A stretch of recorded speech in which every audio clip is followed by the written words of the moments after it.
This guy totally freaked out when he found himself waking up in a completely unfamiliar place. Minato had no clue what the hell was going on around him. He saw a strange face with black hair in the mirror. The young man wondered where his signature silver hair had gone. Before Minato could even process his confusion, a doctor and a nurse just walked into his hospital room. After running some checks, the doctor was amazed. He found that the injuries from the car accident he was in had completely healed. It was as if he had been healed by holy magic. Well, I was healed by holy magic, but what the hell is this about a car accident? Minato asked blankly, turning to the doctor to ask if his magic was depleted. But the man basically didn't understand what the patient in front of him was talking about. He then said he'd been fighting monsters during the Great Cataclysm. This only made the doctor and nurse even more confused. Is this kid tripping from being in the hospital too long? Can you tell me your name and what year it is? Ichikami Minato, and it's around 1970, right? The doctor's head was spinning. This kid's got some serious side effects. Your name is Kusanagi Minato and the year is 2022. This time it was Minato's turn to be shocked. I'm Kusanagi Minato. It's 2022. These two didn't seem to be lying. That TV over there was paper thin and super sharp. The calendar on the table also said 2022. And that small device, the nurse was scrolling on, he'd never seen anything like it. This really seemed to be the future. This was going to be interesting. An old soul in a new era. What the hell? If I don't know anything, how am I supposed to act? The doctor added that the cataclysm he mentioned was a thing of the past 55 years ago. It was over now. There were still monsters, but not many. The world had returned to its original peace. If that's the case, then no matter how hard the truth is to accept, he had to thank his lucky stars first. And now he had to accept that. Ichikami Minato of 1970 had sacrificed himself to save the world, and was then reincarnated into the body of Kusanagi Minato. Though no one knew how such an incredible feat was possible. A few weeks later, Minato was discharged from the hospital. He followed the original owner's memories back to his room. So this is Kusanagi Minato's room, which is now mine. Kusanagi Minato's parents passed away when he was young. Since then, he had been living off the money they left him. Minato lay on the bed thinking. He didn't believe in reincarnation. His spectacular revival must be the work of a god. Minato read through Kusanagi's papers. Minato learned that he was attending the Kamui Magic Academy. There was nothing like this back in Minato's time. This could be interesting. Suddenly a noise came from Minato's bag. He picked up the phone. The screen showed an incoming call from Tadano. Minato didn't know what to do with it for a moment, so he tossed it aside and couldn't be bothered with it. The phone was now flooded with spam messages from Tadano. Heard you got out of the hospital. Get to school quick, I'm broke. Early the next morning, Minato somehow showed up at school. He was a grown man, technically an old man, but Minato was still able to attend school with these kids, which made him a little excited. Sounds pretty cool, right? But Minato immediately had to judge this school. A young man shouted and flicked a pathetically weak fire spell at a wooden dummy in front of Minato. Minato looked around with his sharp eyes. Every single one of them had just a tiny bit of weak magic. He held his head in disappointment, unable to believe that the descendants of mages could be so pathetic. Compared to when Minato was just starting out, these kids weren't even a tenth of his level. Minato walked in with a dejected look on his face, not noticing how many eyes were following him. Once in class, Minato's mood lifted again. Sitting at a desk, he felt like he had gone back in time. It was thrilling. Minato didn't know if the original owner had any friends, but a crew showed up anyway. A loud stomp and a booming voice came from behind him. You son of a bitch, you ghosted me. You're just some nobody from the Kusanagi family, you got the nerve. Minato calmly replied, who are you? The red-haired guy glared and lunged, kicking, Minato practically screaming as he did. Motherfucker, how dare you forget the one and only Tadano-jun, you useless piece of trash. Minato remembered the name Tadano from his phone. Oh, I remember now, you're my friend, right? Jun smirked and held out his hand. You remember now, huh? Do you even know what friends means, you dork? Minato immediately grabbed Jun's hand tightly. Of course, friends are supposed to help each other out. Jun flinched and yanked his hand away from Minato's. He grabbed Minato by the collar as if he wanted to eat him alive. The money.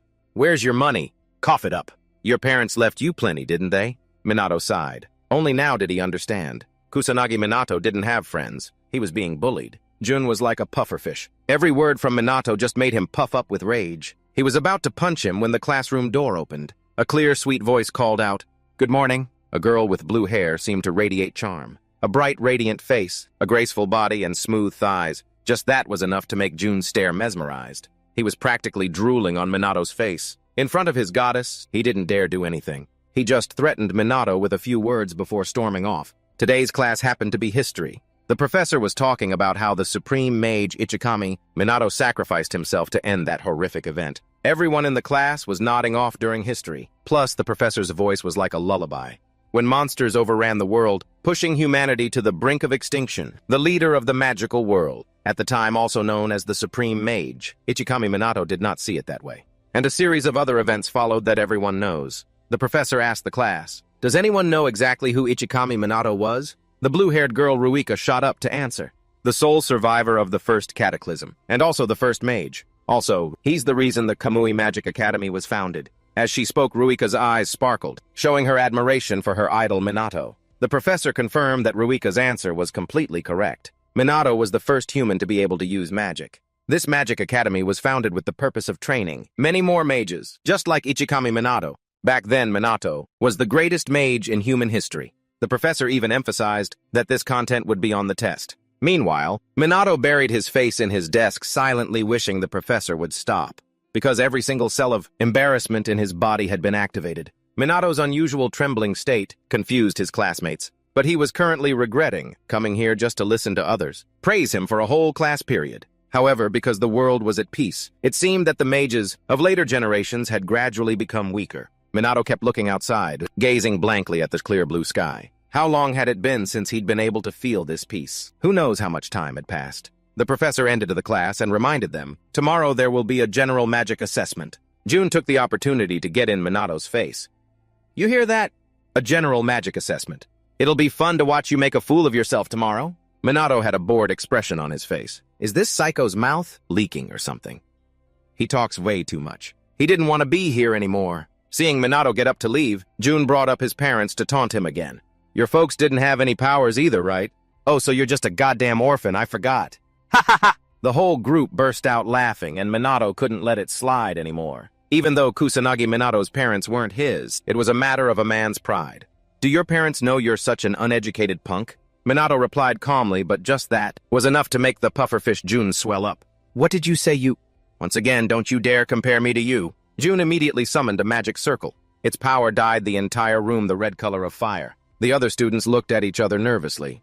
Is he really going to use magic in the classroom? June launched a fireball at Minato, wanting to kill him outright. Minato just stood there calmly, even as the other students had already run away in fear. Look out, Ruika shouted, running towards Minato. A huge explosion along with a sky-high temperature in an instant enveloped the entire room. Ruika didn't make it in time. She could only blame that guy June for showing off the little magic he had. He didn't care that other students could get hurt. Getting yelled at by his goddess made June pissed off. That guy started it. It's not my fault. A few seconds later, the fire went out, leaving only gray dust and smoke, making it impossible to see. As the smoke cleared, a figure was still standing inside. Minato had one hand in his pocket, the other holding his bag, completely unscathed, looking at them nonchalantly. He scratched his head, unsure if he was praising or being sarcastic. Not bad, Jun. June was scared out of his mind, like he'd seen a ghost. He didn't even move? An inch after taking that full-on attack from me. How to Minato? If it was just Tier 1 magic, a magic barrier was more than enough to block it. No other magic was needed. Minato held back because he thought June was just an immature kid, but it seemed this guy had to learn the hard way. Seeing Minato's current expression, the three kids instinctively huddled together in fear. A powerful blue flame erupted from Minato's body. The light quickly enveloped the entire room. Everyone present was unable to move. They didn't know what kind of entity they were facing. Minato slowly approached Juni, who was trembling like he was standing in a northern winter. He reached his arm out towards him, his eyes devoid of any light. June's face was contorted, his mouth agape, unable to scream. What was that noise? Did one of you just use magic? A professor suddenly opened the door and rushed in after hearing the explosion June caused. Minato retracted his arm. The professor asked him what was going on. Minato let out a breath. Then with an innocent face he replied, "Nothing's happening in here." Maybe someone outside accidentally misdirected their spell. But the professor said, there are no magic clubs active on the school grounds right now. Minato quickly changed the subject. It seems someone just wanted to test their magic. Because mages love to show off their magic, you know. Then where did this smoke come from? The professor smelled something burning in the room. Minato quickly said it drifted in from outside. Surprisingly, the professor believed Minato's words because he knew he wouldn't lie. But before leaving, the professor still warned the students. I'll find the culprit, you know. All of you return to your seats. Minato cheerfully waved goodbye. The professor thought to himself, I'll probably have to create a fake scene to cover this up.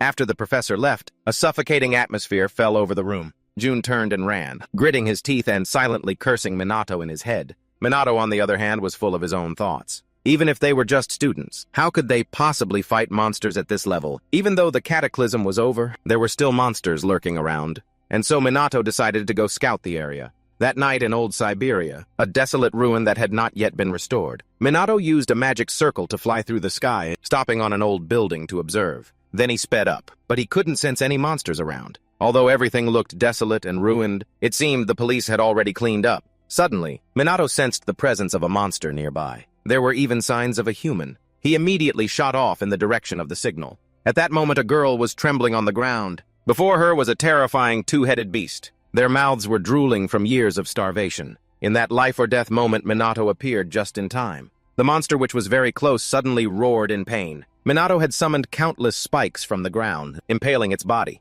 With just that, he had defeated the beast, which was several times his size. Minato turned to look at the girl on the ground. The badge on her clothes was from the magic police. Minato didn't want to get involved. He just told the girl to be more careful next time. Before the girl could even thank him, Minato had flown off as if he was never there.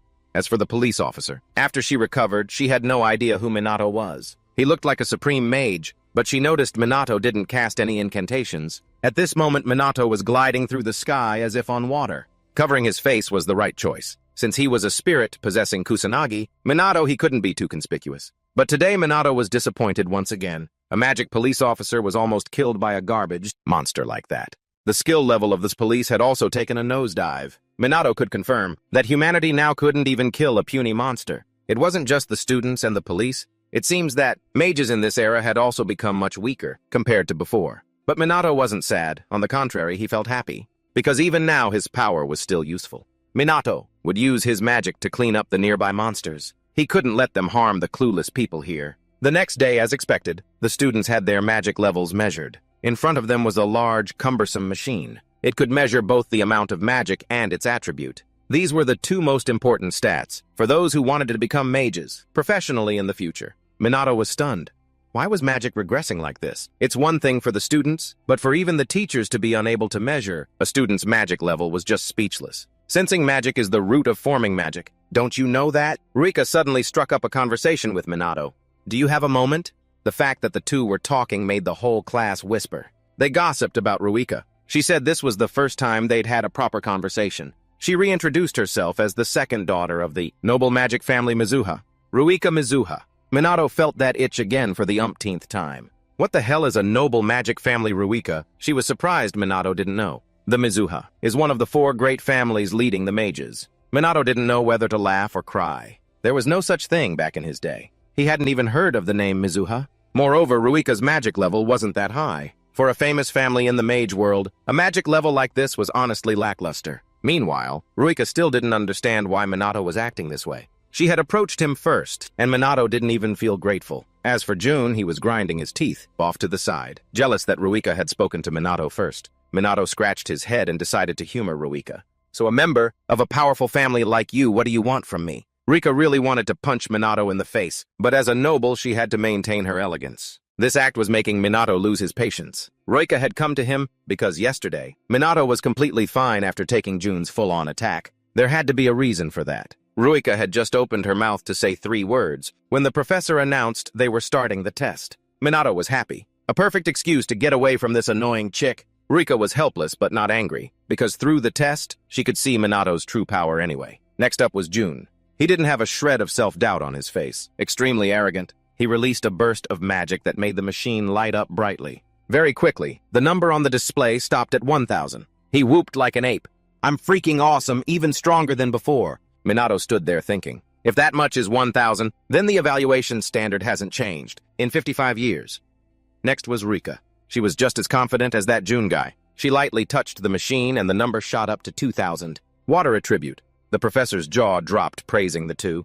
Both of your magic levels are truly at the top of this year's class. You two will definitely become excellent mages. The class erupted in excitement over these 2 rising stars. Only Minato couldn't smile. Ruika is at the top with only 2,000 magic power. That's barely better than an amateur. Ruika glanced over at Minato, wondering if he felt ashamed seeing her results. Minato tried not to look at Ruika's challenging gaze. This girl is such a pain. Next was Minato's turn. The class knew he was a top student, but when it came to magic, he was always at the bottom. Jun still thought Minato was talentless. Even though he was so scared of him yesterday, he almost peed his pants. Ruka watched Minato's every step with wide eyes. She was sure he couldn't be on her level. Minato didn't know what to do. In his past life, he was so outstanding that it was a bit lonely. Maybe this time he'd tone it down a bit. But thinking about that guy and that girl, looking down on him behind his back, Minato didn't feel like being humble. Minato placed his hand on it and released his abundant magic power. Let's go all out. As long as this thing can handle all of my magic. Minato's magic even shot out of the classroom, startling students in other buildings.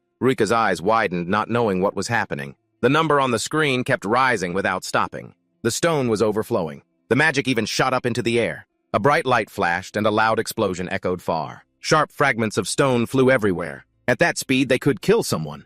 Minato used magic to block them, ensuring no one was hurt. He was only serious for a few seconds, and this crappy machine already couldn't take it. Moreover, no one here could sense his magic. Can these kids really become mages? The professor was horrified. He checked the surroundings to make sure no one was hurt.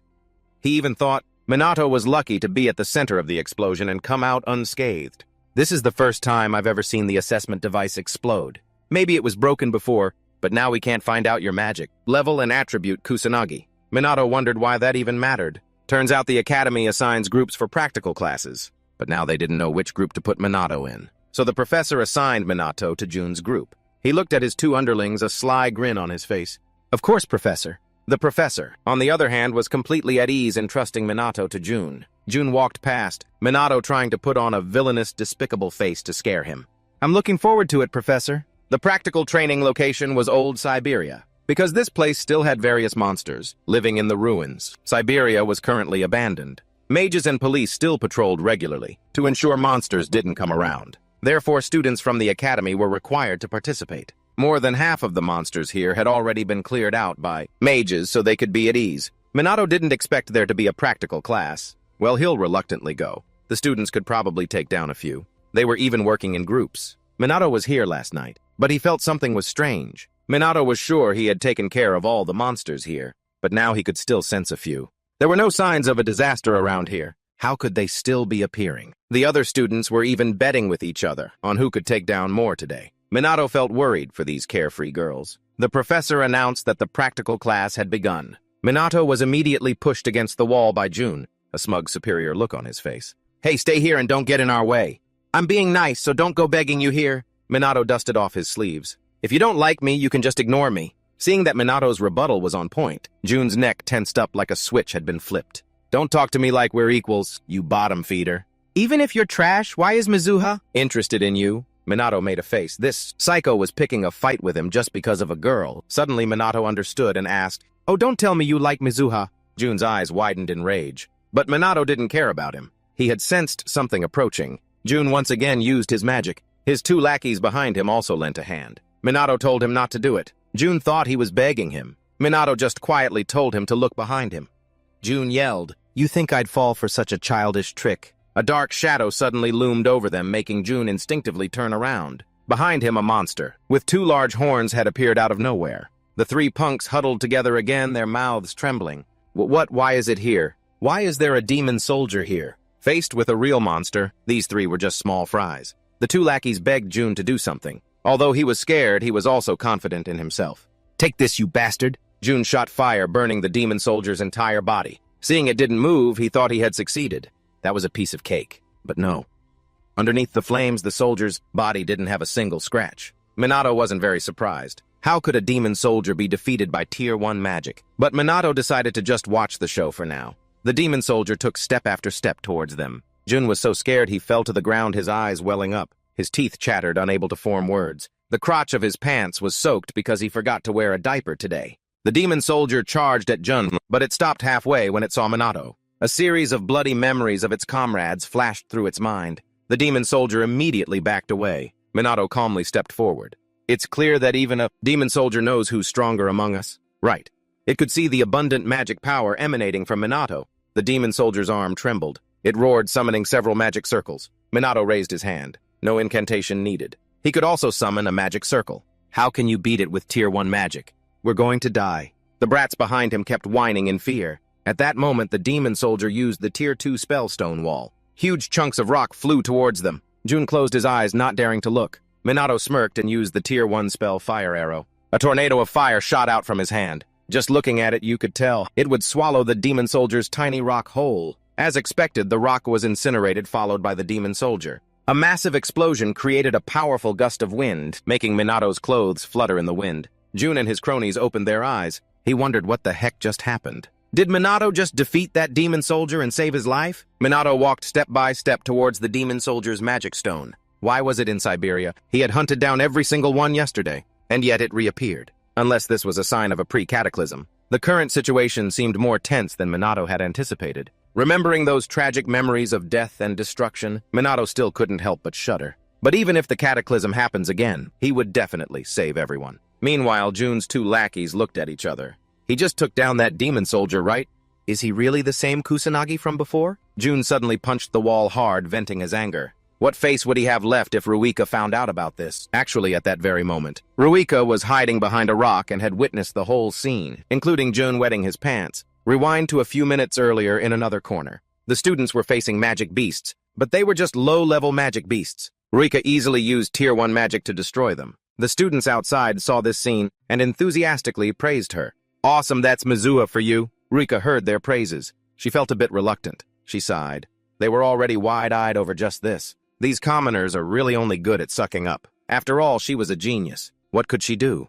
But at that moment, Rika saw Jun's group dragging Minato along, leaving into a hidden corner. Remembering that Minato was being bullied, Rika couldn't help but frown in thought. Finally, she turned to the others and said, "I'll leave the rest to you guys." She quickly ran after the other group. She couldn't.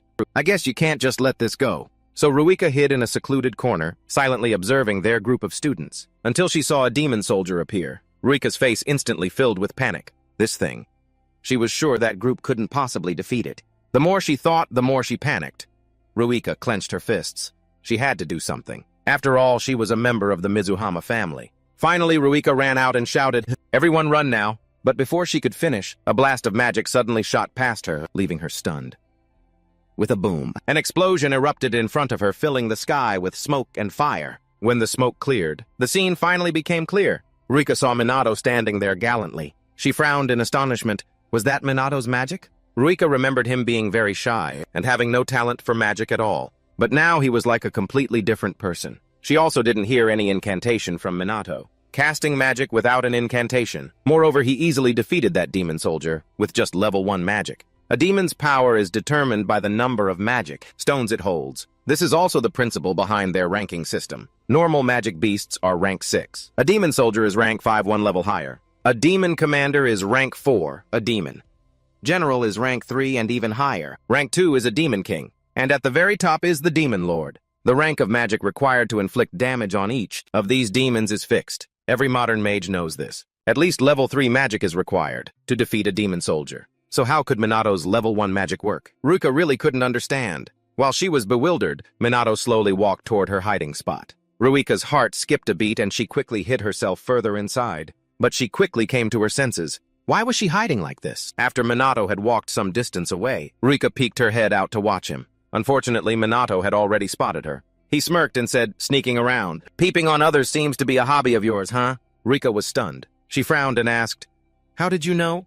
Shrugging indifferently, Minato casually replied, "If you call yourself a mage, it'd be weird if you didn't know." But what Minato said only confused Ruika more. Seeing her reaction, Minato knew.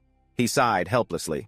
"You guys can't sense magic, can you?" With that, he turned and walked away, leaving a confused Ruika standing there. When she snapped out of it, she ran after Minato. She quickly called out, "Wait a minute, what was that? Explain?" Unfortunately, he had already disappeared. There was no one in front of her. The person she was looking for was now standing on the rooftop of a nearby building. Minato saw her searching for him and couldn't help but sigh. He glanced around and whispered, "Well, I should check one more time just to be safe," saying that Minato used his magic power to scan the surroundings. There were no more demon soldiers, but there were still quite a few magic beasts here. This situation was truly annoying to him. Even that guy Jun, who was considered an excellent student, was freaking out that badly. The remaining students must be having a really tough time. Minato frowned slightly and thought, should I lend them a hand? His barrier would cover the entire area around the Garcia residence. No sooner said than done. Minato quickly summoned magic power into both hands. In just an instant, 2 streams of magic appeared in the air. Then they started to shoot forward. Before long, they had enveloped the entire Garcia residence. Seeing the streaks of magic in the air, Jun's group was immediately astonished, confused and wondering what it was. Even Ruika was no exception. She frowned and mumbled, "Is that magic? Multi-purpose magic." Meanwhile, in another corner, a horde of magic beasts had surrounded 2 academy students. Their numbers were so great that it terrified them. Just then, a magic beast lunged towards a female student with pink hair. The girl's face was filled with terror. There was nothing she could do. In that hair-raising moment, a streak of magic suddenly appeared. It then directly tore apart the body of the attacking magic beast. The pink-haired girl, having just escaped death, was so scared her legs gave out and she collapsed to the ground. The male student quickly ran to her and asked worriedly, "Are you okay? Are you all right?" At the same time, on the rooftop of a building, Minato looked down from above and nodded with satisfaction. Good. Slaughtering them like this is pretty entertaining. But very quickly, he realized a problem with his magic. Minato's forehead was covered in a cold sweat. Because his magic wasn't just killing the magic beasts, it was tearing them to pieces. In the blink of an eye, fragments of the magic beasts' bodies were scattered everywhere. Seeing this scene, Minato couldn't help but sigh in resignation. I guess I went a little overboard. In the end, I wiped out most of them. How can the practical class continue like this? Next time I'll have to hold back a bit. After a moment of silence, Minato used magic to jump down from the high place. He glanced around for a while, and finally nodded with satisfaction. It should be fine around here. After checking that everything was okay, Minato found a hidden corner to land in. Although he didn't need to excessively hide his skills, standing out too much is a pain in the ass. As he thought this, he approached the other students. The instructor was currently examining the bodies of the magic beasts. After a while of examination, he muttered doubtfully, "Why are there still so many magic beasts left? Their entire horde should have been wiped out. Wiping out this many with a single blow, the one who did this must be a professional mage. Moreover, unidentified attribute magic deploying countless projectiles. Magic like this. It could only be non-attribute magic. He had never seen anyone like this before. If it weren't for this person, the situation would have quickly gotten out of the instructor's control. Firing multiple magic projectiles at once isn't a problem, but the noteworthy part is that there were more than 6 projectiles. It couldn't possibly have been done by a student. While he was thinking, a student couldn't contain their dissatisfaction and questioned him. "Why were there still so many magic beasts left, sir?" "We were nearly killed, sir. It's my fault." The instructor didn't deny his responsibility. He bowed his head and admitted fault. He pursed his lips and explained, "I was informed that the police had cleared out the entire horde. I should have reconfirmed with the school. I am truly sorry for putting you all in such a dangerous situation just now." Hearing this, the students didn't know what to say. They all had looks of resignation on their faces. The female student who was just saved then asked tentatively, "Someone came and saved us, right?" The instructor shook his head and replied, "I don't know either." The student sighed resignedly. "I see. I just wanted to ask so I could thank them." The instructor truly didn't know who it was. It definitely couldn't have been the police or professional mages. Could it be an unlicensed mage? But he couldn't deny the fact that that person had just saved his students. From the bottom of his heart, he was very grateful to this anonymous mage. Minato, the anonymous mage, from the instructor's thoughts, was now standing far away, just smiling without saying a word. After escaping the danger, the students finally calmed down and started to whisper and gossip about the magic they had just witnessed. Minato glanced around at everyone. It seemed everyone was okay, so he was relieved. At the same time, a vicious gaze was staring fixedly at him. It was Jun's group. These punks just had a near-death experience, but they still hadn't grown up. Minato sighed in resignation. On another side, Ruika was also quietly observing Minato.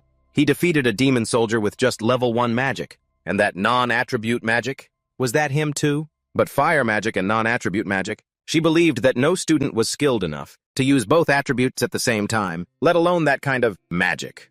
Even less likely was Minato. Thinking this, Ruika felt a bit more relieved. She was just overthinking things. There's no way a guy like that could use 2 attributes at the same time. The person who used that attribute-based magic must have been someone else. But that still didn't negate the fact that Minato had destroyed a demon soldier. She wondered what on earth he was. Minato felt Ruika's gaze on him, but he didn't react. At that moment, the 2 guys with Jun finally regained their composure. One of them mumbled in amazement, "That thing that looked like a laser beam, that was Kusanagi's doing too." The other guy immediately shook his head in denial. "No way, that's impossible." But the first guy still believed his own guess. He hurriedly said, "But he did take down that demon soldier." These words infuriated Jun. His face turned black as thunder. He gritted his teeth and cursed. "Hey, shut your mouth before I kill you." The 2 guys wisely shut up, not daring to say another word. Jun's eyes were now extremely vicious. He yelled frantically, "There's no way that piece of trash is that strong. There must be something shady going on." The 2 guys didn't dare to argue now. They quickly chimed in, "Yeah, it really is weird. Isn't he just a coward? Hearing this, June snorted with satisfaction and said, "That bastard is definitely up to something. You dare make a fool out of me. I'll expose his true colors." A short while later, school finally ended. Minato headed home as usual, but he was blocked by a group of students, which left him a bit confused. The leader was none other than that punk June. He stared at him and said in a cold voice, "I've been waiting for you." Minato was truly exasperated with these punks. He sighed and said, "Are you guys thick-headed? Instead of running around causing trouble, why don't you use that time to study magic? It'd be more useful." This triggered June's temper. He roared aggressively, "You have no right to talk, you lying bastard." Lying. Minato was a bit confused. What does that mean? He let out a small scoff. June shouted furiously, "Don't play dumb! How the hell could you use that kind of magic? You're definitely pulling some trick behind my back." Minato looked at him, his eyes filled with confusion. He couldn't understand what crap this guy was spouting now. Seeing him not answer, June ordered coldly, "Follow me. I won't let a little rat like you get away." With that, the other guys came and stood behind him. Trash really does flock together. Minato looked at the pack of punks in front of him, shrugged indifferently, and said scornfully, "Why would I need to run?" Provoked by his attitude, Jun yelled again in anger, "Stop your bullshit, you bastard. You can't use magic here, can you?" As soon as he finished speaking, he clenched his hand into a fist and charged. Jun's fist was instantly close to Minato's face, but he didn't react at all. The guys following him also quickly rushed forward, continuously throwing punches. Jun was now extremely arrogant, laughing and saying, "Without magic, you can't do anything, can you? Even if you licked my shoes now, I wouldn't forgive you. Di Kusanagi." The more he spoke, the more inhuman his smile became. But unfortunately for all of Minato's leg hairs, he couldn't touch a single one. Minato stood there calmly, his eyes filled with contempt. Their kitten-like punches couldn't even reach him. Minato's magic was protecting him automatically. They could punch until morning, and he wouldn't be harmed. But these buzzing flies were so annoying, Minato thought he should just pretend to get hit to get it over with. So he tried to sit down on the ground, pretending he had been hit by them. But at that moment, a loud shout suddenly rang out. "What the hell are you guys doing?" The group was startled and looked back, only to see Ruika standing behind them. Jun's face instantly turned ugly. His mouth twitched as he mumbled, "Ruika." Fearing that Ruika would think badly of him, Jun quickly explained, "It's nothing, we were just joking around." With a slight scoff, Ruika said coldly, "I know you're all ganging up on Kusanagi." Then she asked them, "You're wearing the Magic Academy uniform, but you've become a bunch of bullies. Don't you feel any shame?" Hearing this, the faces of Jun's group immediately turned ugly. Jun's face was also black as thunder. He gritted his teeth and glared at Minato. It was all his fault that Ruika was now looking down on him so openly. While Jun was lost in thought, Ruika had walked over, pulled Minato by the hand, and said, "Let's get out of here, Kusanagi." The sight of the two of them holding hands fell upon the eyes of Jun, causing his anger to reach its peak. In his heart, he started cursing Minato's entire family tree. Seeing Jun's expression, his two lackeys were scared stiff. They didn't dare to step forward and intervene. Finally, Jun couldn't hold it in any longer and erupted on the spot.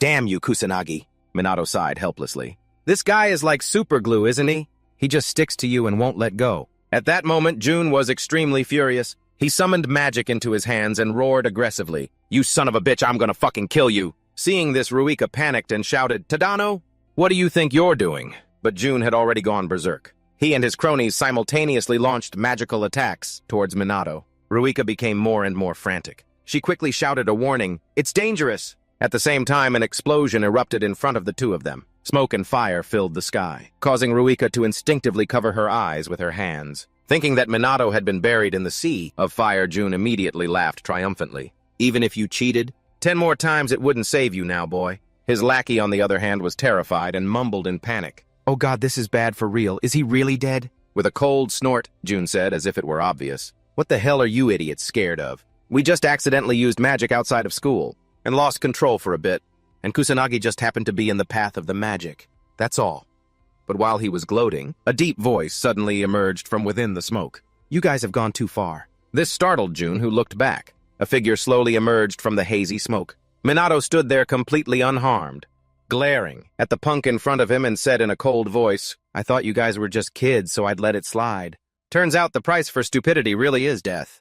It's time for me to teach you guys a lesson." Seeing this, Jun's face instantly turned ugly. He cried out in panic, "You're alive! You took that much magic and you're still alive." Even Ruika behind him was just as astonished. She still hadn't recovered from the shock. Minato was too lazy to explain to them and said nonchalantly, "If it were just me, it wouldn't be a big deal.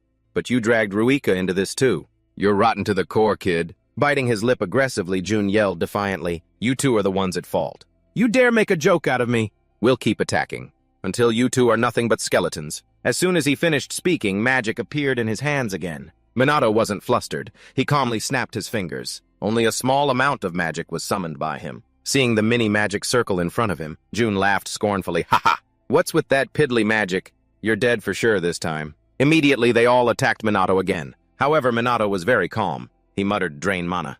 The moment he spoke, vines suddenly appeared in front of him, enveloped in magic. They were like pythons, constantly twisting in the air, shooting straight towards Jun's group of punks. Without any delay, they wrapped tightly around them, causing them to scream in panic. "What the hell is this? Let me go." But it wasn't long before they deflated like popped balloons and collapsed helplessly to the ground. Not an ounce of strength was left. Seeing this, Minato retracted his vines. Without the support of the vines, Jun's group fell flat on their faces on the ground. Minato was a bit surprised. He had only absorbed a tiny bit of magic, and they all ended up flat on their faces like this. This should be enough to teach them a lesson, right? Witnessing this scene, Ruika was even more shocked. What kind of magic was that? What just happened? Why did Jun and those guys pass out? While she was thinking, Minato had picked up his bag and was preparing to leave. Seeing this, Ruka quickly shouted to stop him. "Hey, wait a minute!" She rapidly questioned Minato. "What was that magic? What just happened?" "You shouldn't be able to use magic that skillfully." Ruika just kept non-stop questioning Minato, no different from an interrogation. This made Minato feel that she was really annoying. He let out a cold snort and said, "Instead of bombarding me with questions, shouldn't you be saying something else?" Ruika knew what Minato was talking about and stubbornly turned her head away. "I'll acknowledge you, because you just saved me. Thanks, happy now. Now answer me." But before she could finish speaking, the person in front of her had vanished without a trace. Ruika shouted in frustration, "Where did he disappear to again?" "Really?" That evening in old Siberia, the place was quite gloomy. A figure using magic, swift as the wind, glided across the dark sky. Then he quickly landed on a tall building within the city. This person was none other than Minato. He had disguised himself, still in his familiar hoodie. Minato used magic to scan his surroundings, because he felt quite uneasy. Just as Minato thought. He had killed all the monsters in the afternoon, but this place was filled with monsters again. Was this a bad omen? If it was just Siberia, Minato alone could handle it. But he could also sense them in other places. Perhaps this was too difficult for the police. Although the magic police weren't very good, he couldn't kill all the monsters. In Japan by himself, Minato thought he needed to come up with a plan for this. After some thought, Minato decided to first eliminate the monsters around him. He needed to be careful, not to stand out. With that thought, Minato used magic to jump down below and began to eliminate the magic beasts. Frenzied streaks of magic rained down from the sky, causing the magic beasts to die like flies. Just then, down on the street, a drunkard was staggering along. He didn't notice a magic beast behind him. Immediately, the magic beast attacked the man.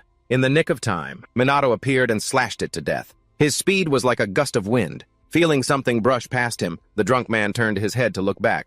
But there was no one there. He thought he was just seeing things. In reality, Minato had quickly hidden to the side. The drunk man continued on his way home. After confirming he was safe, Minato left the area. But he didn't notice that someone in the distance had recorded the entire scene. He had also posted it on social media, a triumphant smile on his face. "If this doesn't go viral, I'll eat my hat." The next morning in the principal's office of the Magic Academy, another teacher was also present. He looked at the students before him and said in a grave voice, "We've been informed that some students were seen using magic outside the school grounds. If this is true, the school will be forced to suspend those students." The students he mentioned were Minato and Ruika. Jun's group had also been called in. Hearing this, Jun was the first to make an accusation. "What do you mean, sir? We didn't use any magic. It was Kusanagi who came looking for trouble with us." Minato was truly exasperated by this shamelessness. This guy can lie without blinking an eye, truly impressive. He figured he couldn't stay silent any longer. Even though he was dragged into it, he still had to explain. But before Minato could do anything, a loud shout rang out, "Lies!" This shocked both him and Jun's group. The one who spoke was none other than Ruika. She aggressively pointed her finger at Jun and accused him. Kusanagi was being bullied by Tadano and his friends. Tadano's side used magic first. Hearing this, the teacher frowned and asked, "So that means Kusanagi also used magic?" Ruika retorted defiantly, "It was self-defense. He did nothing wrong." Minato was a bit surprised. This girl is pretty righteous, not lying one bit. But Jun was as thick-skinned as they come. Even after all that, he stubbornly denied it. "We didn't do anything wrong either." Ruika became even more frustrated and scolded. "Just shut the hell up. What kind of person bullies someone else and then puts all the blame on them? Have you no shame?" Jun was being cursed out but still stubbornly argued back. "It's Kusanagi. It's because he doesn't deserve to be here. I was just taking out the trash. Ruika glared at him, her face full of disdain. You're the one who doesn't deserve to be here, June shot back defiantly. I'm at the top of our class. I'm the only one who can stand on the same level as you. Not that worthless Kusanagi. Ruika wouldn't listen to any of this. She snapped angrily, You're talking crap! June still wouldn't back down. He walked step by step until he was in front of Ruika and said firmly, Open your eyes. Don't defend that guy.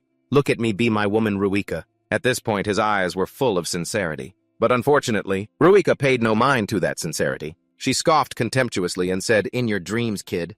In an instant, June froze as if he'd been plunged into an ice pit. But that wasn't enough. Ruika even stated her reasons for rejecting him. Something about him being a bully, and so violent that it caused him to pass out from the shock. Seeing this, Minato couldn't help but feel that even though June deserved it, that was just too brutal. Just then, the principal spoke up again. It seems this was the fault of Tadano and his friends, and Kusanagi was only defending himself. We do not tolerate those who use magic for personal vendettas. You will all be expelled. June's two lackeys, upon hearing this, panicked and tried to explain. No, please, we were just following June's orders, sir. The principal didn't want to hear it. Minato and Ruika returned to class. The two of them immediately acknowledged and left the office. Ruika had left the room, but her dissatisfaction remained. She couldn't stop grumbling about that guy. It's been a long time since someone has pissed me off this much. Minato, walking beside her, asked curiously, What will happen now that they're expelled? Ruika pouted, saying in an indifferent tone, They won't be able to become mages anymore. It's pretty obvious. With that, Ruika suddenly turned her head and glared at Minato, saying aggressively, And you have to stand up for yourself. Minato felt a bit helpless. He was planning to do just that, but she had already done it for him. Seeing him not reply, Ruika suddenly became flustered. Minato frowned in thought for a long moment, then suddenly said quietly, Come to think of it, how many times have you tried to save me? In class, when Minato was dragged into a fight, Ruika stood up to help, and then this time too. She actually stood up and testified for him. Thinking about this, Minato gave her a smile. You're really kind, you know. Minato's words made Ruika blush with embarrassment. She quickly ran off. Be quiet, I'm leaving. Minato watched her back, a slight smile playing on his lips. Cute. Just then he remembered something. Kusanagi Minato was dead, and Ichikami Minato was his reincarnated self. Was that kid bullied to death? Or was it just a normal car accident? Minato didn't know, but they were definitely guilty of something. Hope this pays them back. At the same time, 2 more students appeared in the principal's office, along with the clear voice of a girl. So students used magic outside of school, and some students were involved. The principal nodded slightly and replied, That's right, but no civilians were harmed. Hearing this, the female student asked doubtfully, Then why did you call for me? The principal replied calmly, The student who was involved is Mizuhama Ruika. This made the girl pause. After a moment, she spoke. I understand, thank you for telling me. With that, she turned to leave. The principal didn't stop her, casually suggesting, Send my regards to your father for me. The girl didn't turn back, replying calmly, Rest assured, sir, my father will continue to invest in the school. The two of them quickly left. Outside in the hallway, the male student next to the girl finally spoke up. If what the teacher said is true, then this Kusanagi guy must be pretty strong. The girl muttered in a low voice, Fighting against multiple mages at once is nearly impossible. You can't win, unless the power gap is massive. Do you think that guy is stronger than us?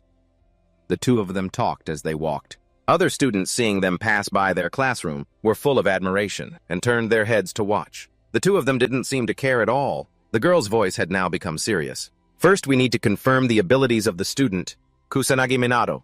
Then I'll decide whether or not to expel my little sister.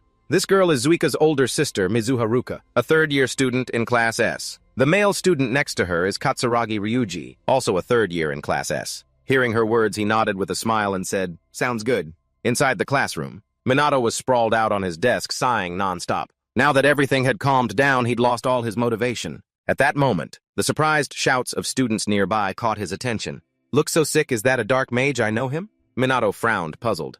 A dark mage? From that noble clan? But this has nothing to do with me. He sighed again, bored. While Minato was sighing his heart out, the teacher came in from outside and called out, Hey Kusanagi! After that, Minato and a few other students followed the instructor to the examination room. The students who weren't tested last time will be tested now. Zuika was also there. She narrowed her eyes at Minato. This time she would find out his true abilities. But at that moment her eyes suddenly widened in surprise, because she saw Ruka and Ryuji were also present. A look of worry appeared in Zuika's eyes. Why is she here? Regardless, the test began just like that. A moment later, it was Minato's turn. Minato hesitated in front of the magic meter, frowning in thought. Last time he even made the machine explode, so this time I should probably hold back a bit. With that thought, Minato summoned only a tiny bit of magical power into his palm. Then he placed his hand on the testing machine. This act of controlling his magic to the lowest level made him break out in a sweat. The numbers on the magic meter quickly climbed. Before long, Minato let go, resting his hands on his knees and panting heavily. The instructor asked doubtfully, "Hey, are you all right?" He shook his head slightly, indicating he was fine. The instructor glanced at the number displayed by the testing machine. He spoke hesitantly. "It seems we have the final result. Hey, Kusanagi, Minato's attribute is none." Hearing this result, Zuika's eyes filled with disbelief. Ruka and Ryuji, on the other hand, weren't too surprised. It seemed they believed Minato wasn't that strong after all. But the surprise didn't end there. Minato's magical power level was only a mere 100. The students present immediately started whispering among themselves. In our year, that's the lowest, isn't it? But having no measurable attribute is considered rare. Hearing everyone's chatter, Ryuji couldn't help but sigh. Ruka, looking a bit impatient, immediately turned to leave. "Let's go, we're done here." The two quickly left. Jeers immediately rang out. A reevaluation wore him out like that. If your magic is weak, you're just out of luck. What can you do? The instructor, fearing Minato would be upset, walked over and patted his shoulder comfortingly. "Don't overthink it, Kusanagi. The amount of magic power you have doesn't define who you are." The only one who didn't believe this result was Zuika. Something's not right. Minato was more than capable of taking down demon soldiers. He should be able to use both the fire and non-elemental systems. She had never heard of anything like adjusting one's own output of magical power. What the hell did Minato just do? Contrary to everyone's reaction, Minato was very satisfied. Awesome results, just like I planned. Minato, I just had to precisely control a certain amount of magical power, but man, that was exhausting. Good thing I managed to fool everyone. A little later outside in the hallway, Minato was walking alongside Zuika. He asked as he walked, "So you were at the evaluation too, Mizuha?" Zuika nodded slightly and replied, "I was just a little curious." But it wasn't long before someone blocked their path. It was Ruka and Ryuji. Minato, not knowing them, muttered in confusion, "You two are—" Ruka immediately introduced herself. "I am the eldest daughter of the Mizuha clan, Mizuha Ruka. This is Katsuragi Ryuji. We're both third years." After hearing this, Minato frowned doubtfully and hesitated, asking, "So what do you need?" "I've completely lost interest in you." Ruka snorted coldly, then stepped forward. Seeing this, Zuika immediately grew worried. Her body trembled reflexively. Quickly, Ruka stood before Zuika. She opened her mouth and spoke coldly. "It seems you're nothing compared to those rule breakers, huh?" Zuika lowered her head, not daring to face her sister. Ruka didn't let it go that easily. She continued to press, "I also heard you were saved by some guy whose magic power barely even hit 100. Is that true?" Zuika hesitated for the long moment before replying in a low voice, "That is true."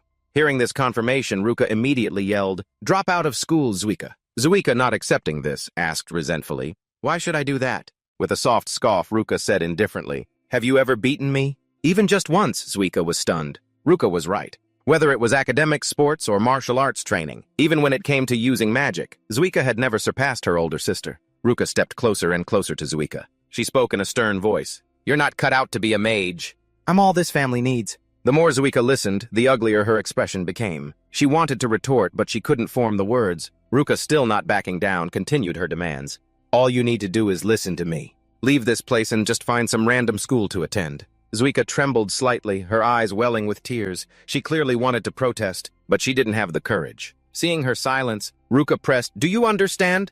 Zuika clenched her hands into fists. She was having an internal struggle. After a moment, she accepted defeat and was about to agree. But before she could finish, Minato cut in. "That's a bit rude, don't you think?" Ruka glared at him and asked coldly, "What did you just say?" Minato wasn't scared at all. He spoke calmly. "You just keep talking, without any regard for what the other person wants to say. If that's not rude, then I don't know what is." Ruka snorted coldly and said aloofly, "This is a private family conversation. An outsider like you should stay out of it." Minato pursed his lips. "You call that a conversation? You're just ordering your sister around." These words angered Ruka. She shouted resentfully, "What did you just say, you rotten little brat?" Minato calmly faced her and said casually, "Forcing someone to do something against their will is a major taboo. You shouldn't do it. It's similar to telling someone to give up on their dream." Ruka still didn't feel she had done anything wrong. She scoffed and opened her mouth. "My sister doesn't have what it takes to be a mage. She's never beaten me, not even once." Zuika stood to the side, her face filled with sorrow. Just as Ruka said, she was nothing special. For a long time, she had deluded herself into thinking she was a genius and had the potential to become one, when in reality she'd never once surpassed her sister. But while Zuika was despairing, Minato spoke with great confidence. "She can beat you." These words made Zuika stare at him in disbelief. Even Ruka didn't believe it. She frowned and muttered, "Beat me." With a soft chuckle, Minato continued casually, "Of course not right now." Ruka glared at him scornfully. She pursed her lips. "At least you know your place. Then how about a 2v2 practice match in 2 weeks? Hearing this, Minato couldn't help but ask back doubtfully. 2v2, huh? Thinking he was scared, Ruka started to mock him. Just a minute ago you were spouting all that nonsense, and now you're scared with your tail between your legs. Minato gave a sudden cold laugh, pursed his lips, and said, "Nonsense. I'm in senpai. So what about you?" he said, glancing at Zuika standing next to him. Hearing the proposal, Zuika froze, hesitating. For a long time, she didn't answer. Zuika was having an internal conflict. Should she give up on her dream, or stand up and fight for it just once? After a moment of silence, she finally had her answer. She spoke forcefully. "I'll participate too." Minato smiled with satisfaction. "Then it's decided." He glanced at Ruka and said with a smile, "If we win, you can't bring up this issue again." Ruka casually accepted and made a counter-proposal. "If we win, Zuika has to leave. I won't go easy on you. You'd better be prepared to face reality." With that, she turned and left. Ryuji quickly followed. But before leaving, he gave a friendly wave goodbye to the two of them. A little later on the rooftop of the academy building, Minato and Zuika were there. Zuika suddenly spoke up. "Kusanagi, I want to ask you for a favor. Please teach me about magic." Hearing this, Minato let out a sigh of relief. He had been wondering why he had suddenly been called up to the rooftop. With that thought, Minato slowly opened his mouth. "I'm just a weak mage, with a magic level that can't even break 100. Are you sure you want someone like me to tutor you?" Nodding indifferently, Zuika said firmly, "I know you're hiding your true power. You must be much stronger than me." Minato was a little surprised to hear this. But Zuika, standing opposite him, continued speaking. "You must know some way for me to get stronger. That's why you said I could beat her, right?" Minato sighed in resignation. These people, they all want to control everything. That's why he had provoked Zuika into suggesting a practice match. But he couldn't just say that out loud. Seeing that he didn't answer, Zuika immediately bowed to him and pleaded, "Please." Minato had no other choice but to agree. "All right." In an instant, Zuika cheerfully exclaimed, "Are you sure?" Minato nodded slightly and warned, "But you have to do everything I say. And you can't quit halfway through." Zuika agreed without hesitation. "Okay, of course." Seeing her reaction, Minato couldn't help but smile. Who could refuse when someone begs like that? Besides, from now on, he also needed to prepare a little more. Teaching a mage probably won't be so bad. With that thought, Minato spoke slowly again. "All right, then, we'll start today. As for the training location..." Before he could finish his sentence, Zuika timidly suggested, "Can we go to my place?" And so that afternoon, Zuika led Minato to her home, which was a mansion. As soon as they arrived, Minato couldn't help but exclaim, "Damn, this mansion is huge." Zuika didn't think it was a big deal. She said casually, "My father is a noble mage, so this is pretty normal." Come to think of it, this was the first time she'd ever invited a guy to her house. Would Minato find it weird being invited here? It's not like she had any weird intentions, but the more she thought about it, the more embarrassed Zuika became. She didn't dare to look Minato in the face. At that moment, Minato spoke up, suggesting, "Let's get started." Zuika heard him call her name. Zuika immediately panicked and exclaimed, "Why are you calling me by my first name?" Minato didn't see the issue. He said casually, "Well, your sister is Mizuha, so if I call you that, how can I distinguish who I'm talking to?" After hearing that, Zuika realized she was overthinking it. Seeing her reaction, Minato asked, "If you don't like it, what should I call you?" Zuika shook her head slightly and replied, "No, it's fine, just call me Zuika." Seeing there was no problem, Minato suggested again, "Then let's begin. First, I want to ask you, what exactly is magical power?" Hearing the question, Zuika answered very confidently, "Easy. It's the energy inside the body, the basis for forming magic." Minato didn't say whether it was right or wrong. He continued, "What about incantations?" Zuika calmly replied, "A type of program that helps convert magical power into magic." Minato asked again, "So is it possible to increase one's magical power?" Zuika confidently shook her head and replied, "No way. A mage's maximum magical power is predetermined at birth. Once you reach a certain age, your magical power won't increase anymore." After answering, she said with a proud smile, "Heh, what do you think, perfect answers, right?" "Completely and utterly wrong," Minato said indifferently with a soft snort. Zuika immediately stared at him in shocked disbelief. Minato sighed in resignation. How can modern mages be this ignorant? What happened in the last 55 years? With no other choice, he patiently explained, "First, magical power isn't just inside the body. It also exists all around us. Incantations are simply a tool to assist your magic, and you can absolutely proactively increase your magical power." Hearing this, Zuika exclaimed in amazement, "That's impossible. If that were true, wouldn't magic academies be useless? Shrugging indifferently, Minato said coolly, "It doesn't matter if you believe it or not right now. I'm simply going to teach you about the 3 things I just mentioned. Sit down." Zuika obeyed and sat cross-legged on the ground. Minato said casually, "I'm going to channel magic into you. Let me know when you feel it." Zuika asked doubtfully, "Can you feel magical power?" Minato replied casually, "If you can't do that, you can't get stronger. Close your eyes, here we go." As soon as he finished speaking, Minato placed his hand on Zuika's back. He began to channel magic into her body. However, Zuika still had no reaction. Minato increased the amount of magic he was channeling. He thought Zuika still couldn't feel anything, when Zuika suddenly shouted, "My back is getting hot! I feel something." Hearing this, Minato withdrew his hand, sighed, and said, "That was just a basic taste of magical power." Zuika stared at him intently, muttering in confusion, "So, this is what you meant by feeling magical power?" Nodding indifferently, Minato said casually, "Correct. You need to remember this feeling. Once you can feel it, you can recognize it. And then you can find sources of magic in nature. Make that your goal." Zuika winked and said with a smile, "Heh, I'm a daughter of the Mizuha family, you know. I'll get it done in no time, you'll see." Minato rolled his eyes in disdain. "I had to pour that much magic into you before you even noticed. It seems like Zuika really doesn't have the aptitude to be a mage." 1 week later, still at Zuika's mansion. Just as Minato predicted, Zuika was in despair, shouting loudly, "I can't do it!" Minato was also at a loss. "It's been a week and we've practiced so much. She's such a slow learner." Even so, the match was fast approaching. Thinking of this, he could only suggest, "All right, I'll channel magic into you one more time." With that, Minato placed his hand on Zuika's back and channeled magic into her body. A moment later, Minato spoke up, "Okay, open your eyes." Zuika obeyed and slowly opened her eyes. In an instant, her face filled with astonishment. She exclaimed happily, "I see it. So this is what magical power looks like." Seeing the magical power around her hands, Zuika was even more surprised.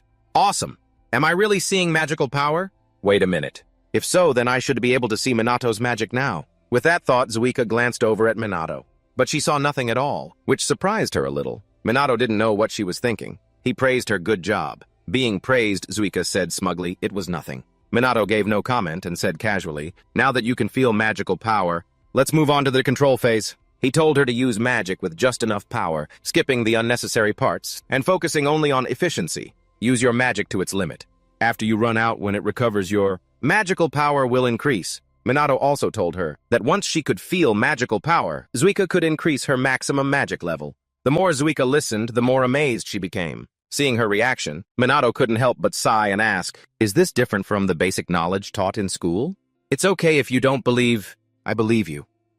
Before he could even finish, Zuika said firmly, "I have no reason to doubt you anymore." Smiling to himself, Minato suggested cheerfully, "Then let's move on to the next phase. Step back a bit, Zuika. Let's do some practical combat training." As soon as he finished, he took off his outer jacket and threw it on the ground. Zuika, also very excited, responded, "Let's do it. I want to see your real abilities, too." Immediately after, she quickly summoned her magic. It was a level 1 water wave spell.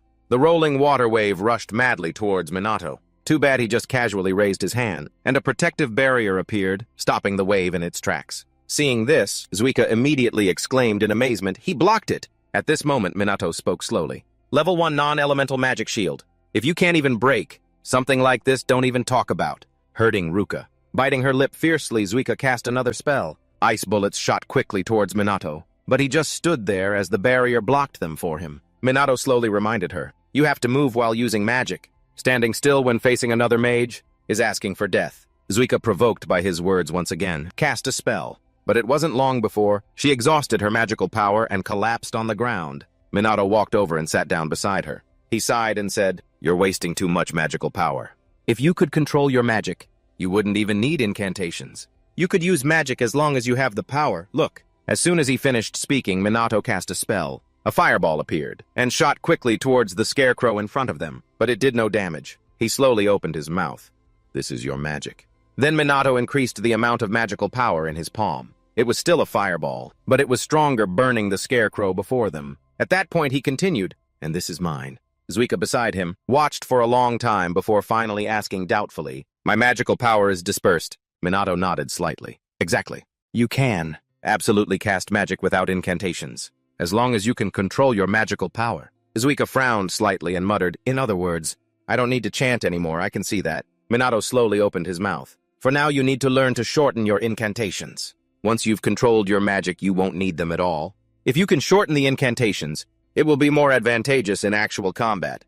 And then, you'll no longer waste magical power on those incantations. Hearing this, Zuika frowned and muttered, "So you could say it will make my magic stronger." "Exactly," Minato confirmed with a nod. Then he suggested, "Let's start again." Zuika couldn't help but panic. "So soon?" Minato winked and said, "Otherwise there's no point.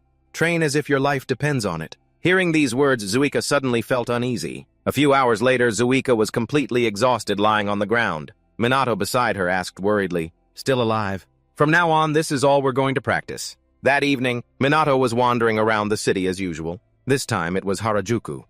He scanned the area with his magic to check. Just as he suspected, this place was also full of monsters. Even though he had been continuously eliminating them, their numbers didn't decrease at all. What the hell is going on? Just then, Minato suddenly sensed something. In the distance, a child was cornered by a magical beast. He hurried over there. Without hesitation, he killed the magical beast. Minato glanced at the child and asked with concern, "Hey, are you okay?" But the child didn't answer. They raised a camera to take a picture of him. Unfortunately, Minato was a step faster. Using magic, he vanished in a flash to a safe place. Minato let out a sigh of relief, boldly taking a picture without even a word of thanks. What's wrong with people these days? I need to get a mask for next time. After that, he headed back home. The next afternoon after school, Minato and Zuika returned to the mansion. The two continued their training. Zuika, as usual, was the first to fall. She lay on the ground, panting heavily. Minato, standing beside her, couldn't help but feel helpless. There are only a few days left until the practice match. She's gradually improving, but in every aspect, she's still no match for Ruka.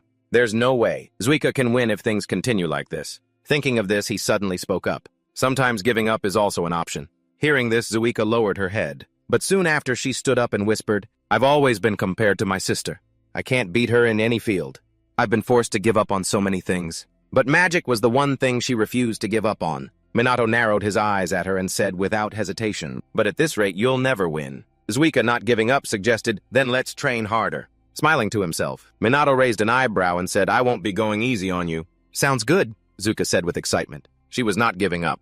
So after that, Minato taught Zuika even more. Then the two of them practiced combat continuously, stopping only when Zuika was completely out of breath. A few days later, Zuika could finally hold her ground for a long time. Minato, very satisfied, smiled and said, "You passed." Hearing this, Zuika exclaimed happily, "I finally did it." Minato also praised her, "Good job, Zuika." Zuika, pleased with his praise, said, "All the hard work has paid off." A few days later, the day of the practice match finally arrived. Minato and Zuika stood in front of the training ground. But as soon as they arrived, the scene inside shocked them both. The training ground was packed with people. The moment the reporters saw Zuika enter, they rushed forward, shoving microphones in her face. They began bombarding her with questions, leaving Zuika flustered and frozen, not understanding what was happening. Minato frowned slightly. Just for a match between students, this is enough to understand the importance of noble mage bloodlines. It wasn't just reporters at the training ground.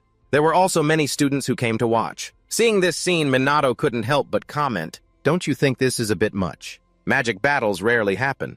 It feels like a major event." But after Minato finished speaking, he heard no reply. He turned his head to look, only to see Zuika cowering there. Just then, a loud announcement came from the distance. "Will the two contestants please proceed to the arena?" Zuika was startled and stood up, about to run away. Minato, seeing she wasn't okay, quickly called her back. "Zuika." Zuika, now feeling anxious, asked doubtfully, "What is it?" Minato smiled at her and encouraged, "Good luck." Hearing these words, Zuika suddenly froze. Then she smiled. A look of confidence gradually returned to Zuika's face. She said firmly, "Of course." Immediately after, she started walking towards the training ground. As she walked, she thought, Minato really is mysterious. But his words echoed in her chest. Soon, Zuika stood before Ruka. Ruka narrowed her eyes at her and spoke in a stern voice. "So you didn't run away?" "Of course not," Zuika spoke confidently. With a soft scoff, Ruka pursed her lips scornfully. "How pathetic! Do you think you have a chance of winning against someone like me?" With that, she raised her eyebrows confidently at Zuika. She seemed certain of her victory. Zuika, not backing down, shouted fiercely, "I will definitely win." Hearing this, Ruka couldn't help but click her tongue. She mused, "It seems you've made some progress in the past 2 weeks." Zuika didn't answer. She knew her sister was very strong. The power gap between them was indeed very large. But Zuika would not give up. Just then, a loud announcement rang out. "We will now begin the match." Immediately, both Mizuha sisters entered a fighting stance. Zuika was the first to summon her magic. She shortened the incantation to conserve mana. At the same time, Ruka wasn't idle either. She also summoned her own magic. Minato, observing from the sidelines, couldn't help but remark, "Ruka must know the basics of a duel between two mages." Ruka was too nervous and forgot to move. She lost the advantage of her quick casting, just as he thought. Zuka in the blink of an eye closed in on Ruka. They both unleashed a level 1 water spell. 2 surging waves of water clashed in an instant. However, because her mana was weaker, Ruka's wave was quickly overpowered, and she was hit by Zuka's wave. But she managed to dispel it. Zuka couldn't help but be surprised. "You dispelled it. You're getting stronger." Even Zuka couldn't help but comment, "In just 2 weeks, you've gotten stronger." Hearing this, Ruka immediately brightened up. This was the first time her sister had praised her. Seeing her reaction, Zuka asked disdainfully, "What's there to be happy about?" "It's just a simple comparison. I wasn't complimenting you." With that, Zuka's gaze hardened. She said in a cold voice, "Now I'm raising the magic level." As she spoke, she once again summoned her water wave. Ruka didn't dare to be careless, hastily summoning a defensive spell. In an instant, a level 2 water spell appeared. It danced in the air, then split into small water bubbles, and shot furiously toward Ruka. Ruka couldn't defend against it, and was sent flying by the water bubbles. Her body was like a kite, with a broken string falling at Minato's feet. Glancing at Ruka, Minato felt a sense of resignation. In terms of casting speed, Ruka has a higher chance of winning, but her opponent is simply stronger than her. As he was thinking, Zuka approached from a distance and spoke coolly. "Aren't you being cruel? You're not going to help her. You've protected her before, haven't you?" "No need," Minato replied without hesitation. His words made Zuka's eyes widen in surprise. Just then Ruka got up from the ground, but her body was still trembling uncontrollably. Zuka was even more shocked, crying out in disbelief. "How is that possible? I hit you with a level 2 spell. So how are you still standing?" Biting her lip fiercely, Ruka said with determination, "I won't lose." Magic was the only thing she had. Even if she lost everything, she wouldn't give up. As soon as she finished speaking, Ruka summoned her magic. Zuka scoffed and quickly summoned a defensive spell. In an instant, 2 water spells clashed violently, but very quickly Ruka weakened. She kept repeating one phrase, "I will definitely win. I won't give up." Then she collapsed powerlessly to the ground. The outcome of the battle was decided. Ruka had exhausted her mana. The victory belonged to Zuka. Ruka lay trembling on the ground, her hands clenched into fists, muttering resentfully, "I couldn't do anything. Nothing at all." Minato sighed in resignation and went to help Ruka up. This was a battle based on magic control. However, she lost due to her amount of mana. Just then Zuka spoke nonchalantly, "Now do you understand? That girl has no talent, Kusanagi. You must have thought so too." Minato replied indifferently, "It's true she has no talent. Ruka is clumsy and a slow learner. She's incompetent and even weaker in a real fight." But there was one thing Minato was very pleased with about Ruka. That is, she works hard and trains, like a complete idiot. Hearing this, Ruka looked at him in surprise. Zuka, on the other hand, pouted indifferently and said, "And this is the result." But before she could finish, Minato cut her off coolly. "It's true that she lost, but I like hard-working people like Ruka." These words moved Ruka to tears. This was the first time someone had acknowledged her efforts. Minato continued without noticing, "Ruka is my student. I find it very unpleasant when you speak ill of her." The more Ruka heard, the more emotional she became, tears streaming down her face. Zuka scoffed again and said contemptuously, "Someone with a mana level of 100 like you is getting a little ahead of yourself." Shrugging indifferently, Minato said confidently, "And that person with a mana level of 100 is going to defeat you." Zuka was angered by him. A look of displeasure crossed her face. She sneered, "You've got a sharp tongue. Fine.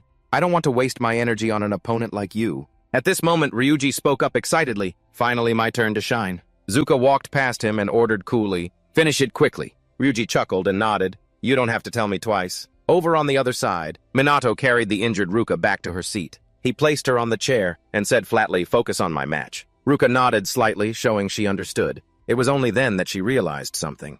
Her body didn't hurt at all. Her wounds had already healed. Minato, however, didn't know what she was thinking, and slowly walked onto the fighting stage. "Although I was bluffing a bit earlier, saying 100 mana was enough to beat Ryuji, but right now, if I don't go all out, I won't stand a chance. I'll keep my mana at 100, use non-elemental magic and no incantations. I also won't put up a magic barrier. So if I take just one direct hit, I might just check out for good. The more I think about it, the more exciting it gets." Ryuji saw Minato step onto the stage and immediately shouted excitedly, "Sorry, little bro, I'm not planning on holding back." Smiling faintly, Minato pouted and replied, "That's fine, I'll go easy on you." In an instant, the entire arena erupted. Cheers echoed continuously. "Ryuji, don't go all out, go easy on the kid." On the stage, Ryuji unleashed his own mana. Minato estimated it to be around 8,000. For his past self, it would be like a joke. But now he could only use about 100 mana. Immediately, the second match between Minato and Ryuji officially began. Ryuji summoned his magic while laughing and saying, "Don't hate me for this. Just this one blow will be enough." To test whether Minato is the one who defeated those expelled guys, Ryuji wanted to see if he could withstand this full power attack of his. But before he could even launch his move, a beam of mana shot straight into the middle of Ryuji's forehead. Minato pouted contemptuously. Too slow. This scene stunned the students in the stands. It's over in less than 3 seconds. Because Ryuji was unconscious, the victory went to Minato. Zuka hurried over to check on Ryuji's condition, her heart filled with shock. Minato knocked Ryuji out with just one hit. She didn't even hear him chant any spells. What the hell did you do? While Zuka was still thinking, Minato's mocking voice reached her ears. I did exactly what you wanted, and finished it nice and quick. Ruka, watching from the sidelines, saw this, and immediately cheered happily. Awesome, he really beat him. Zuka, however, glared at Minato and said coldly, It seems you have some talent after all. Minato laughed it off. As long as I'm better than you, that's enough. Still can't shut your mouth, huh? Zuka ground her teeth in anger. Then she unleashed her full mana. Minato estimated it was only about 10,000, but it was still stronger than Ryuji's. While the two were facing off, the voice of the match announcer rang out again.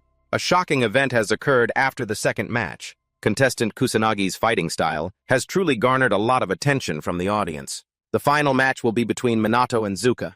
Everyone is waiting to see who will be the one to claim victory. As soon as the match was declared to have started, Minato attacked Zuka without holding back. Zuka on the opposite side wasn't flustered. She calmly summoned magic to respond. Minato knew that his current mana was only about 100, so naturally the spells he used weren't very strong. Therefore, if Minato didn't aim straight for Zuka's forehead, he wouldn't be able to injure her at all. Zuka also realized that she shouldn't move too much, but focus on defense. Just as Minato thought, Zuka defended with ease. She didn't move, standing still and attacking him with waves of water. A series of water jets, sharp as knives, rushed at him furiously. But the next scene shocked Zuka. Minato easily dispelled all of her magic, without a single hair out of place. Zuka's eyes widened in amazement. You haven't been using magic this whole time. What the hell has this kid been doing? Not just her. The students in the stands were just as confused. They began to whisper among themselves. Shouldn't he have been hit by now? He's not even wet. What's going on? Ruka, in contrast, wasn't surprised. She was just thinking about what technique Minato used to achieve this. Zuka, having her attacks broken by Minato, was now very angry. She was sure he was hiding some kind of trick. Thinking this, she attacked again. But this time Minato moved. He seemed to dance in the air, effortlessly dodging the water jets that Zuka had just fired. This scene entered Zuka's eyes, causing her pupils to contract in disbelief as she cried out, You dodged all my attacks, without even using magic. Ruka on the sidelines couldn't help but frown. A mage can counter with another spell.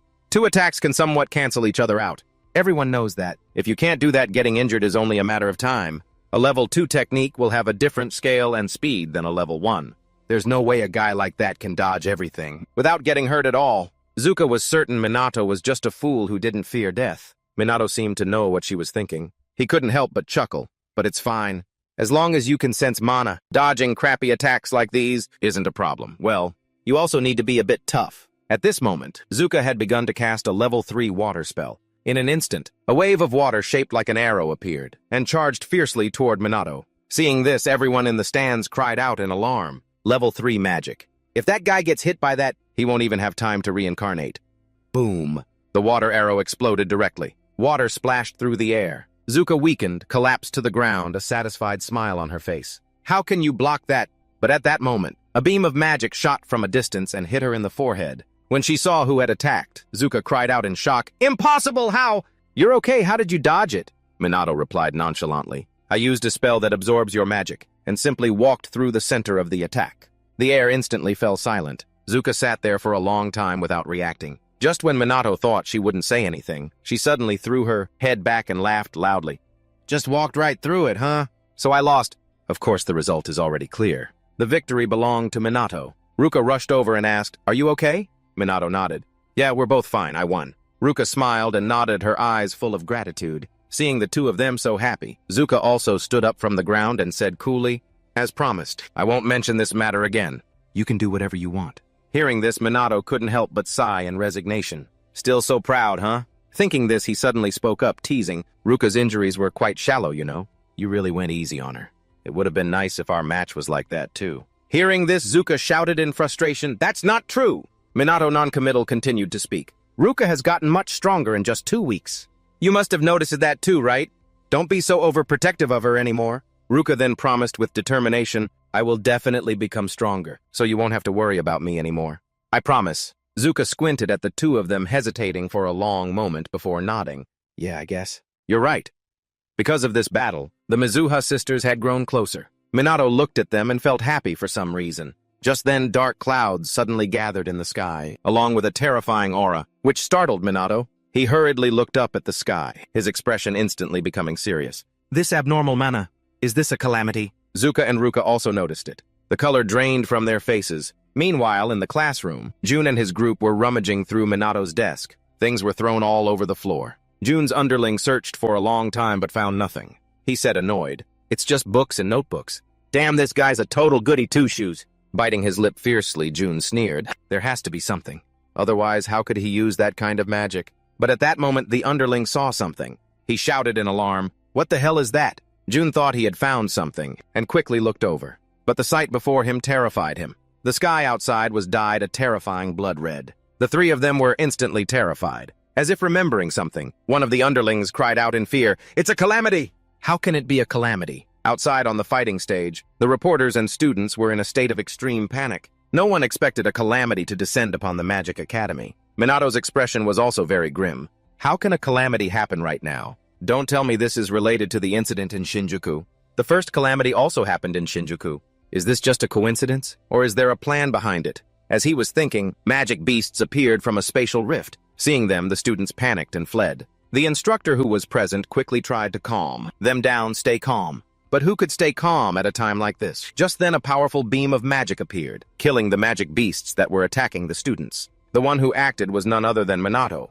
He shouted loudly, "Calm down!" His voice made the students quiet down. Although still panicking, they stopped running and stood in place. Minato was very satisfied with this. He scanned the crowd and instructed, "In the initial phase of a calamity, only low-level monsters will appear. It's best if we evacuate to the gymnasium." Then he said, looking at Zuka, Ruka, and Ryuji, "You three too. You should go as well." Hearing this, they exclaimed in surprise, "What are you planning to do, Kusanagi?" Minato replied nonchalantly, "I have to save the people trapped in the buildings." The instructor looked at him in a panic and said worriedly, "You're going alone? You're being too reckless." Ryuji quickly spoke up, "I'll go too. With me it should be fine, right, Sensei?" The instructor was still hesitating, but he continued with a raised eyebrow. "You've seen what this kid can do, haven't you?" The instructor hesitated for a moment. After a long pause, he nodded in agreement. "I understand, but don't overdo it." Ryuji chuckled and replied, "How could I possibly die?" Then he glanced at Minato. He didn't say a word, just shrugged indifferently. Next, Minato looked at Ruka and said, "Well then, I'm off." A look of worry appeared in Ruka's eyes. She said in a low voice, "Be careful." "Okay." Meanwhile, Ryuji had already spoken up, "I'm going ahead, kid. My current speed allows me to run at 10 meters per second. Let's see if Minato can keep up." But Ryuji was overthinking it. Minato directly summoned magic and took off. He flashed past Ryuji like lightning. He raised an eyebrow and joked, "I'm going ahead, senpai." Ryuji's eyes widened in amazement as he muttered in frustration, "What kind of demonic speed is that? Hey, wait up." Immediately after, he quickly followed. "But just being fast isn't enough. I'm going to observe this kid's true abilities down to the last detail. Of course I'll save people along the way." Minato couldn't be bothered with Ryuji. As he moved, he used his mana to scan the entire academy area. There are a total of 58 magic users in the building, but there might be people who can't use magic too. In that case, I'll have to check each floor carefully. In the school building, magic beasts had already invaded. There were also students trapped in classrooms unable to get out. Minato saw this as he jumped in through a window. Without a moment's hesitation, he used magic to eliminate the beasts. His magic was extremely powerful. Wherever it passed, magic beasts fell. While Minato was focused on killing the beasts inside the classroom, one burst in from outside trying to ambush him. It was as if Minato had eyes in the back of his head. He casually released a burst of mana that tore the beast's body to shreds. Before long, Ryuji arrived and asked frantically, "Hey, is everyone okay?"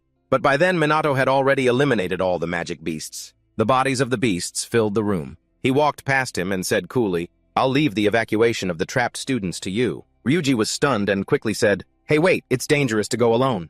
But there was no one left behind him. He muttered in frustration, "Where'd he go? Damn, he's fast!" Ryuji thought Minato probably considered him a burden. And what could I say? It might actually be true. He finished off these beasts in less than a second. Just who is this kid? Minato didn't know about his thoughts. He was still running like crazy. If I'm outside, I can use magic bullets to kill them in one shot. But in a confined space, I might accidentally hurt someone else. So I have no other choice but to continuously use low-level magic to take them down. But that should be enough. Minato easily defeated the magic beasts with just low-level magic. Moreover, he saved a lot of people. although it would take some time, if he had to continuously bring the students he saved to the gymnasium. But he had someone to help him with that. Ryuji always arrived afterward during the whole process. But now, he was fighting magic beasts outside. He roared fiercely, "I'll take down all the magic beasts. You guys hurry and get to the gym." But as soon as Ryuji finished speaking, a sudden scream rang out, startling him. What's going on? When he looked again, he saw a group of students being enveloped by magic and then slowly lowered to the ground. Ryuji saw this and frowned in silence. What is Minato doing?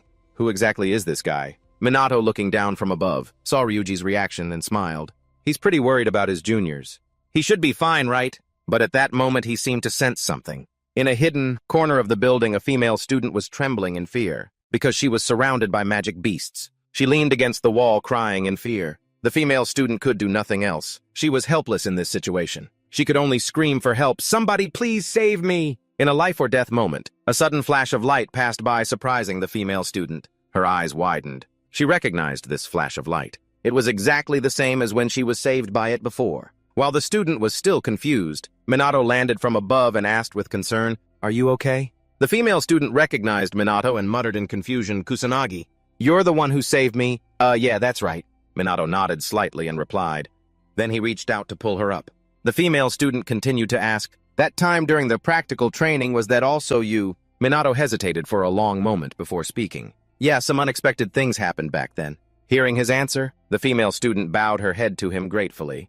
"Thank you for saving my life twice." Minato, noncommittal, smiled and said, "Don't mention it, it was no big deal." The person who had saved her twice, the female student suddenly felt her young heart flutter. Her cheeks turned red because of it. Just then Ryuji ran up from below and shouted, "Who's next to be saved?" Minato glanced at the female student and instructed, "Just follow him and you'll get to a safe place. I'm heading out." The female student still wanted to call out to him, but he had already run off. Even Ryuji was at a loss. Minato didn't care what they thought. He continued to run upstairs. "There are still quite a few students surrounded. I can't wait for the police to arrive. I have to do something." Elsewhere at the Prime Minister's residence, because of the calamity that had just occurred at the Magic Academy, high-ranking officials were all present. The Prime Minister sat at the head of the table and spoke seriously. "A calamity event has occurred at the Kamui Magic Academy." The surrounding officials heard this and began to whisper among themselves. "Why is that horror happening to us? There have been no recorded calamities since the last one, 55 years ago. But what are we supposed to do?" The Prime Minister spoke grimly. "We are still trying to contact the Magical Beast Response Unit at the City Police Department and the Noble Mages. The Ground Self-Defense Force is also on high alert." The high-ranking officials retorted with dissatisfaction, "But the mages of the Self-Defense Force only specialize in handling natural disasters. None of them have experience fighting magic beasts." The Prime Minister naturally understood that. This is the consequence of living comfortably, without worrying about facing a calamity. Our only hope lies with the police force and the noble mages. The more he thought, the tighter his fists clenched. The disaster from 55 years ago is happening again.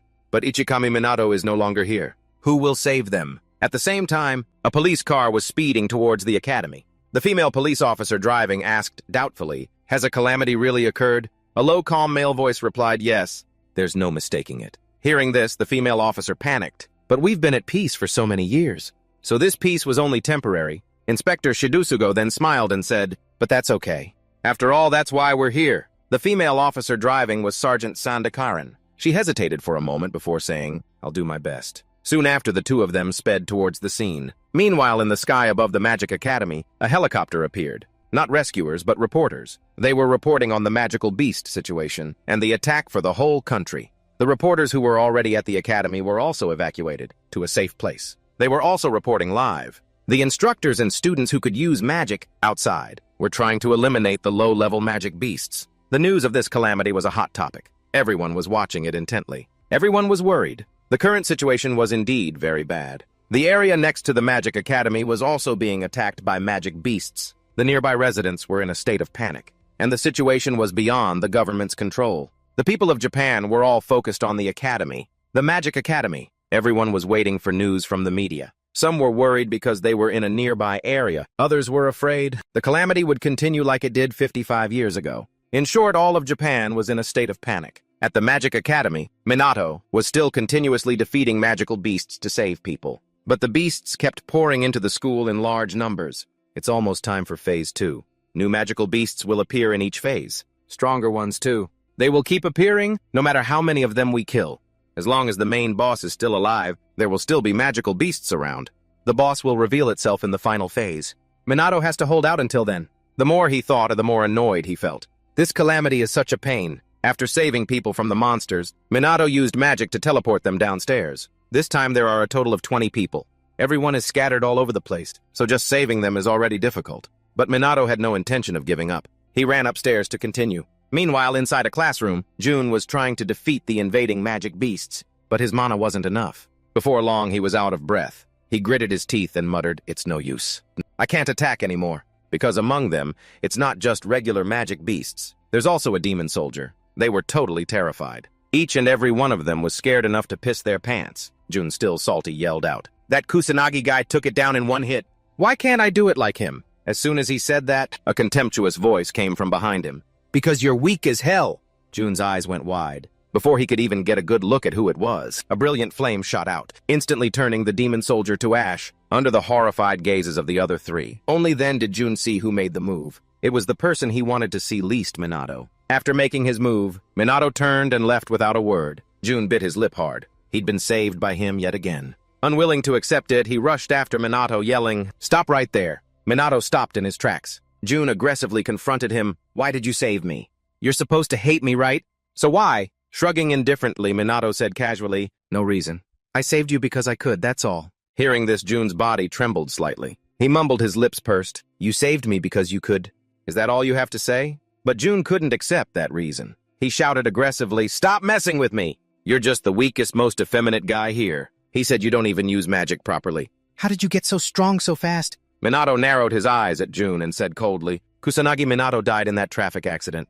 I was reincarnated into his body." Hearing this, Jun shouted in disbelief, "What? Can people get stronger after cheating death? I should be stronger than you. But why? Why am I strong, you say? A truly strong person doesn't go around picking on the weak." Minato scoffed at that. He narrowed his eyes at him and said coldly, "And a weak person doesn't humiliate someone even weaker. You've been blindly consumed by your own arrogance, believing that you're strong. Right now, Jun doesn't even dare to think about fighting you." After saying his piece, Minato left, leaving Jun standing there alone. Before long, he collapsed to the ground, devastated. He knew he was running from the truth, that he hadn't gotten any stronger. Since middle school, Jun had been taking out all his stress and frustration on those weaker than him. But then he was saved by Minato, the one person he considered the weakest, and he just couldn't accept it.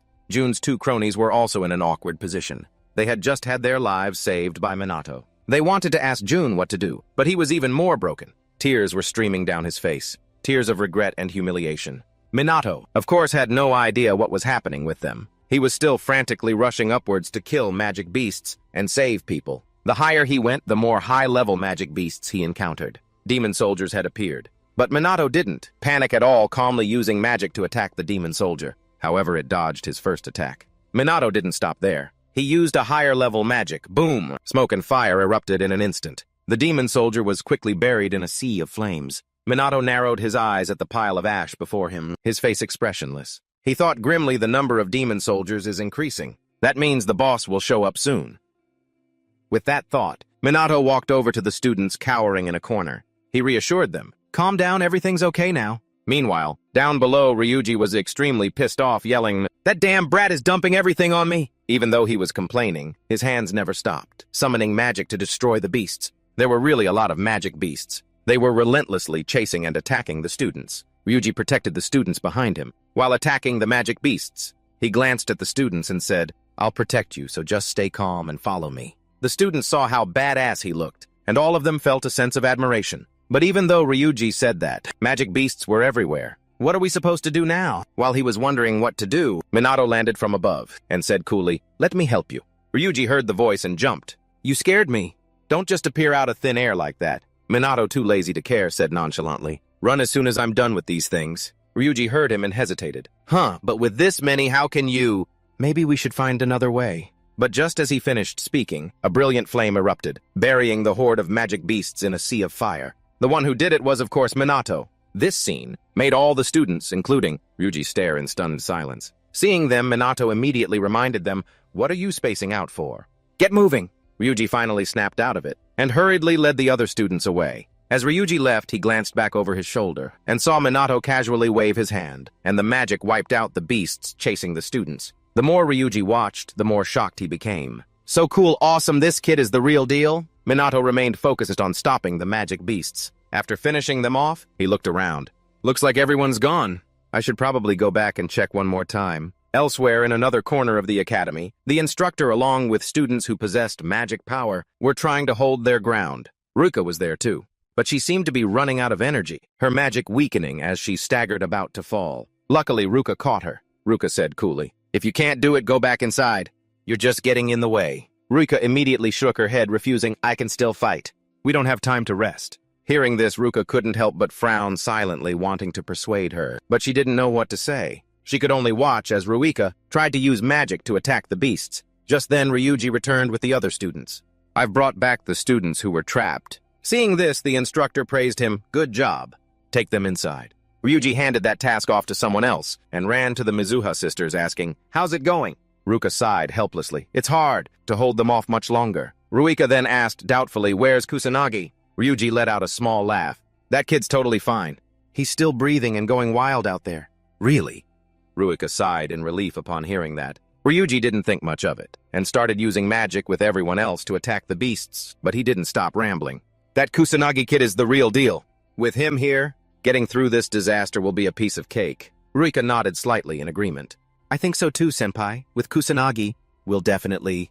But before she could finish, the ground suddenly began to shake violently, startling everyone. The instructor quickly yelled, "Evacuate, evacuate now!" Because in front of them now were too many magic beasts, and they weren't low-level beasts, but demon soldiers. Ryuji panicked and yelled out, "Too many monsters, we have to get out of here." Hearing this, everyone quickly turned and ran. Ryuji and the two Mizuha sisters were no exception. They didn't have the ability to face the horde of magic beasts before them. But they hadn't run for long when Rika suddenly sensed something and glanced behind her. She saw the magic beasts being attacked by magic, fresh blood spraying like rain. The three of them, Ryuji and the sisters, were a bit stunned. Unbeknownst to them, the magic police had arrived. The one in the lead was Inspector Sugo. He urgently ordered, "Take them down quickly.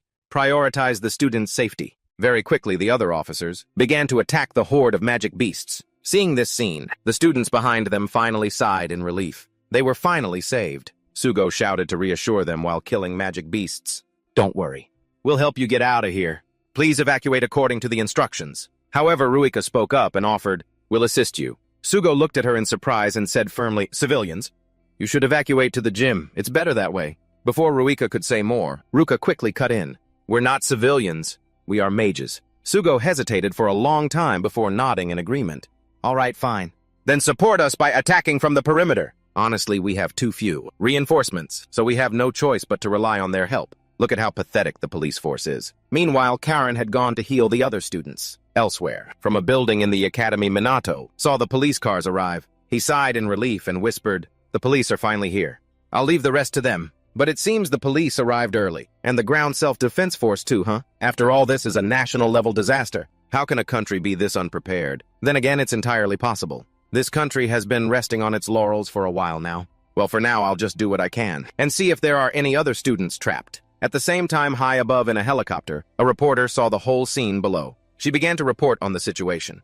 "It appears the police have arrived. However, the number of magic beasts shows no sign of decreasing. The entire nation is anxiously awaiting the appearance of the mages, the nobles. After all, events like this require them to take action, and everyone is hoping for the noble mages to help. All the citizens believe that the noble mages will appear soon." The female reporter at the scene looked directly into the camera and pleaded, "Please show yourselves, noble mages." However, in the room of the head of the Fuyuka family, upon hearing the butler's report, the old man said coldly, "Let them be." The butler heard this and asked hesitantly, "Are you sure, sir?" The head of the Fuyuka family scoffed and said, "A bunch of cops are enough to handle a small disaster like this. There's no need for a noble mage like me to get involved." With that, he stood up to leave. The butler saw this and asked, "Where are you going, sir?" "To sleep." The head of the Fuyuka family answered coldly with one word. The butler had no further comment. He bowed respectfully and said, "Have a good night's sleep, sir." At the same time, at the Magic Academy, Sugo was trying to fight off the magic beasts, but the situation was getting worse. With that thought, he glanced at his subordinate and asked, "Can you handle the ones near the entrance?" The other person shook his head, "No. There are too many of them there." Sugo's expression instantly became grave. "They're appearing faster than I predicted. We can't evacuate the people in time. Outside support is the most crucial thing, but it hasn't arrived yet. Now our only hope is the noble mages, but we can't even contact them. The more Sugo thought about it, the more frustrated he became, and he couldn't help but yell, "Damn it! Where are those useless people at times like this? They're never around when you need them. We have to rely on students, who are still attending the academy, for help. This just shows how pathetic Japan's military strength is right now." Sugo scowled fiercely. He had read about this before. There's a reason it's called a disaster. Were the people of Japan in the past like this too? And if the boss shows up now, we're screwed. Speak of the devil. The ground began to shake again, terrifying everyone. Sugo bit his lip hard. No way, is that demon general the boss? Ruka's expression was also very grave. That monster rarely appears in this area, and only a noble mage is strong enough to defeat it. Ruika also knew very well that it would take magic of at least level 5 or higher to defeat it. But no one here could use magic that advanced. While everyone was panicking, a brilliant flame struck. Ruka didn't hesitate to shield Ruika. Ruka collapsed right in front of Ruika, sending her into a state of utter panic, her eyes filled with worry. Ruka lay on the ground, her body trembling uncontrollably. She looked up at Ruika and said, "Run, Ruika." But Ruika remained frozen, her legs unable to move, while everyone else was running in panic. Ruika held Ruka tightly, her eyes filled with pleading. Sugo and the magic police on this side were trying to fight back, but they were no match for that magic beast. Ryuji was also weakened by now, unable to do anything more. But in front of them, a figure emerged from the brilliant flames. Seeing it, everyone's expression turned grim. They seemed to have accepted their fate. They would die here. Ruka continued to hold Ruka tightly. She screamed continuously, "Kusanagi, please save us, Kusanagi." The flames were now blazing fiercely, burning as it rushed towards everyone. Ruka screamed Minato's name in desperation. The heat was getting closer and closer. The monster was also menacingly approaching. But just then the monster suddenly stopped. It saw something blocking its path. Appearing from the sky, a large amount of magic power was attacking it. At the same time, a figure appeared in front of Ruika. The person who arrived was Minato. He said seriously, "Sorry I'm late, I made you wait, Ruika." Seeing him, Ruka was instantly overjoyed, but Ruka's condition was very bad. Tears began to stream down her face again. "Kusanagi, my sister?" Minato went to check on her, then said, "It's okay, she just passed out." With that, he placed his hand on her and began to heal her. Ruika, still anxious, silently bowed her head and waited. Minato continued to treat Ruka. After a while, he gritted his teeth and stood up. Ruika, seeing this, was startled and called out to him. Minato glanced at her and said nonchalantly, "I'll take care of this, boss." Ruika was stunned for a moment, but quickly nodded and said, "Okay." Immediately after, the entire area was protected by a defensive magic. Ruika was startled and amazed. "What is this?" Ruka's wounds were also healing quickly. The more Ruika watched, the more astonished she became. The other students, feeling this magic for the first time, were completely shocked. Karen came out from inside. Her eyes widened when she saw this. "This is level 3 Holy Arts Heal. Even I can't use this." Who could immediately after? She ran to Sugo and asked worriedly, "Senpai, are you okay?" Sugo shook his head slightly. "I'm fine, just a little exhausted." Karen ran to help him up. Then she scanned the area and asked, "What's happening?" Sugo shook his head helplessly. "I'm not sure either, but we have to protect the people until our last breath." Karen couldn't help but say hesitantly, "But that's too dangerous. You could die out there, senpai." Biting his lip fiercely, Sugo said with determination, "But if we don't do something, everyone here will die." Karen knew this, but she still said worriedly, "This is an impossible task. In the end, everyone will just..." Our entire force has already been taken down. Just as she said, a corner of the academy was now engulfed in flames. All the magic police officers were down. Sugo bit his lip hard, his eyes filled with rage. The self-defense force or the noble mages? None of them came. There's nothing more we can do. The magic police force had given up. The battle against the magic beasts was getting worse. The smoke and flames grew more intense. The reporters at the scene couldn't help but panic. "No way! The police are also... Is this the end for us?" Those watching the live broadcast were also extremely worried. Everyone was on edge, but at the scene, Minato was walking alone towards the monster. Seeing this, Karen immediately cried out in shock. "There's a student walking right towards the demons.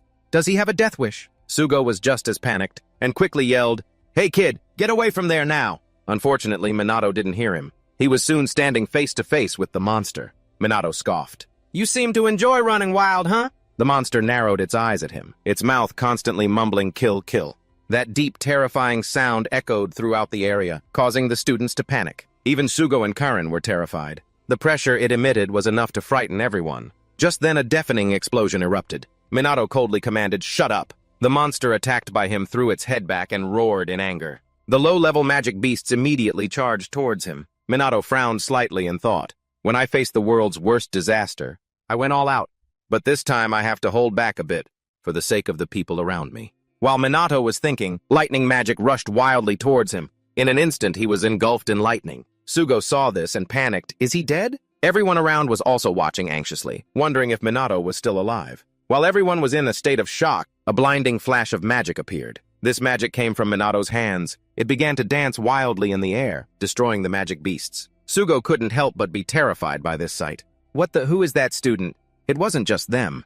The reporters at the scene had also noticed Minato's appearance, but they couldn't see his face. The cameraman wanted to get closer for a better look, but was hit by a magic attack, preventing him from achieving his goal. The one who did it was Ruika. Minato tried so hard to hide his true power. Well, this way he can fight without distractions. Meanwhile, in the battle, dozens of magic beams shot from both of Minato's hands, dancing ceaselessly in the air. Everywhere they went, magic beasts fell. This scene made the inexperienced students stare in disbelief. They exclaimed, "He's so amazing! Can we really be saved? He can do it?" But they didn't have time to be distracted. The low-level magic beasts were still around. Luckily, there were still people who could use magic to defeat them. Sugo shouted a reminder as he fought. There must be something we can do. Support him. Minato, who was fighting the boss, couldn't help but smile when he heard this. The police in this era seemed pretty decent. With that thought, he immediately waved his hand, and the magic beams exploded again. The boss was now extremely angry. It quickly summoned its magic. Seeing this, Sugo cried out in alarm. Level 6 magic. That's almost on par with the noble mages. It's over. There's nothing we can do now. The magic the boss cast was a level 6 spell. Fire Dragon's Roar. Smoke and flames erupted once more. The students were instantly thrown into shock. The reporters at the scene were equally desperate. Sugo watched helplessly as the flames rushed towards them. The fire, so brilliant it could swallow everything, had a terrifying blood-red color. The students were now in complete despair. Even Karen could only pray to the gods to save them, Sugo thought. No matter how strong Minato was, there was no way he could defeat that. There was no way to survive. The only person who believed in Minato at this moment was Ruika. She believed he could definitely do it. If it's Minato, he can definitely do it. Minato will surely survive, and save everyone here. At the same time, Minato was silently observing the demon boss in front of him. It's big, that's for sure. But the bigger they are, the slower they are. This demon general is struggling to use level 6 magic. If I hold back my power, I won't be able to do anything to it, huh? I really don't want to do this, but I have no choice. With that thought, Minato immediately held out his hands and summoned 2 types of magic at once. In an instant, he unleashed his own magic power. Rika stared blankly at the massive amount of magic power dancing before her eyes. She was so shocked her eyes went wide, but more than that, she was overjoyed. Under everyone's astonished gazes, a giant serpent made of water magic appeared. The more Sugo watched, the more stunned he became. Is that composite magic? At the same time, the demon general's fire dragon charged fiercely. Minato's water serpent didn't back down, meeting it head-on. Boom! The 2 powerful forces collided. They coiled around each other, one of fire, one of water, clashing intensely. The demon general below frantically unleashed magic while mumbling incomprehensible words from its mouth. Slaughter humanity, die. Immediately after the fire dragon grew larger again and charged forward with ferocious momentum. Minato couldn't help but curl his lip in contempt at the sight. His giant water serpent now rushed towards the fire dragon, destroying it in an instant. But it wasn't done. The water serpent continued on its path and quickly reached the demon general. It was simply swallowed by the wave. Before it died, it could only mumble 2 words, why? Minato watched it slowly disintegrate, his face expressionless. He scoffed, because you didn't train enough, that's why. Although he said that, Minato thought it could probably do more than that. But it seemed weaker than he expected. After the boss died, clear skies returned to the Magic Academy. Minato looked up at the sky and smiled. Looks like once you defeat the boss, the disaster is over. At least for now, I can enjoy a rare moment of peace. It's been a while. It was only then that the students snapped out of their daze. They had been saved. Immediately, the crowd began to cheer and shout for escaping the jaws of death. Even the reporters at the scene were no exception. They were so happy they cried. Karen also sighed in relief. We're safe. The disaster is over. But Sugo was extremely surprised. Unbelievable.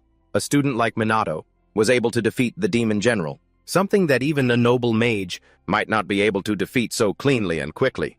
Who is he? But before he could figure it out, his legs gave out and he fell. He couldn't help but click his tongue. Looks like my knees are giving out on me. Over on the other side, Minato walked up to Ruika and said with a smile, I did it. Rika looked up at him, her eyes glistening with tears, and said, You did. I knew you could do it. Thank you, Minato. It was nothing, Minato replied with a modest shake of his head and a smile. While the two were talking, the other students rushed over, startling Minato. Before he could understand what was happening, he was surrounded by a crowd of students, who were praising him to the skies. Minato sighed helplessly. So much for avoiding being the center of attention. My future looks as gray as the sky was a moment ago. Seeing his reaction, Ruka couldn't help but smile. You look like you're having a hard time. The next day, all the media outlets were reporting on the disaster at the Magic Academy, including the fact that the disaster was stopped by a mysterious student. But everyone at the academy knew that mysterious student was Minato. After the disaster, the crowd around Minato grew larger and larger. Every time he went to class, they would stand next to him asking all sorts of questions, which really annoyed him. Of course, there were also those who recovered and complained. Looks like someone's getting a big head from all the ass-kissing. How can a student like him be that strong? And so the students started arguing loudly, in class splitting into two factions. One side supported Minato, while the other side didn't believe him. Taking advantage of the commotion, Minato slipped outside. He was really getting tired of them. Just then, Ruka appeared beside him and said teasingly, "Having a tough time." Minato grunted, "Don't even start," but let out a small laugh. Ruika teased him casually. "You're the hero who protected everyone, so there's not much you can do about it, right?"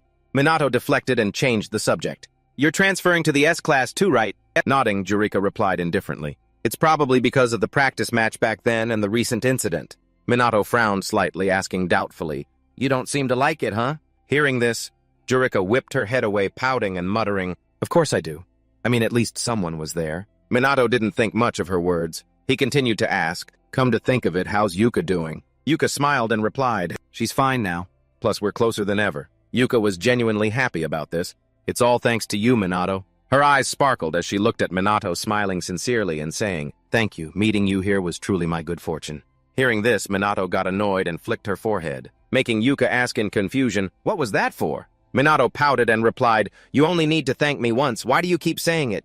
Then he turned and walked away. Yuka watched his retreating back and then smiled. It seemed this young girl's heart had been stirred. Elsewhere, at the Prime Minister's office, the high-ranking officials had all gathered. The Prime Minister was constantly on the phone with someone. After a while, he finally spoke up about this matter. "The calls with other nations are officially concluded." Someone asked doubtfully, "Finding the cause of the second disaster is not easy at all, right?"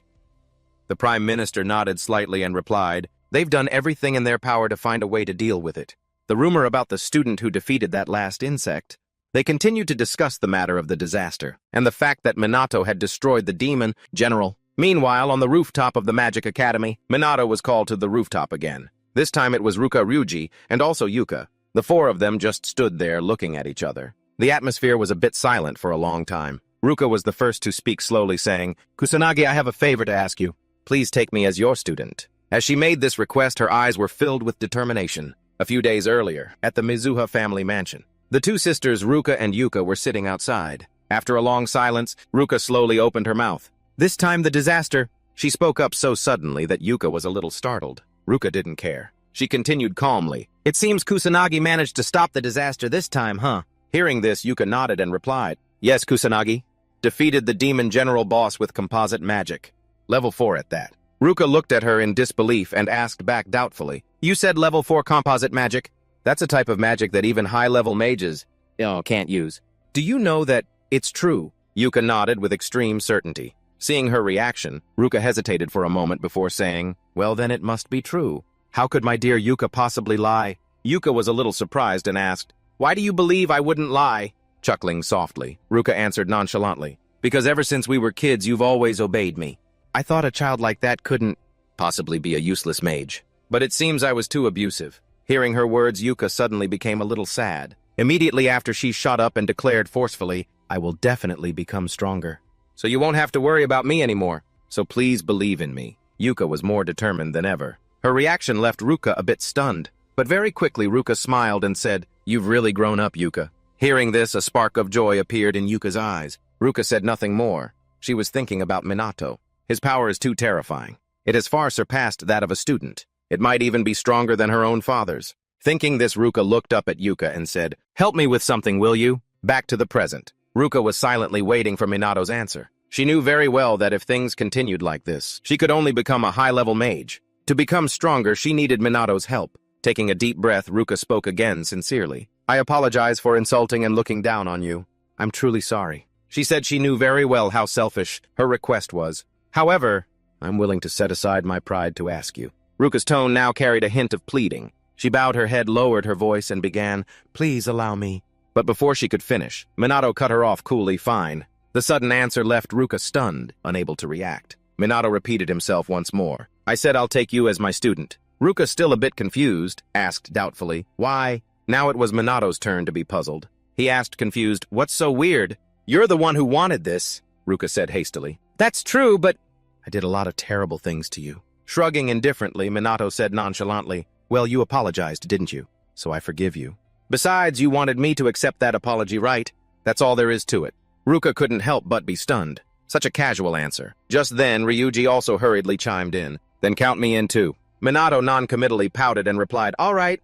Teaching one or two more people is fine." Seeing Ruka still looking confused, Yuka explained, "He's just that kind of person, sis." Ruka squinted at Minato, thinking to herself, "You really are a strange kid." A little later, in a classroom at the Magic Academy, Minato and Yuka were called to this place for some unknown reason. In front of them were Inspector Sugo and Sergeant Karin. They were currently bowing to Minato, speaking sincerely. "First, please allow us to thank you.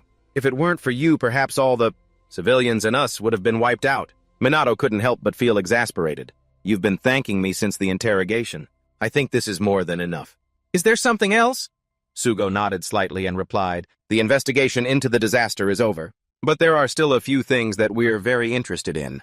Minato couldn't help but be surprised, asking, "A few things that interest you?" Sugo didn't hide his purpose and said, "Kusanagi, you awakened your mage abilities after being involved in a traffic accident. Is that correct? Those around you have also testified to that, so there should be no mistake. But after investigating, I heard someone say that after the accident, you were like a completely new person." Hearing this, Minato tensed up. A wary look appeared in his eyes. Sugo didn't notice and continued, "Your personality changed, and your power grew abnormally strong enough to even destroy a demon general." The more he talked, the more confused the people here became. Yuka couldn't hold back her dissatisfaction and questioned, "Wait a minute, what are you implying?" Sugo seemed to know he'd misspoken. He frowned and muttered, "Okay then, let me change the question.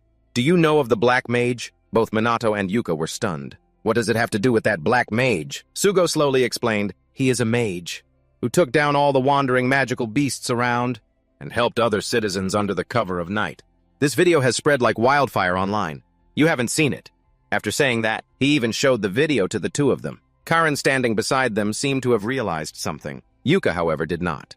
She frowned and asked, "What does this have to do with Kusanagi?" Sugo calmly answered, "Because these two have some similarities, both in physique and age." He said the Black Mage is rumored to be a mage who's quite well known, but the magic doesn't match.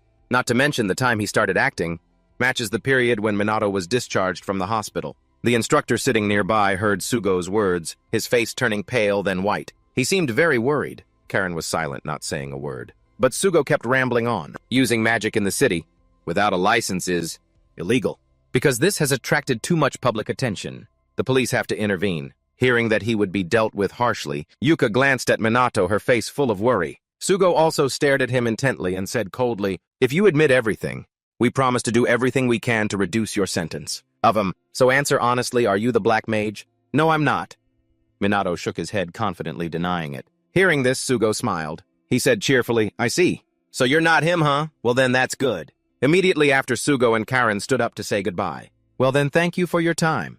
We'll be leaving now." The two quickly exited the door. Sugo then recalled Minato's reaction. He didn't even seem the least bit restless. If he really is the Black Mage, then he must have some serious guts. On the other hand, Karin seemed certain. Minato is that mage. Both his aura and his voice are exactly the same. Could it be that his stealthy actions that night were simply to save people? Toisao, she couldn't tell Sugo about Minato's true identity, although this could be considered a failure for a police officer. He's a good person who saved her. And so the two police officers were simultaneously in two opposing states of mind. Sugo wanted to dig up the identity hidden behind Minato, while Karin wanted to hide Minato's identity. Elsewhere, after the meeting in the conference room, Minato and Yuka went to class to report. The teacher stood at the podium and announced loudly, "These are two new students, Kusanagi and Mizuha. They will become members of our class. From today onwards, please help them out." Minato, for defeating the demon general, was welcomed very warmly by everyone. As soon as he sat down, he was surrounded by a crowd asking him questions non-stop. Of course, with her family background, Yuka faced a similar situation, making it a bit difficult for her to handle. Seeing the students in the class surrounding the two of them, the teacher couldn't help but say helplessly, "Everyone please settle down in your seats. Class has already started." Minato found it really annoying. He was interrogated from the start of class until the break. This is exactly the reason why he didn't want to stand out too much. Minato took the opportunity during the break to sneak away. However, someone called him back. He turned his head doubtfully to look. It was the pink-haired girl, the one Minato had saved from the magical beasts the other day. She looked at him timidly and said shyly, "Kusanagi, could you come with me for a moment?" A little later on the academy rooftop, Minato was truly exasperated. To think it's this place again. Is it a trend now? To call people to the school rooftop every time you want to talk to them. Surprisingly, Yuka was also here. She just wanted to find a place where she could practice by herself, without being discovered. But she didn't expect Minato to be here. Plus, he was with some strange girl. What are they doing here? The pink-haired girl stood in front of Minato and asked hesitantly, "I wonder if you remember me?" Minato shook his head a little apologetically. "Sorry, I don't." The pink-haired girl wasn't surprised. She said in a low voice, "I'm the person you saved during the recent disaster." Only then did Minato remember. He nodded and said, "Oh right, I remember that." The girl's cheeks instantly flushed red. She lowered her head and said timidly, "During the practical training I was also attacked by monsters, and someone saved me with magic."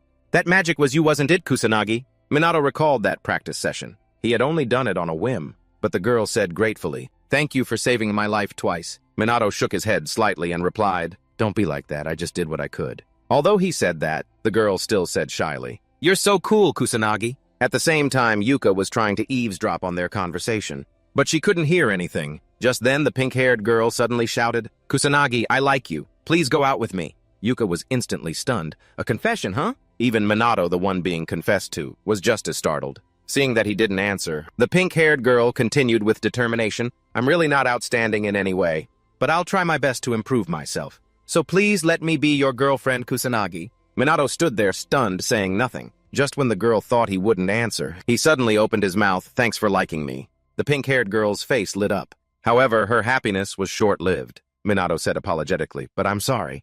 I really don't have time to think about dating. Right now there's something I have to do." Hearing this, the pink-haired girl lowered her head, muttering softly, "I understand." But she quickly raised her head, her radiant expression returning. "Thank you for being honest with me. I think I can let go of these feelings now." With that, she turned and left the rooftop. Yuka had tried to hide behind the wall, but Minato still noticed her.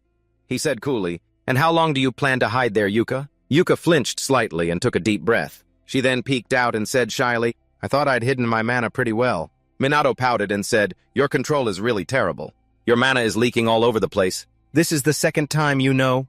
Do you like stalking people or something?" Hearing this, Yuka retorted, "I just happened to overhear it, okay? It's not like I did it on purpose, anyway. Why did you turn her down? She's pretty cute, isn't she?" Minato pouted and said, "I'm not thinking about that stuff right now." With that, he turned to leave, leaving Yuka standing there stunned. What Minato meant was that the age gap between them was too big, even though physically they were in the same school year. Yuka watched his retreating back and muttered hesitantly, "I see. So you're not going to date anyone, right?" But she suddenly realized something. Why did she feel so relieved hearing Minato say that? Yuka thought to herself as she followed Minato downstairs. He won't date anyone. While she was thinking, Minato suddenly turned his head back. It made Yuka freeze on the spot. Minato said coolly, "Practice your mana control more often." "You're still pretty clueless." Yuka finally snapped out of it. She pouted and said, "I know you keep saying that." She would train hard to become stronger, until the day Minato acknowledged her. That night, as usual, Minato went out to check the number of monsters. There was still no sign of them decreasing, even though the disaster had passed. Is this an omen? That another wave of disaster is about to hit? No, that's not it. Just then, a loud scream suddenly echoed in the darkness. "Help!"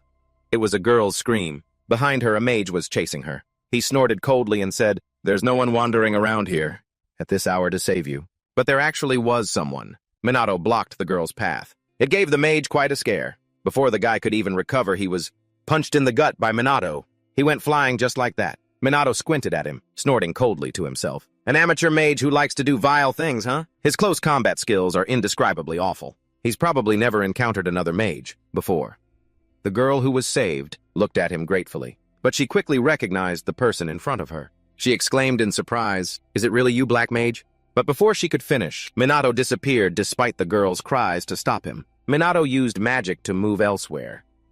The Black Mage, huh, students? At school, and even that Sugo guy mentioned it. It seems they really are talking about him. But how did I suddenly get so famous? The next morning on the rooftop of the academy building, Minato had gathered here with the three others. He frowned and asked, "That Sugo guy mentioned him before.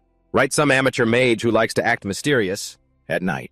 People are talking about him a lot. So I was just wondering why." Ryuji replied while eating, "Probably because he's a hot topic online." After hearing that Minato asked in surprise, "What's online?" his words left the other three stunned. They started whispering amongst themselves. Finally, Yuka spoke up to explain, "The net is an information system that covers the entire world. We can find anything on it. So information spreads at the speed of light." After listening to the explanation for a while, Minato finally understood. Ryuji took out his phone and explained, "You can access it with your phone too. Man, you've got to have one of these, right? Try opening Google or something." Minato tried to figure it out. Finally, he managed to do it. He exclaimed excitedly, "I did it!" Yuka and Ryuji clapped along with him. "You did it!" Minato pouted and said, "This is nothing." Ruka, seeing them acting so childish, couldn't help but sigh helplessly. She cut in with a serious tone. "By the way, you promised to help us train. When are we starting?" Minato said cheerfully, "We can start right after school today. Since you guys taught me how to use a smartphone and this thing called the internet, I'll try my best to help you all out." Hearing this, Yuka suddenly felt a chill. This doesn't look good. Just as she thought that afternoon after school, the four of them went to Yuka's mansion to train. Before long, all three of them had collapsed. Minato shook his head helplessly. "Oh, come on. We haven't even warmed up yet. You have to put your all into it, as if your lives depend on it." These words seemed to hit a sore spot for the three of them. All three immediately stood up, each one saying with determination, "I can still take it. Don't you dare look down on us." Only then did Minato nod in satisfaction. "That's more like it. Now attack me." Immediately, the three of them charged towards Minato at once. Elsewhere near Tokyo Tower, an anomaly had appeared. A nearby observer immediately cried out in alarm. "Unbelievable. Just a moment ago it looked normal.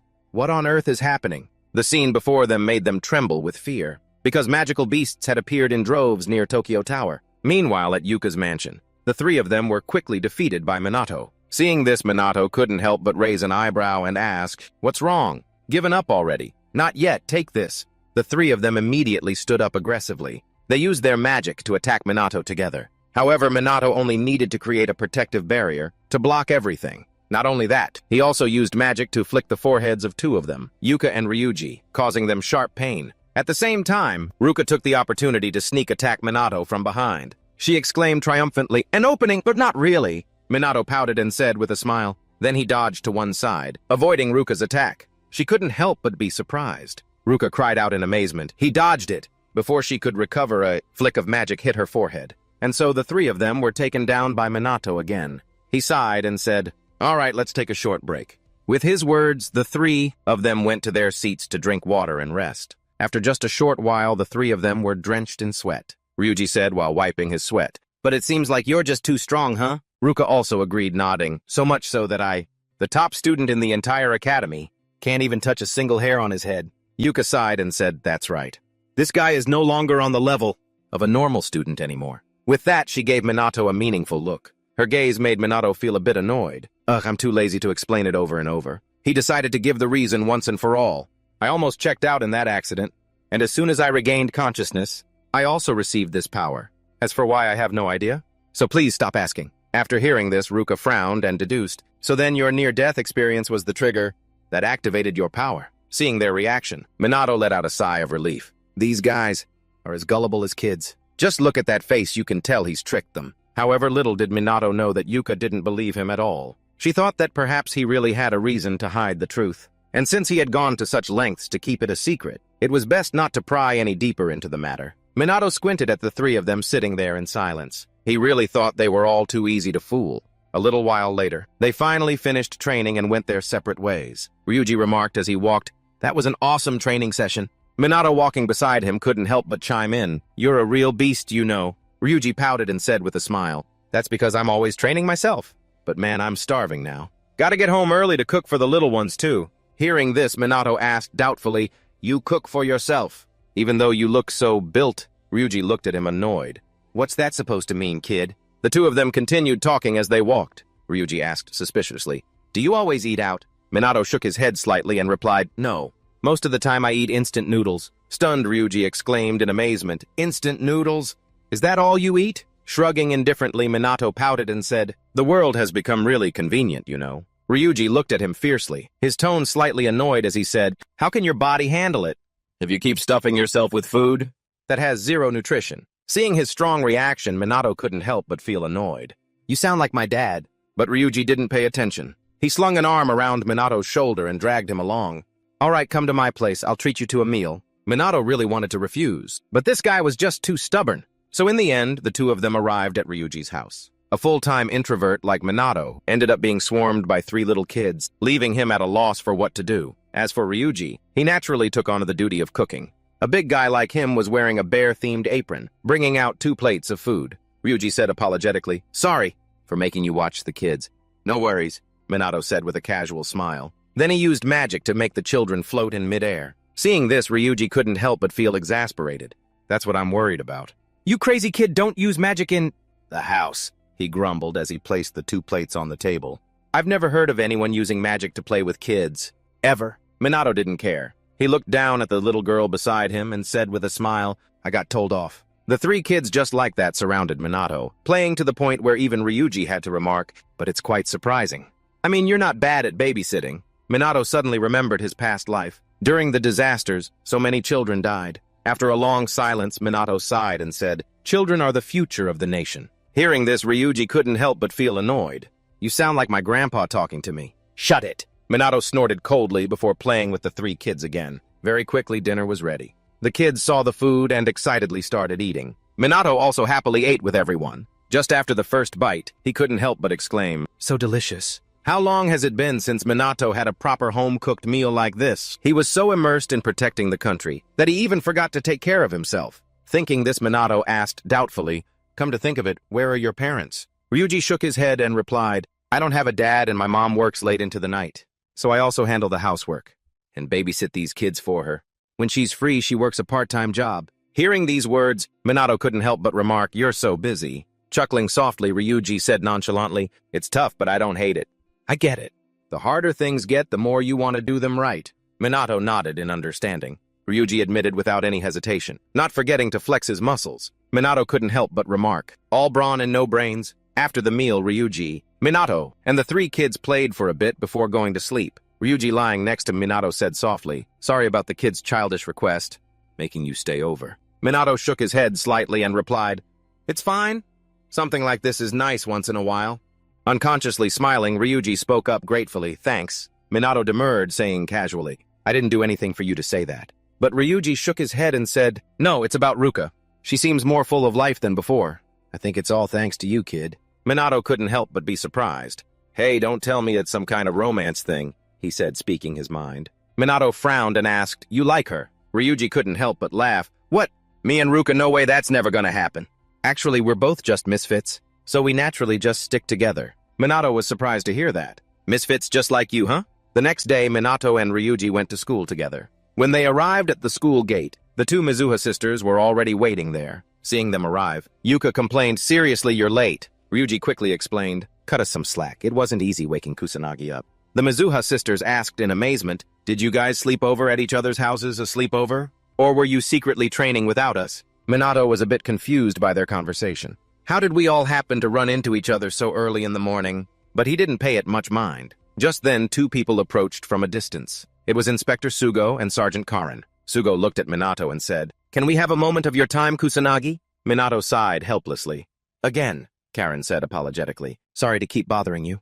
This time it's really urgent." She said that a horde of demonic beasts suddenly appeared and are now surrounding the Tokyo Tower. It's possible this is related to the calamity, so we're hoping for your cooperation. Minato frowned upon hearing this. "But I'm just a student." Sugo shook his head slightly and said seriously, "You single-handedly stopped an entire wave of the calamity. From that moment on, you were no longer considered just a student. To be honest, we can't handle this situation ourselves." Minato narrowed his eyes at him and asked doubtfully, "Is it okay for a cop to say that?" Sugo's face was extremely sincere, his tone pleading. "This means we're really backed into a corner. Kusanagi, please cooperate with us." Minato hesitated for a moment, then nodded in agreement. "If you guys are okay with it, then fine. I'll lend you my strength." Sugo was astonished to hear this. Minato was truly helpless. Although he didn't want to stand out anymore, the situation wouldn't allow it. Sugo, of course, didn't know Minato's thoughts. Hearing him agree, he was immediately overjoyed. "Of course, you'll also receive proper compensation.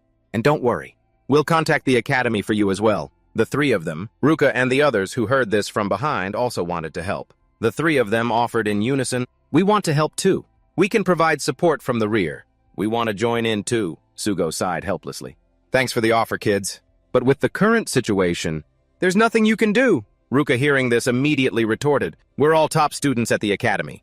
But before she could finish, Sugo cut her off coldly. "You may be at the top of your school, but we're talking about a life-or-death battle here." He narrowed his eyes at the three of them and asked seriously, "Or is any of you confident that your abilities can match Kusanagi's?" This silenced all three of them. No one could say another word. Seeing they had nothing more to say, Sugo sighed helplessly and said, "You should head back to the academy. Let's go.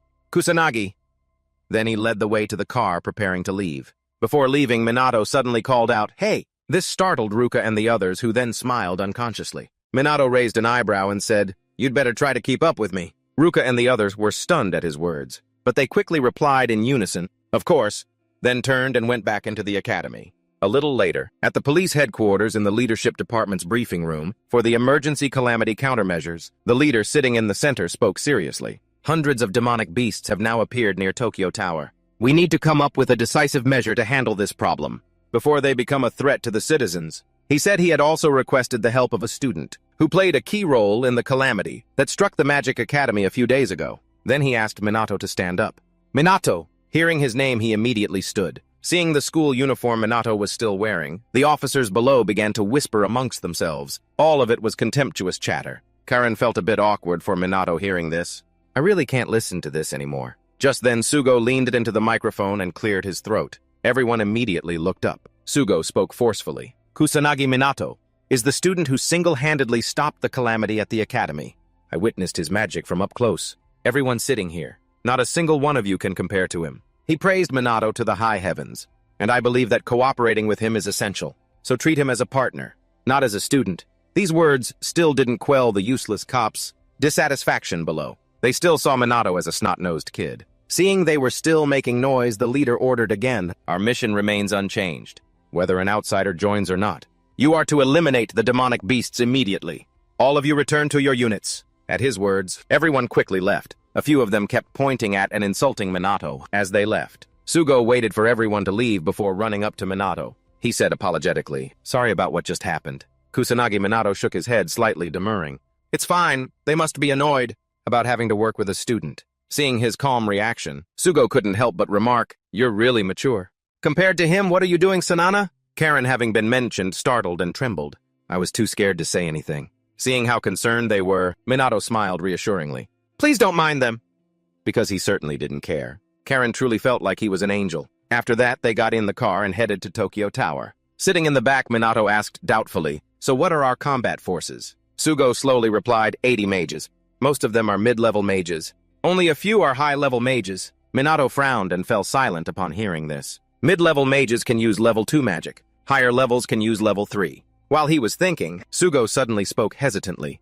"I know it sounds pathetic, but since you can use level 4 composite magic, you're the ace in this hole for our side." Minato narrowed his eyes at him and continued to ask, "And what's the battle plan?" Sugo replied in a low voice. "In this situation, the whole battle is just overwhelming the demonic beasts with magic. It's not really a battle plan. If it's only demon soldiers and demonic beasts, it's not too bad. But for higher-level creatures, like a demon general, they'll have higher intelligence. So Minato thought they should also prepare a plan for that case. A brute force attack can't be called a battle plan." Thinking this, he spoke again.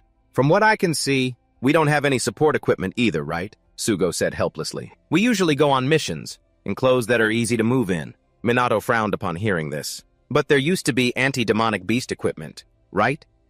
Sugo nodded slightly and replied, "That's true, but it's rarely used now, because there isn't much equipment left." The more Minato heard, the more silent he became. How could this be? There used to be plenty. Although he knew that magic and mages in this era were not what they used to be. What the hell has been happening for the past 55 years? From the rearview mirror, Sugo saw the silent Minato sitting in the back. He also seemed to be deep in thought. A little later at the Tokyo Tower area, which was occupied by demonic beasts, the police car finally arrived. After getting out of the car, Minato saw the scene before him. He couldn't help but note that the calamity hadn't happened yet, but the number of demonic beasts was abnormally large. He wondered, what on earth is going on? The police officers who saw this scene, their faces drained of color, trembled and muttered, "Is this for real?" The numbers are even higher than in the report. And what surprised them even more was that a demon general was also among them. How could they possibly win? "We need to request backup from private organizations. Or noble mages would be fine too." Sugo sighed helplessly. "I've already sent a request for backup. But they can't get here right away. Due to the recent surge in demonic beasts and illegal mages appearing everywhere, they don't have time to deal with us." Hearing this, the police officers immediately panicked. Does that mean there's no other way but to take down all those demonic beasts ourselves? That's no different from a suicide mission. Sugo glanced at Minato and asked, "Kusanagi, can you do it?" "Yeah, I can." Minato nodded without any hesitation. But the police officers were unconvinced and scolded. "Stop being so arrogant, you brat. Don't try to be a hero here. How can a single kid like you stand a chance against them?" "Minato too lazy to care," said coolly. "But something's strange." His words made them panic, not understanding. Just then, the demonic beasts suddenly started to move strangely. The sky, which had been blue, was suddenly stained with a blood-red color that appeared from nowhere, covering the blue. Karen saw this and cried out in alarm. "The sky! It's a calamity!" Immediately, emergency announcements were made. An unprecedented large-scale calamity had enveloped the entire country. People all over Japan were in extreme panic. Minato narrowed his eyes at the monsters below. In contrast to his calmness, Sugo's group looked extremely grim. The police officers, seeing this for the first time, couldn't help but cry out in alarm. Another calamity is happening. How can something so absurd be happening? Minato was currently lost in his own thoughts. Calamities usually occur naturally, but it seems the demonic beasts from last time were the cause of this calamity. In just 55 years, they've found a way to cause calamities. Already seeing the situation was not good, someone suggested. "There's no way to handle this place without reinforcements. First, we need to regroup." While Sugo didn't know what to do, Minato suddenly spoke up. "They're moving." Just as he said, the demonic beasts were heading towards the city. The present police officers became even more panicked. They began to look for a way out in fear. Some wanted to fight, while others wanted to retreat. Seeing this scene, Minato snorted coldly. "For cops, you're pretty pathetic." His words angered one of the police officers, who yelled, "What did you say, you brat?" "How are we supposed to deal with a fortress of demonic beasts like that?" Minato gave a confident smile and spoke. Then, without any hesitation, he jumped down. His target was the horde of demonic beasts below. Very quickly, he landed in the center of them. Minato alone was now like he was dancing among the horde of demonic beasts and soldiers. Seeing him, the demonic beasts went into a frenzy. From above, the police who saw this scene panicked. "The kid's gonna die. Get out of there quick!" But just as they finished speaking, a powerful surge of magic suddenly appeared. It carried a swirling wind as it struck. This power amazed the police officers. Sugo was equally surprised, but more than that, he was overjoyed. With just one wave of his hand, the surrounding low-level demonic beasts all died at the hands of Minato. The demon soldiers who saw this were furious. Without any hesitation, they all summoned their magic power and attacked Minato. In just an instant, a barrage of magic spells rushed towards him, but they hit an invisible shield, completely blocked from the outside. A single magic barrier should be enough. After all, there were still many outsiders watching Minato, so he just created a barrier first to be safe. After that, he used another magic spell to destroy the demon soldiers in front of him. The more Sugo watched, the more shocked he became. What the hell is that power so? Minato can use multiple magic attributes. Just as I thought. It could only be him. Thinking this, Sugo immediately shouted, "Follow him." Karen quickly ran after him. "I'll support him too." The other police officers were still trembling like leaves. They hesitated, not daring to advance. However, they quickly regained their composure and hurriedly ran after Sugo and the other man. Although their magic wasn't as strong as Minato's, dealing with low-level demonic beasts was no problem. Minato at the front saw them starting to fight and gave a satisfied smile. Not bad, they don't look so bad after all. But very quickly, a demon general appeared before them. Its gigantic body terrified the police officers here. They were just like bugs to it. Only a legendary mage can defeat it. But just then a water serpent suddenly appeared and opened its mouth to swallow the demon general. Minato spoke coolly. "I'll take care of this one. I'm leaving the rest to you." When the water wave dissipated, a large trench had appeared on the ground, terrifying the police officers there. "Did that kid just take it down? What terrifying power?" Sugo quickly reminded everyone, "We have to keep destroying the demonic beasts until the boss appears. Just leave the demon general and any stronger species. Then it to Kusanagi." Minato at the front, while destroying several demon generals, was thinking 65 years ago. A worldwide calamity disaster occurred. The first calamity. After that, smaller-scale calamities began to appear one after another, aiming to destroy the world. If the past 65 years ago really repeats itself, then this calamity will spread across the entire world. But this time there's also me. I won't let them wipe out humanity. At the same time where Karen was treating the injured, a demon soldier appeared beside her, startling her. It raised its hand wanting to crush Karen on the spot. In a life-or-death situation, Minato appeared in time and killed the demon soldier. From behind, Karen saw Minato's steady back, just like that time. The time the black mage saved her. After destroying the demon soldier, Minato turned to look at Karen worriedly and asked, "Are you okay?" Karen finally regained her composure. "Ah, yes. Thank you, Kusanagi." Minato narrowed his eyes at her, thinking to himself, the situation just now was exactly like last time. Did she notice? Just as he suspected, Karen had indeed noticed. She was wondering why Minato chose to become a black mage, and why he was so ridiculously strong. But Karen thought Minato would hate her if she asked him such questions. Thinking about this, she suddenly felt that her actions were inappropriate. He's a student. I shouldn't be having such inappropriate thoughts. While she was flustered, a demonic beast attacked. Luckily, Minato pulled Karen aside, then used magic to attack the demonic beast. Karen looked at him apologetically. "I'm sorry. Please stay close to me." Minato didn't mind and instructed in a low voice. "It seems she can't use any attack magic at all." Karen was slightly startled, but quickly nodded and replied, "Okay." But she had a thought. Is Minato really a student? He's even more mature than she is. Just then, a scene that terrified everyone unfolded. The faces of the police officers here instantly turned, pale as they muttered in panic. "What's that? I can't stop shaking." The demon general was now enveloped in an enormous amount of magic. Seeing this scene, Sugo couldn't help but cry out in alarm. A mutated demon general.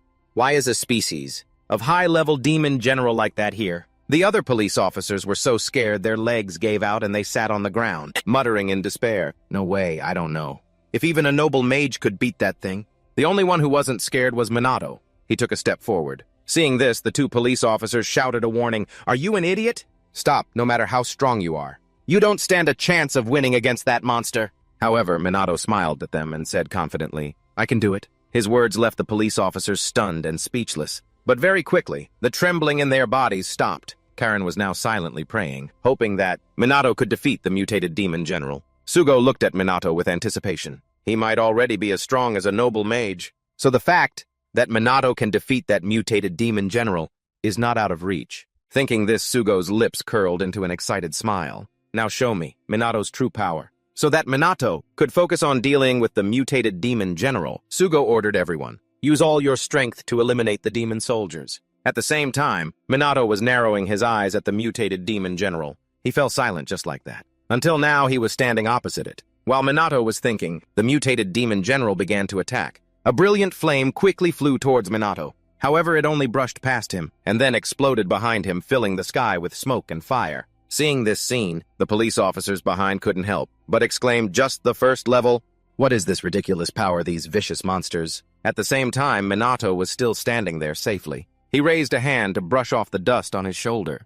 The mutated demon general stared at him. A deep voice slowly rang out, "What are you?" Shrugging nonchalantly, Minato said mockingly, "Just a normal student, at least for now." His words confused the demon general. While it was still bewildered, the magic power in Minato's body erupted fiercely. Seeing that powerful stream of magic, the demon general immediately felt threatened. It opened its mouth again and muttered, "Kill the strong human." Then a large flame appeared in front of Minato. From a distance, the police officers saw it and were horrified. Level 6. How is that possible? But Minato stood there calmly. He was thinking about what to do. Even if he dodged this attack, or used a direct magic attack, the people behind him would inevitably be engulfed in the sea of fire. At that moment, the attacking demonic beasts and the police officers behind suddenly turned and redirected their magic towards Minato. In just an instant, a barrage of magic spells rushed forward together, creating an extremely terrifying scene. Sugo's expression instantly turned grim. They're working together. How absurd. Karen on this side was equally terrified. She hurriedly shouted, "Kusanagi, run!" But Minato stood there calmly alone, facing the barrage of magic rushing towards him. At the same time, the brilliant flame was also rushing madly towards him. But before it could touch Minato, a large wave of water appeared. When the flame met the water, it was extinguished. Not only that, the other demonic beast's magic was also blocked by Minato, because before they could touch him, they had already hit an invisible barrier. This scene amazed the mutated demon general. Minato raised an eyebrow at it and asked coolly, "Is that all?" Even Sugo on this side's eyes widened and his jaw dropped. "What the hell is this kid?" Karen was no exception. She exclaimed in shock, "What just happened?" Sugo now truly felt that it was beyond his imagination. Seeing it with his own eyes, he still couldn't believe that such an absurd thing was happening right before his eyes. Karen at this time also couldn't help but remark, only noble mages can use level 6 magic. It's a special technique comparable to telekinesis. Kusanagi can do that. Sugo pursed his lips and muttered, and what's even more surprising is that he can use a second spell at the same time. Usually you can only use one type of magic at a time.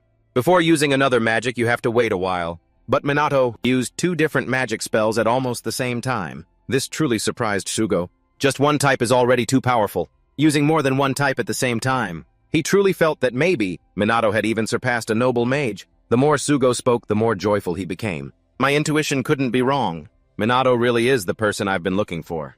A second Ichikami Minato. But Sugo didn't know that the current Minato was that great mage reincarnated. Just then, the demon general rushed madly towards Minato. Minato wasn't panicked at all and said calmly, "This place is getting boring. Let's go somewhere more fun." His words bewildered the demon general, not understanding. Before it could recover, it was sent flying into the air by an invisible force. It was Minato who had used magic to toss it up high, but it quickly used magic to stabilize itself in the air. Immediately after, he also quickly flew up, standing opposite the demon general. He smirked. "Looks like you can use magic too. Can't you?" The demon general narrowed its eyes at Minato and spoke with an evil voice. "If you don't want to suffer any more of our campaign..." But before it could finish, Minato cut it off coldly. "I don't give a damn about your crappy tactics." Because up here he no longer had to hold back, seeing he wouldn't cooperate. The demon general rushed forward to attack. However, Minato easily dodged its attack. Of course, the demon general didn't give up. It attacked madly again, forcing Minato to slide back. Taking this opportunity, it summoned magic again. Minato frowned slightly and looked up at the sky. A fireball had appeared. Intense heat radiated through the air. At the same time, the demon general closed in on him. Without a moment's hesitation, it struck down fiercely, causing Minato to fall from the sky to the ground. The demon general looked down from the sky. Boom! The ground was covered in dust and smoke. But when the dust cleared, it was immediately astonished, because Minato was still standing there defiantly, completely unharmed. The demon general couldn't believe it and cried out, "How is that possible?" Minato, of course, wouldn't explain it to him. He shot up from the ground again. In just an instant, he appeared in front of the demon general. He said mockingly, "Looks like magic isn't working anymore, huh? The only thing left is a close-quarters brawl.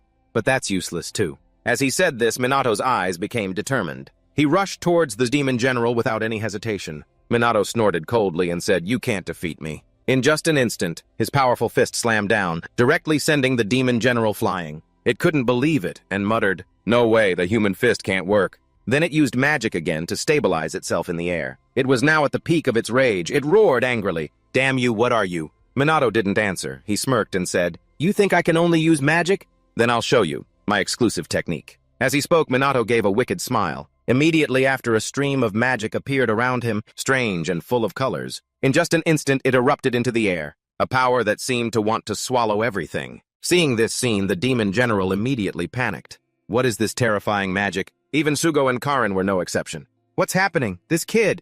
Is something happening in the sky? Minato didn't care about everyone's reactions. He was still focused on unleashing his magic power. He focused and closed his eyes, seeming to want to gather all the magic power in the air. Until he felt it was enough, Minato slowly opened his eyes. Confidence was now clearly visible on his face. His aura had also changed. The demon general became increasingly panicked, but it still stubbornly shouted, "Even if you cover your whole body in magic, a human's attack is nothing to us." "Then let's find out." Minato gave a smirk. Then, in a flash, he appeared in front of the demon general. In an instant, the demon general immediately panicked. It wanted to dodge, but it was too late. Minato's fist came crashing down. And not only that, he unleashed a barrage of punches at the demon general. Minato's aura was overwhelmingly powerful. Step by step, he forced the demon general onto the defensive. This stunning display truly made Sugo disbelieve his own eyes. He muttered in confusion, "That kid is overwhelming the demon general in a one-on-one fight. How is that possible?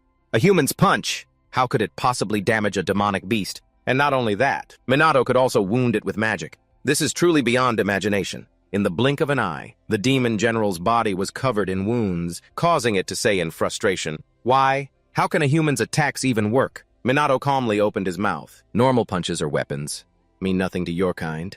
But it's a different story if I pour a massive amount of magical power into them." He attacked it with his body enveloped in magical power. "It's an attack that combines both magic and martial arts," Minato said. "You can call it magic-infused martial arts to keep it simple." The demon general grew angrier and angrier. It roared furiously. A mere human pipsqueak is getting the best of me. That's impossible. Immediately after, the demon general frantically charged at Minato. However, Minato easily dodged its attack. Then he countered, landing a punch to its stomach. Just one punch. Directly pierced through the demon general's abdomen, sending it crashing to the ground like a broken kite. Its body landed in the center of the demonic beast swarm. When it was defeated, the sky returned to its original blue. Seeing this, everyone immediately cheered, "The calamity is over. That kid did it." Sugo, seeing everyone celebrating, quickly reminded them, "Everyone, don't let your guard down. Clear out the remaining demonic beasts." Minato looked down from above and smiled in relief. The police can handle the rest. With that thought, he quickly withdrew the magic surrounding his body. Before long, it had completely vanished. Minato was back to normal, thinking of something he couldn't help but chuckle. "Man, it's been a while since I've used magic-infused martial arts. I'm so rusty." Immediately after Minato landed on the ground, only the scene before him was a bit startling. The police had finished handling the demonic beasts and were now standing in a very formal line. Seeing him return, Sugo spoke clearly. "We sincerely appreciate your hard work during the attack from the boss just now.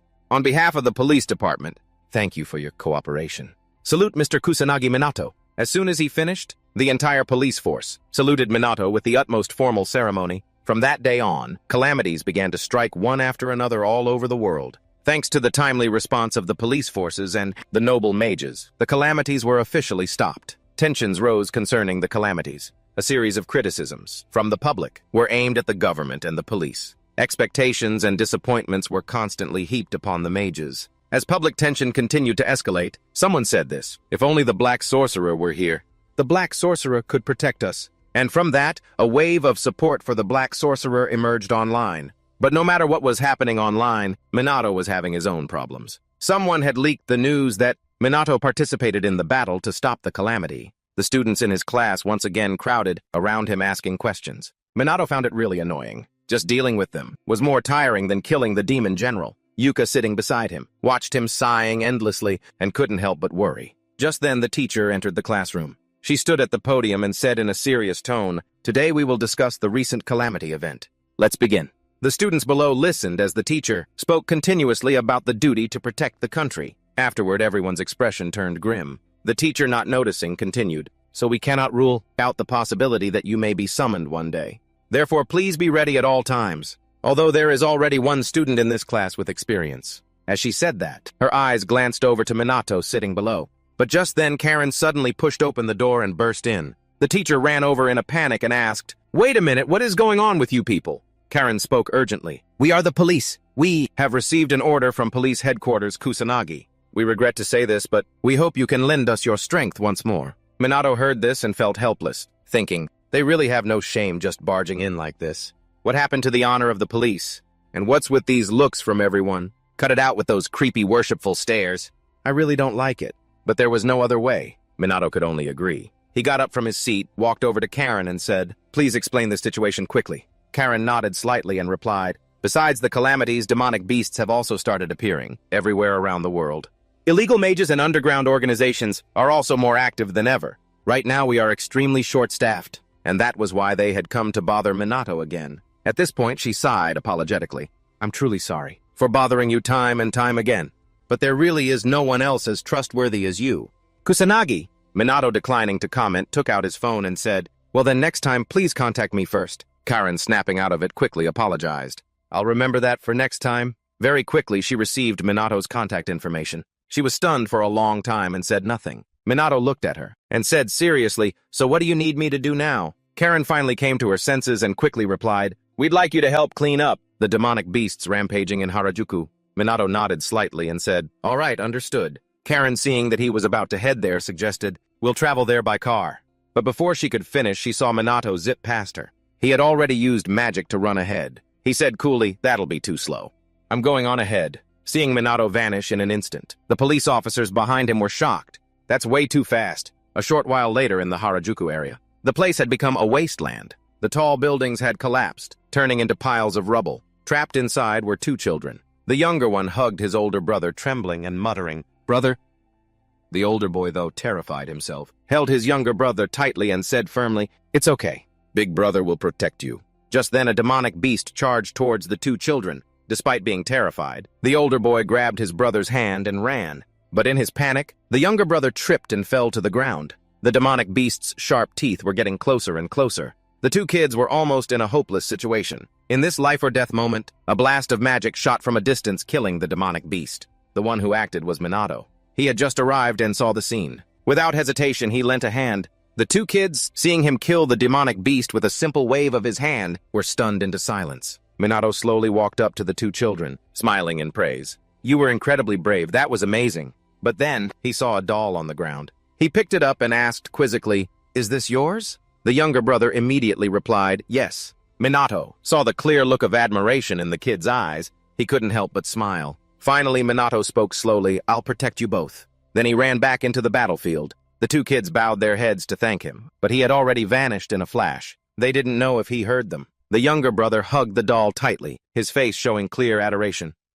On Minato's side, he had gone deeper into the city. The battle in this city was even more chaotic than the one at the academy. Because there were still people fleeing, he couldn't use magic bullets. Minato could distinguish between beast and human magic, but he couldn't detect people without magic power. The only way to save everyone was to patrol the area. While Minato was thinking, the magic police squad had also arrived. The leader shouted to remind his comrades, "Focus on eliminating the demonic beasts. Leave rescuing civilians to the firefighters and the army." Just then, a police officer noticed Minato. He looked up, waved, and shouted, "Hey, Kusanagi!" Minato squinted, looking down below. He remembered this police officer. Wasn't he the one who was there during the Tokyo Tower disaster? Recognizing a familiar face, Minato immediately jumped down. The officer ran up and said, "So you came for backup, that's a huge help." Minato, not wanting to waste time on small talk, got straight to the point. "What's the situation?" The officer immediately replied, "We haven't even rescued half the civilians yet. The situation is so critical that they can't reach the east side. The demonic beasts are swarming that area." Hearing this, Minato said, "Then I'll go check that side of the city." With that, he started to run. The officer quickly called out a warning. "There are also reports of illegal mages over there. Be careful." But he knew well enough that worrying about him was pointless. Thinking this, the officer looked at his comrades behind him. Those who weren't present at the Tokyo Tower disaster, seeing Minato wipe out demonic beasts for the first time, were completely bewildered.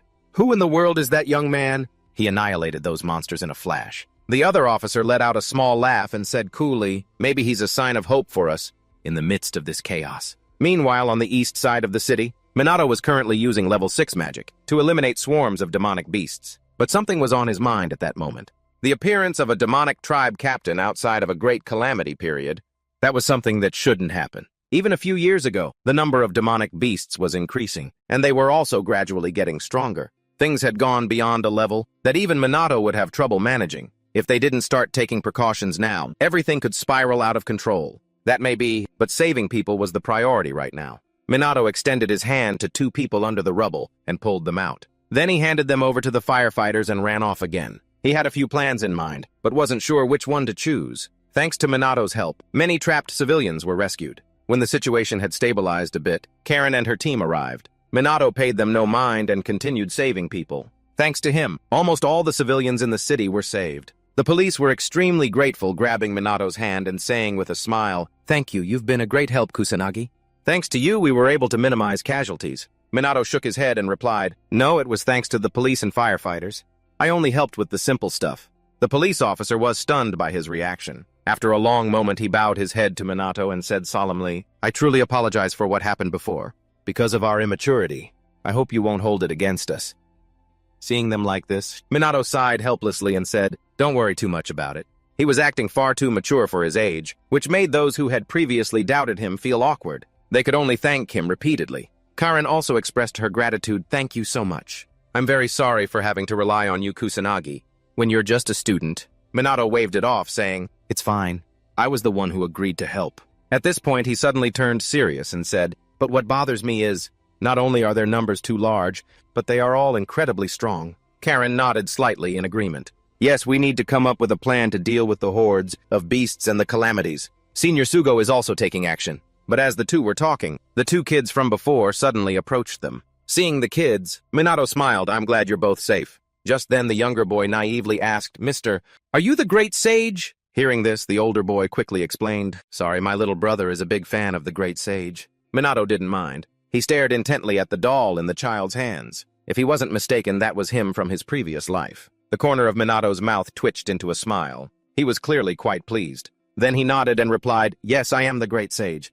"I knew it." The little boy's eyes immediately lit up as he exclaimed excitedly. 55 years ago, when he was still Ichikami Minato, Minato was very unhappy about being made into a doll. He had questioned this person next to him. But that person didn't care and said cheerfully, "Not just dolls, but also photocards and keychains." Minato sighed in resignation. "There's no way anyone would want things like that."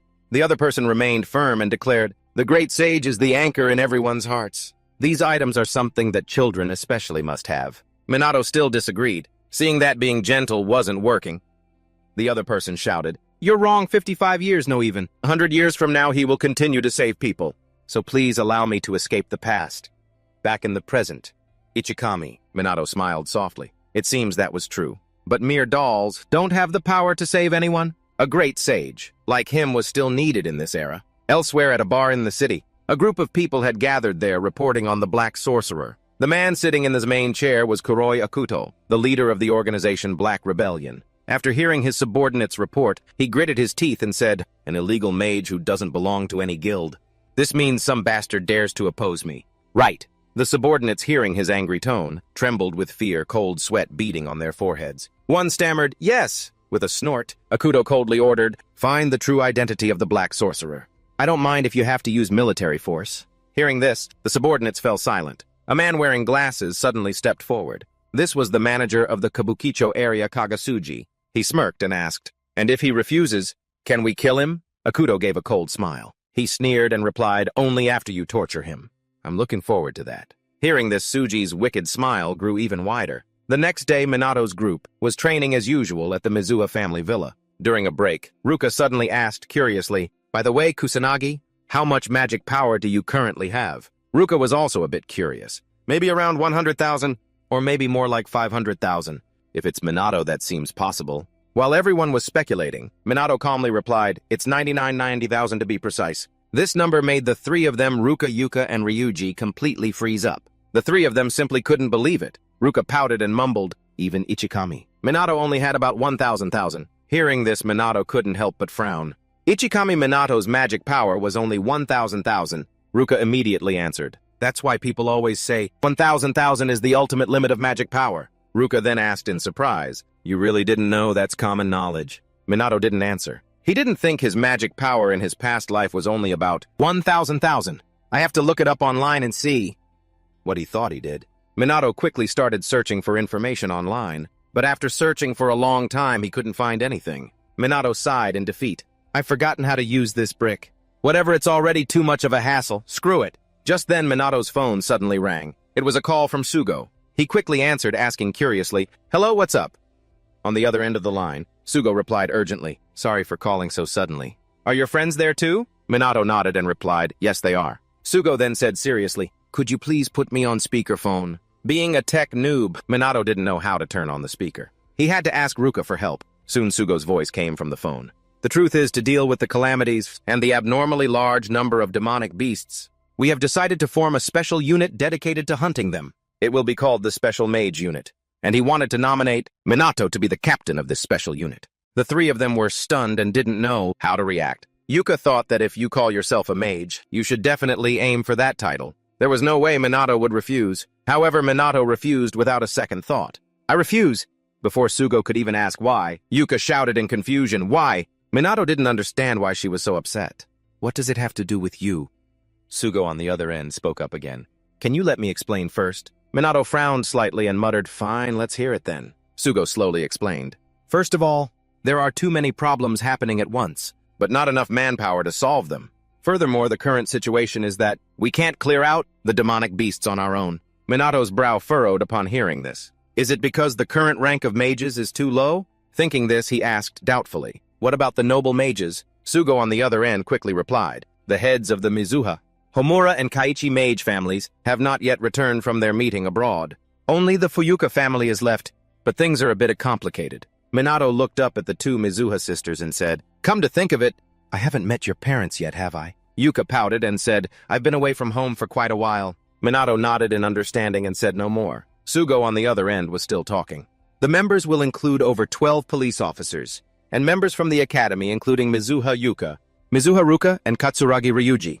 I've nominated the three of you. He said they could leave. All the troublesome stuff like getting permissions and negotiations to him. All that Minato needed to do was focus on training and leading the mages in the unit. Of course he would be rewarded. Seeing that he wasn't answering, Sugo shot up from his seat, his tone somewhat pleading. Please, I can only rely on you. Kusanagi, please accept the position of captain. Hearing how increasingly desperate he sounded, Minato sighed in resignation. In the end, he still agreed. All right, let's do it. Sugo was instantly overjoyed. Really? The three on the other side also enthusiastically agreed. They had no reason to refuse. Besides, they didn't want Minato to shoulder everything himself. Minato was still a little worried, but figured it would probably be fine. He could even train them himself. A few days later, a wave of public criticism was gradually turning towards the Fuyuka mage family. Besides neglecting their duties during the disaster at the Magic Academy, their response to the demonic beast situation was also proceeding very slowly. The head of the Fuyuka family, hearing these criticisms, was furious. He gritted his teeth and cursed, "Fools. Do they think noble mages enjoy doing trivial things?" Just then a knock came from outside the door. He immediately ordered, "Enter." The butler entered from outside and reported in a low voice, "Pardon me, my lord.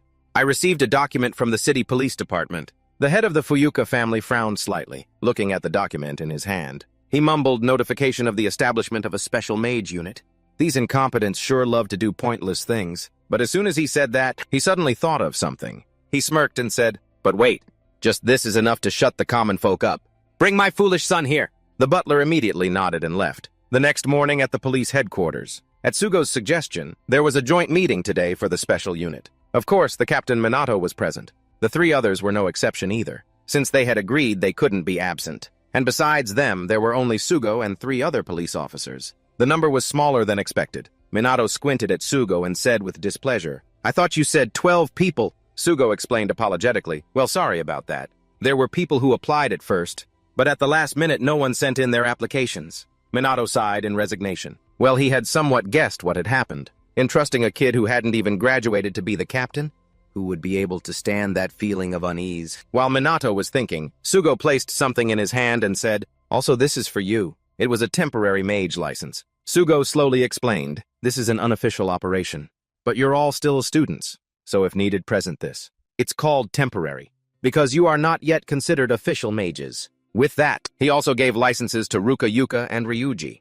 Afterward, he patted Minato's shoulder and said with a smile, "My job here is done. The stage is all yours, Captain Kusanagi." Minato couldn't help but smile. It had been a long time since he stood before others and spoke like this. But he didn't hesitate and took a few steps forward. Minato spoke clearly. "I am Kusanagi Minato, and this time I will be serving as the captain of our special combat unit. First of all, I promise to make you stronger than the heads of the noble mage families." With that, he gave a confident smile. But these words left the other three stunned. Even the police officers present were utterly bewildered. Seeing their reactions, Minato wasn't too surprised and calmly said, "It seems no one believes me."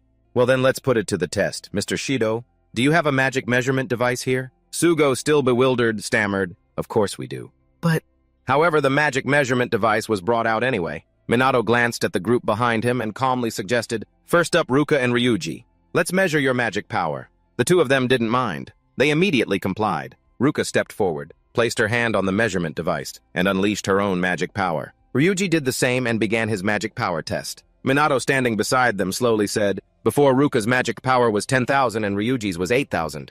But Ruka's magic power is now 30,000. This left her quite bewildered. Even Ryuji's had increased to 28,000. He looked at the number, finding it hard to believe. Sugo's group, after hearing Minato's words, exclaimed in shock, "No way! Isn't that the magic's power level of a top-tier mage?" Seeing their reaction, Minato pouted and said, "Are you already making a fuss? Yuka, you're up."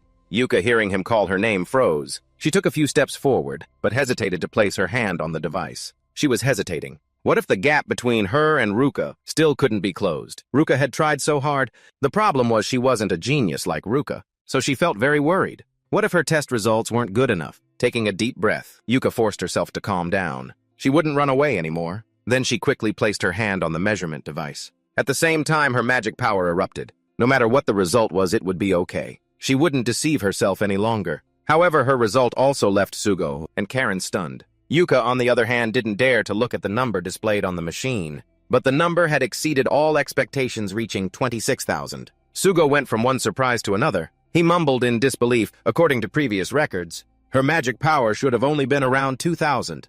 This is impossible. Magic power can't increase that dramatically. Minato heard this and retorted, wrong. We can absolutely improve our own magic power. All we need is natural talent, as well as hard work and never giving up. With that, he looked at Yuka and praised her. I'm very proud of you. You did great. Then he reached out and patted her on the head. When she saw the result, tears streamed down Yuka's face. Her efforts had been rewarded. Ruka looked at her younger sister, her eyes full of pride. She raised a hand to hide the emotion in her eyes, maintaining her cool demeanor. Just then Minato came over to praise them. You two performed exceptionally well. Ryuji grinned smugly and said, goes without saying. Minato, too lazy to pay him any mind, looked over at Ruika and said, just as I expected from you, Ruika. Ruika didn't show much emotion, calmly stating, as a member of the Mizuha family, this is nothing special. I don't need your praise, but I want to anyway.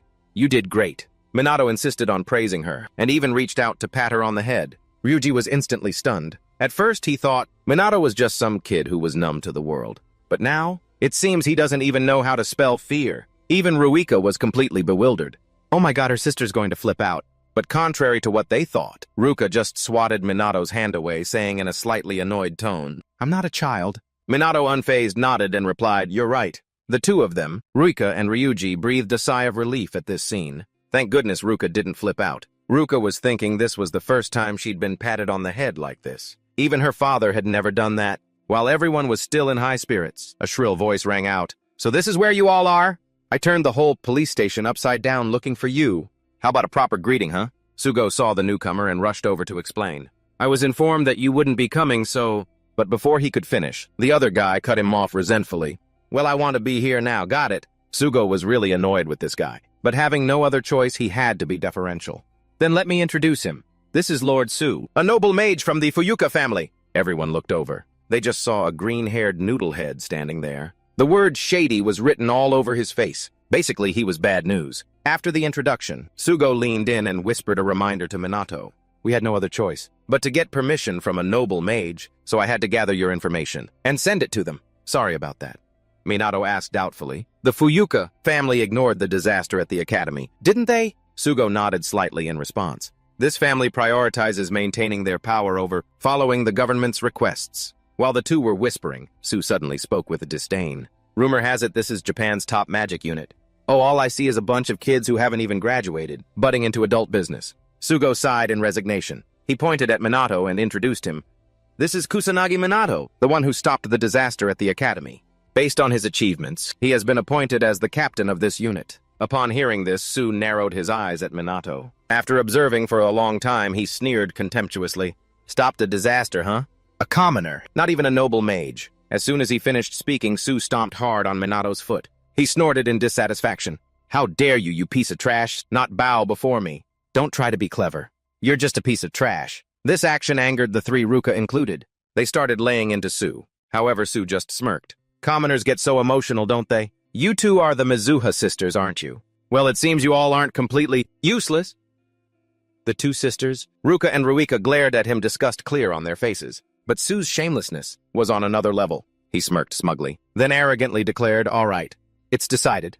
I will be the captain of this unit. Sugo heard this and objected. But the captain position has already been assigned to Kusanagi by our superiors. Su wasn't listening and coldly suggested, then let's have a match to decide. Whichever side wins against the final boss of the next cataclysm will become the captain. The more Sugo heard, the more dissatisfied he became and wanted to stop him. But the noodlehead, Su had already left with his two bootlickers. He even laughed cockily. It's settled then. Sugo felt really guilty towards Minato and spoke in a low voice. I'm sorry I couldn't do anything about him. Minato, ignoring that jerk, Su said casually, it's fine because whatever you said would have been useless anyway. We just need to win. The three of them, Ruika included, were now extremely determined. They would definitely not let that noodlehead be captain. They then left the room full of dissatisfaction. Minato watched them go and couldn't help but feel resigned. These guys are even more fired up than I am. A little later, outside on the police headquarters training ground, Minato had gathered everyone. But he didn't know what to do first. The police officers' magic levels are around 10,000. I guess I'll have to stick to my original plan. First, let's talk about magic power. Minato spoke in a clear voice. First, I have something to announce to everyone. It's about the importance of magic. Magic power is the name for the energy used to synthesize magic, but it has many other uses. He then called Ryuji over to his side. Ryuji was a bit confused, but came over anyway. Minato slowly suggested, hit me with everything you've got. Ryuji was even more bewildered but was urged on repeatedly by him. Finally, Ryuji had to comply, clenching his fist and shouting, "Don't come crying to me if it hurts." With that, he threw a punch right at Minato, but before it could even touch him, it was stopped by an invisible barrier. Minato slowly opened his mouth. This is the power of a magical barrier. Possessing a huge amount of magic power allows you to activate it easily. If your magic power is even greater, then that you can even activate it unconsciously. In layman's terms, Minato said, it's automatic magic. Ryuji bit his lip aggressively. He wanted to break this shield but couldn't. Finally, he had to give up. Seeing his disappointment, Minato spoke again. That's why I'm saying, improving your own magic power is the most important and fundamental goal for all mages. Remember that. Right after that, he called each person over to teach them how to sense magic. Just like the reaction of Ruka's group, after learning this skill, all the police officers were very surprised. After the first task, Minato had them do combat training. And so a day passed. After training, Minato returned home. He was still pondering the team's situation. Besides magic, training you can't go without equipment. If possible, he wanted to borrow some equipment that could resist magical beasts. But seeing Sugo's reaction was enough to understand. It seems it wouldn't be easy to borrow it right away. Thinking this, Minato couldn't help but sigh. In this era, there probably aren't any skilled craftsmen left. I guess I'll have to make it myself. I've never tried before, but it probably isn't too hard. He then started rummaging around to see if there was anything useful in the house. Finally, Minato found a ring. It looked pretty cheap, but since it was so new, it must be something important. Using this for now is fine, but it's still not enough. Where else should he look? Just then, the phone on the bed suddenly rang, startling Minato. It was Ruka calling. For her to take the initiative was a bit rare. Minato immediately answered. Ruka's voice came through. "It's me," Minato asked in surprise, "What's up?"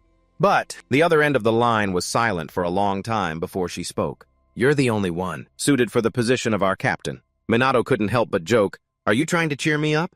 Ruka replied without hesitation. "Yes, I am." Minato burst out laughing. "You're surprisingly sentimental. But since that's the case, maybe he should ask her." With that thought, he asked, "If you're not busy tomorrow, could you go buy a few things with me?" Ruka furrowed her brow suspiciously. "Shopping," Minato quickly explained. "There are a few things I don't know where to buy." She then continued, asking, "Will Ruika and the others be coming along too?" Minato shook his head slightly and replied, "No, just the two of us. Why bring a crowd?" Hearing this, Ruka was a bit stunned, asking confusedly, "Just the two of us?" Minato didn't see a problem. "So what do you think?" Ruka was silent for a long time without answering. Just when Minato thought she wouldn't reply, she suddenly spoke. "I don't have anything to do." Minato was instantly pleased. "You're a lifesaver. So where should we go?" Ruka suggested in a low voice. "Harajuku probably has what you need." So the two of them agreed to meet tomorrow at noon at the station. After chatting a bit more, Ruka hung up. She stared intently at her phone, a certain thought flashing in her eyes. Over here, Minato was very happy. "This way I can buy enough rings for everyone. Should I try making a piece of monster-resistant equipment with this right now?" With that, he began to channel magic into the ring. At the Mizuha sisters' mansion, Rika went to Ruka's room door and called out, "Sis, dinner's ready." But no one answered. She immediately frowned and muttered no answer. "Is she asleep?" That's not like her at all. After a moment of hesitation, Ruika decided to push the door open and enter. "I'm coming in, sis." But as soon as she entered, she saw Ruka struggling to try on clothes, which left her a bit bewildered, not understanding what was happening. Ruka also heard the noise at this point. She turned her head and saw Ruika standing there blankly. She frowned and asked, "What is it?" Ruika snapped back to reality and hurriedly said, "I'm sorry, dinner's ready." "So..." Ruka nodded slightly, cutting her off. "I'll be right there." Ruika quickly ran out, thinking as she went, "I've never seen Ruka this excited before. Is she going out with someone? Could it be Minato?" The next noon at Harajuku Station, Minato was already waiting. Because she suspected her Ruika had secretly followed Ruka here. But she was afraid Minato would spot her, so she concealed her magic power and didn't get too close to the two of them. Feeling that her actions were a bit wrong, Rika couldn't help but feel resigned. Why do I have to tail these two like this? In the distance, while Minato was waiting, he saw a figure approaching. It was Ruka. Unlike her usual appearance, today she was wearing tight jeans, a sleeveless crop top, with a khaki jacket over it, looking incredibly energetic. Everywhere she went, she made people turn their heads. Ruka, oblivious, walked up to Minato. She asked with a smile, "Did I keep you waiting?" Minato shook his head slightly and replied, "No, I just got here." People around saw the two standing together and immediately started whispering. Some even thought Minato was Ruka's boyfriend. Ruika, hiding nearby, heard this and was bewildered. "My sister is dating Minato. How did this happen?" Minato didn't know that Ruika was following them and quickly headed to Harajuku. Ruka asked as they walked, "So what are you looking for?" Minato replied casually. Rings, a lot of them. Hearing this, Ruka asked suspiciously, as gifts. Minato nodded slightly and replied something like that. I need a lot of them. Ruka couldn't help but be stunned. A lot? You want to give them to many people. Minato, not thinking much of it, casually admitted something like that. Ruka, on the other hand, was overthinking it. She reminded him annoyedly, Japan is a monogamous country, you know. Just so you know. Minato was a bit confused and muttered, I know that. Ruka turned her head away sharply, pouting as she said, if you want to buy a lot of them, then cheap accessory shops are your best bet. I happen to know a place. Hearing this, Minato was pleased. All right, I'm counting on you then. So the two quickly went to a jewelry store to look for rings. Of course, Ruika followed. Unable to find what they wanted, Minato and Ruka checked out a street stall. After walking around, they ended up back at a jewelry store. Ruka stood in front of the store and sighed in resignation. A ring that's sturdy, not too expensive, and also not too eye-catching. I can't believe a ring that fits all those criteria is so hard to find. Minato went inside and browsed for a long time before speaking. Even when he found a ring that looked okay, something still felt off.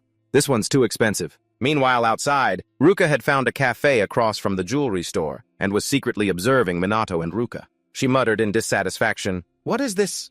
Why are they standing so close to each other? Inside the jewelry store, a store employee quickly came over to assist them. Hello, what can I help you two with today? If it's a ring for your girlfriend, we have a discount program. Hearing the word girlfriend, Minato immediately wanted to object. Oh no, she's not? But before he could finish, Ruka's face hardened as she said, I am not his girlfriend. The employee, hearing this, apologized profusely.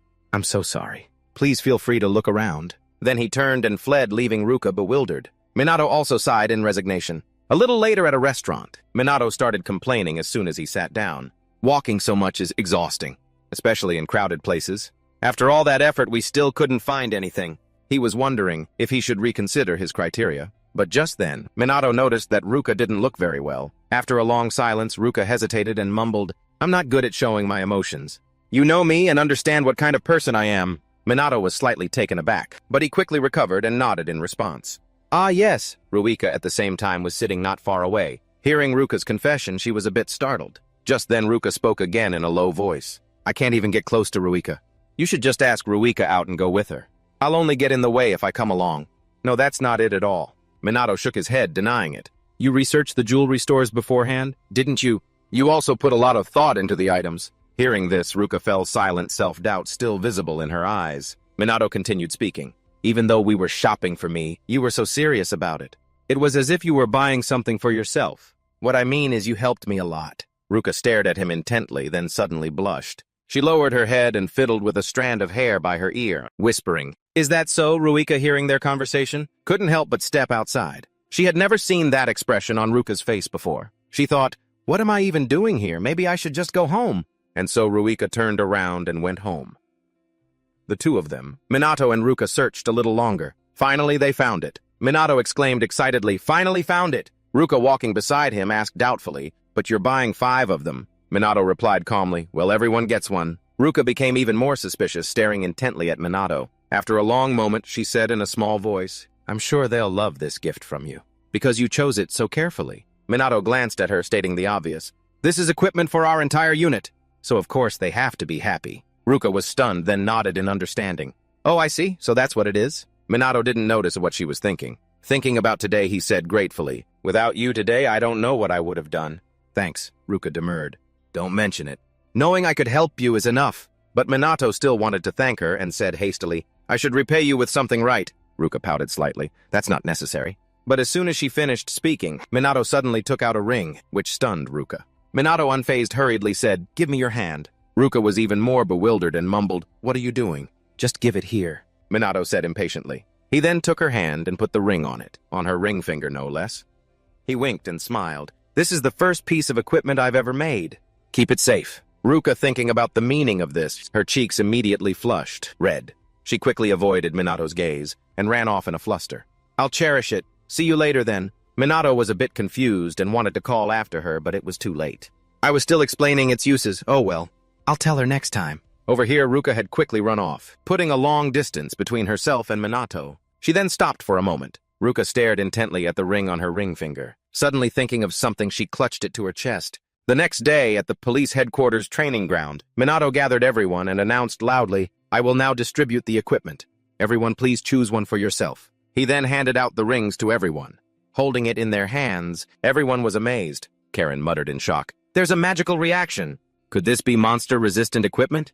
Minato nodded slightly in response. That's right, this is monster-resistant equipment, enchanted with wind-type magic. If you use it with your own magic, it can be enhanced into Tier 1 wind-type magic. Tier 1. Sugo, hearing this, was even more shocked and asked in surprise, Where did you get these? Minato replied casually, I made them. Sugo went from one surprise to another. Only highly skilled craftsmen can create monster-resistant equipment, and there are none left now. And yet this kid was able to create so many. Thinking this, he couldn't help but exclaim, It's true we can never stop being surprised by your abilities. Minato was over here handing out rings to everyone, but when it was Ruika's turn, he skipped over her, which surprised her. But very quickly, she saw a ring on Ruika's ring finger. Rika was stunned. Her sister had never worn that ring before. Could it be a gift from yesterday's date? So something happened after she went back. What on earth happened? Minato didn't know about these thoughts of hers. After handing out the equipment, he spoke again.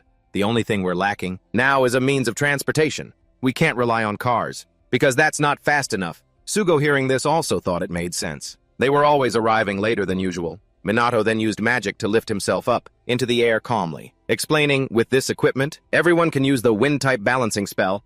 This way we can minimize our travel time. But he warned them to remember one thing. This is just a simple spell. The magic needed to use it is very low, so don't use this to attack. He then told everyone to give it a try. Everyone quickly followed suit, but still couldn't keep their balance on it. Minato slowly reminded them again. Balancing requires both flight and maintenance, so you can try, imagining yourself jumping forward first. He then glanced at Ruika. She was able to do it. He immediately praised her, Good job, Ruika. Being praised by Minato, Ruika was extremely pleased. I've been practicing magic control for so long. This little thing is nothing. But she suddenly met Minato's intense gaze, which startled her. Ruika quickly turned her head away. The guilt of following them kept haunting her. While Ruika was still feeling guilty, Minato suddenly opened his mouth and asked, By the way, I have something I want to ask. You know a lot about Ichikami Minato, don't you? Ruika nodded slightly and replied, That's right. He's the person I admire the most. Minato narrowed his eyes at her and continued to ask, Was he strong? Ruika replied casually. His magic level was about 1,000, and he could use many different types of spells. He sacrificed himself in the battle against the Demon Lord during the Great Cataclysm. Minato asked doubtfully again. What happened to the mages after he died? Rika slowly explained. At that time, there weren't many mages left who could fight. The Mizuha family contributed a great deal. At that time, almost all the materials and data on magic had been destroyed, and there was nothing left. That's why their ancestors had to rebuild the magic system from scratch. Minato frowned tightly. From what he remembered, it was true that the number of mages who died was relatively high, but there should still be a lot of materials and data left, because he had stored them everywhere as a precaution for the future. But the knowledge of modern magic is still too primitive and full of holes. The magic levels are also unbelievably low. Is this because times have changed, or did someone arrange this intentionally? Seeing Minato say nothing, Ruika looked at him doubtfully and asked, Are you okay? Minato was slightly startled and shook his head, replying, Yeah, I'm fine. Ruika was still worried and said hesitantly, If something's wrong, you can tell me. I might not be able to help, but before she could finish, Minato chuckled and cut her off. Just you caring about me that much is enough.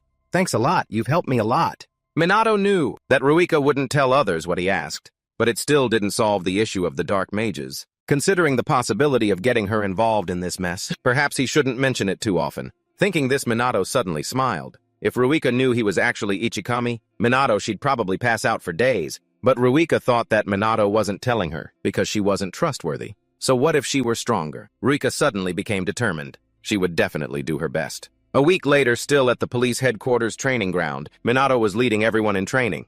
Entire unit prepare to fire. Immediately, the entire team began their attack. Karen could now use Tier 2, Holy Light Magic. Sugo could now deploy Tier 3 Magic. Ryuji had also improved. He could now use Tier 4 magic. The Mizuha sisters combined their powers, simultaneously creating a Tier 4 water-type magic spell. Minato was very satisfied. The entire unit's abilities had increased significantly. Even Karen could now use magic for self-defense. Before, she couldn't use anything. But what surprised him the most were Ruka and Ruika. Their ability to support each other was beyond excellent, especially since they were sisters. It wasn't just him. Even Ruika was amazed at her current abilities. The destructive power of the Mizuha sisters' magic was now immense. 2 giant craters had appeared on the ground. Ruika remembered what had happened before. She was so happy she jumped for joy. Minato saw this reaction and couldn't help but smile. He then spoke again.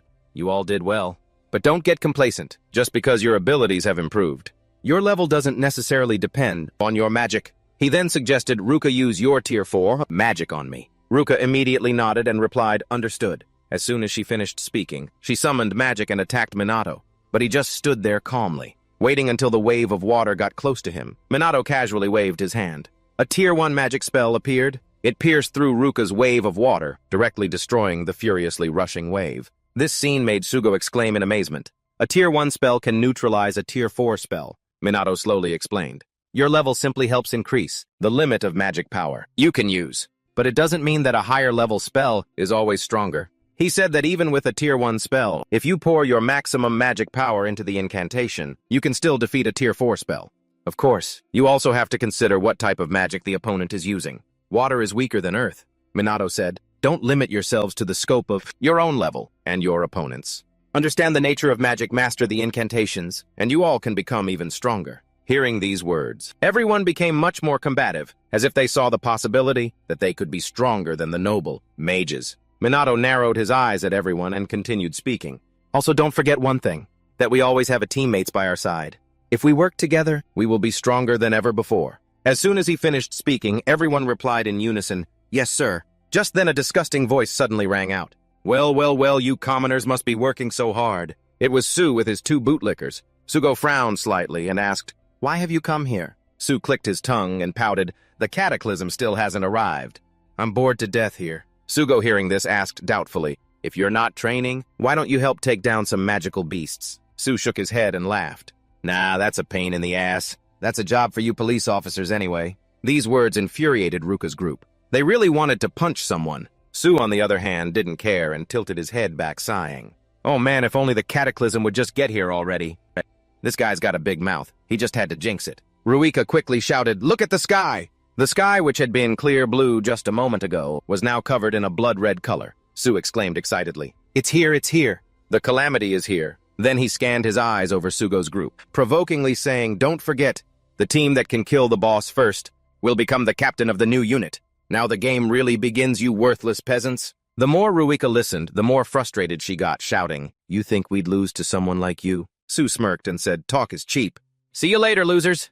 With that, he used magic to speed away. Ruika watched his retreating figure annoyed. So unfair. Minato, on the other hand, wasn't too concerned and said nonchalantly, we should get to work too. Don't forget these wireless earpieces. This is our unit's first real combat. Everyone needs to stay on high alert. Roger, everyone replied in unison. Then, using level 1 flight magic, they quickly took off. At the same time, on the streets, civilian cars were moving along the road. Suddenly, Su cut off a black car and sped away. He even laughed triumphantly. Too slow, way too slow. So slow I could have taken 100 naps by now. Behind them, Ruka's group was in pursuit. Watching the speed of Su's 3 members, she couldn't help but remark, they're so fast. He's round as a ball, but pretty quick. Seeing their reaction, Minato couldn't help but sigh. Well, our opponents are proficient in wind-based magic after all. It's understandable that Ruika's group is having a hard time keeping up. He alone was enough to crush them. But then what would be the point of forming this unit? As long as the citizens weren't affected, there was no need to rush them. But at that moment, Su, who was up ahead, suddenly shouted scornfully, what kind of joke of a mage unit? Can't even catch up to me. You guys are really struggling, aren't you? So weak, you little chicks. Rika couldn't hear what that punk was saying, but she was sure that a pig like him wasn't saying anything good. A short while later, Su's group finally arrived at their destination. Su announced aggressively, the calamity is finally here. It's here, let's kick some mindless monster ass. The moment he finished speaking, his 2 subordinates immediately summoned their magic and attacked. He even joined in himself. Powerful magic quickly struck the charging demonic beasts. The civilians, being chased by the beasts at that moment, ran over in a panic, crying for help. However, Su paid them no mind and ordered his subordinates, more keep firing for me. Crush them. With his order, his 2 subordinates attacked again, causing the 2 civilians who had just escaped the beasts to be caught in their magical attack. They were just ordinary people. If this magic hit them, they would be sent straight to heaven. In the nick of time, a streak of golden magic appeared. It was Minato. He created a protective barrier around the 2 civilians. He glared coldly at the short, fat guy and questioned him sternly. What the hell are you doing, you pig? The aura Minato emitted caused the 3 scoundrels to tremble and freeze on the spot. Su broke out in a cold sweat. What was this? He couldn't move. Taking this opportunity, Rika's group ran over to check on the 2 civilians. After confirming they were okay, Rika looked towards Sue's group and criticized them. What do you think you're doing? Don't drag innocent civilians into this. Sue didn't answer. It took him a long while before he could move again. What on earth did Minato do? Hiding his suspicion, he snorted and said, "It's their own fault. Running around and getting in the way of a noble mage like me. They deserved it." This statement only made Ruika more furious, but Sue didn't care. He aggressively announced again, "I'm going to take care of the boss, you chickens. You guys can go suck up to those commoners." With that, he quickly took his men and disappeared. Minato watched the three scoundrels' retreating figures. Disabling Sue's magic was a piece of cake, but doing so would be like he was chickening out of this bet. But actually, this worked out even better for him. With that thought, Minato gave another order.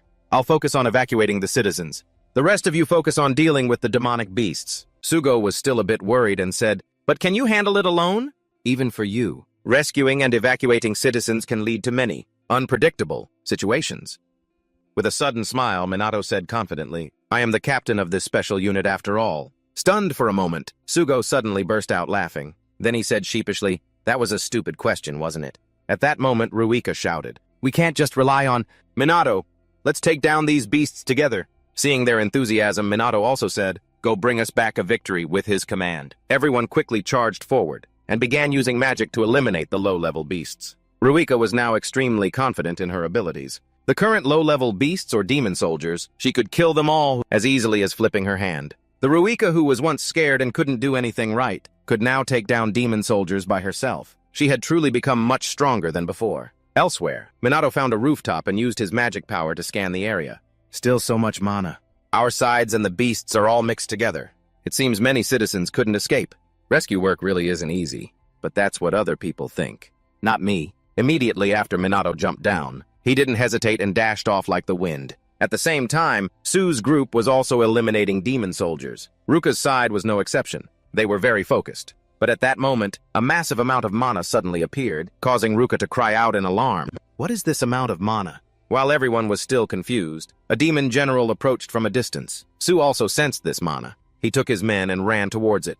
"The final boss has to be mine. I'll show you what real level 4 magic is." Sue's subordinate, seeing this, immediately tried to advise him. "But the opponent is a demon general, sir. You can't defeat it with just a level 4 spell." Unfortunately, Sue was arrogant and boastful. "Who says I can't? No one has ever truly faced a demon before." "How can you be so sure?" "I am a noble mage. Victory is my birthright." "No." But as soon as he finished speaking, he had already summoned a level 4 wind attack spell. However, the demon general was completely unfazed. It also summoned its own magic. Brilliant flames quickly appeared. The flames meeting the wind grew even more brilliant. The wind attack, on the other hand, was completely consumed by the flames. Seeing this, Sue's face turned deathly pale. He trembled and mumbled, "My ultimate magic was nullified," but the flames were now rushing towards them. Seeing the situation was bad, Sue immediately turned tail and ran. The direction they ran in passed by some civilians. The flames were getting closer to them. Luckily, before the civilians were engulfed in flames, Minato appeared. However, before he could even act, a wave of water rushed in from a distance. In an instant, it extinguished the flames. The one who acted was Ruka's group. Minato smiled with satisfaction. Not bad at all. The short, fat Sue, on the other hand, had run for his life. He finally found a place to collapse. But not long after, someone approached him. The person who came was Ruika. Her expression was not pleasant. She gritted her teeth and demanded, "Why did you endanger civilians?" Sue snorted and said with a pout, "I already told you. If they didn't run away, who can they blame? If you dare to get in the way of a noble mage, you have to expect the punishment, to be death." But as soon as he finished speaking, Ruka raised her hand and slapped him. A loud smack echoed through the empty lot. One slap sent Sue flying several meters. Ruika was still fuming, scolding, "Noble mage! What crap, you're just a fat, disgusting pig!" With no decency whatsoever. Sue was still reeling from the shock. He sat trembling on the ground, mumbling in disbelief. "You dare slap me? You dare slap a noble mage?" Ruika snorted softly. Ignoring the shameless pig, she said, "Let's go clean up the rest of the beasts." Then they quickly ran off, leaving, Sue still wailing nonstop. Minato, who was rescuing civilians from a distance, saw this scene and couldn't help but think, "Oh, my God, so much drama in a place full of demons like this." But I have to admit, they got their spirits back pretty quickly. I guess that's a good thing. It seems there are still many citizens who need help. I also need to pay attention to the boss. A demon general has really appeared here. I have to deal with it for the calamity to end. At the same time, inside a dilapidated house, the 3 members of the Punk Sue's group were hiding. A subordinate kept advising, "We don't stand a chance against those demons, sir. We should really just retreat." The young master bit his lip aggressively. Su gritted his teeth and thought, it's true the demons out there are strong. Even for him defeating them all wouldn't be easy. Just then Su suddenly had an idea. He quickly spoke up. Hey, wait a minute. What if we wait for them to weaken all the demons out there, and then we sweep in and finish them all off? Hearing this, his two subordinates immediately exclaimed excitedly. Brilliant as always, sir. Young Master Su boasted smugly, of course. For now, let's just rest here and wait for our chance. Outside, Ruka's group was facing the demon general. The amount of mana it was emitting was terrifying. Ruka didn't know if they could win. But no, they had to win. At that moment, Ryuji shouted aggressively, let's end this quick. Everyone immediately summoned their mana and simultaneously attacked the demon general. Waves of water and frantic lightning shot forward. The rumbling sounds were continuous. Ryuji looked expectantly into the cloud of dust and whispered, did we get it? But when the dust settled, the figure of the demon general appeared. It was standing there unharmed, not a single scratch. Everyone's faces instantly turned grim. Ruka pursed her lips and mumbled, what we need right now is a level 4 spell, or enough mana to destroy it. Just then, the demon general unleashed its fire-based magic. Brilliant flames quickly rushed forward. The heat seemed to want to consume everything. Seeing this, Ruika's group immediately fled. Ruika squinted at the flames below, and couldn't help but think, it's even more terrifying than last time. It might even have double her mana. The difference in our strength is too great. We can't win against this thing. What are we going to do? While they were at a loss, Minato's voice suddenly came through their earpieces. Looks like you guys are having a bit of trouble. Here's a little advice work together. Minato observed from the far. It wasn't his time to step in yet. Hearing his words, Ruika immediately cried out, but we're already doing that. Minato slowly explained, combine everyone's strength in the purest way possible. The key lies with you and Big Sis Ruka. Ruka became more and more confused and asked vaguely, what do you mean? But Minato didn't explain any further. Figure it out yourselves. Ruika wanted to say more, but he had already disconnected. At the same time, she felt a murderous intent coming her way. It was the demon general's flames rushing towards her. Ruka and the others quickly used magic to defend themselves. Ruka then spoke up again. What Kusanagi said must have some meaning. We have to think together. Ruka frowned slightly. Just as Ruka said, Minato had always been leading everyone like this. What did she need to do now? She just stood there deep in thought. Very quickly, Ruika spoke up. Its magic is very strong, but its casting time is very long. Let's just take down its minions first while dodging its attacks. She suggested that Sugo and the others focus on the east wing, while the three of them would handle the west, and she would give the signal for when it was about to attack. Sugo and Karin were a bit startled, but they quickly reacted. They both nodded and replied, understood. After that, everyone followed Ruika's instructions. As for her, she was waiting for the demon general's next attack. As soon as it raised its hand to summon magic, Ruika immediately shouted, get ready! She began a countdown. When she reached the last second, the flames shot forward. Ruika shouted again, run now! Following her command, everyone used level 1 flight magic to escape. Minato, observing this from afar, couldn't help but be surprised. So Ruika is taking command. I thought Ryuji or Ruka would do it, but she'll handle the role well. At the same time, after leading everyone to escape the demon general's flames, Ruika was panting heavily. Their current magic level and mana were not enough. What to do? While she was panicking, she tried to recall what Minato had said. What did Minato say that time? Or did Ruka misunderstand? But she wasn't sure if this method would actually work or not. After hesitating for a long time, she decided to take the risk. Immediately after, Ruka walked in front of everyone and said with determination, everyone, please lend me your strength. Far in the distance, Su was secretly observing Ruka's group. He whispered to himself, what are they planning to do? Not long after, Ruka's group had a plan based on Ruka's suggestion. The two sisters stood at the front line. Sugo and Ryuji were behind them, and finally Karin and 2 other police officers. Sugo was still a bit hesitant and asked, are you sure we can do this? Ruka shook her head slightly. I don't know, but we don't have any other choice, do we? Ruka, on the other hand, was very confident and said, I believe in you. Ryuji also said with determination, we have to give it our all. If it doesn't work, we'll find another way. At this moment, the demon general summoned a level 5 spell. Flames appeared like a giant sphere. In an instant, they covered the entire sky. Its heat spread too quickly, even affecting Su's group. Su pursed his lips and mumbled, stupid commoners. Ignorant fools, they've dragged us into this. But his subordinate cried out in alarm, sir, look! Su was startled and turned his head to look. His pupils instantly constricted. He saw Ruka's group charging towards the flames. Karin had now summoned a level 3 holy magic spell. In an instant, the holy magic enveloped Ruka's body and everyone else's. Minato, seeing this from afar, couldn't help but smile. That's pretty impressive. They would have a hard time dodging a level 5 spell, so Karin would help to mitigate some of the damage from that attack. A smart move. As for Ruika and Ruka, they would be responsible for the attack. The combination of the two Mizuha sisters would create a higher-level water magic. Minato nodded in satisfaction. That's right. If the strength of each individual is not enough, then the solution is to combine them. This is also the basis for forming an ultimate spell. As expected, the two of them created a level 6 ultimate water magic spell, Mermaid's Tear. In an instant, a mermaid made of water appeared. Seeing this, Sugo couldn't help but exclaim, well, who would have known that these two sisters could even use level 6 magic? In an instant, the demon general's flames were extinguished and it could no longer move. Seeing this, Su exclaimed excitedly, now's our chance. Let's make a grand entrance. But before he could do anything, vines appeared out of nowhere and wrapped tightly around him. The strength in his body was being drained. Su fell helplessly to the ground, his body limp and unable to do anything. And the one who did it was Minato. Their actions, how could they possibly escape his notice? Of course he had to stop them. Over here, Ruka's group didn't know they were almost upstaged. Sugo looked at the motionless demon general and quickly said, it's down. As expected immediately after, the sky returned to its original blue color. Sugo exclaimed excitedly, we won! We've stopped the calamity. Karen also nodded in agreement. It's all thanks to the Mizuhas and everyone else. But just then, Ruka and Ruika staggered about to fall. Ryuji quickly ran to them and asked, are you two okay? Ruka said helplessly. My mana's completely drained, I can't move another inch. Ruika was also very weak, but she was very happy. We did it, sis. Ruka nodded slightly, smiling at her. We won. A short while later in the police headquarters meeting room, Minato stood in the center, praising everyone. Good job.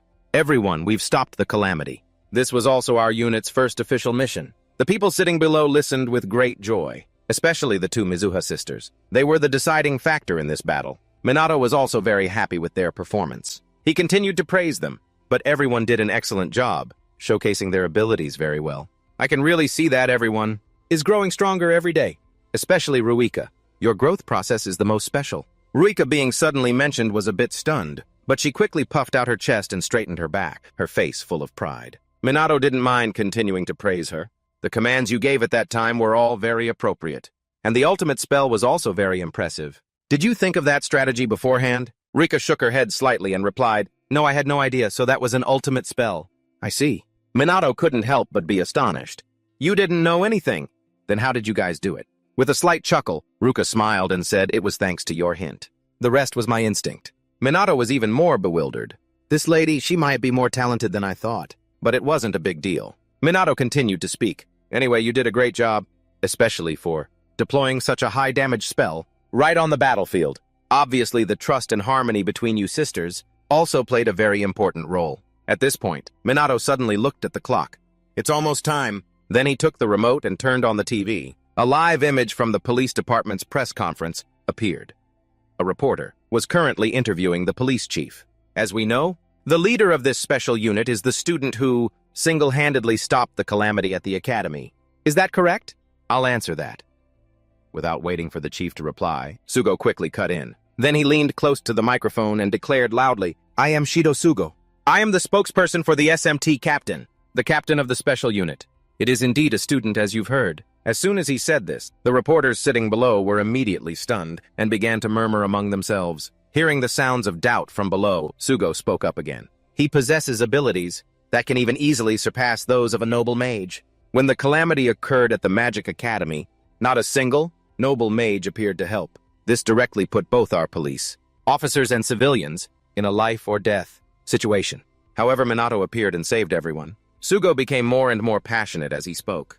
I believe that he is the one who will carry the future of our country on his shoulders. Besides him, there is no one else capable of taking on this captain role. Minato at the police station heard this flattery from him and couldn't help but feel helpless. I wish he would talk a little less. Back at the press conference, the reporters were agitated by Sugo's words. More and more people started questioning him. There were also many who were whispering among themselves. They also mentioned the heads of the noble mage families, especially the Fuyuka family. This situation made the chief break out in a cold sweat. He quickly spoke up. We are currently at the police station.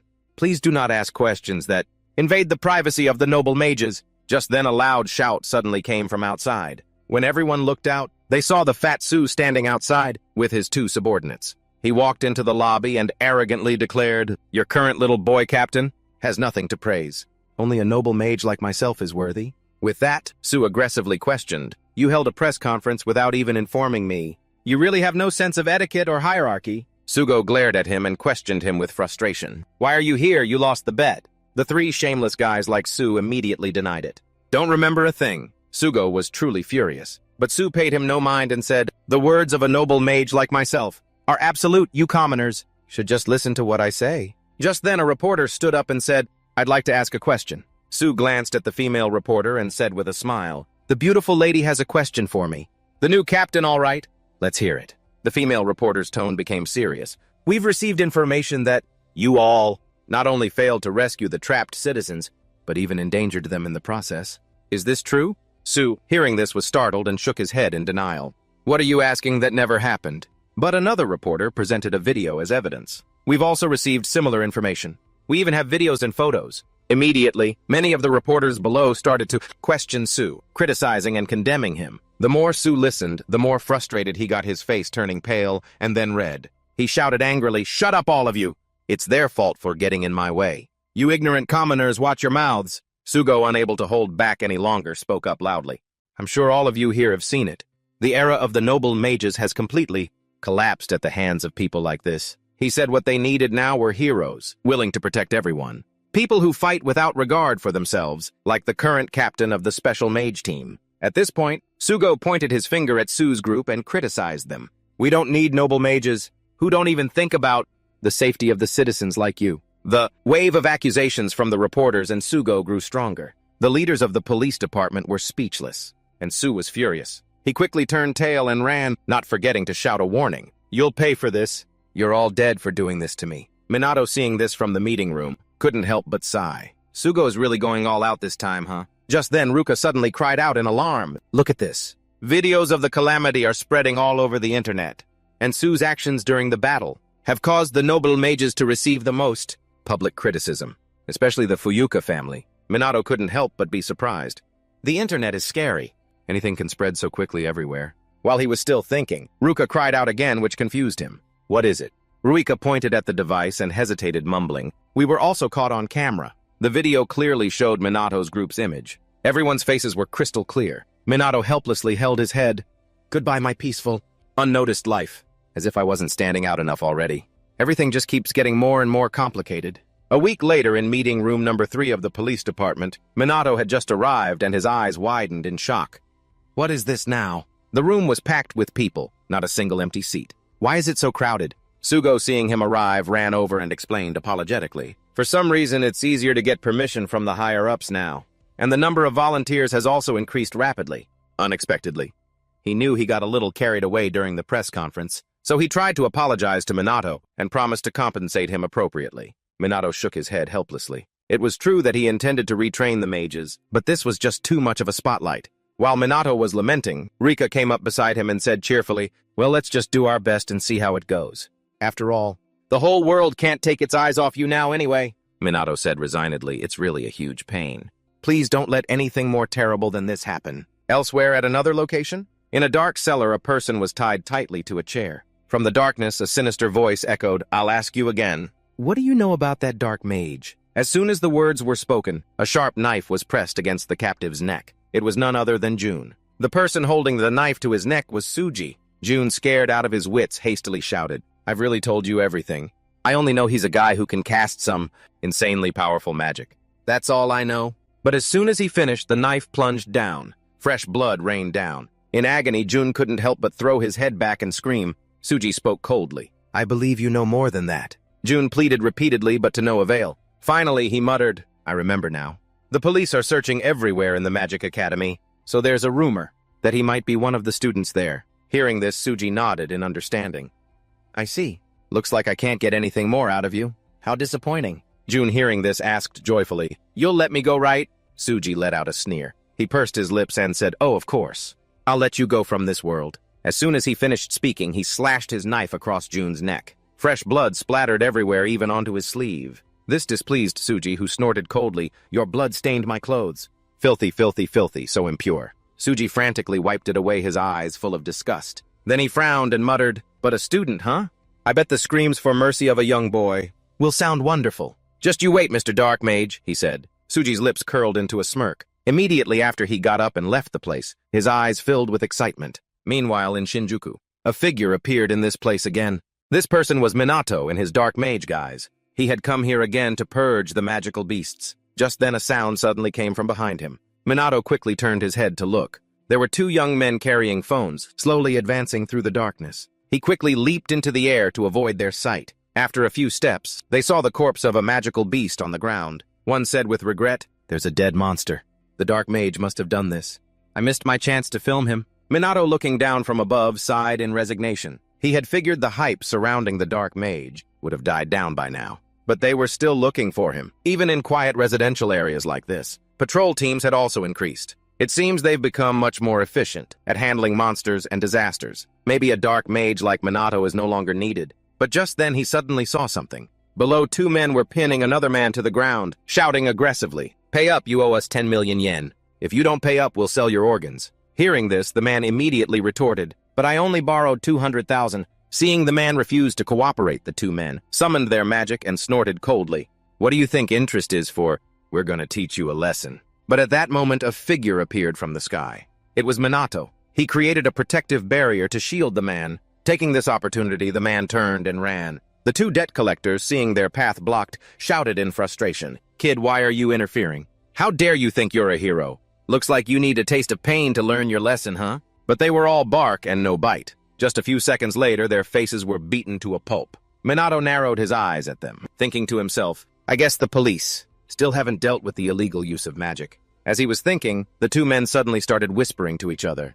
Could he be the dark mage? All the rumors say that underworld organizations are looking for him. Minato overheard this conversation and lowered his head to ask underworld organizations. The two men, afraid of being beaten again, quickly bowed their heads and said, "We don't know anything about the underworld organization Black. Rebellion, please let us go. We won't tell anyone about you." Minato narrowed his eyes at them and spoke in a cold voice. "How much do you know? If you talk, I might let you go." One of them immediately nodded and replied, "Black Rebellion is an underworld organization of mages. They always operate outside of human sight, and they seem to do whatever they want." The other one agreed, "Whether it's gangs or the mafia, they're behind them. They have connections in the media and politics, and they seem to do whatever they want." They told him that Black Rebellion has a branch in Kabukicho. They had recently hoped to join, or not. After hearing what he wanted to hear, Minato knocked the two men unconscious. He quickly left the scene, thinking as he walked. Karen mentioned an increase in illegal mage activity. Black Rebellion. Right, I get it. Interesting. Maybe dealing with disasters and monsters should be left to the Academy's Minato. The dark mage should clean up the underworld. All right, it's time to wipe out that Kabukicho branch.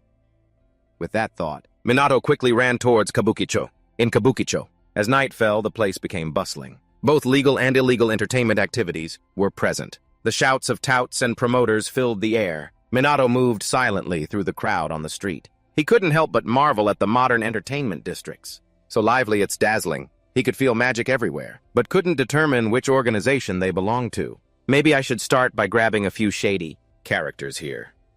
As he thought, Minato walked into a dark alley where jobless punks were gathered. They were currently admiring the goods in their hands. When they saw Minato, they shouted resentfully, "Hey, what are you looking at? Are you looking to die or something?" Minato said nothing. He acted directly, knocking the two unconscious. Looks like they don't know anything. He took out his phone, called the police, and reported everything. Just then, a civilian approached. Minato motioned for them to go another way, because the goods the two men were playing with were guns. Just then, Minato saw something on the phone. He frowned and muttered Western, so he went looking for some more thugs in the area to ask, "Is that where the organization's members gather?" The thug asked, trembling, "You'll let me go after I give you the information." "Right." Minato snorted coldly, got the information, and ran off. "I hope the information you provided is accurate, at least." Meanwhile, at a bar called Western, a short-haired girl quietly appeared inside the bar. As soon as she entered, all eyes immediately focused on her. The girl walked straight to the bar and slowly sat down on a stool. The bartender didn't look up at her, still busy, wiping a glass in his hand. He asked coolly, "What can I get for you?" The girl stared at the man and slowly opened her mouth. "Do you have any information?" she said, placing a few bills on the table. The bartender took the money and pocketed it. He asked doubtfully, "What do you want to know?" The girl spoke without hesitation. "The hideout of the Black Rebellion." Hearing this, the bartender immediately opened his eyes and spoke in a cold voice. "Wrong. You should have asked a different question." The girl looked at him confused. Before she could understand what was happening, the man spoke coldly again. "You should have asked, what's going to happen to me next, right? Only then did the girl realize that the people inside the bar had menacingly approached her. The girl immediately panicked. She didn't know what to do now. While she was still in a state of panic, the men had already summoned magic to kill her. The girl quickly fought back, but she knew she was no match for them. I need to get out of here, she thought. The girl immediately turned to run. However, a flame shot towards her, injuring her and causing her to fall to the ground. The men quickly approached her, a twisted smile on their faces as they spoke. We don't mind a strong woman. Imagine a beauty like you all to myself. The girl scowled fiercely, a look of despair in her eyes. I'm sorry, Kai. Your big sister can't do anything. At that moment, a hand reached down for her head. But at the same time, Minato pushed open the door and entered. The men's actions immediately froze, not knowing what to do. Minato, however, didn't care and slowly walked into the bar. He spoke coolly. Are there any members of the Underworld Mage organization here? This question left the men stunned. By the time they reacted, one had come up behind Minato and spoken coldly. Are you crazy? Do you understand the situation you're in? With that, he placed a hand on Minato's shoulder and warned in a low voice, Just scram and go hide under your mommy's skirt, you idiot. As soon as he finished speaking, a fist slammed into his face. That one punch sent the guy flying, slamming hard into the wall. The pain made him cry out for his mom and dad. This scene left everyone else completely stunned. The short-haired girl couldn't help but marvel. No normal person could send someone flying that far. You used magic, but I didn't see you say anything. Who is this guy? Minato didn't care what they thought and spoke in a cold voice. Looks like my information was correct. Just a bunch of low-level mages here. How pathetic of them to gang up on one woman. Rebellious punks, like you are surely rotten to the core. Seeing Minato's aggressive aura, the men were a bit frightened. However, they still managed to calm themselves and shout, Get him! He's just a normal person. If we team up, we can't lose. As soon as the words were spoken, a barrage of spells appeared, attacking Minato, but he easily dodged them. The short-haired girl watching from the side couldn't help but worry. No matter how strong Minato was, the numbers always have the advantage. He doesn't seem to be able to cast high-level magic at all. He doesn't stand a chance. Thinking this, the girl shouted, Run! However, Minato calmly dodged the incoming spells. He let out a cold laugh, pursed his lips, and said, My condolences. As soon as he finished, Minato moved like the wind. In a flash, he appeared in front of a goon. He landed a punch, sending the man flying. Minato didn't stop there, throwing a few more punches. In an instant, he had taken down several of them. Minato unleashed a barrage of punches, his speed so incredible that not a single one of them could dodge. So much so that the short-haired girl outside was more than a little panicked. She stood there dumbfounded for a long time, unable to react. In just a moment, a whole group of thugs had been taken down. The short-haired girl couldn't help but marvel. Minato moved so fast I couldn't even see him. What kind of magic did you use? Minato slowly walked towards the remaining man, causing him to tremble and mutter. What the hell are you? Who are you?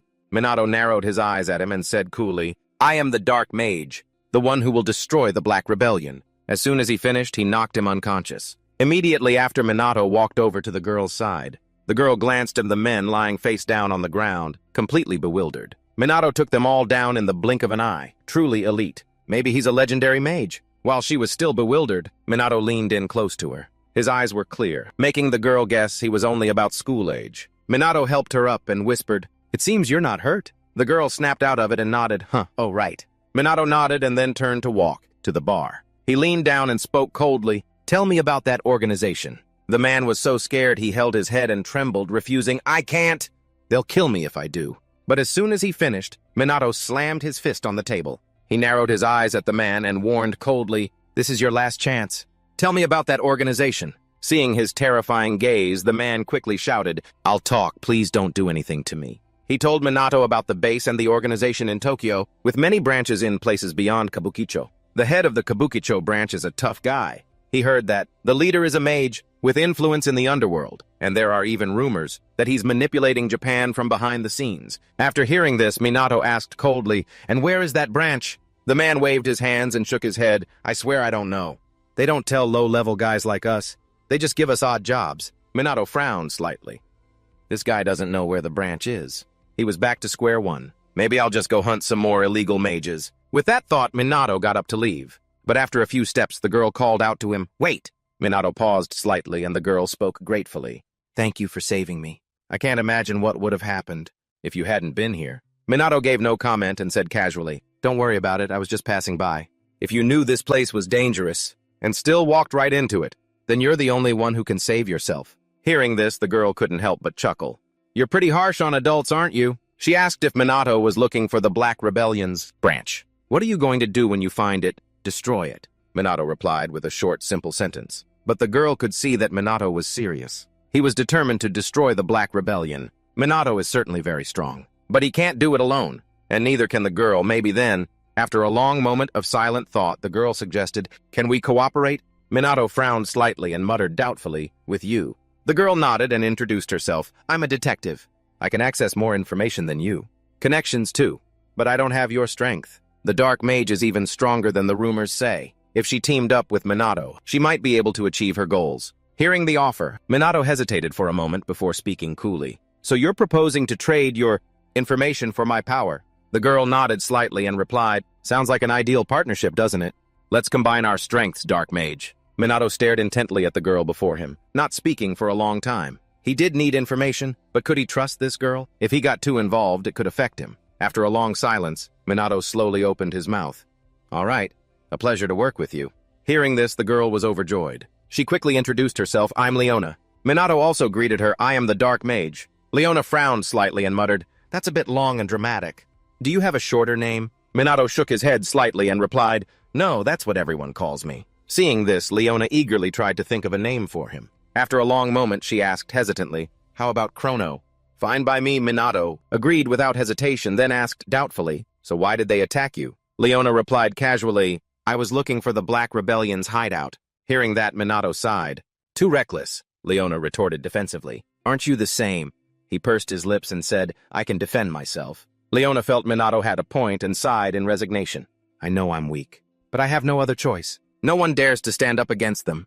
And the noble mages don't care.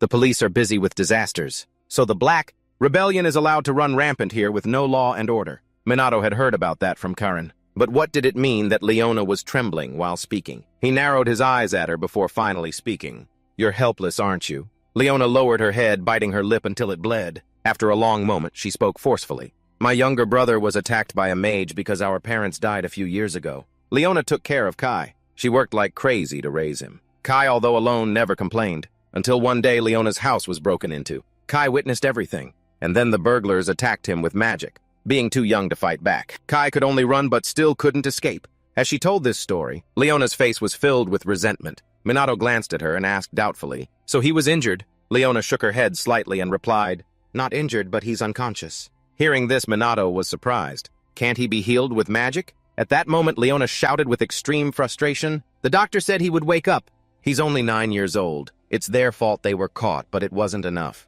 Leona's eyes held so much hatred, resentment, and helplessness. Minato noticed this and asked doubtfully, "So you want revenge?" "No, I want justice," Leona shouted fiercely. "I want to stop others from suffering like this. I don't have the power, but you do, don't you?" Minato said nothing, thinking to himself. "She seems to be telling the truth.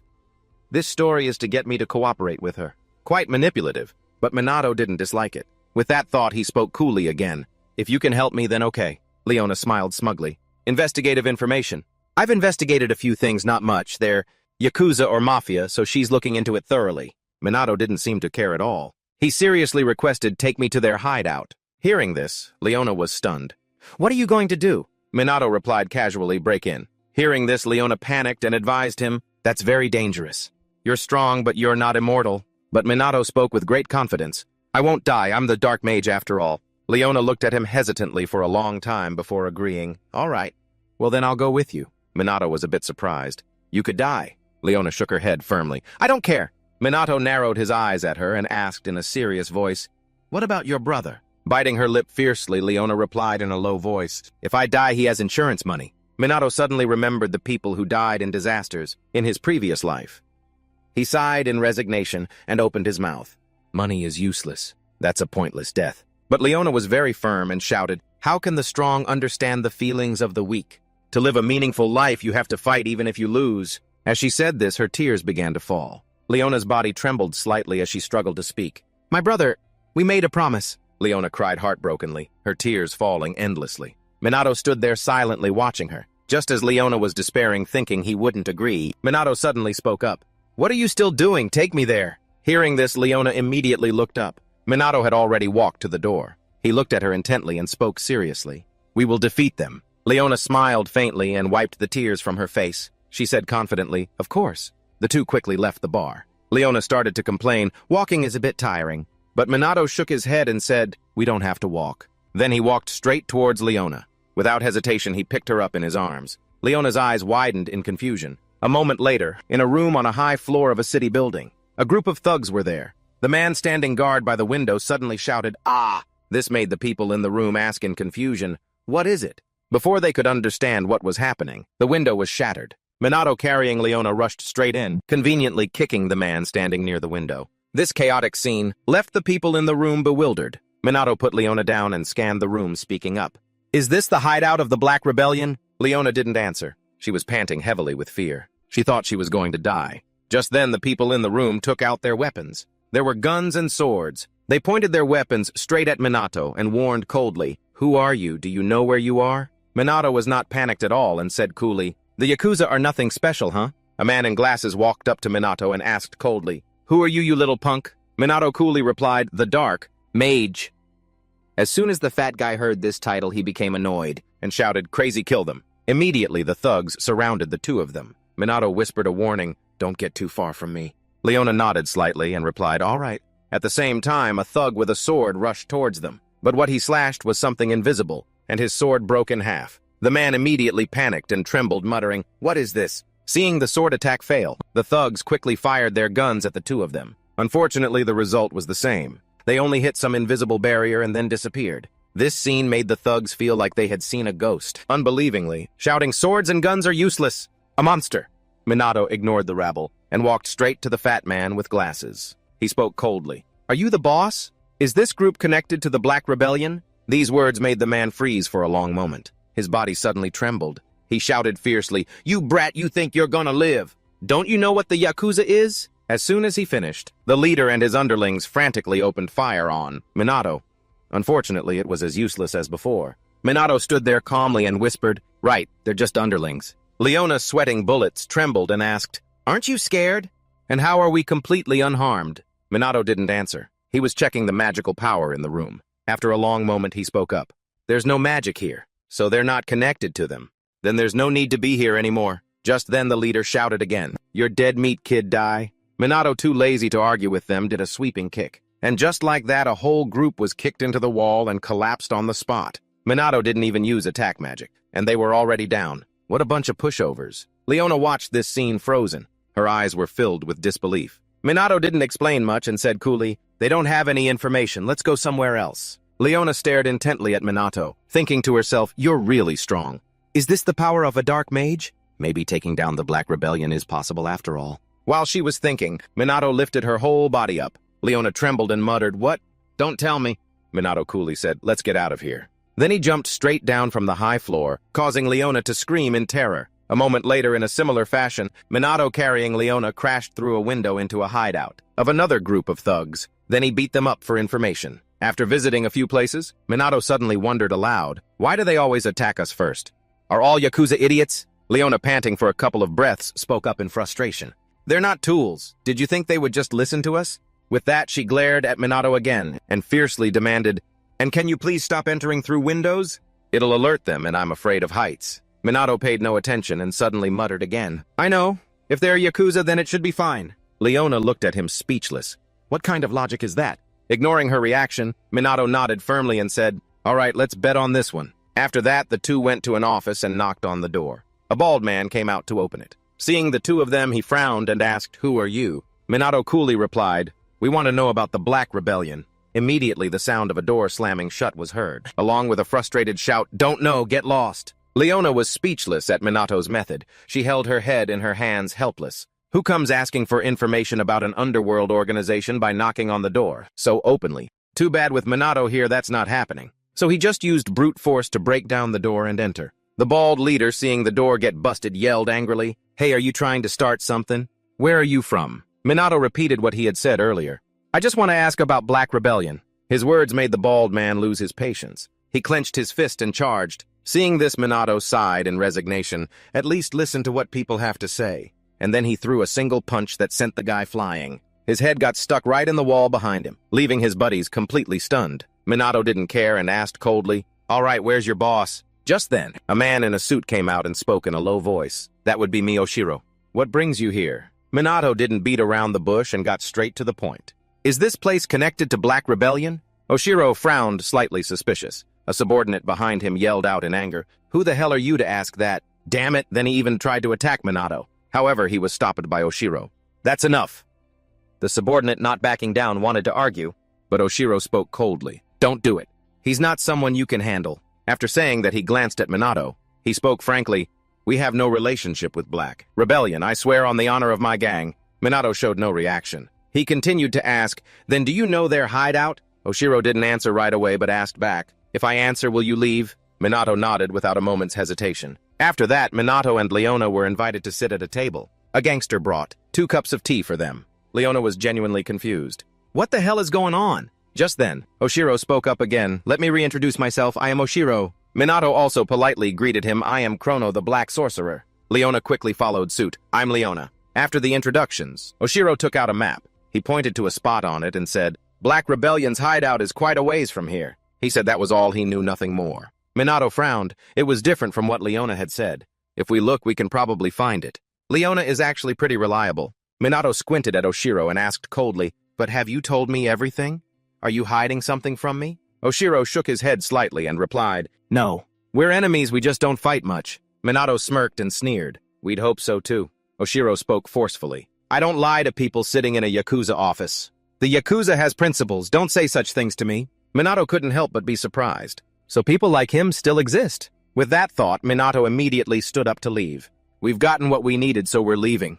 Oshiro looked at his retreating back and asked hesitantly, "What about your plan to fight Black Rebellion? There are rumors that they have connections with some influential figures. It won't be easy." Smiling faintly, Minato pulled Leona closer to him. "What about an opponent like us? I've faced countless people." As soon as he finished speaking, he grabbed Leona and jumped out the window. He left Oshiro with a "hope to never see you again." Oshiro watched Minato's figure from above and couldn't help but smirk. "I didn't expect someone like you. If you make a move, you could probably wipe out Black Rebellion." Minato was unaware of his thoughts. He was still carrying Leona, heading to where he needed to be. Elsewhere, at an abandoned house in the city, 2 groups were conducting a transaction. The 2 leaders were wary of everything around them. Subordinates were inspecting the guns inside the wooden crates. After a moment, one of them spoke up. "No problems with the quality?" After confirming there were no issues, they began the exchange. A large suitcase of money was handed over. The leader in black smiled in satisfaction. The red-haired leader went to shake hands with him. The deal was set. The other person nodded slightly and said, "A good deal. Japan is amazing. No other country treats criminals this well." Hearing this, the red-haired man smirked and said, "This place is full of peace-loving souls. This is the best country ever." With that, both of them burst into laughter. But just then a window was shattered by someone. Then a figure landed beside the 2 of them. Immediately, both groups were startled and panicked. "What was that? Who is this guy?" The newcomer was Minato along with Leona. Minato spoke coolly. "Finally found Black Rebellion." But as he said that, he scanned the group before him. He was wondering how many mages were here. "All the ones that look like Black Rebellion are magic users.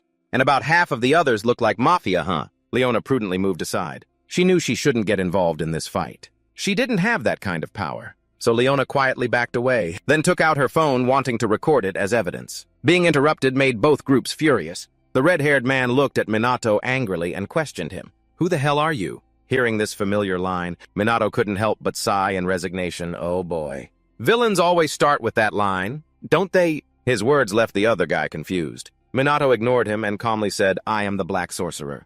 I've come to destroy Black Rebellion." The Mafia leader didn't recognize the name. He asked in a low voice, "The Black Sorcerer." The red-haired man looked at him confused and mumbled, "Destroy Black Rebellion." But soon after, the whole group burst into laughter. The red-haired man laughed scornfully and said, "A punk like you, what can one person do?" But just as he finished speaking, a fireball shot from a distance. Boom. The flames quickly exploded, sending the entire nearby group flying. Minato snorted coldly and said, "I will take you all down." Being suddenly attacked, the 2 leaders became furious. They immediately ordered, "You've got a lot of nerve, kill him." Instantly, the entire group attacked Minato with magic. But they couldn't even touch him. All the magic was blocked by an invisible barrier. Inside, they could only use level 2 magic. Any higher level would destroy the warehouse. Minato could use combat magic, but their numbers made it difficult to handle them all. Seeing that Minato was unharmed, the others immediately panicked. "Our attacks are useless. The bullets aren't hitting him." The Mafia leader was just as panicked. He immediately demanded,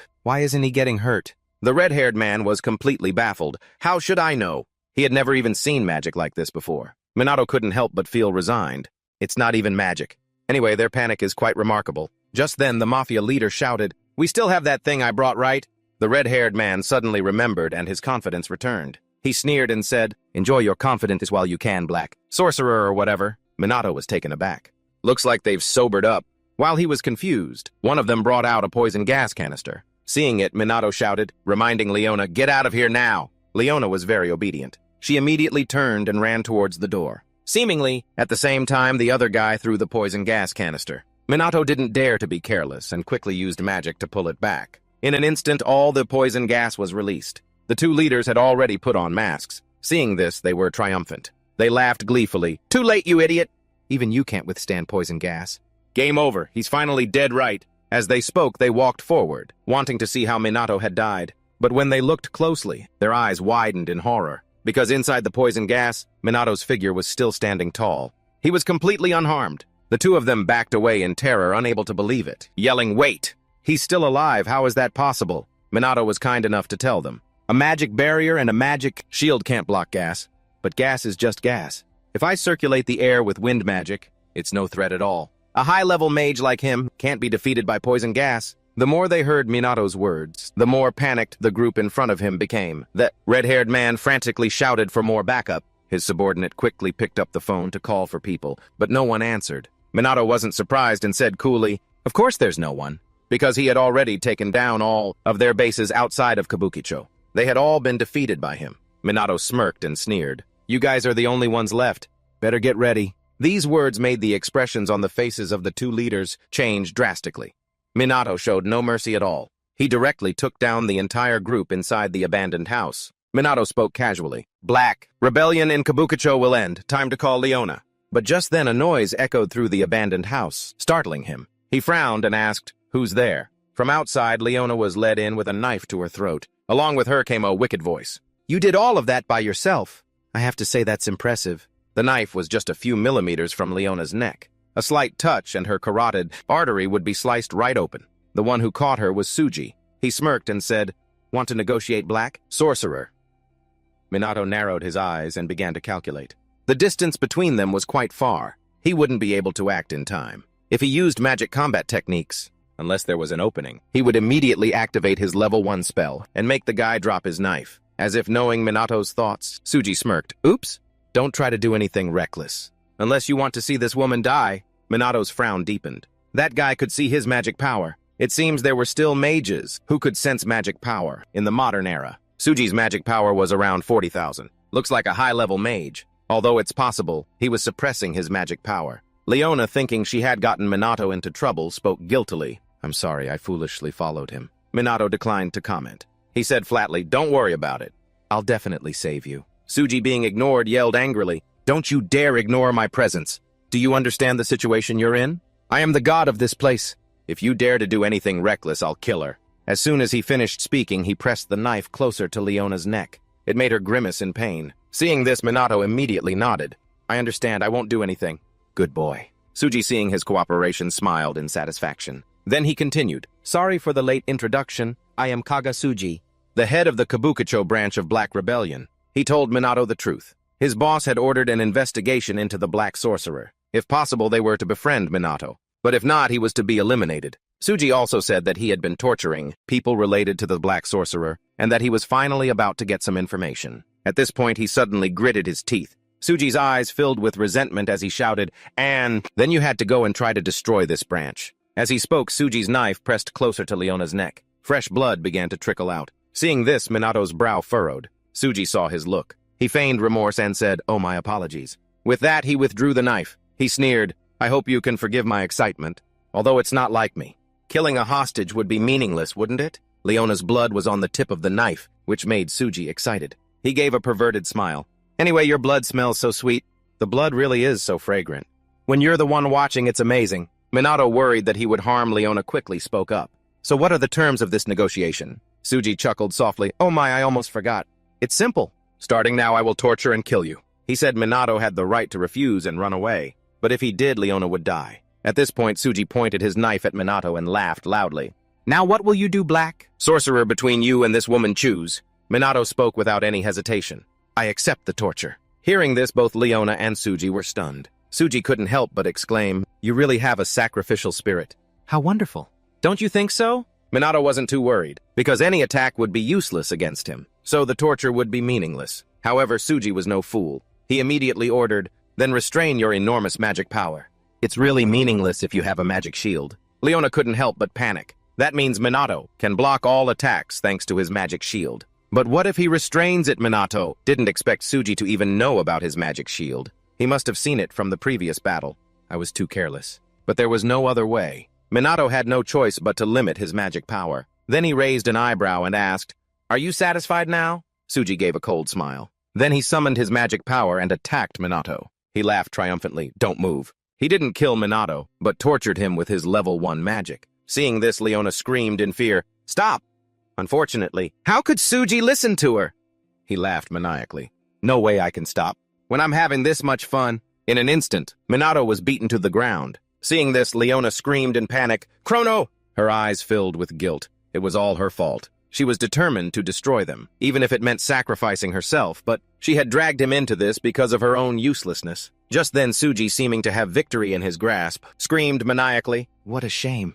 But this is your end. Thanks for the interesting time you've given me. Goodbye, Black Sorcerer. Leona bit her lip fiercely. She wouldn't let him kill Minato, because he was her only hope. With that thought, she began to struggle, wanting to escape. At the same time, she summoned her magic in her hand. But these clumsy actions of Leona's did not escape Suji's eyes. He gave a cold laugh and threw her to the ground. He snorted contemptuously, I can see right through you. If only you weren't here, he wouldn't have lost. A great man like him has to die. A fitting death for a foolish woman like you. As soon as he finished speaking, Suji lunged forward with his knife, wanting to stab Leona to death. But just then, Minato suddenly made a move. He landed a punch right in the guy's face. It sent Suji flying like a broken kite. Minato snorted softly and said coldly, the pathetic one here is you. Leona, seeing that Minato was okay, exclaimed in amazement, how could you? Didn't you restrain your magic shield? With a soft laugh, Minato replied calmly, it's simple. Right before his magic hit my body, I put up a small magic shield so Suji wouldn't notice. Hearing this, Leona felt like she had witnessed a miracle and exclaimed, that's not simple at all. Only you could pull off a trick like that? Minato ignored her and calmly said, anyway, it's safe now, so don't worry anymore. Then he healed the wound on Leona's neck. At this, Leona breathed a sigh of relief, thank God. Suji, on the other hand, was furious and yelled, what thank God? Minato was a bit surprised, even though I used a magic combat technique focused on speed. He's pretty good for not passing out. Suji glared at Minato and said angrily, how dare you hurt me? Even torture didn't inflict a single wound on you.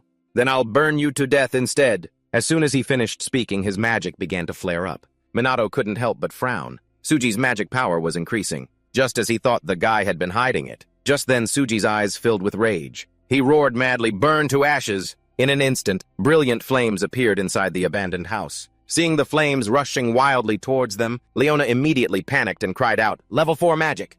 There's no way we can block that. However, Minato stood there calmly, without making any move. In a flash, the flames had surrounded Minato and Leona. Just then, Minato suddenly moved. He casually waved his hand. A protective barrier appeared, stopping the brilliant flames. Seeing this, Leona was filled with disbelief, exclaiming, level 1 magic completely. Blocked level 4 magic. How is that possible? She stood behind Minato, staring intently at his steady back. What was this feeling of relief that Leona was feeling? Could it be that she believed he could definitely do something? Just who was the person in front of Leona to have such power? Seeing that Minato blocked it, Suji didn't panic. He suddenly threw his head back and laughed loudly. Then he snorted coldly and said, good, I knew it. You're strong.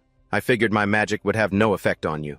However, I have a trick up my sleeve. As soon as he finished speaking, Suji reinforced his magic, causing Leona to exclaim in surprise, why is there no sign of the magic dissipating? His magic should have vanished by now. It's sustained magic, Minato explained slowly, making Leona even more confused. Minato calmly spoke up. Normally, you can't cast multiple spells at once, and after a spell is cast for a while, it will decay and eventually dissipate. However, if you redeploy the magic with the same force, then when the magic dissipates, it will be continued. That's also the principle applied when Leona flies using wind magic. If you don't do that, you can't fly. Leona, hearing Minato mention her flying, was annoyed and shouted, thanks for the explanation, huh? But we don't have time for this now. The barrier is about to... But as she said that, she realized something. The barrier wasn't disappearing. Her eyes widened in shock. Seeing her reaction, Minato calmly said, If I can explain it, it means I also know how to use it. So, it's obvious that I can also use sustained magic, and it's a piece of cake. However, Suji on the other side was completely unconvinced. He shouted in disbelief. Impossible, you can use sustained magic too. Leona, having regained her confidence, spoke forcefully. Your magic is useless against him. I advise you to surrender while you still have the chance. Hearing this, Suji bowed his head. His body trembled reflexively, but he quickly raised his head, a wicked smile spreading across his face. I was just kidding. Seeing his smile, Leona was immediately stunned. What does that mean? Suji chuckled coldly and said, Right, it's very strong. If we play by normal rules, it would be tough for me. But I already said, I have an ace up my sleeve. Immediately after, he once again controlled the flames in front of him. Instantly, Leona felt a great discomfort in her body. She struggled to breathe and mumbled in a trembling voice, It's so hot, I can't breathe. Why does my body feel so heavy? Suji, seeing this, laughed triumphantly and said, Do you know what happens when you set up a barrier in an enclosed space surrounded by fire? Naturally, there will be no more oxygen and the temperature will rise endlessly. And now Minato has two choices. Wait to suffocate inside the barrier like Leona is now, or remove the barrier and go outside to face those flames. That's how it would be for a normal person, but not for Minato. In an instant, Leona's difficulty breathing disappeared. She exclaimed in surprise, It's not stuffy anymore and it's cooler. Suji, seeing this, was filled with disbelief. Minato snorted softly and said, coldly, How nice that your fire magic can affect the atmosphere. But it seems you don't know about the fact that magic itself also exists in the atmosphere. Hearing this, Suji trembled and mumbled, What nonsense are you talking about? Minato was kind enough to explain to him. A magic barrier is a mixture of the caster's magic and natural magic. Magic exists in the atmosphere and has the properties of the atmosphere. As soon as he finished speaking, a layer of energy appeared around him. In an instant, it swirled around the barrier, and it also pushed back Suji's flames. At the same time, the vent above was opened, Minato said flatly. So in other words, the magic itself is both air and a shield. Is that enough for you? The more Suji listened, the more panicked he became. He clutched his head and screamed, Impossible! Why did it turn out like this? My trick was perfect. It should have been the best magic to torture and destroy anyone. With a faint snort, Minato said in a cold voice, You bastard, I haven't given you permission to break down yet. You like torture, right? Then go and feel the pain, just like your victims did. As soon as he finished speaking, he placed his hand on the guy's forehead. In an instant, Suji's eyes lost focus. 2 streams of tears also began to fall. Minato smirked. He had cast a spell called Darkness Zone. In Suji's subconscious, he was falling into a dark place. He didn't know where this was, nor could he make a sound. He couldn't even hear anything. An extreme fear quickly enveloped Suji. He panicked and cried for help, but no one answered. Before long, Suji couldn't resist anymore and collapsed to the ground. Minato, without a trace of pity, said coldly, Pay for your past sins. In the depths of darkness. Just then, a noise suddenly came from outside. Leona jumped and frowned. Looks like someone reported this place. Feeling that they couldn't stay here long, Minato suggested, Let's go. With that, he lifted Leona up, startling her. She mumbled, Wait a minute, don't tell me we're flying again. Unfortunately, her resistance was futile. Minato carried her again and flew out the window. Minato landed on the rooftop of a building not far away. Looking at the scene below, Leona spoke slowly. With this black rebellion in Kabukicho has been eliminated. Minato nodded slightly and said, Looks like it's time to clean up the next area. Leona stared at him for a long time before saying hesitantly, Hey Chrono, I have a favor to ask. Can you take me on as an ally? She said she didn't have strength and might slow Minato down, but she had information and connections, so she really needed his help. Leona's tone was somewhat pleading. Minato stared at her for a long time before sighing. He said, I've just realized something. Turns out I'm a real sucker for other people's requests. Leona looked at him expectantly. Then he nodded curtly. Minato said calmly, From now on, I look forward to working with you. A spark of joy appeared in Leona's eyes as she replied firmly, Of course I look forward to working with you too. I'll handle public relations and gathering allies. Just leave it to me. Hearing this, Minato was confused. What's public relations? The next morning, the media reported that the underground organization known as Black Rebellion's Kabukicho branch had been annihilated. It was reported that a person known as the Black Sorcerer was involved in the arrests. The incident is currently under investigation. But in the meantime, the female anchor of a television station suddenly received shocking news. A message declared from the anti-illegal mage organization led by the Black Sorcerer. Immediately, a video appeared. The figure of a teenager in a black cloak quickly appeared along with a firm declaration. I, the Black Sorcerer, am the one who will rise up to eradicate illegal mages, centered around Black Rebellion. Any injustice caused by illegal mages will not be tolerated. Even if it's an AI, remember that. This declaration was broadcast widely throughout Japan. Of course, Akuto also saw this video. He was so angry he slammed the table. He aggressively cursed out that son of a bitch black mage. Just then a man came over to advise him. There's no need to get so worked up. The black mage is just a nobody. Hearing these words, Akuto calmed down. He nodded and replied, right, and I've got you watching my back. That man was the head of the Fuyuka family, Fuyuka Jin. He smirked and said, that's right, a noble of my stature. So why was a noble like Jin here? Earlier he had seen the news where everyone was criticizing the magic nobles. Major television networks criticized the magic nobles, who were supposed to protect the people. But their behavior in the footage and press conferences was appalling. The more Jin watched, the uglier his expression became. The TV hosts even suggested that Minato's special unit was far more effective, and they raised a big question. Are magic nobles even needed anymore? The expression on Jin's face changed continuously, with the media's criticism. The butler, being perceptive, stood by, without saying a word. Sure enough, it wasn't long before Jin's anger erupted. He used magic to shatter the TV in front of him. Jin gritted his teeth and ordered, "Get Sue here." The butler didn't hesitate, accepting the order and leaving. Right away, "Sir," Jin's anger still hadn't subsided. His eyes were filled with murderous intent. "I'll show them what happens when they dare to mess with the magic nobles." Meanwhile, in New York, the city was in chaos. People were constantly fleeing, because a calamity had occurred here. Demon soldiers were attacking on a major street. The American police quickly arrived. They began to fight the monsters, but there were too many of them. They couldn't hold out for much longer. One police officer asked doubtfully, "Where is the SMT squad?" The person next to him quickly replied, "Disasters are happening everywhere.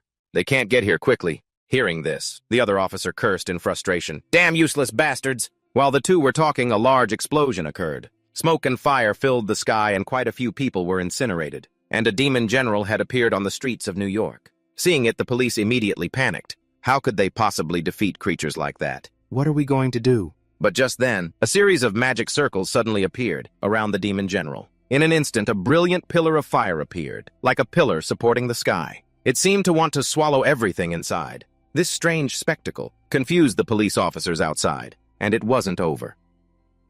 As the flames arrived, a giant water sphere appeared. The water sphere didn't hesitate to merge with the flames. The police stared wide-eyed at this scene, trembling and muttering, "What just happened?" Just then, a voice came through the police officers' earpieces. Basically, the person on the other end told them that a calamity specialist had arrived on the scene. Proceed to coordinate and control the situation. And that specialist's name was Mizuha Toshiro, a magic noble from Japan. Toshiro was currently standing on a rooftop not far away. Without any hesitation, he jumped down from above. Toshiro began to summon magic in his hands. The demon general didn't dare to be careless either, and quickly took action. One fire, one water instantly rushed madly at each other. At first, they clashed fiercely, but it wasn't long before they merged into one. Finally, the flame disappeared. The water wave didn't stop.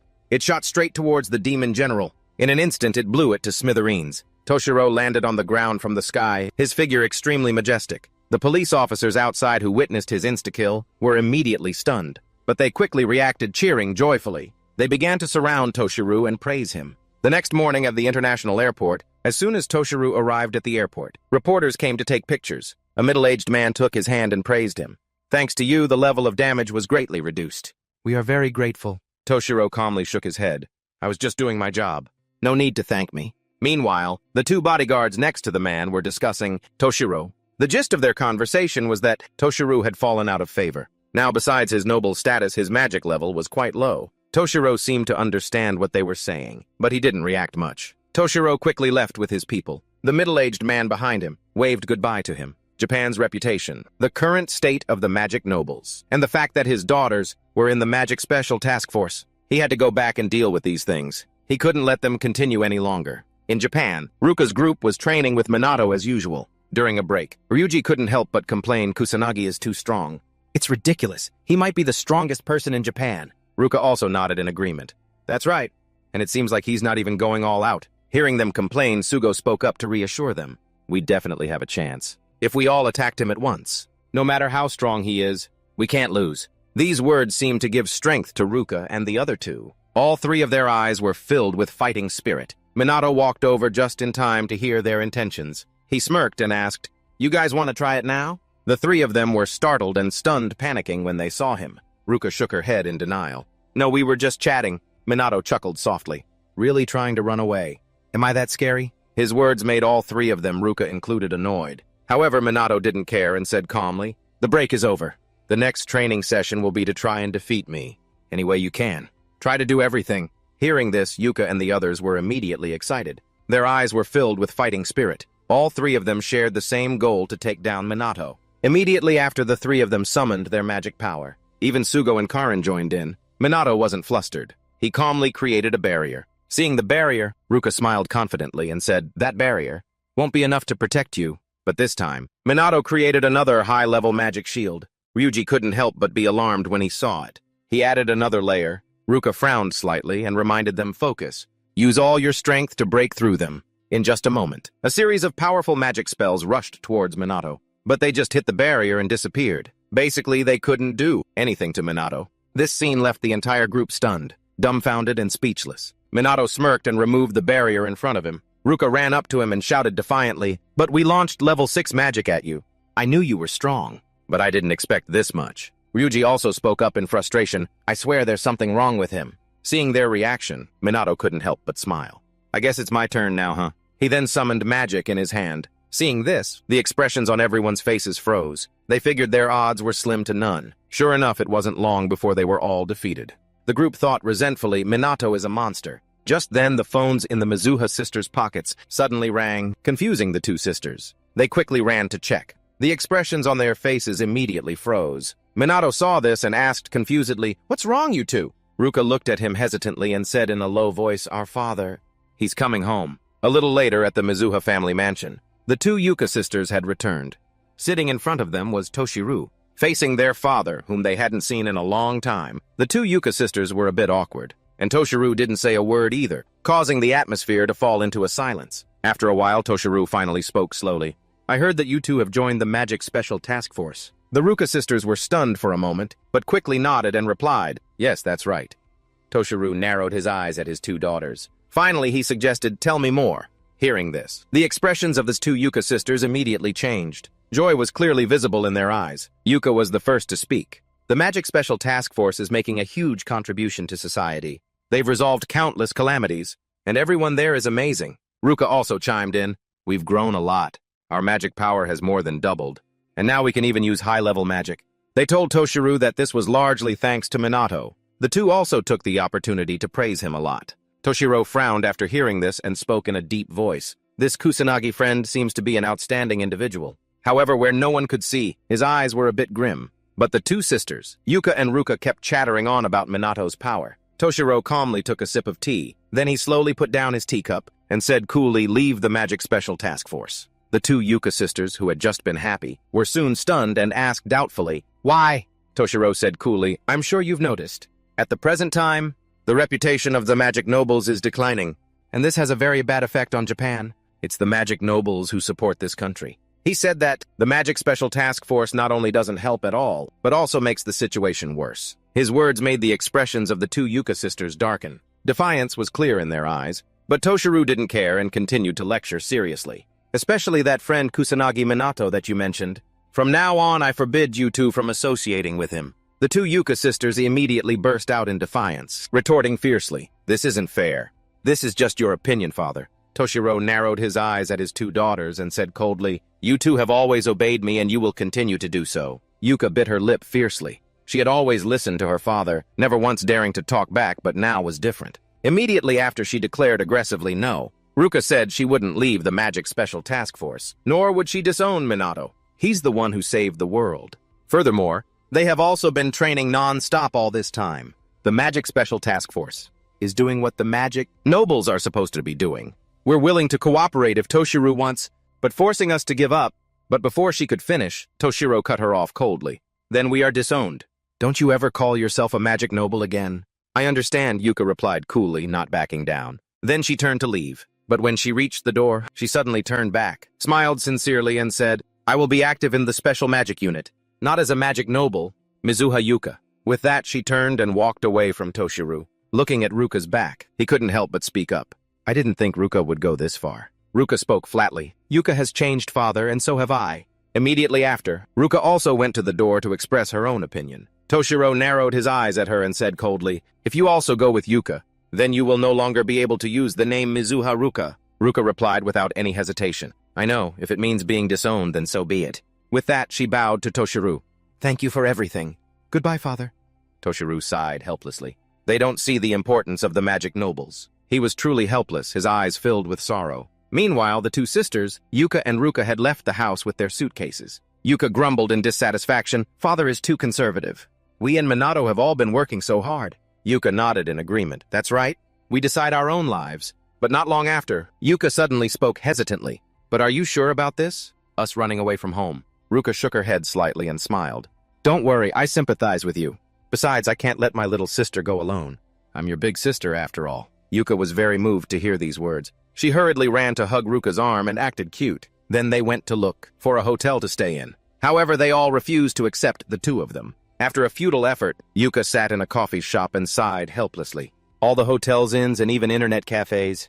We're going to become homeless. Ruka, sitting opposite her, also sighed and said, they all refused to accept minors immediately. She could lie about her age to get into a hotel, but Yuka probably wouldn't dare to. Ruka took a sip of her milk tea and grumbled in dissatisfaction.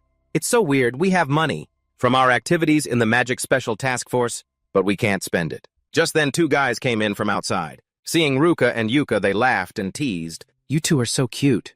Are you celebrities or something? Come hang out with us. Without even waiting for Ruka and Yuka to answer, these two shameless guys sat down directly at their table. Ruka's face immediately hardened. She warned in a cold voice, Hey, get away from my sister, or I'll kill you. Seeing her murderous gaze, the two guys immediately ran away in fear. Ruka saw them run with their tails between their legs like dogs and snorted disdainfully.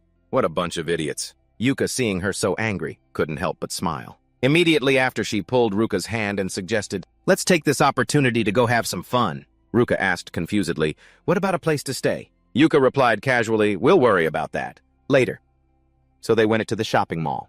They put their suitcases in a locker, and then they went shopping happily. This was probably a rare time for the two sisters, to have fun like kids their age. After that, they even went to a karaoke room and sang their hearts out. They didn't leave the amusement area until the afternoon. Yuka walked and laughed. Today was so much fun. We did everything. Ruka also nodded in agreement.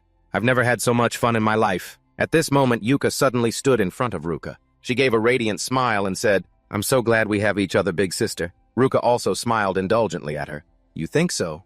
But we still haven't figured out where to stay. Yuka instantly wilted inside. If only someone would let us stay with them. Just then, Yuka's phone made a notification. Sound. It was a message from Minato. The two sisters looked at each other, suddenly thinking of something. So a little later, Minato had no choice but to welcome these two uninvited guests. He asked in surprise, Why did you two suddenly come over? Yuka looked at Minato with sparkling eyes and pleaded, Is it okay if we stay at your place? Minato, of course, didn't kick the two out. He invited them into the house to ask about everything in detail. After hearing about the disagreement between the three Mizuha family members, he said in amazement, So you two ran away from home? The two sisters thought. Minato disagreed and sighed helplessly. You think so too, we know. Minato narrowed his eyes at them. You both have changed. They seem to be more honest with themselves now. Their sisterly bond has grown stronger too. While Minato was thinking, Ruka spoke again. I know it's a bit inconvenient to ask, but can we stay here for a while? Yuka also pleaded. Please, we have nowhere else to go. Minato didn't answer right away, but thought in silence. He knew they were girls, but that didn't mean there were any romantic feelings between them. Well, that's not a problem. Finally, he nodded slightly and replied, Okay, you two can stay for a while. Hearing this, the Ruka sisters were immediately happy. Seeing their reaction, Minato couldn't help but give a disclaimer. Let me say this first. This place is pretty cramped. The Ruka sisters shook their heads slightly, saying they didn't mind. We don't mind, we love it. Minato sighed helplessly. You two are such a pain. Only then did the Ruka sisters realize the problem with this. Yuka blushed shyly. Seeing Minato now felt different from usual. They would be living together from now on. She felt like they were doing something really crazy. Ruka was no exception. Her heart was beating very fast. She had no idea what kind of feeling this was. While they were lost in their thoughts, Minato spoke again. Do you two want to take a bath? The two words, take a bath, seemed to hit a nerve with the two sisters, startling them. Minato looked at the two of them confusedly and asked again, What, you don't want to? Yuka finally reacted and shook her head quickly. No, we'll take a bath. So she went into the bathroom to wash up first. After being outside all day, the cool water made Yuka feel very comfortable. Meanwhile, in the living room, Minato looked at Ruka and said, Anyway, you two did something very brave. I never thought you two would run away from home. Chuckling helplessly, Ruka said in a low voice, I'm as surprised as you are. This is the first time. Yuka and I have gone against our father's wishes. My father is always strict. He doesn't allow anyone to act freely. Minato frowned upon hearing this and spoke hesitantly. But it looks like his impression of the special magic unit is pretty bad. He might do something against us. Who knows? While the two were talking, Yuka came out of the bathroom. That feels great, sis. It's your turn. Ruka nodded slightly and replied, yeah, thanks. Then she also went into the bathroom. The water from the shower poured down, making Ruka feel very satisfied. Outside, Yuka was happily talking to Minato. You know, it feels strange to be in your room like this. Minato nodded slightly and said, this is the first time someone else has stayed at my place. Smiling at him, Yuka said gratefully, thanks, Minato. Without you, we'd probably be on the streets. Shrugging nonchalantly, Minato demurred. Don't worry about it, it's not a big deal. Hearing this, Yuka couldn't help but laugh out loud. Minato looked at her confusedly and asked, what? Yuka shook her head slightly and replied, nothing. It's just that you always say that. You know, Minato didn't see a problem with it and said calmly, the special magic unit is my unit. You're a member of the unit and a friend. No matter what the problem is, I won't abandon you. Minato's words made Yuka's cheeks turn red with embarrassment. Her heart began to beat wildly as if it wanted to jump out. At this moment, Ruka pushed open the bathroom door and stepped out, startling Yuka and making her forget her shyness. Ruka, not knowing what had happened, said calmly, I'm done. Minato saw that the two girls were done, so he stood up and went to the bathroom. Well, I'm going to take a bath. Ruka glanced at him as he went in, then looked over at Yuka sitting there. The atmosphere instantly became quiet. It seemed Ruka was thinking about something. The next day at the police department's meeting room, Sugo handed Minato a folder and said, this is our training schedule. Minato looked it over and nodded with satisfaction. Looks good. Seeing he had no objections, Sugo continued, then our regular meeting is adjourned. With that, he was about to get up and leave, but Minato called him back and said, by the way, I have something to report.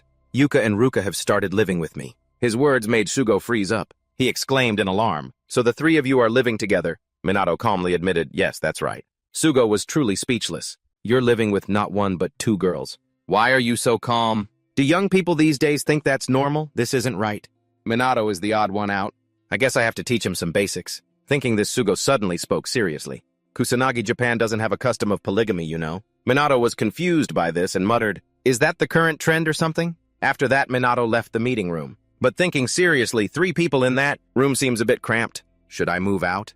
While walking down the hallway, Minato saw Karen training in the courtyard below. Because she had been training for so long, her forehead was drenched in sweat. Minato slowly walked over and said with a smile, still training, Sergeant? Karen was startled by the sound and looked up. Seeing him, she smiled shyly and said, I'm falling behind. So I finally reached a level where I can use attack spells. As she spoke, she suddenly realized something and quickly added, actually, Kusanagi, you're our leader, so you don't need to be so formal. I'm your subordinate. Then I'll speak more casually from now on. Minato, seeing how serious she was, nodded in agreement. Karen was satisfied and smiled. But Minato said coolly, try casting an attack spell. Karen was confused. He ignored her reaction and said calmly, I'll give you some advice. Hurry up. Karen then began to cast her magic. Minato stood by and watched. After a long time, he praised her. You seem to have improved a lot. Keep it up and you'll get stronger. Karen was very happy to be praised. But she quickly became sad and muttered, but compared to others, I'm still very weak. Minato narrowed his eyes at her and reassured her in a low voice, don't put yourself down. I see you're trying very hard. Karen smiled at him, sighed, and said, the reason I joined the police department is because they said holy mages are very rare. How can someone like me compare to others? She knows she's the weakest in the unit, and she hates feeling this way about herself. At this point, Karen felt she was being a bit pessimistic and was afraid Minato would think too much. She waved her hand and said, sorry I made things weird. Minato didn't mind. He calmly asked, why do you want to be a police officer? Karen hesitated for a long time before frowning and muttering, my grandmother was a holy mage. She helped a lot of people during the disaster. That happened before. She wanted to be like her grandmother, so she joined the police department. She's gone now. At this point, Karen turned her head away to hide her emotions. It's a trivial reason, isn't it? I don't have big ambitions or goals like other people. She always thought she wasn't good enough. She couldn't do anything. Minato looked at her intently and asked coolly, is that what you think? Karen didn't answer. Minato slowly walked towards her and said with a smile, Sanada, you have your own strengths. You can heal people. And you're even learning attack spells. That's amazing. It doesn't matter why Karen chose this path. What matters is what she does. She has worked hard and with passion. Minato put a hand on her shoulder and praised her sincerely. You've improved a lot, and it's really obvious. Hearing these words, Karen was moved to tears. The two of them then went to the stairs to talk. Karen looked at Minato apologetically and said, "Sorry about that.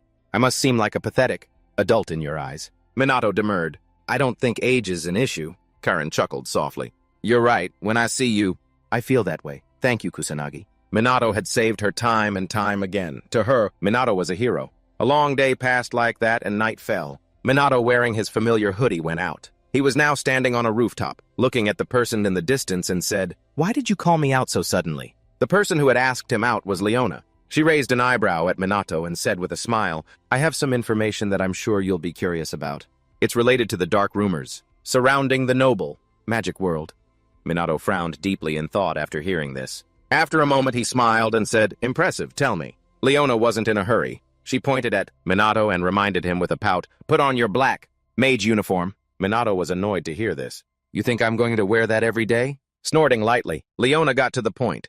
"I've investigated the illegal mages and underground magic organizations, using my connections in the underworld. And I've heard some dark rumors about the magical nobility, money laundering, collusion, embezzlement, an endless list of crimes, especially from the Fuyuka family. They seem to have ties to the Black Rebellion." After hearing this, Minato frowned and asked, "Who's the leader of the Black Rebellion?" Leona casually replied, "Rumor is it's Kuraya Kuto, a former noble mage. Apparently he was pretty rebellious during his time there, and ended up getting kicked out. It even made the news for a while." Hearing this, Minato nodded in understanding. "That further confirms a shady relationship with the magical nobility, doesn't it?" Leona replied nonchalantly. "Exactly.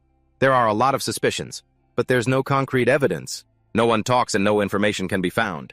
They can be threatening.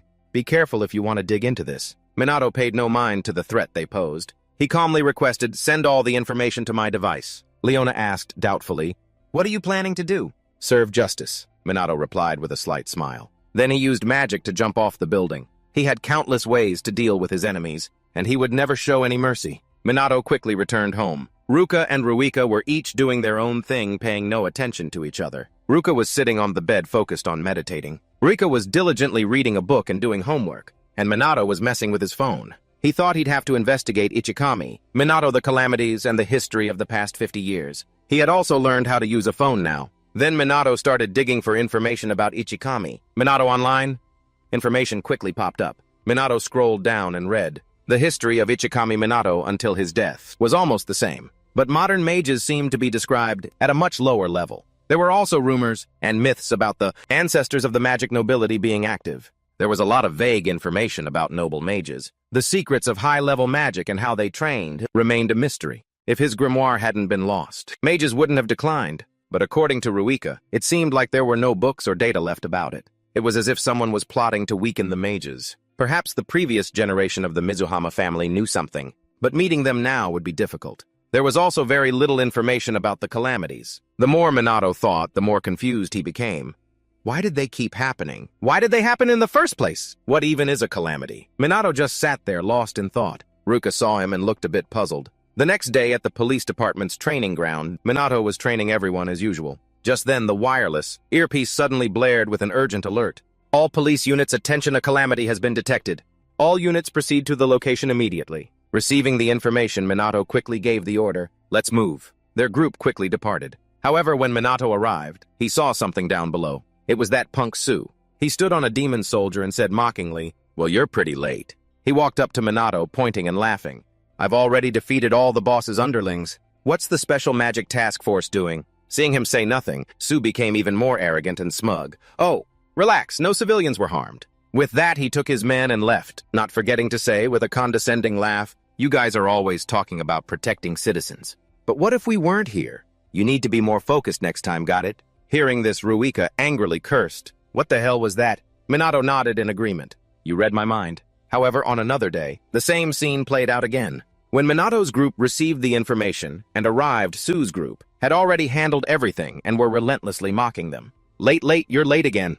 Are you idiots even useful?" Ruka's group was extremely angry, really wanting to punch someone, but Su had already quickly led his men away. "Seriously? What's the point of the special magic task force? It's clear the world still needs us noble mages." Ruika was now extremely frustrated and complained, "This is the 5th time.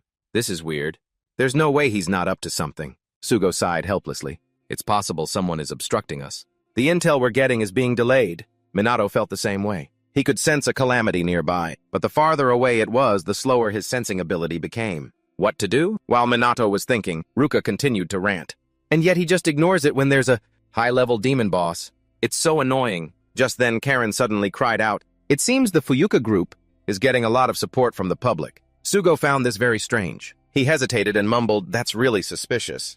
Just recently they were being heavily criticized." Karen scrolled through her phone for a bit, and after a long moment she said, "There's a meeting about to start." Minato frowned slightly and asked, "What's it about?" Karen shook her head and replied, "No clue. Fuyuka is gathering reporters." Very quickly, the Fuyuka family's press conference began. Jin sat at the press table and announced loudly, "Thank you for being here today." This meeting was called for a reason.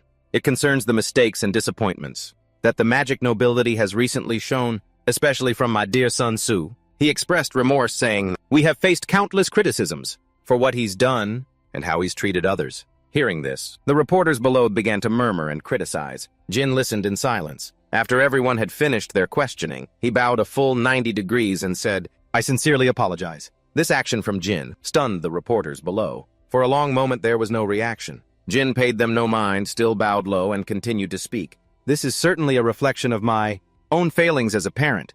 However, I assure you all that Su is trying to correct his mistakes and is actively participating in resolving the recent calamities." Immediately, the reporters below changed their tune. Their critical tone softened considerably. Jin, still bowing, smirked smugly. But when he straightened up, he maintained a virtuous facade and said, "It is true that there has been much talk about how the son of Fuyuka has been dealing with the calamities. The recent calamities and the unexpected overseas expeditions of the other noble mages have contributed to a manpower shortage, making the situation worse. We are implementing comprehensive measures." On the other side, Ruka's group was watching this press conference. They were extremely frustrated. The Fuyuka press conference was getting a lot of attention. More than half the comments were very supportive of the Fuyuka family. The more Ruika watched, the more frustrated she became, whining. "They're just speaking their minds. We've worked so hard, only to get this ridiculous result." Minato put his hand on her head and advised softly, "Calm down. It doesn't matter what people say. Our mission doesn't change. Trust me, I'll handle it." As he finished speaking, he gave a confident smile. After the Fuyuka family's broadcast that day, Sugo was summoned to his superior's office. After hearing his order, Sugo exclaimed in shock, "I'm sorry, what did you just say, sir?" The chief said calmly, "I've already said it. At this rate, the team's existence is under serious threat. Complaints about the Special Magic Task Force are increasing. Going against the noble mages is an extremely dangerous thing to do." The chief said, "Could it be that the current tense situation is partly due to the actions of Sugo?" Hearing this, the expression on Sugo's face froze. He defiantly retorted, "But sir, the main problem is the behavior of Fuyuka Su." But before he could finish, the chief angrily shouted, "Regardless, you shouldn't have confronted him like that. You proposed the team's formation and made an enemy of the noble mages. This is something you brought upon yourself." Biting his lip aggressively, Sugo asked doubtfully, "Our missions have been delayed. Do you know anything about this?" The chief let out a cold snort. "Now you're going to accuse me you're a disgrace." He demanded that Sugo improve the police department's public image and mend relations with the noble mages. "If you can't do it, then disband the team." This statement panicked Sugo quite a bit. At the same time, Jin in his private residence was laughing triumphantly. Everything is going according to plan. The butler standing beside him also chimed in with flattery. "Your foresight is truly extraordinary, sir. No one would dare to doubt your judgment." Jin clicked his tongue and laughed arrogantly. The public is easily swayed. With just a little bit of acting, those fools will believe anything. With the public on our side, I'll crush the Special Mage Task Force in an instant. With that, he threw his head back and laughed loudly, as if victory was already in his grasp. But Sugo left the police station feeling resentful. What would be the future of Minato's team? And for the next week, the entire special unit didn't receive a single mission to handle a calamity, which made Ruka extremely frustrated. "It's weird that we haven't been called to work for a whole week." Ruka also nodded in agreement. "That's right. Fuyuka has been handling most of the recent calamities." Ryuji snorted and cursed. "Even people inside.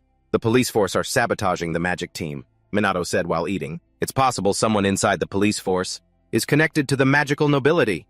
To them, our team is a thorn in their side." Rika still wasn't convinced and shouted, "I don't understand why we're the obstacle." Minato slowly explained, "Our actions have negatively affected the reputation of the noble mages, not to mention many of them seem to be colluding with the Black Rebellion. It would be inconvenient for them if Minato's group has influence." The more Ruika listened, the more unconvinced she became, shouting aggressively, "It's not our fault. It's the useless noble mage's fault. If they don't want their reputation ruined, they should work harder. Minato, suddenly being yelled at, felt helpless. He said, "You go tell them that." Ruka pouted slightly, ignoring him. She glanced at Ruka and asked, "Do you think our father is also involved?" Ruka sighed and said, "I suspect him too." Seeing them so disheartened, Minato stood up and suggested enthusiastically, "Let's go find out." Ryuji also nodded in agreement. "That's right. Hesitating won't get us anywhere." Ruika hesitated slightly and mumbled, "But I'm not on good terms with him right now." Minato didn't seem to care and just said, "If you don't want to, you don't have to go." This made the two Mizuhama sisters look at each other. After a moment of hesitation, they both said in unison, "No, we'll go. After all, we're his daughters." A short while later, they arrived at the Mizuhama family's mansion. However, a servant refused to let them see him. Ruika quickly said, "We just want to talk." Ruka also asked sternly, "Can't you make an exception?" The servant shook his head without any hesitation. "The master has given clear instructions that his daughters are not allowed to enter. We cannot allow those who have been expelled to cross this threshold." The expressions on Ruka and Ruika's faces immediately froze. They didn't know what to say. At that moment, Minato stepped forward and said, "I am Kusanagi Minato, captain of the Special Mage Task Force. I have a few questions for Lord Mizuhama." The servant handled it very calmly. "For interviews, please make an appointment in advance." Minato shook his head slightly in denial. "No, I'm not here for an interview. I just have a few questions." In short, they weren't letting them in. No matter what he said, it was the same. This made Minato a bit impatient. He really wanted to just barge in himself. Luckily, at that moment, Toshiro came out from inside. He squinted at Minato and asked doubtfully, "What's going on?" The servant quickly reported, "These people want to speak with you, sir." Toshiro immediately frowned and silently observed Minato. At the same time, Minato was also looking at him. After a long moment of silence, Toshiro finally ordered, "Let him in." Minato's group was finally led inside the mansion. As they walked, Minato asked in a low voice, "I didn't know you had an older brother." Ruka sighed helplessly. "That's our father. He's old, but he looks like he's in his 20s. Toshiro saw the three of them huddling and whispering, and a look of displeasure crossed his face. A short while later, they were led into the guest room. Toshiro sat opposite them, squinting at Minato. Seeing him say nothing, Minato also said nothing, sitting there calmly. After a while, Toshiro finally spoke in a deep voice. "So you're the one who led my daughters down the wrong path." With a sudden smile, Minato said calmly, "Blaming others for your own child's independence is a bad habit that parents often have. Are you not happy to see your children grow up?" In an instant, the air between the two of them was thick with tension. Toshiro was displeased. Minato, on the other hand, was very calm, a standard smile still on his lips. He also didn't like to beat around the bush and got straight to the point. "Why are you putting pressure on the Special Mage Task Force?" Toshiro said casually. "I never gave such an order and I'm not involved. Noble mages rarely cooperate with each other. Fuyuka is acting on his own accord." Minato was a bit surprised. "I didn't expect you to be so direct. I thought it would take more words." Toshiro replied virtuously, "I respect people with guts. I've heard your story. A student possessing the power of a noble mage, hailed as a hero, who has stopped many calamities. But I'm also suspicious." Minato squinted at him and asked nonchalantly, "Do you want to test me?" As soon as he finished speaking, Toshiro unleashed his own magical power. Minato didn't back down either, directly confronting his magical power. The three people, Ruka and Ruika behind him, were bewildered by this immense magical power. What kind of magic power is this? Damn it, are they monsters or something? Their magical pressure is terrifying. The two powerful streams of magical energy clashed intensely. After a while, they both withdrew their magical power. Toshiro squinted at Minato and praised, "Impressive. There are very few people who can face my magical power." Minato wasn't conceited by the praise and said calmly, "Sensing and controlling. Magical power is basic knowledge for using magic. And anyway, you didn't release that much power." Hearing this, Toshiro raised an eyebrow and said with a smile, "You speak well." Minato squinted at him. Toshiro's control over his magic and his immense amount of magical power were unparalleled compared to other mages. It was clear that he had far surpassed everyone in this era. Just talent and aptitude alone couldn't explain this. There must be something more to the Mizuhama. Toshiro, Minato thought. Then he calmly spoke again. "One last question. Why have mages become weaker than in the past?" Toshiro didn't answer. He asked flatly, "On what basis do you say that?" Minato replied nonchalantly, "Because I know about things from 50 years ago." Toshiro hesitated for a moment. After a long pause, he said, "It's for restriction and control." Minato asked confusedly, meaning? Toshiro didn't answer. He said mysteriously, "You'll understand when the time comes. But let me say this, noble mages are necessary." Minato didn't think so. He asked back, "Even ones like the Fuyuka family?" Toshiro couldn't answer this question. Minato didn't press him. He stood up from his seat and said calmly, It's time for us to leave. Thank you for answering my questions. He could stand up, but the three Ruka couldn't. Ruka quickly shouted, "Wait a minute! We can't move because of the aftershock from earlier." So Minato had to help them stand up. Before leaving, he left one last sentence. Honestly, I might have hesitated if the Mizuhama family was involved. I'm relieved to know you're not like that. Because after all, Ruika and Ruka are my important friends. Toshiro squinted at Minato and asked suspiciously, "What are you talking about?" Shrugging indifferently, Minato pouted and said, "Who knows?" A few days later at the police headquarters, they had just been given a lot of cardboard boxes. Someone in the headquarters immediately exclaimed happily, "Finally, our uniforms have arrived. This is anti-monster equipment that can resist magic." Sugo also nodded and said with a smile, "With this we can really get to work." Minato wasn't interested in these things. He was looking at his phone and whispered, "It seems my preparations are also complete." Sugo, hearing this, asked doubtfully, "Preparations on your end?" Nodding nonchalantly, Minato smiled mysteriously and said, "Let's begin. We have a debt to repay." On the other side, at the Fuyuka family estate, Jin was laughing triumphantly. "The end of the special task force is coming. Fuyuka Jin, will control Japan with the help of the Black Rebellion." Su, hearing this, also laughed loudly, chiming in, "Money and fame will belong to the Fuyuka family. Those stupid commoners will have to bow down." But their joy was short-lived. Someone burst in from outside. It was the police. The captain shouted aggressively, "Police, everybody freeze." This situation panicked Jin. He asked in confusion, "What is going on? Do you know whose house you're in?" At the same time, a helicopter appeared nearby outside. The female reporter began to report the events. "The police have broken into the residence of suspect Fuyuka Jin. This is the first time a noble mage has been charged with a crime." Inside the house, the police captain had issued an arrest warrant, saying coldly, "You are under arrest for bribery, threats, and abuse of power. Specifically, we are investigating." Hearing this, Jin shouted defiantly, "Are you kidding me? How dare you treat a noble like a criminal? You'd better have proof." As soon as he finished speaking, a deep voice came from outside. "Are you challenging us?" The Fuyuka family members immediately turned to look. The newcomers were Minato's group. He held a phone in his hand and said with a smirk, "It's right here." Of course, Su recognized him too. He shouted in frustration, "Kusanagi Minato of the Special Magic Task Force, why are you here? There's no way you have any proof." "This is proof of corruption," Minato said casually. Then he played a video for everyone to see. Inside it was very clear that the head of the Fuyuka family had received money from an underground organization linked to illegal mages. In addition, there were threats and intimidation. Seeing the video, Jin's face immediately turned ugly, but he didn't admit it. "That's a fabrication. In this day and age, anything can be edited." Minato didn't argue with him. He slowly walked over to show him more clearly. He pouted and asked, "You dare say this is a fabrication?" Immediately, another video started playing. This time it was a conversation between Jin and his butler. The content of the conversation was about dealing with a calamity, and Jin had deliberately ignored it. The evidence was too clear. Jin's face turned from green to white. Even Su was in chaos now. Jin scanned the people of the Fuyuka family and aggressively questioned, "Who dares to be the mole? Only a few people have access to my room." Immediately, the butler stepped forward and admitted, "It was me, sir." Jin couldn't believe his eyes. He rushed forward, grabbed the butler's collar, and shouted furiously, "How dare you? You're just a butler. How dare you do this?" The butler was also helpless. "I could only do this." Flashback to a few days ago. One night, Minato in his black mage form had come to see the butler and wanted him to cooperate, to expose Fuyuka's crimes. At first, the butler refused. "I cannot betray my master." Minato snorted and said with a smirk, "You're so loyal. But is that loyalty sincere? Is it your duty to stand by and watch? The family you serve rot from the inside." This made the butler fall silent in thought. Noticing the hesitation in his eyes, Minato continued to speak. "Will you choose to let the Fuyuka family continue its decay?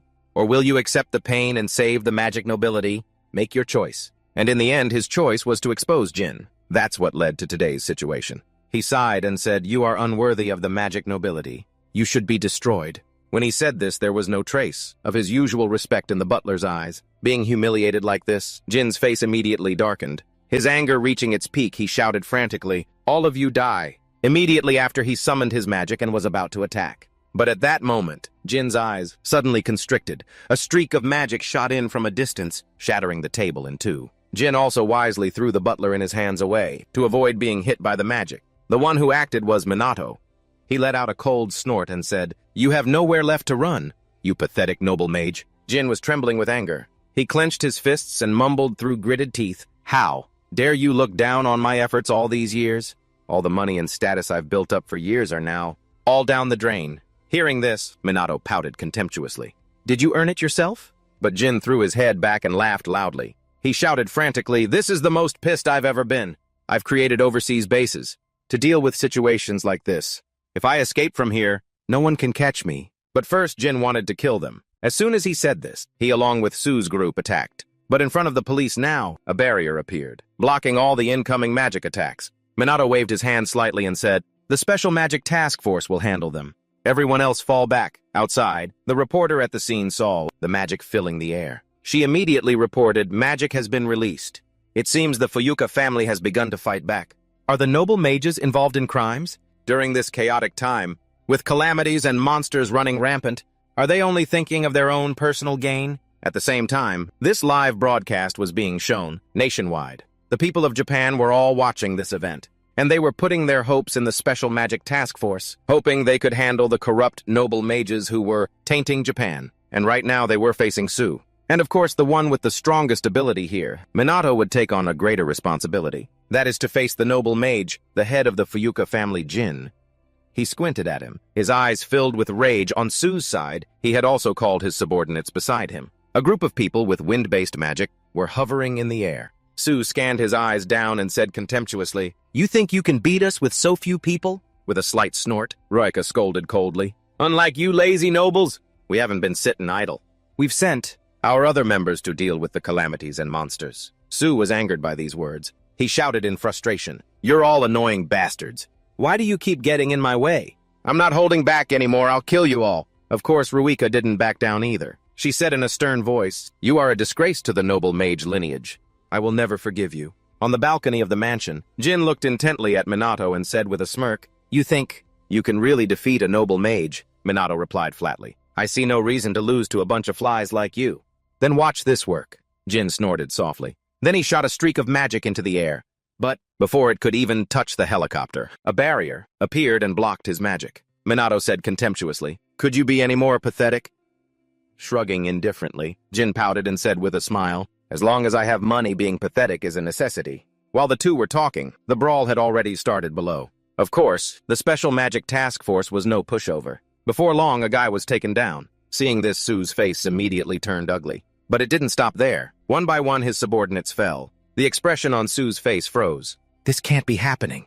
They, the noble mages, were being overwhelmed. Sue couldn't accept it. He was a noble mage. He couldn't accept being inferior to Ruka's group. Immediately after, Sue shouted an order. "Do whatever it takes to kill them. Use all your magical power." The remaining two, hearing this, also nodded and accepted the order. Then all three of them simultaneously unleashed all their energy and attacked.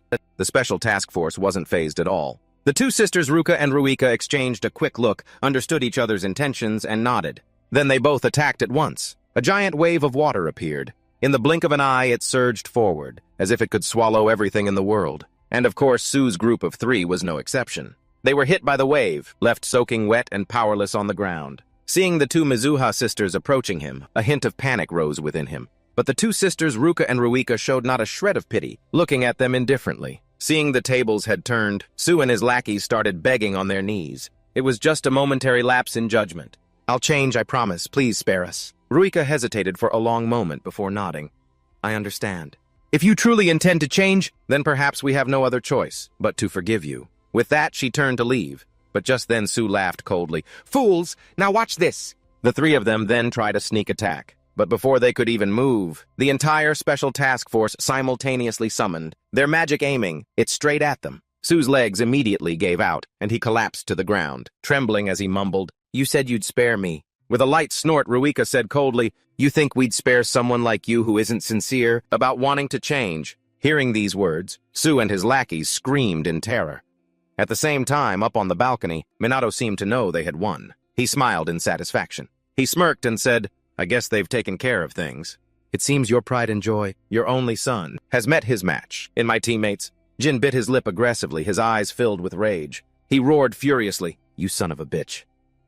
Minato wasn't scared at all, still standing there calmly. His relaxed demeanor only infuriated Jin further. Unable to hold back any longer, he began to attack Minato. But Minato easily dodged the attack, his Tier 1 magic spell. After one failed attempt, Jin continued to use Tier 2 magic, but the result was the same. Minato's speed was incredible. Even wind magic couldn't keep up. Jin didn't give up. He continued to channel more magic, launching a Tier 3 spell. Minato wasn't in a hurry, calmly dodging each wave of magical attacks. This entire scene was being filmed by a reporter in a helicopter. The female reporter couldn't stop exclaiming, "What incredible magic!" Minato still looks fine. After a series of failed attacks, Jin once again released an even greater amount of magic. The magic had now reached Tier 4. Minato still stood there proudly, his face unperturbed, as if he were just taking a stroll through this battle. Jin bit his lip aggressively, and in his hand, he summoned many more magic circles. A vortex furiously appeared in the air. In the blink of an eye, it surrounded Minato, as if wanting to swallow his entire body. Seeing this scene, Ruika immediately cried out in alarm. "Minato," Ryuji also muttered worriedly, "that looks dangerous." Contrary to everyone's worry, Minato was very calm. He stood in midair, letting the vortex rush towards him. But surprisingly, when it reached Minato, the vortex suddenly vanished. When the vortex dissipated, Minato was still standing there safely behind several layers of barriers. The reality was that Jin's Tier 5 magic couldn't do a thing to him. Seeing this scene, Ruka couldn't help but exclaim, "He just blocked that terrifying attack with a defensive barrier.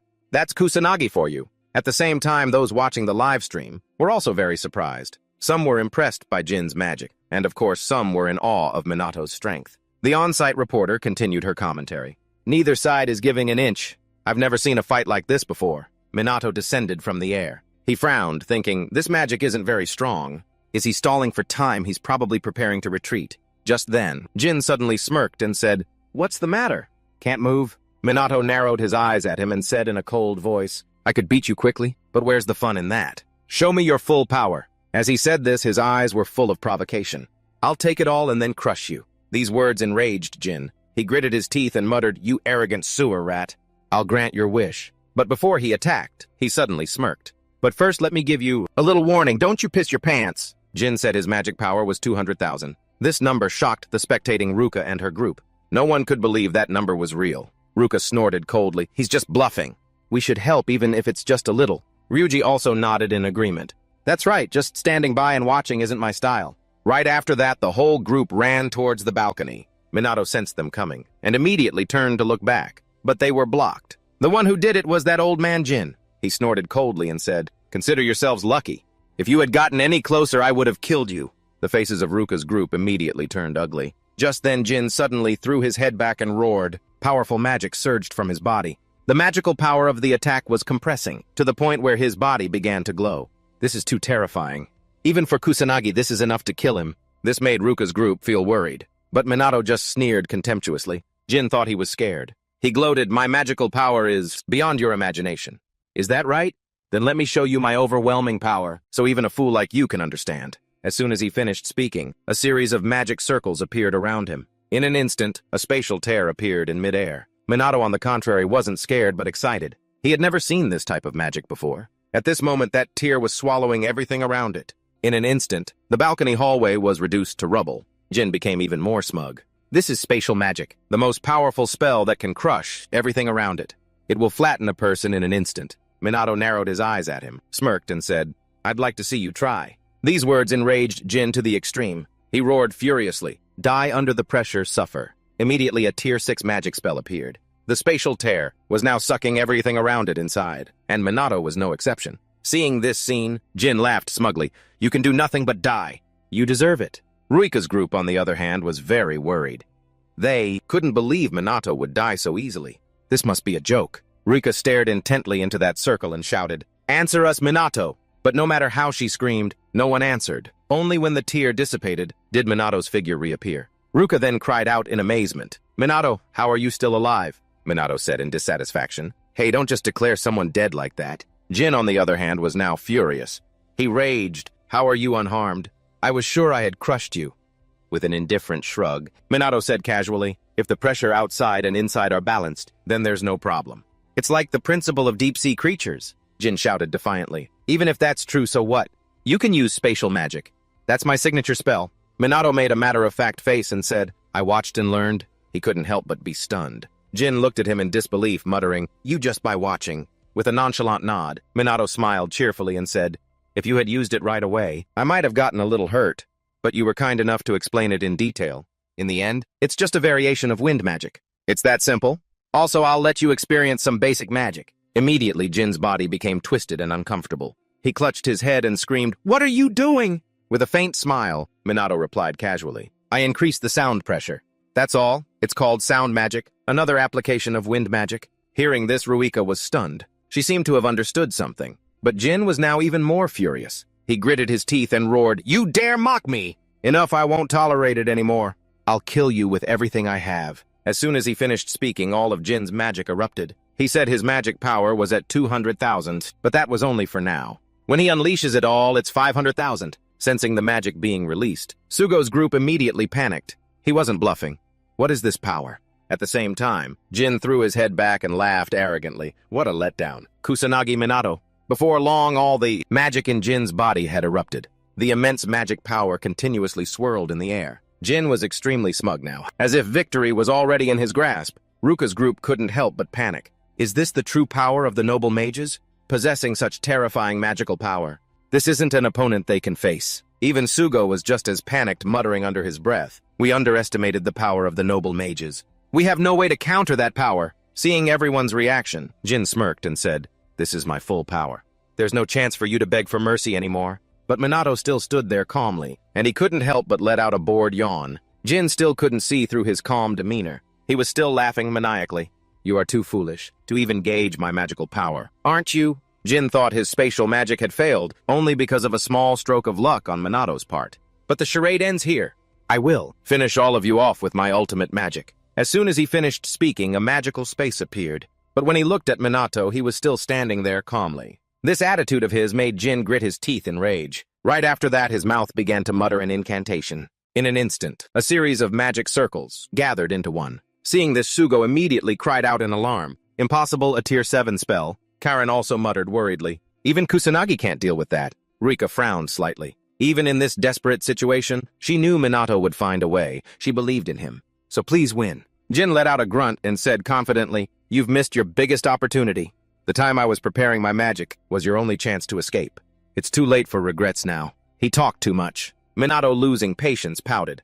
"All right, are you done talking?" Hearing this, Jin shouted in dissatisfaction. "There won't even be a speck of dust left. Take my strongest magic." As soon as he finished speaking, a vast space appeared. The fluctuations it emitted were so great that it even made the helicopter in the sky shake. Sugo struggled to cover his eyes and muttered, "What can we do to counter this attack?" Ruka, on the other hand, was very worried about Minato. She hurriedly shouted a warning, "Kusanagi, run!" Ryuji also chimed in, advising, "You can't counter that attack." Ruka stared intently at Minato's back, her eyes filled with worry. Just then Jin laughed coldly and said, "You can run if you want, but then I'll just kill your friends to make up for it." So he wanted to see what Minato would choose, run or face death. The vast space quickly reached Minato, but he still stood there calmly. Minato smirked and said, "Of course I'll choose to face it head on." He then took out a spirit stone from thin air. Seeing this, Jin sneered contemptuously. "What kind of magic is that? You think that can counter my magic? Suffer for your ignorance and turn to dust." Faced with his madness, Minato remained nonchalant. Before that space sucked him in, he shot the spirit stone from his hand. It shot forward, cutting through the wind. The spirit stone aggressively flew into the space. It quickly merged into it. But a few seconds later, the space was directly shattered by the spirit stone. This scene made the expression on Jin's face change. Even Ruka's group behind him was no less shocked. They couldn't believe Minato had so easily destroyed a tier 7 magic spell. Jin's body was now trembling uncontrollably. He mumbled in disbelief. "Why did my magic disappear?" With a faint snort, Minato said coolly, "Why? Because the wind element is nullified when it meets the earth element. A magic spell that takes a long time to cast will be neutralized." As he said this, he raised an eyebrow provocatively. "Don't the noble mages know these basics?" Jin couldn't believe it and clutched his head, screaming, "No! No way! My magic was defeated by such a low-level spell." Minato pouted, clicked his tongue, and said, "That's right. Amethyst has no attack power. Even if it hits the target, it won't cause significant damage. However, it contains a high density of magic power. Therefore, it can neutralize magic. Despite the difference in levels," he said, "this is a pretty useful lesson." Jin glared at him, dissatisfied. He asked, "Why would you use such a useless spell?" With an indifferent shrug, Minato said matter-of-factly, "Because it's a spell I created myself, just for fun." Hearing these words, Jin was filled with despair and knelt on the ground, muttering incessantly, "You created magic just for fun. I spent 15 years perfecting my magic." Minato didn't care and coldly walked over, saying, "Now is the time for you to face your punishment." Only then did Jin feel fear and hurriedly begged, "My magic is depleted, I can't move anymore." Minato smiled slightly, but this smile carried a great deal of malice. I don't want to waste any more time on pointless things. As he spoke, he raised his hand to flick Jin's forehead. Seeing this action from Minato, Jin thought he was a real fool, thinking that a light tap would make him collapse. But he had underestimated Minato's strength. With a light flick of his hand, Jin did several somersaults in the air and flew away. Seeing this, Ruika's group was instantly stunned. Just a light tap sent him flying that far. Is Minato even human? Just then the police team rushed over, cuffing Jin. Seeing this, the on-site reporter immediately exclaimed with joy, "The noble mage has been defeated. The captain of the Magic Special Task Force Kusanagi, Minato, is victorious." Those watching live were also very excited. They cheered incessantly. Justice has finally prevailed. At the Fuyuka mansion, because they had won, Ruika and her group ran to congratulate Minato. He glanced at them and didn't hold back his praise. "You all did very well." With that, Minato looked over at Jin, who was being led away. Noble mages aren't all that. And yet this is considered the pinnacle of the nobility. In Japan, the current generation of mages really needs to be retrained. With that thought, Minato walked up behind Jin and said, "Hey, I have a question." Jin glanced at him, waiting for him to continue. Minato said seriously, "After Ichikami Minato's death, what did the noble mages do? They destroyed the ancient books that existed 55 years ago, didn't they? If so, why?" With a faint snort, Jin said coldly, "How could commoners possibly understand the lofty philosophies of the noble mages?" Minato asked confusedly, "What do you mean?" "Think about it yourself." Jin snorted, left a short remark, and walked away, leaving a bewildered Minato watching his retreating back. After the battle with the Fuyuka family, Minato was forced to attend a press conference. Sugo stood beside him and announced loudly, "We will be holding a press conference with the captain of the Special Task Force, Kusanagi. Minato, first please welcome Mr. Kusanagi to say a few words." And in the days that followed, Minato was all over the news. But the man himself was currently on vacation in Hawaii. Minato lay on a lounge chair, sighing incessantly. "What am I doing in a place like this?" Just then someone approached from a distance. It was Ruika. She was wearing a cool bikini. She asked in a low voice, "What's wrong, Minato?" A few days earlier at the police headquarters meeting room, everyone had gathered. Sugo had made an announcement. Minato, upon hearing it, cried out in surprise, "Did you just say we're going to Hawaii?" Sugo said resignedly, "As you all know, the Magic Special Task Force has been getting a lot of attention lately. We're being overworked, dealing with the attention from the public and the media." Minato looked at him confused. Ruika showed him a video. The scene was at the school and the main character was Minato. Moreover, this video was being widely shared on other social media platforms. Ruika then spoke up. "On the internet, it's also flooded with articles about the Magic Special Task Force." Ryuji also chimed in. "Even on TV, it's all news about the noble mages, and us with constant updates." Sugo looked at Minato, sighed, and said, "All of Japan has its eyes on you. That's why I've decided to give you all a vacation. Go to Hawaii, and relax until everything is sorted out." He said that thanks to Minato, the team had become stronger. And with the support from the Mizuha family, they had enough resources to respond to unexpected disasters, and could handle any danger from monsters they encountered. At this point, Sugo walked over and patted Minato on the shoulder with a smile. "You've all worked hard. Take this time to rest for a while." And that's how Minato's group ended up in Hawaii. Returning to the present after hearing Ruika's question, Minato sat up from his chair, sighed, and said, "I was just thinking about something." Ruika nodded in understanding. She then asked, "By the way, what do you think of this outfit? Is it too weird?" Minato seriously looked her over from head to toe. Then he replied, "It's cute." This word flustered Ruika. Her cheeks then flushed red with embarrassment. Minato, oblivious, calmly commented, "It matches your hair color really well. It really suits you, as if it were made for you." To put it simply, it's very cute. The more Ruika heard, the more embarrassed she got, and she mumbled in a low voice, "Thanks." Just then, Ruika also arrived, but she was overly sexy in a black bikini. She frowned and said, "So there you are. I've been looking all over for you." Seeing Ruika, Minato stared at her intently from head to toe. Seeing his gaze, Ruika asked suspiciously, "What's something you want to say?" With a nonchalant nod, Minato praised her casually. "I just think you look amazing." These words startled Ruika, but Minato maintained a matter-of-fact expression and said, "You look like a model. Your fair and smooth skin makes the swimsuit really stand out. You're definitely the most beautiful girl on this beach." "I know." Ruika left a single sentence embarrassed, then turned and ran away. Ryuji, who was nearby watching this scene, was utterly bewildered. This kid is amazing. Not only is he not shy at all, but he also praises them so naturally, with absolutely no ulterior motives. Karen also appeared just then, laughing excitedly. Sanada has appeared. Unlike the sexy look of the two sisters, Karen was just wearing a cool spaghetti strap romper. For a moment, Ryuji worried, "This is bad. This is really bad. When Karen wears her uniform, I don't feel anything, but now this is a terrifying level of impact." Karen, oblivious to him, looked towards Minato and asked, "How do you like my swimsuit?" Ryuji couldn't help but panic. "He's not going to compliment her chest, is he?" "Stop, don't say anything about it." While he was worrying, Minato nodded and praised her, "You have a nice style." Ryuji then let out a sigh of relief. That's probably a safe answer. Karen, being praised, was naturally happy. Her eyes were sparkling. But that wasn't all. Minato continued to praise her. "The contrast with your everyday style makes you even more charming. You look very beautiful," exuding the charm of a mature woman. His words made Karen feel embarrassed. She mumbled in a trembling voice, "Don't overdo the compliments." Ryuji really couldn't stop him in time, but he couldn't help but exclaim, "You really are an amazing guy. Aren't you laying it on a bit thick?" With an indifferent shrug, Minato pouted and said, "Why? I'm just expressing my feelings. When I feel someone who deserves praise, why wouldn't I let them know?" He found all three of them beautiful, so he praised them. Minato asked, "Is there a problem with that?" Ryuji hurriedly shook his head. "No problem at all." However, it made the three girls feel not at all comfortable. Each of them was blushing beet red. Just then, Minato suddenly spoke up. "Oh, Ryuji, your body is also amazing. You have very nice proportions, and this rather simple swimsuit suits you very well. You should be proud of that beauty." "Great."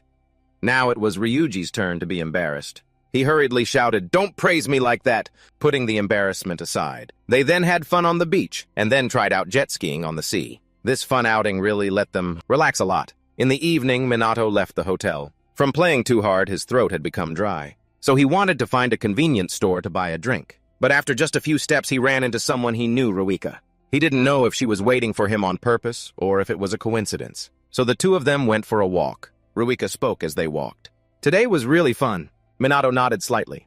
"I didn't think we'd be able to relax and enjoy ourselves like this.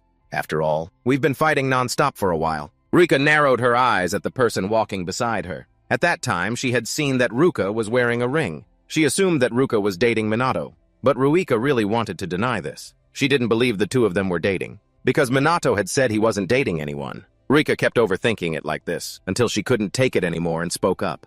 "Hey, can I ask you something?" Minato frowned slightly. "You want to ask about my power again?"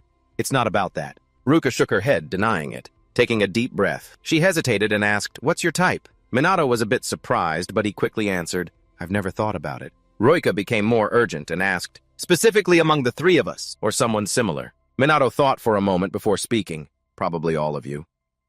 Hearing these words, Ruika was instantly stunned. Minato looked at the starry sky above, smiled, and said, "You are all very cute and charming. Plus, you're also very hardworking and diligent. I like people who always try their best." This wasn't the answer Ruika wanted. She continued to press. "Isn't that different from a romantic relationship?" Minato couldn't help but frown. "Really, I thought they were quite similar. But now that I think about it, I probably like you the most, Ruika." Ruika immediately froze and didn't react for a long time. Minato, oblivious, continued to speak. "You're always sincere, serious and kind since we met.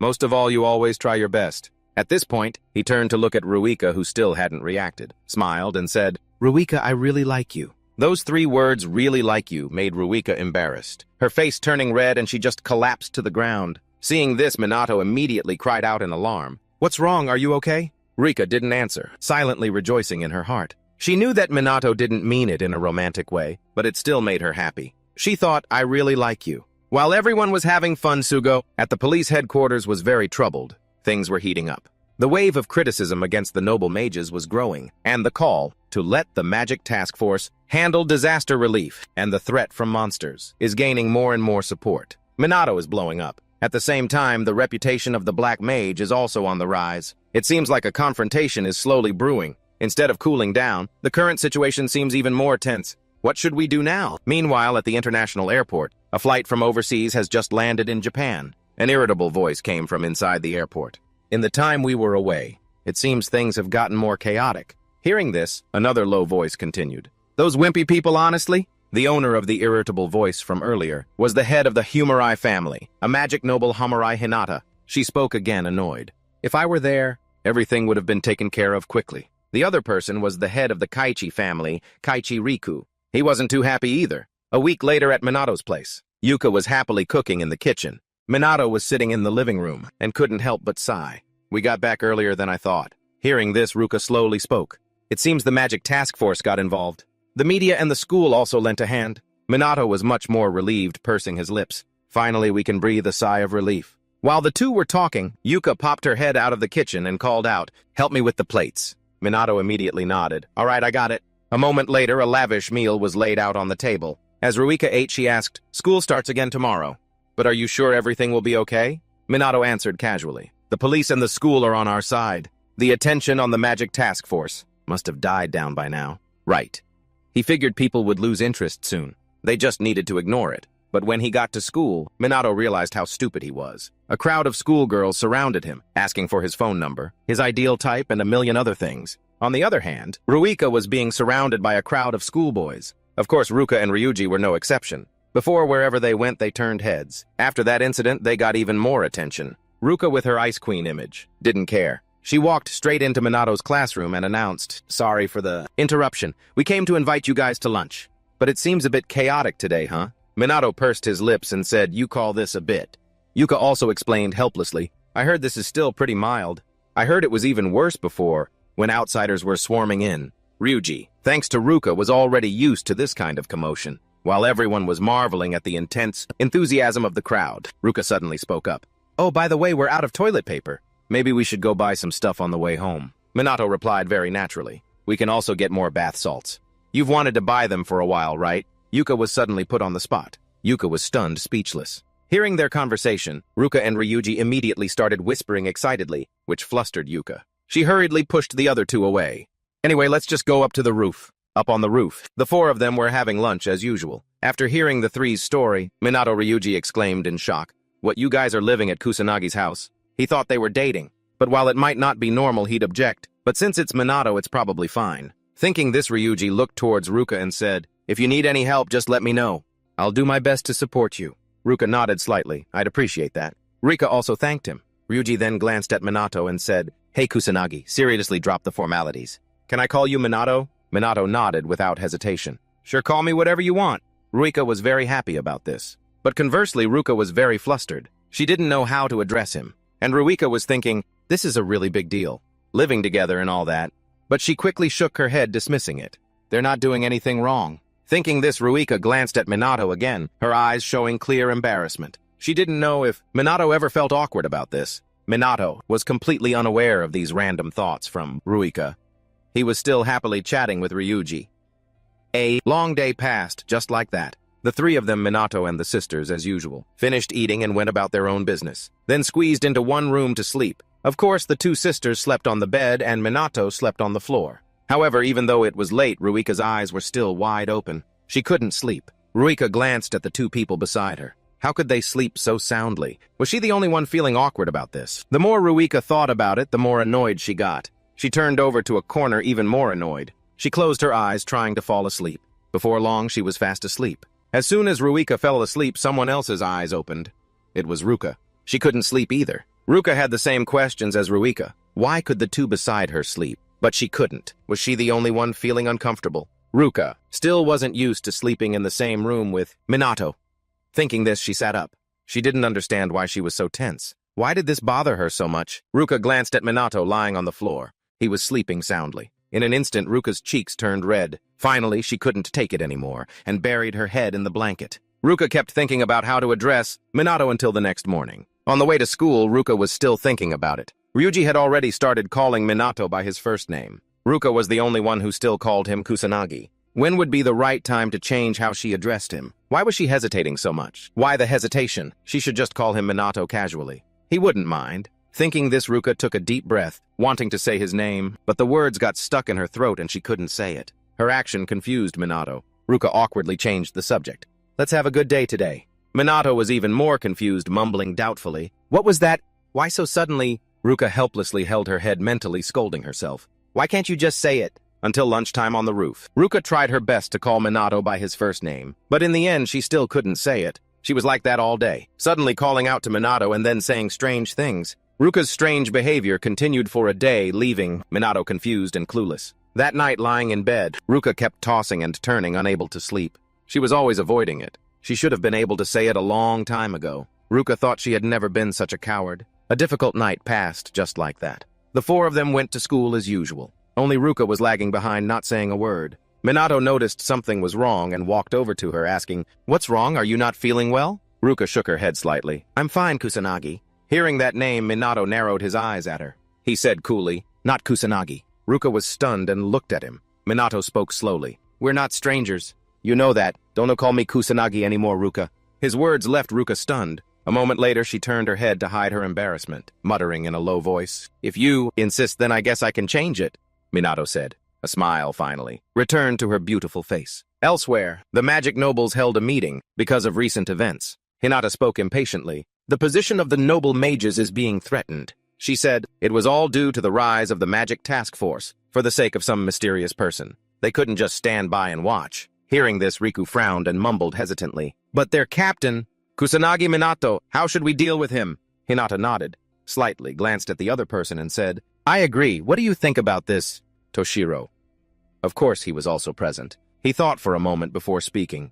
I only follow my master's will. This attitude annoyed Hinata, and she yelled, You're as quiet as ever, aren't you? Don't you have anything to say? Toshiro hesitated for a moment before finally speaking.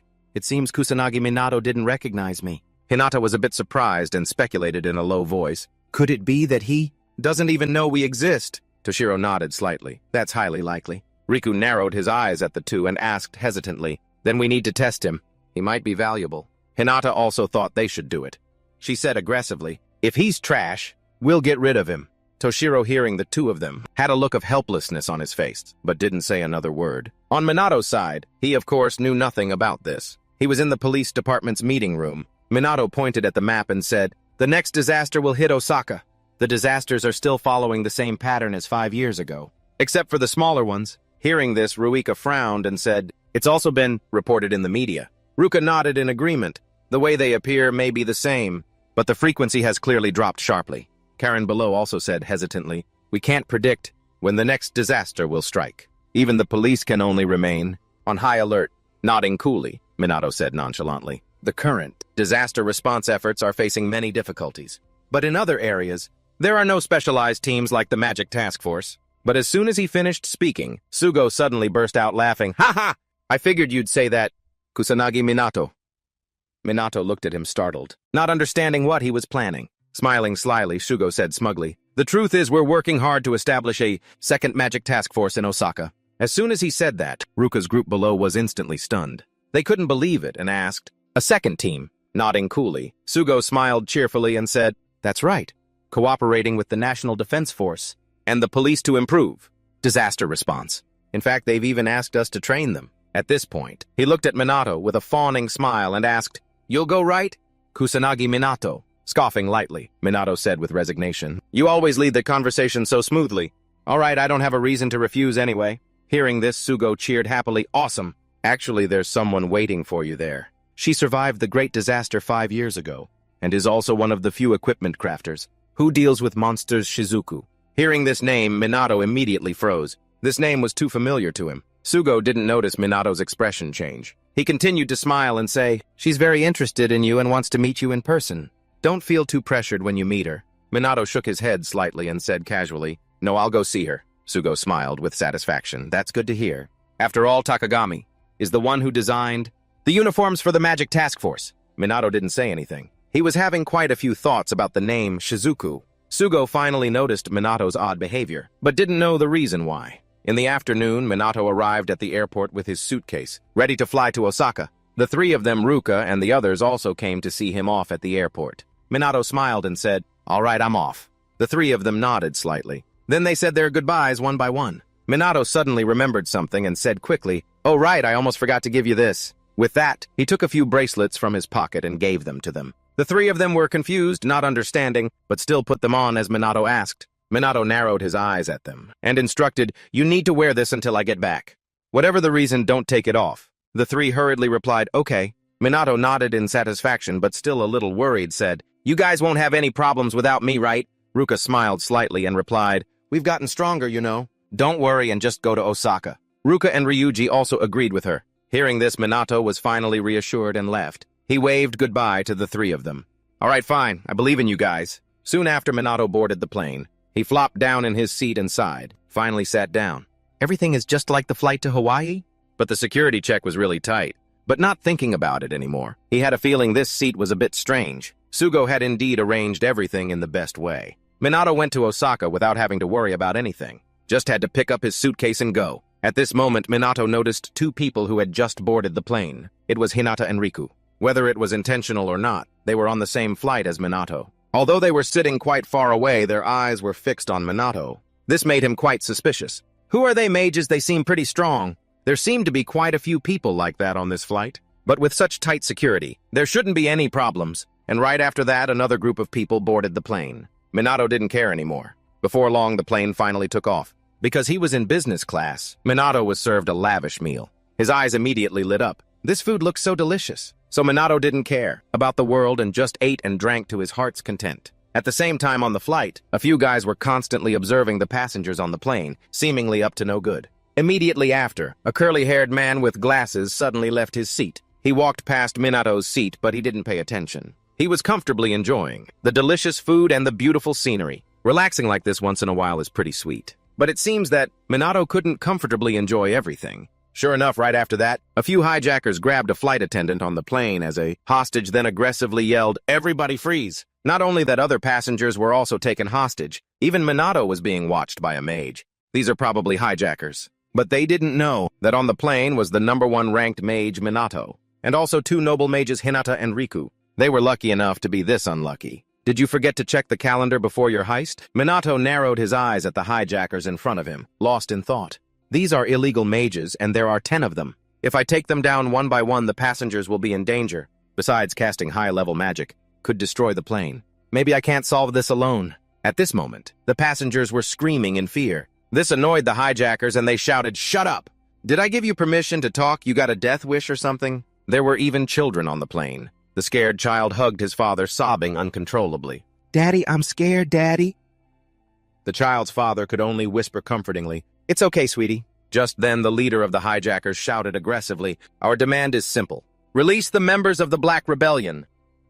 No one answered. Silence filled the air. The leader shouted again, "We will not tolerate the unfair treatment of mages, you inferior commoners." He said he'd give them 5 minutes to contact the people on the ground and tell them to release their comrades, or they would start killing the hostages one by one. The captain in the front heard the hijackers' warning. His expression immediately turned grim. In the passenger cabin, Minato was silently thinking, "There's not much time, what should he do?" Meanwhile, Hinata was very annoyed. Riku remained silent, but his expression was not good. Both of them simultaneously released their magic power. Minato noticed their magic and frowned slightly, seeming to want to make a move as well. The other two noticed his gaze and also looked over at the same time. At the same time, the hijackers also noticed. Minato was quickly warned, "Hey you, if you move 1 more inch, we'll kill you." But as soon as they finished speaking, Hinata and Riku made their move. Without a moment's hesitation, they both punched the two guys near them. Riku used something wrapped in his black cloth and slammed it into another hijacker's face. Then he rushed forward again. But when he got there, he saw Minato had already taken care of the nearby hijackers. The 3 of them just stood there looking at each other. They all had the same idea. Hinata gave a slight nod. Immediately, all 3 of them charged forward. Seeing them, the hijackers immediately panicked. But before they could react, they were hit by one of Minato's punches, sending the hijacker flying. Riku, on the other hand, was no less impressive. He had drawn his sword from its sheath and began to slaughter the hijackers. Hinata wasn't idle either. She charged forward with lightning speed, dashing past the passenger seats. A hijacker saw this and immediately summoned a magic attack. But it was too slow. Hinata had already stepped on his head and neck to get past him. She scoffed, "In your dreams, you can't do it." Seeing them rise up and attack, the leader immediately threatened, "Enough, I've had enough. If it's come to this, then we'll all die together." He said he would kill them all. As soon as he finished speaking, the magic in the leader's hand was pointed at the female flight attendant. But before he could make a move, Minato rushed forward and kicked him, sending him flying. He scoffed contemptuously, "Too slow." Hinata on the other side also punched a hijacker, pursed her lips and said, "Too weak." Riku also took down the last one and said coolly, "Too naive." In just a blink of an eye, the 3 of them had taken down all the hijackers. The passengers who saw this were stunned, but they quickly reacted. They were saved. Everyone was overjoyed and started cheering. Hinata ignored them. She walked up to the leader and said coldly, "Pathetic." Solved in a flash. But just then, Minato noticed something and suddenly yelled, "But it's not over yet." Hinata couldn't help but panic. "What do you mean?" But Minato didn't explain and just ran off. He ran straight into the cockpit. Sure enough, inside a hijacker was threatening them with a gun. Seeing them run in, the captain immediately yelled a warning, "Don't come any closer! If you take one more step." But none of the 3 were scared. Hinata was so angry she gritted her teeth, "Shut up and die." Immediately, she rushed towards the hijacker and punched him. Although the gun went off, the captain was unharmed, because Minato had created a barrier to protect him. But right now his expression wasn't very good. He frowned and mumbled, "This is bad." As soon as Minato finished speaking, the captain's controls started shaking and the plane began to lurch. All three of them, Minato included, were staggering and couldn't stand firm. The passengers outside also couldn't keep their balance. Inside the cockpit, Hinata asked angrily, "What's going on?" The captain replied, trembling, "The system isn't responding.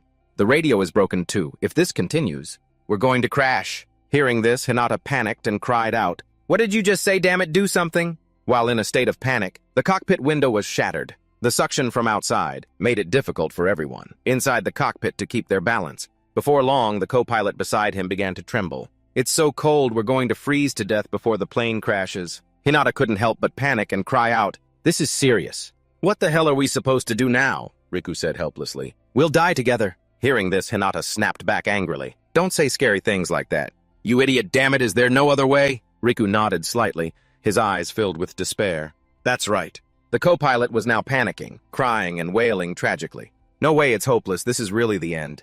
We're all going to die." But while despair was enveloping the cockpit, Minato suddenly spoke up. "It's no problem." Hearing this, the co-pilot immediately asked doubtfully, "What do you mean?" "No problem, we're all going to die." Minato looked at him confidently and smirked. "I'll save everyone." The co-pilot looked at him in disbelief. "No way. This isn't something an ordinary person can do." "It's all over. We're going to die." Minato saw him starting to cry again. He sighed with resignation. Immediately after, Minato went to the side of the window. His action made the captain cry out in alarm, "Hey, what are you doing?" But Minato didn't answer. He jumped straight out. Hinata, seeing this, rushed over and cried out in panic, "That kid just bailed on us." But just then the plane suddenly lurched. Then it glided through the air, diving straight down. The captain, feeling this, was immediately shocked. "We're diving at a dizzying speed. If we continue at this speed, the plane will crash in just a few minutes." The passengers outside, feeling the plane diving, started to panic and scream. The desperate screams echoed through the passenger cabin. The little girl huddled in her father's arms, crying in fear. The captain in the cockpit tried his best to hold on to the controls, but the plane just kept diving. It was now very close to the vast ocean. In an instant, it suddenly changed direction, then soared up into the sky. The captain looked at the data in front of him, puzzled, mumbling, "The speed has stabilized. Are we saved?" "What happened?" Hinata seemed to have thought of something, pursed her lips, and mumbled, "It's him." He did it. Minato was now at the tail of the plane. He alone was supporting the entire plane. Minato had created a barrier with a huge amount of magic, and reinforced his physical strength with magic power, while using the wind element to adjust the trajectory of the plane. Supporting a whole plane for the first time, like this, was a big challenge for him. But luckily he did it. The captain, knowing the reason, cried out in disbelief. "Unbelievable. We're thousands of meters above the ground. Not to mention the plane weighs 230 tons. Can one person do this?" Hinata couldn't help but marvel. The captain of the magic task force, Kusanagi Minato. "We're traveling with an unbelievable monster." After a chaotic ordeal, the flight attendant finally announced that it was safe to the passengers. Everyone on the plane now sighed in relief. They were finally saved. The little girl from before, still shaken innocently, asked, "Daddy, are we safe now?" The girl's father immediately nodded reassuringly. "Yes, don't worry anymore." But at this moment, the captain was still quite worried, pursing his lips and muttering, "But we can't relax yet. The landing system isn't working.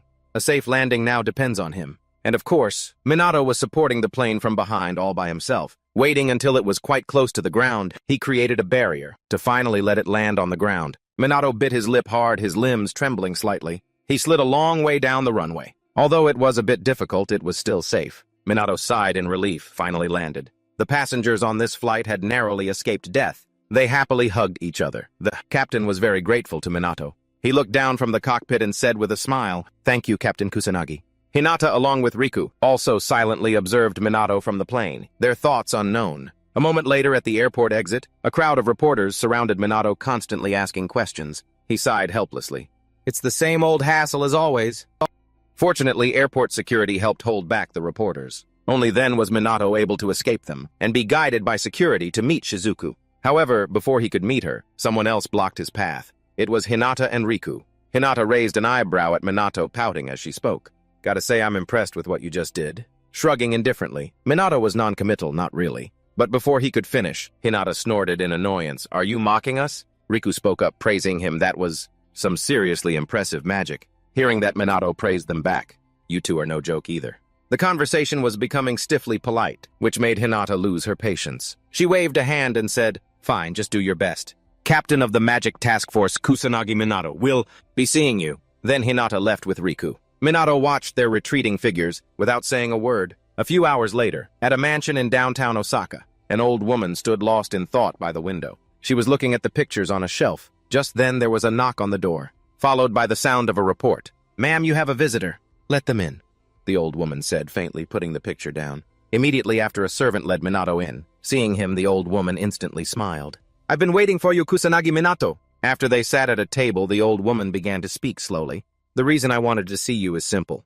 I'm interested in you." Minato's achievements were truly impressive. Moreover, his magic was very similar to his. Her teacher and also her ally Ichikami Minato. Void magic is a rare type of magic. It was a type of magic that Ichikami Minato could use proficiently, but it's difficult to cast, and only a handful of mages can cast it properly. It's often considered not very useful, but Minato was able to use that magic. The old woman asked, "Who taught you? How can you use the same type of magic as Ichikami Minato?" But at that moment, Minato suddenly burst out laughing. This confused the old woman. Minato squinted at the old woman and said with a slight smile, "Oh my. You really haven't changed at all, have you, Shizuku? Once something interests you, you jump right in, don't you?" It turned out this old woman was Shizuku, the person Minato needed to meet when he came to Osaka. Shizuku looked at him confused and asked doubtfully, "Have we met before?" Smiling faintly, Minato answered nonchalantly, "Yeah, so many times I can't even count. It's a given, since I can use the magic of Ichikami." Minato didn't hide it. He honestly said that he was Ichikami Minato. His words left Shizuku stunned. She didn't react for a long time. However, Shizuku quickly came to her senses. She let out a helpless sigh. She spoke slowly. "There have been many similar cases before. They claim to have a connection with Ichikami Minato, trying to get close to him. Relatives, friends, lovers, even pet bats. But Shizuku never thought someone would claim to be Ichikami Minato himself." At this, she stood up from her chair and said with disappointment, "I apologize if this seems rude, since I was the one who contacted you. But could you please leave?" But Minato remained calmly seated and spoke coolly. "I recently met a pair of brothers. The younger one had an Ichikami doll." Shizuku looked at him doubtfully and asked, "So what?" Minato smirked and said, "You were the one who said it. Right, that you wanted to make a doll that looked just like me." Recalling the past, Shizuku asked, shocked, "How did you know that?" Minato put on an obvious expression. He smirked and replied, "Just like you said. My doll could make the children healthier. Even now, Ichikami Minato is still protecting everyone." Shizuku looked at him in disbelief, muttering in confusion, Is this really happening? Are you really Ichikami?" Minato asked helplessly, "What, you still don't believe me? All right, let me tell you another story." Shizuku quickly returned to her seat. She confirmed once more what Minato had just said. In just a moment, her expression changed repeatedly. Minato continued to reminisce about the old days, about things only the two of them knew. Shizuku listened in silence. Finally, she couldn't help but smile. "It really is you." Minato pouted a bit exasperated. "Give me a break." "You finally believe me?" Shizuku retorted defensively. "Well, reincarnation isn't exactly easy to accept. My God, you were always a special case. But this is just unbelievable." Saying this, she couldn't help but sigh. "After your death in the Great Disaster, things were incredibly difficult." Minato looked at Shizuku intently, not knowing what to say about the events of 55 years ago. Before he could say anything, Shizuku spoke again, her voice choked with emotion. "But I'm so glad to see you again." "I really am." Minato smiled at her and gave a faint nod. What began as a meeting between a senior and a junior had finally turned into a reunion of two old friends. Just then, Minato spoke up again. "Shizuku, you know what's been happening these past 55 years, don't you? The lost knowledge of magic, and the fact that mages have grown weaker. There's nothing but misinformation about Ichikami, Minato, and the emergence of the current magic nobles." He asked Shizuku what exactly happened. Minato really wanted to know what had occurred 55 years ago. Shizuku hesitated for a moment. After a long pause, she sighed and spoke. "I'm sorry, it's just that right now." Shizuku's phone suddenly rang. Her eyes narrowed in an instant. Seeing this, Minato asked with concern, "Is something wrong?" Shizuku, seeming to hide something, stammered and shook her head. "It's nothing, it's gotten late. Let's continue our conversation tomorrow. Since you're already here, please stay the night." Minato didn't suspect anything. He went to the room Shizuku had arranged for him and rested. But in the middle of the night, someone quietly entered his room, sword in hand. The intruder was Riku. He silently approached the bed, intending to attack Minato. Without a moment's hesitation, he brought his sword down. However, when he saw the scene underneath, Riku was instantly stunned. There was no one there, and Minato was standing beside the bed, smirking playfully. How rude!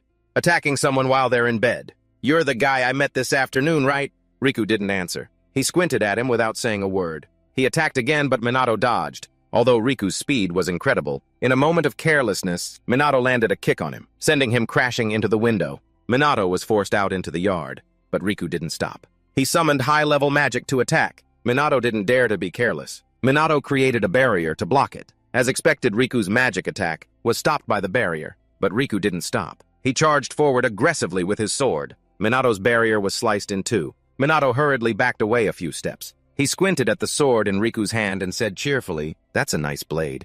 It can even cut through my magic shield. Is that anti-magic equipment?" However, Riku remained silent, not uttering a single word, shrugging indifferently. Minato smirked and said, "Silence is golden, right? I guess asking for the reason behind the attack is pointless, huh? Well then, let's play a little." As he spoke, he unleashed his own magical power. Riku didn't back down. He gripped his sword tightly and charged. A spark of excitement appeared in Minato's eyes. A worthy opponent. He wanted to play a little too. But before he could make a move, a shout rang out, "Enough!" The voice belonged to Hinata. It wasn't surprising that she was here too. Minato said calmly, "I knew you were involved." Hinata squinted at him and said with a cold smile, "Don't resist anymore. Kusanagi Minato. We have hostages. You have a lot of friends in Tokyo, don't you?" With that, Hinata showed him a video. Inside were images of Ryuji's house and Minato's house, where the two Mizuha sisters were temporarily staying. Beside them were men in black standing guard. Seeing this, Minato frowned doubtfully and asked, "What do you want?" Hinata said with a casual smile. "First, let me introduce ourselves. I am a magic noble, and the head of the Homurai clan Homurai, Hinata." After she finished, she nudged Riku. Seeing this, Riku also introduced himself slowly, "Magic noble, head of the Kaichi clan, Kaichi Riku." The introductions ended. Hinata quickly stated her purpose. "We have a request. Join us as a magic noble. Minato will gain fame and status, even wealth, power, and women. Anything you desire. Most importantly, you can protect your friends. After all, their orders are absolute." She told Minato to think carefully. "Even if you escape this time, you will still be hunted by them, the magic nobles, for the rest of your life." Minato didn't answer, just listened in silence. Hinata continued to threaten him. "You may be the strongest person in the world, but when you're eating, bathing, sleeping, or away from your friends like you are now, can you still protect them? Answer me." Minato replied without a shred of hesitation, "I refuse." Hearing this, Hinata wasn't fazed at all, warning him coldly, "Is that so? For a greater cause, some sacrifice is necessary.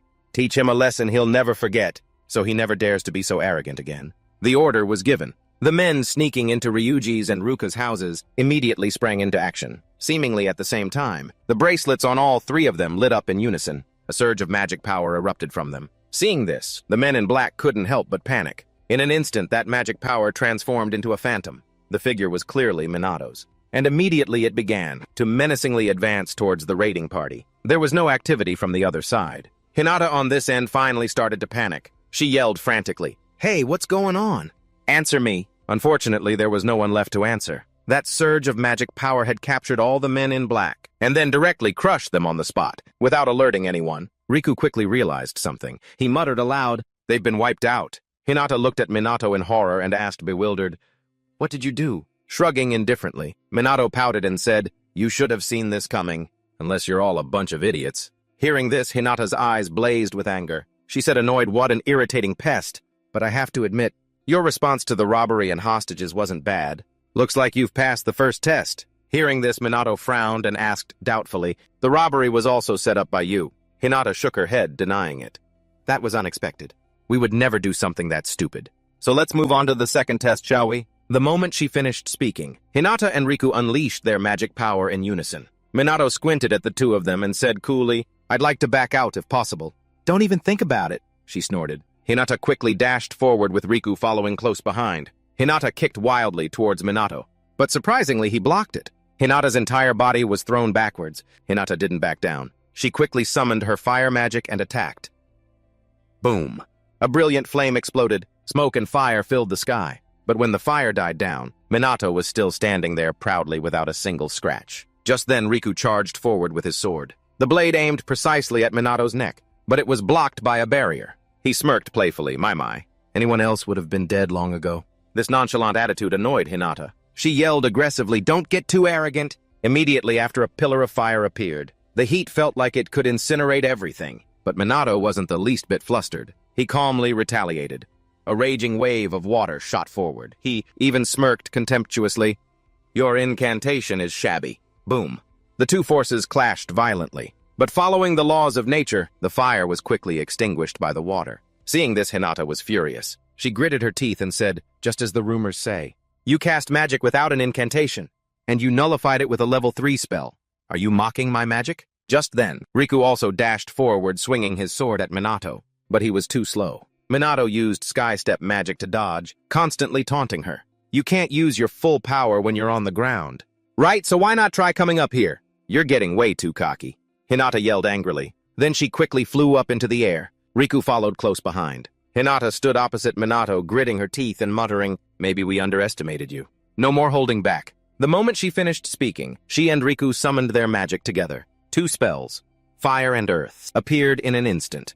They both shouted in unison, my attack destroys all. A brilliant magic flame instantly shot towards Minato. Alongside it, a giant boulder menacingly prepared to crush him. Hinata seemed to have victory in her grasp. She said triumphantly, this magic has the power to destroy half a city. You think you can stand against it? In just an instant, the magic flame and the giant boulder merged into one. It was like a meteor about to fall to earth. But Minato wasn't the least bit flustered. He scoffed. Immediately after, he summoned a level 7 void magic, called Annihilation, to stop it. In an instant, a powerful surge of magic enveloped the magic flame and the giant boulder. In less than 3 seconds, they had completely vanished into thin air. This scene left Hinata and Riku stunned, speechless. Scoffing, Minato pouted and said, of course, I simply broke down and dispersed the magical energy. Hinata looked at him in disbelief and yelled angrily, unbelievable, that's cheating.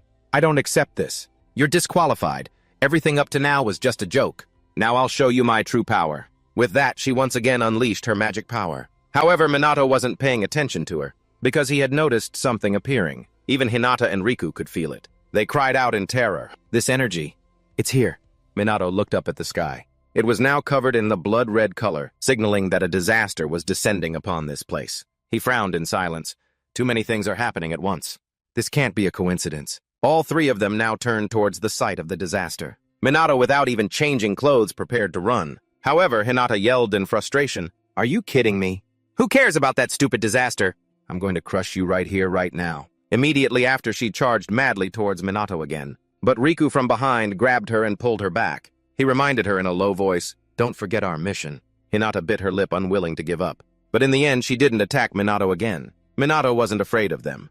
He said calmly, sorry, but our fight will have to be postponed. I'm handling the disaster first. With that, Minato looked off into the distance. Far away was Dotonbori. If he remembered correctly, that place had been left abandoned and in ruins since the great disaster 55 years ago. Even without a disaster, monsters continued to pour out. Minato thought that no one would come here unless they were a complete idiot. Minato quickly ran in that direction, using magic to scan the surroundings. Monsters were pouring out in large numbers. If left unchecked, they could invade human residential areas. Handling them alone would be difficult. While he was worrying, Riku appeared beside him and said in a low voice, we'll lend you a hand. Hearing that, Minato nodded and said, thanks, I appreciate it. Weren't you trying to kill me? Riku shook his head slightly and answered nonchalantly, we were just testing you. Besides, you passed. That's all. Hinata, on the other hand, was very quiet now, just following closely behind the 2 of them. Minato didn't mind. He just felt a bit overwhelmed. His problems just kept piling up. Very soon after, they reached the place where the monsters were invading. There were magical beasts and demon soldiers. They were pouring out, relentlessly attacking people. Hinata landed on the ground from mid-air. She snorted coldly and said, it's monster hunting time. The moment she finished speaking, she had summoned her fire magic, incinerating the monsters in front of her. On this side, Riku was not idle either. The sword in his hand swung relentlessly, slaying many magical beasts. Minato was even less idle. He created a barrage of spells. In just an instant, countless magical bolts appeared in the air. They shot out continuously, killing the monsters. Minato glanced down. He would take care of the small fry while waiting for the boss. But at that moment, he suddenly saw a lone figure inside the ruined city. A middle-aged man with a cane was walking quickly. Minato hurriedly ran in his direction, yelling worriedly, excuse me, are you all right? However, there was no reply. He ran behind the man, reminding him, this place is dangerous. I think we should get you to a safer place. With that, Minato reached out and took the man's hand. But at that moment, the man suddenly turned his head to look back, glaring at him. This startled Minato. The man, realizing his gaffe, quickly spoke up. Thank you for your concern. I'm fine, don't worry about me. Then he turned and walked away. Minato watched the man's retreating figure, a little bewildered. Why would an old man like him be wandering around here? Besides, he looked very familiar. Who was he? That man walked straight outside to a waiting car. He got into the car and ordered the driver to leave. A moment later, the police and the self-defense force had arrived at the scene. They also joined in the extermination of the monsters. Seeing this, Minato couldn't help but think to himself. They reacted quickly. They were ready to deal with the disaster just as Sugo said. Even so, they still lack experience. Just then, a police officer saw Minato. He yelled frantically, "What are you doing? This is a dangerous place." But when he got a clear look at his face, the man changed his tone. "Kusanagi Minato of the Magic Task Force. You're here? What a relief." While he was talking, a magical beast charged at him. Luckily, Minato incinerated it with a flame. He reminded him in a low voice, "Don't get distracted during an attack." The man quickly nodded, "Yes, sir." Minato continued to ask, "What's our current situation?" The police officer replied in a low voice, "The police and SDF have cordoned off the area around Dotonbori. We're prioritizing the safety of the citizens. However, they're still not prepared to take down the boss. Their forces aren't enough to deal with it." Hearing this, Minato spoke up to reassure them. "Don't worry, I'm here." His words brought a great sense of relief to everyone here. Minato smiled faintly and said, "And I'm not alone here." Hearing this, the police officers looked up. Sure enough, they saw Riku and Hinata exterminating monsters. They exclaimed in amazement, "Magic nobles! Isn't that the Homarai and Kaichi clans? What? Is the Magic Task Force cooperating with the Magic nobles?" But regardless, they were now much more confident. With the three of them here, they were sure they would win. But at that moment, a huge amount of magic power suddenly appeared in the air, startling everyone. A police officer trembled and muttered, "What's happening?" "My body feels so heavy." Everyone looked over. Within that surge of magic power, a figure had quietly appeared. It was the Demon General. The boss had arrived. Seeing it, the police officers here were instantly terrified. "No way! This monster has enough power to destroy the entire city of Osaka. There's no way we can win." But at that moment, Minato suddenly stepped forward and said excitedly, "Seriously, you finally decided to show up." Hearing his words, the police officers were instantly horrified. "This can't be. They're facing a Demon General. How can you be so calm?" But before Minato could even act, Hinata yelled, "That's our prey! Just stand there and watch." Immediately, she and Riku charged forward. Minato sighed helplessly. "They beat me to it. Oh well. I'm sure they can handle an opponent of that caliber." The two of them. Hinata quickly closed in on the Demon General. Hinata said excitedly, "Fine, I'll take my anger out on you." Riku also nodded in agreement. "I will strike you down right here." Hinata quickly summoned her magic and yelled, "I'll blow you to smithereens." Even Riku was not idle. He created a giant boulder. In just an instant, the raging flame and the boulder shot towards the Demon General. The Demon General was not careless. It raised its hand and created magic circles. A level 5 fire magic was cast. A giant sun appeared just like that. The heat was immense, forcing Riku and Hinata to retreat. The police officers also couldn't help but move away. Only Minato stood there calmly. When the brilliant light faded, the Demon General's body was still standing proudly. But the ground within a 10-meter radius around it was destroyed. Seeing this, Hinata and Riku were terrified. It countered what terrifying magic. Just then the Demon General spoke with a contemptuous voice. "You weak humans. Is there not a single formidable mage among you?" Hearing the sound it made, the surrounding police officers immediately panicked. "It can talk. I've heard that. They have higher intelligence than normal monsters. But this..." Minato glanced at them, thinking to himself, if they were just a bunch of mindless monsters, they would probably be less panicked. But if the enemy possesses intelligence, then it's understandable that they would feel fear. Of course there are exceptions. Hinata yelled in frustration. "Do you think I'm an idiot? I'll burn you to a crisp. I will unleash my full power on you." The moment she finished speaking, her entire magic power erupted. Even Riku was not idle. He gripped his sword tightly and simultaneously summoned a level 8 magic called Space Blade. This was the secret art of the Kaichi clan. Seeing this, Minato immediately exclaimed with excitement, "Is this an original incantation?" No one answered him. Hinata and Riku shouted in unison again, "This time you will surely die." The Demon General said coolly, "Impressive magic power." Hinata snorted. "So you finally realize it?" But the Demon General pouted and replied, "I wasn't talking about you. The one it was talking about was Minato standing in the distance. It could feel the immense magic power emanating from him." Riku and Hinata had no idea who it was talking about, but they were very angry. The two of them charged forward furiously, yelling angrily, "You dare to look down on us, you bastard!" Hinata created a phantom palm strike, carrying flames, and brought it down. However, the Demon General still managed to block it. At the same time, Riku also attacked with his sword. But with a single flicker, the Demon General had disappeared without a trace. When it reappeared behind Riku, it immediately began to counterattack. Riku and Hinata coordinated to defend themselves, but the demon general was too strong, pushing them back step by step. At that moment in the sky, composite magic circles suddenly appeared. This was a level 6 fusion magic violent fire tornado. The fiery tornado swept through wildly, putting Riku and Hinata under immense pressure. Before long, they had collapsed to the ground. Biting their lips fiercely, the two of them quickly stood up. They wanted to coordinate an attack again, but Minato stepped forward and said, "Let me handle the rest." Hearing this, Hinata said, annoyed, "There's no way you can fight it. Even we, the noble mages, couldn't do it." Riku narrowed his eyes at him, suggesting running away isn't a bad option. But Minato didn't listen at all. He slowly walked forward and said coolly, "Calm down. A monster like that is no problem for me." These words stunned Riku. "Can't you see that powerful magic energy?" Hinata then screamed frantically, "Damn it! This can't be happening.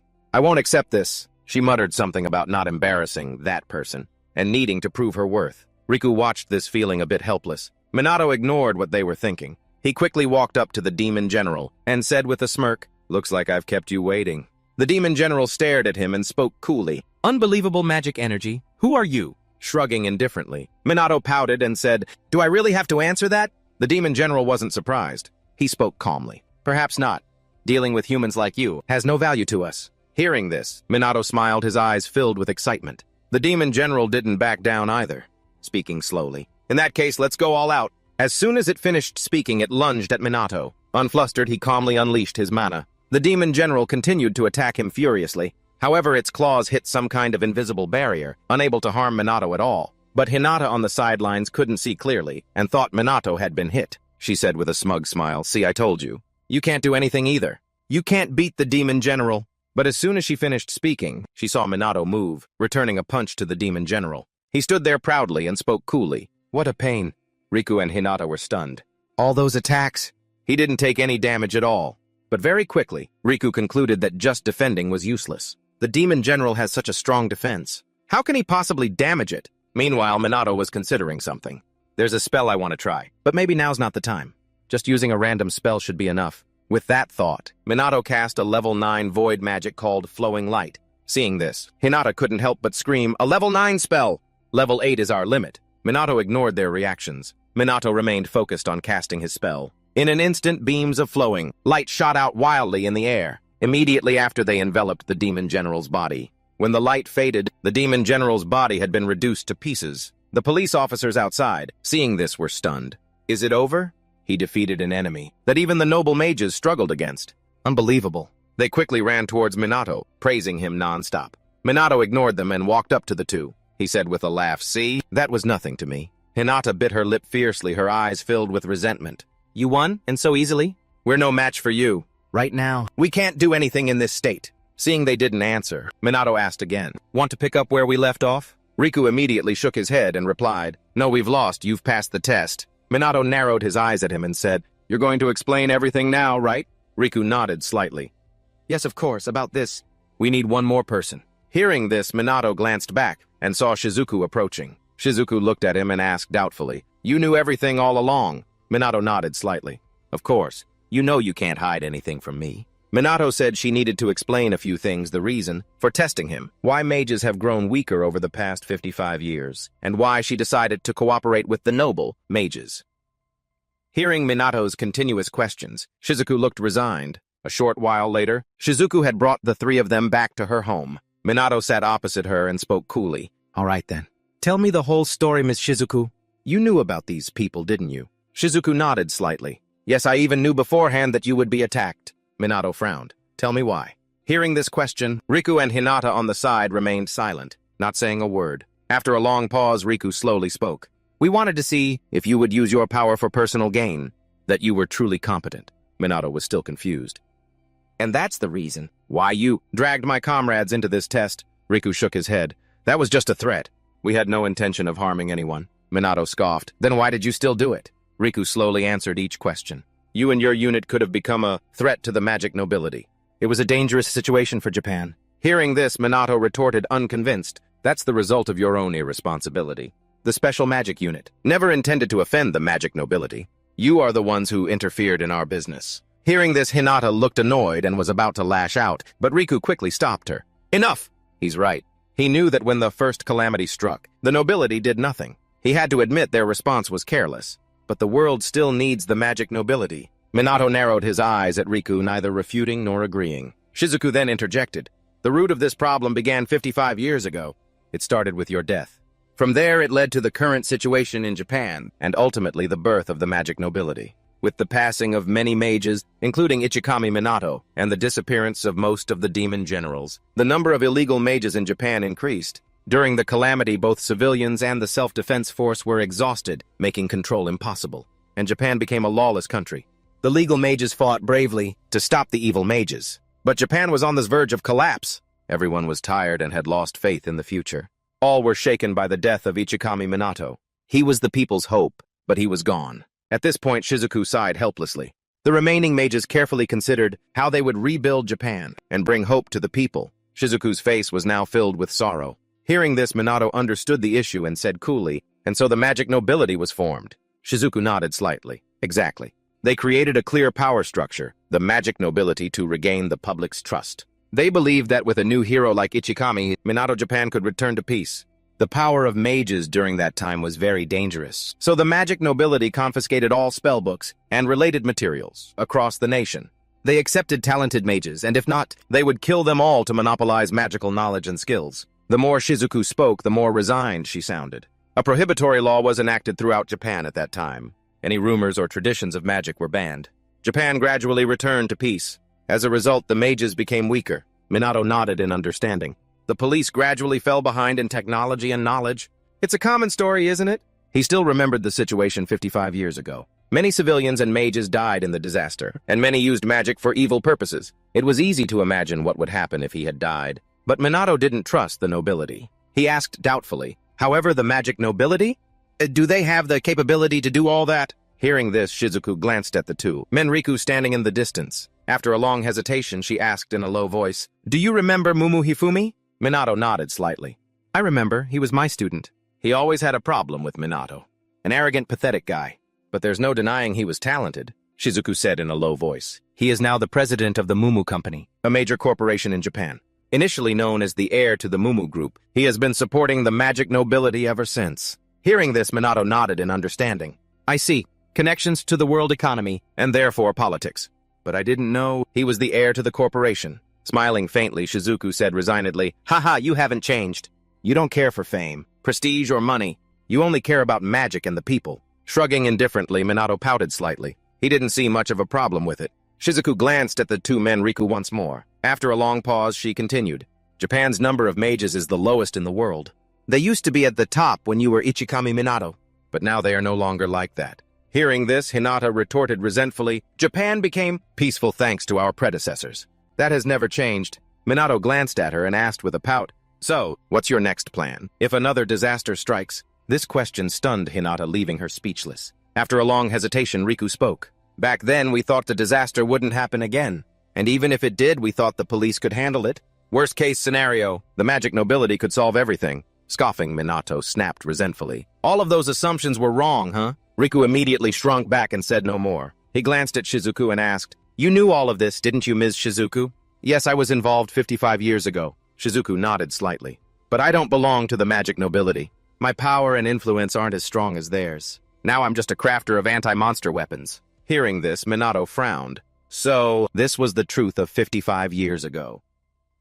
The magic nobility, the decline of mages, the lack of magical knowledge and many disasters, and the reasons behind it. But is this the whole truth? Thinking this, Minato narrowed his eyes at Shizuku and questioned, You've told me everything, right? Shizuku was stunned and quickly said, Yes, there are no more secrets. The two men Riku also glanced at him, but said nothing. Minato scanned the three of them. After a long pause, he sighed helplessly. He spoke up, suggesting, Then let's end this discussion here. I have a proposal. Hinata frowned slightly and muttered suspiciously, A proposal? Minato said nonchalantly. Why don't we form a team? This made Hinata frustrated. Minato ignored her and continued, Let's consider it a partnership. I'm not saying I'm under you all. You all saw from the last disaster. Our cooperation is necessary. Hearing this, Hinata immediately scoffed mockingly, Huh! The hero Kusanagi. Minato needs our help. Minato ignored her words and explained calmly, I have my limits too. It would be great if the magic nobility joined. We can overcome any disaster. No one objects to helping the people, right? After a long hesitation, Riku spoke. An invitation we can't refuse. We couldn't defeat the Demon Lord, so we can only depend on you. At this moment, Shizuku also spoke up, let me join too. In my own way I can craft weapons. Minato, of course, did not refuse. He nodded and smiled, thank you both of you. Then the three of them looked towards Hinata. Hinata's eyes were filled with resentment, but she still shouted reluctantly, fine. You want us to cooperate, right? Hinata said in return. Minato shouldn't bring this up again. If he complained, she would hit him on the head. Minato nodded without hesitation. All right, I understand, and you two no more taking hostages. Hinata scoffed, I know. And so the Special Magic Unit and the Magic Nobility became allies. This is the first time in 55 years the Magic Nobility has cooperated with others. Minato suddenly remembered something and whispered, now that I think about it, I feel like I've forgotten something. Must be my imagination. The thing you forgot was the group of black-clad people knocked out at Ryuji's house and the two Zuka sisters. After seeing them, they were very surprised, not understanding what was happening. The next day at the Osaka Prefectural Police Academy, when they heard Minato had arrived, a group of people came to greet him. We greet you, Captain Kusanagi Minato. Minato was startled by their enthusiasm, not knowing how to react. Just then a stern shout rang out. Line up and move. You're not students anymore. Hearing the voice, the group straightened up and formed a neat line. A middle-aged man quickly came out and said, sorry about this, Captain Kusanagi. It's a disgrace to the police force to have people like this acting like children. Minato looked at them confusedly, nodded, and muttered, right. The other man continued, but it's understandable. What the Special Magic Unit showed during the calamity was so impressive that even I want to join this training session. Hearing this, Minato sighed in resignation. Not only were there police officers in the courtyard, but there was also a crowd of onlookers outside. Everyone wanted to see Minato, but Minato didn't pay much attention. He began training the police in the courtyard. As soon as he finished speaking, all the officers simultaneously cast level 1 magic during the training. A few female officers secretly glanced at Minato. He held his head in his hands helplessly. The media really is effective. They don't seem very interested, but at least they're full of enthusiasm. But I won't go easy on them. And so a group of police officers went through a grueling day. That was no different from hell. Minato stood on the side like a demon instructor and shouted, this is an exercise to train your body and strength. Run and feel the magic. Think like you depend on it? The group just kept running until their foreheads and bodies were drenched in sweat. Cries of agony and complaint echoed through the training ground. Minato, ignoring them, smiled devilishly and said, calm down, I have healing magic. Train as much as you want. If it hurts, I'll heal it. Stop complaining and keep running. The enemy doesn't care about your problems. The group ran in despair, gritting their teeth and pushing on. A week later, the group of police officers participating in the training could all feel their mana. Minato nodded in satisfaction. You all did very well. You're completely different from a week ago. He told them to keep training even when he wasn't there. You are the guardians of Osaka's peace. Hearing these words, the police officers here were deeply moved. Some couldn't help but sob. Minato paid them no mind. He turned to leave. The rest is up to you. After that, the magical power of the Osaka police force improved, becoming on par with the Tokyo division. Minato felt he should return to Tokyo. Otherwise, he'd have to deal with a press conference later. A few days later, the media quickly reported on the fact that the Special Magic Unit and the noble magic houses of Homura and Kaichi would be cooperating. The media exploded. People began to talk about it. People all over Japan were paying attention to this matter. Even students still in school were also paying attention. But there was one thing that made the media suspicious, and that was why during the press conference, the head of the Mizuha family did not appear. And what were these noble mages thinking? Since when did Japan become so united against disaster? Elsewhere at the Tokyo Metropolitan Police Department training ground, Minato glanced at the two people behind him and asked doubtfully, you can't get in touch with the old man? Zuka nodded slightly. Yeah, we've tried many times. Ruka also said helplessly, once again, we've been abandoned by him. Minato frowned slightly and said, I'm a bit concerned that the pillar of your family hasn't shown up yet. Ruka said with a pout. We thought he would come if we unified our cooperation with the Homura and Kaichi houses, Minato thought in silence. If the relationship between the two sides was fine, then the problem between Ruka and Zuka and their father should be resolved. But Tsuchiru still remained silent. Maybe he should look into this. Minato just stood there without saying a word. The two Zuka sisters also stared at him for a long time. Zuka suddenly spoke up excitedly. We heard you were very successful in Osaka. Zuka nodded in agreement. Yes, we're very proud of you. Smiling faintly, Minato pouted and said, it was nothing but trouble. While the three were talking, Sugo quietly observed Minato. When he wasn't around, the Black Sorcerer also didn't appear. He couldn't help but suspect he was the Black Sorcerer. But if Minato was an evil mage, Sugo would have to arrest him. He really didn't want that to happen. He could only hope his suspicions were wrong. In the afternoon, Minato quietly went home alone again. It was rare to see all three Zuka sisters busy, but it was fine to go home alone. But on his way home, he was suddenly blocked. They were servants from the Mizuha household. They bowed to him and spoke respectfully. "Kusanagi Minato, we've come to pick you up." A short while later, at the Mizuha family mansion, Tusiru glared at Minato and asked resentfully, "I heard my daughters are living with you. If you have any ill intentions towards them, I'll end you right here." As soon as he finished speaking, he unleashed his mana. Minato, a bit speechless, sighed and said, "But we're just friends." Tusiru frowned slightly and continued to question. "You won't touch a single hair on them, right?" Minato calmly nodded.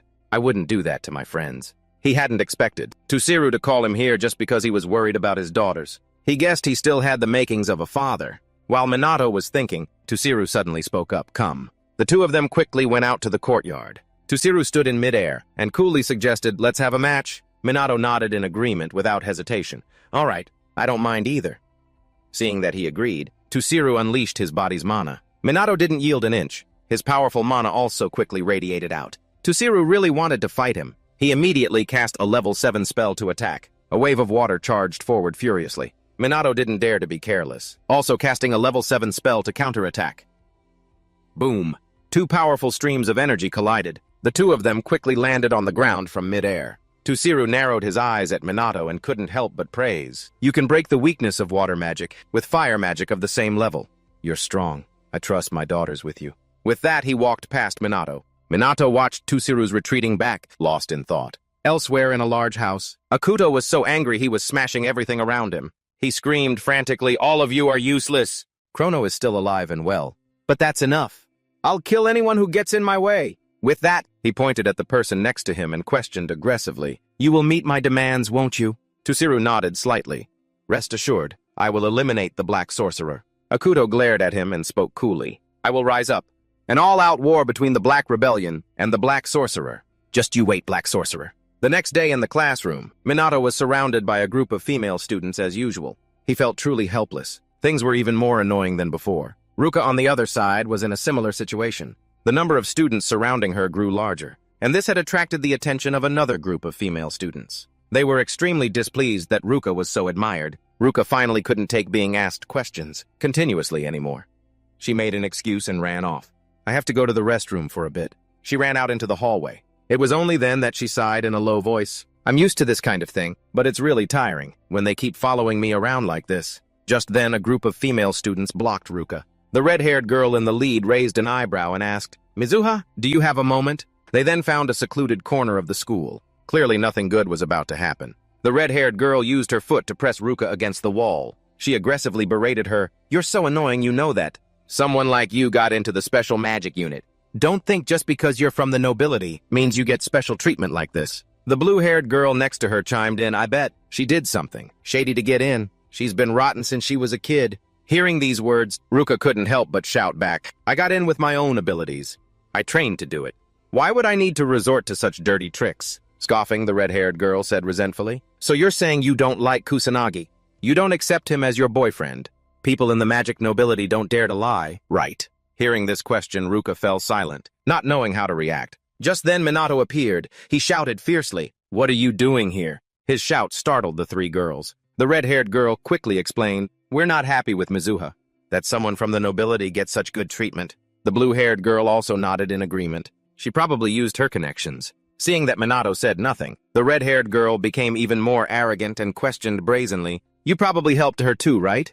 It's not strange for someone with great power like you. It's so unfair." Hearing these accusations, Ruka couldn't refute a single word. She was always like this, always cowardly when her abilities were questioned. Minato frowned and looked at her remaining silent for a long time. Seeing this, the three girls became even more smug and laughed. "We could probably do better if we were in the group." Hearing this, Minato couldn't help but sneer. Immediately after, he spoke coldly, "I see you're very enthusiastic. All right, I'll let you participate in the magic unit's training." Minato said they would be recruited once they completed the training. In an instant, the three girls became excited and repeatedly swore that they would surpass Ruka. Seeing this, Ruka felt as if she had fallen into an ice pit, not knowing what to do. In the afternoon, at the police department's training ground, Minato brought the three girls to the training ground and announced loudly, "These three will be joining the training starting today." Ryuji narrowed his eyes at the three girls and scoffed. "Never seen these people before." Ruka also nodded. They don't seem very disciplined. Their strength also seems to be lacking. Ruka was confused, not knowing what to say. Is Minato really going to let them join? But very quickly, she forced herself not to get distracted. All she needed to do now was what needed to be done. The three girls still didn't know what was waiting for them. They were still excited and chatting happily, but their conversation made Ruka unhappy. They seemed to be taking this lightly. Ryuji was also unhappy, muttering, "What's wrong with them?" Minato knew what the two were worried about. He said nonchalantly, "Don't think about anything right now. They need this training." The red-haired girl wasn't thinking about training at all. She was just happy to be close to Minato, but her happiness didn't last long. After starting the training, she found it difficult to even breathe, let alone pay attention to Minato. Unfortunately, Minato didn't notice and kept running ahead, urging everyone to train. Run like your life depends on it. The enemy doesn't care about you. Imagine a monster is chasing you from behind. Ruka's group was used to this. They kept running forward, but those three girls couldn't. After running for just a little while, they started to complain. After the run, Minato had them do push-ups. The three girls didn't last long before collapsing. Next was magic practice. By this point, the three girls had decided they had to escape from here. Otherwise, they would die. However, before they could get very far, an arm pulled them back. Minato gave a devilish smile and said, "Where do you think you're going? This is just the warm-up." Finally, the three girls couldn't take it anymore and started crying. "No normal person could train like this. This is torture. You're trying to hurt us on purpose. Look at them." Minato paid them no mind and pointed off into the distance. Then he slowly said, "At first they couldn't handle it either, but they improved day by day to achieve the strength they have now." Hearing him say this, the three girls' faces immediately turned sour. However, Minato didn't care and continued. "Yuka is always working hard, always moving forward, and she still thinks she has no talent." At this point, his tone became sharp. "And yet some people think she got in easily. Looks and connections have nothing to do with it." As he spoke, he walked up to the red-haired girl, causing her to tremble in fear. Minato showed no mercy. He continued coldly, "Yuka is a very important friend to me. I will not forgive anyone who tries to hurt her." The three girls trembled reflexively and tears began to fall. Finally, unable to take it anymore, they turned and ran, begging for mercy as they fled. Minato watched them go and sighed helplessly. "Geez, they're such cowards." They could have continued if they had just endured the training. Ryuji also walked up beside him and mumbled in confusion, "What's wrong with those girls?" Shrugging nonchalantly, Minato pouted and replied, "Don't worry about it. They're just pathetic." At the same time, Yuka finally understood why Minato let those girls join the training. That afternoon, after practice on the way home, Yuka spoke up gratefully. "I heard what you said back there. Thanks for standing up for me." After saying that, she gave him a very sincere smile. Minato said casually, "I figured showing them the reality of the situation would make them stop gossiping and spreading." "Nonsense." However, Yuka was still very happy and said with a laugh, "You just said not to worry about it, didn't you?" Minato nodded in confusion and replied, "Yeah, I did." Yuka was truly happy at this moment. She mumbled softly, "But you know, I also think of you as someone important." "Is that so?" Minato raised an eyebrow slightly, seemingly not paying much attention. Yuka knew that being important to him was a different kind of important, but for now that was enough for her. One day, when she gained enough strength to stand by, Minato's side Yuka would become very strong. Thinking this, she suddenly quickened her pace, her tone filled with playfulness. "I'll be strong enough to beat you, Minato, so you better be ready." With that, Yuka turned her head to look at Minato and gave a radiant smile. The next day, another calamity struck. Monsters were frantically pouring out, destroying everything. Immediately, several figures appeared on the scene. It was Minato and Hinata as well. After hearing the calamity announcement, they had rushed over here, and so they worked together to handle the calamity. Hinata, being hot-headed, charged ahead first. Minato had no choice but to quickly follow. The two quickly used magic to eliminate the demonic beasts. Seeing this, the fleeing civilians couldn't help but exclaim, "Amazing." The special magic unit and the noble mages are actually working together. And with the cooperation of the special magic unit, the reputation of the noble magic world was gradually being restored. The trend was that the black sorcerer was eliminating illegal mages, while the special magic unit handled calamities and monsters. The magic unit, a special type of organization, with students at its core, was seen by some as better than the police organization, which often delayed its response, leading to increased criticism of the police. Elsewhere at a city hospital, a boy of about 9 years old was lying in a hospital bed, his eyes closed. Just then, the hospital room window suddenly opened. Someone was quietly sneaking into the room. It was Minato. He was using healing magic to treat the boy, lying in the bed. In an instant, the boy's body was enveloped in magic. Healing magic doesn't work on people in a coma, but Minato hoped it would be beneficial for his body and mind. For a long time, nothing had changed. Even though Minato had been treating him continuously, it seemed the healing magic wasn't working. But remembering Leona's look of desperation, and that this boy was her younger brother, he couldn't help but frown. Minato would definitely not give up. But just then, a noise from outside startled him. It was Leona. She pushed open the door and entered. But Leona suddenly sensed something, frowned and mumbled, "I feel like someone was here. Or am I just imagining things?" She wasn't wrong. Minato really was there. But before she could see him, he had already jumped out the window. Leona walked to her brother's bedside and spoke softly. "How are you feeling?" Though I guess I already know the answer without asking. Then she began to tell Kai stories about the Black Sorcerer. Leona said the Black Sorcerer was an amazing person. His magic is absolute. He's very proactive and reliable. She had never met anyone like him before. After praising Minato for a while, Leona started to complain. "But you know, sometimes he's a little mean." She said this because Minato had forced her to train for long hours. He's strict and very fierce. At this, Leona suddenly burst into laughter. But within that laughter was a hint of sorrow. Her hand resting on the bed was trembling uncontrollably. Leona bit her lip and mumbled, "I won't give up. I'll make sure no one suffers like you did." She promised she would definitely overthrow Black Rebellion, no matter the cost. Leona buried her face, her figure looking utterly desolate. She reached out and stroked Kai's pale skin as he lay in the hospital bed. After a long moment, she mumbled softly, "I'm sorry, Kai." Leona stayed by Kai's side like that all night. Minato quickly left the hospital. The next evening at a warehouse. As arranged, Minato arrived at the meeting point to see Leona. But there were a few strangers there, which made him ask in confusion, who are they? Leona explained cheerfully, "These are your new comrades." Hearing this, Minato was displeased. "Where did you find these people?" Shrugging nonchalantly, Leona smirked and replied, "I didn't find them, they found each other. I posted pictures and videos of you online to see if they would contact me." Hearing this, Minato understood and nodded, "I see." Seeing he had nothing to say, Leona continued, "Don't worry, I've verified their identities and taken their pictures. They're trustworthy." Just then, the people present cheered excitedly. "It's really Chrono the Black Sorcerer in the flesh." Seeing this, Minato was displeased. He spoke coolly, "I'm here to train you. I won't hold back. Get ready." Hearing this, everyone cheered loudly.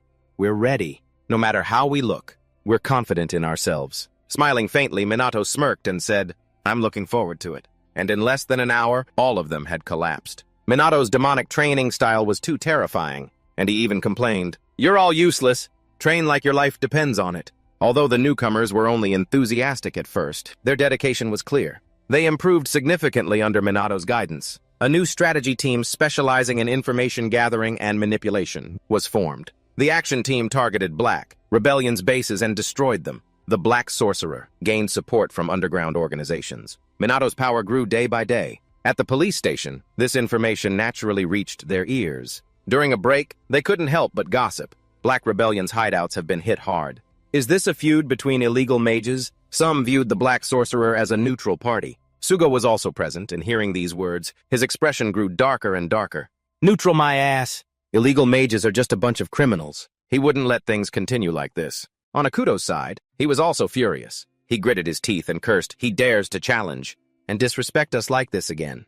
I'm not like I was before." Just then a subordinate came to report, "Boss, everything is ready." Akuto angrily cursed, "Too slow, a bunch of useless fools. I will corner them.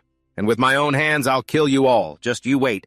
Kusanagi Minato, Chrono." Regardless of the shocking news outside, at the police station, everyone was still training hard. During that time, Sugo had been quietly observing Minato. He was truly an exceptional person. However, he couldn't help but suspect he might be Chrono. Based on Minato's age and abilities, and the timing of his appearance, it was difficult for Sugo not to be suspicious. He wanted to believe that Minato was not the Black Sorcerer.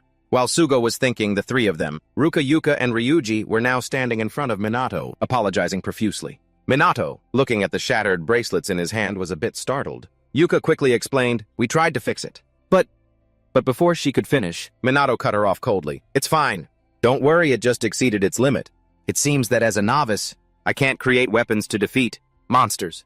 I should probably ask Shizuku." At this, Ryuji said with dissatisfaction, "I can't say I like this." Ruka also mumbled unhappily, "I think they were sent at night to test us." Yuka also couldn't accept them sneaking into her house at night like that. Seeing their displeasure, Minato quickly spoke up. "I'm annoyed too. But thinking about future cooperation with them, it's necessary. Sorry, but can you all please let this go?" At his words, the three of them nodded in agreement without hesitation. Ruka suddenly remembered something. She quickly spoke up, mentioning, "Come to think of it, the noble mages were acting a bit strange at that time.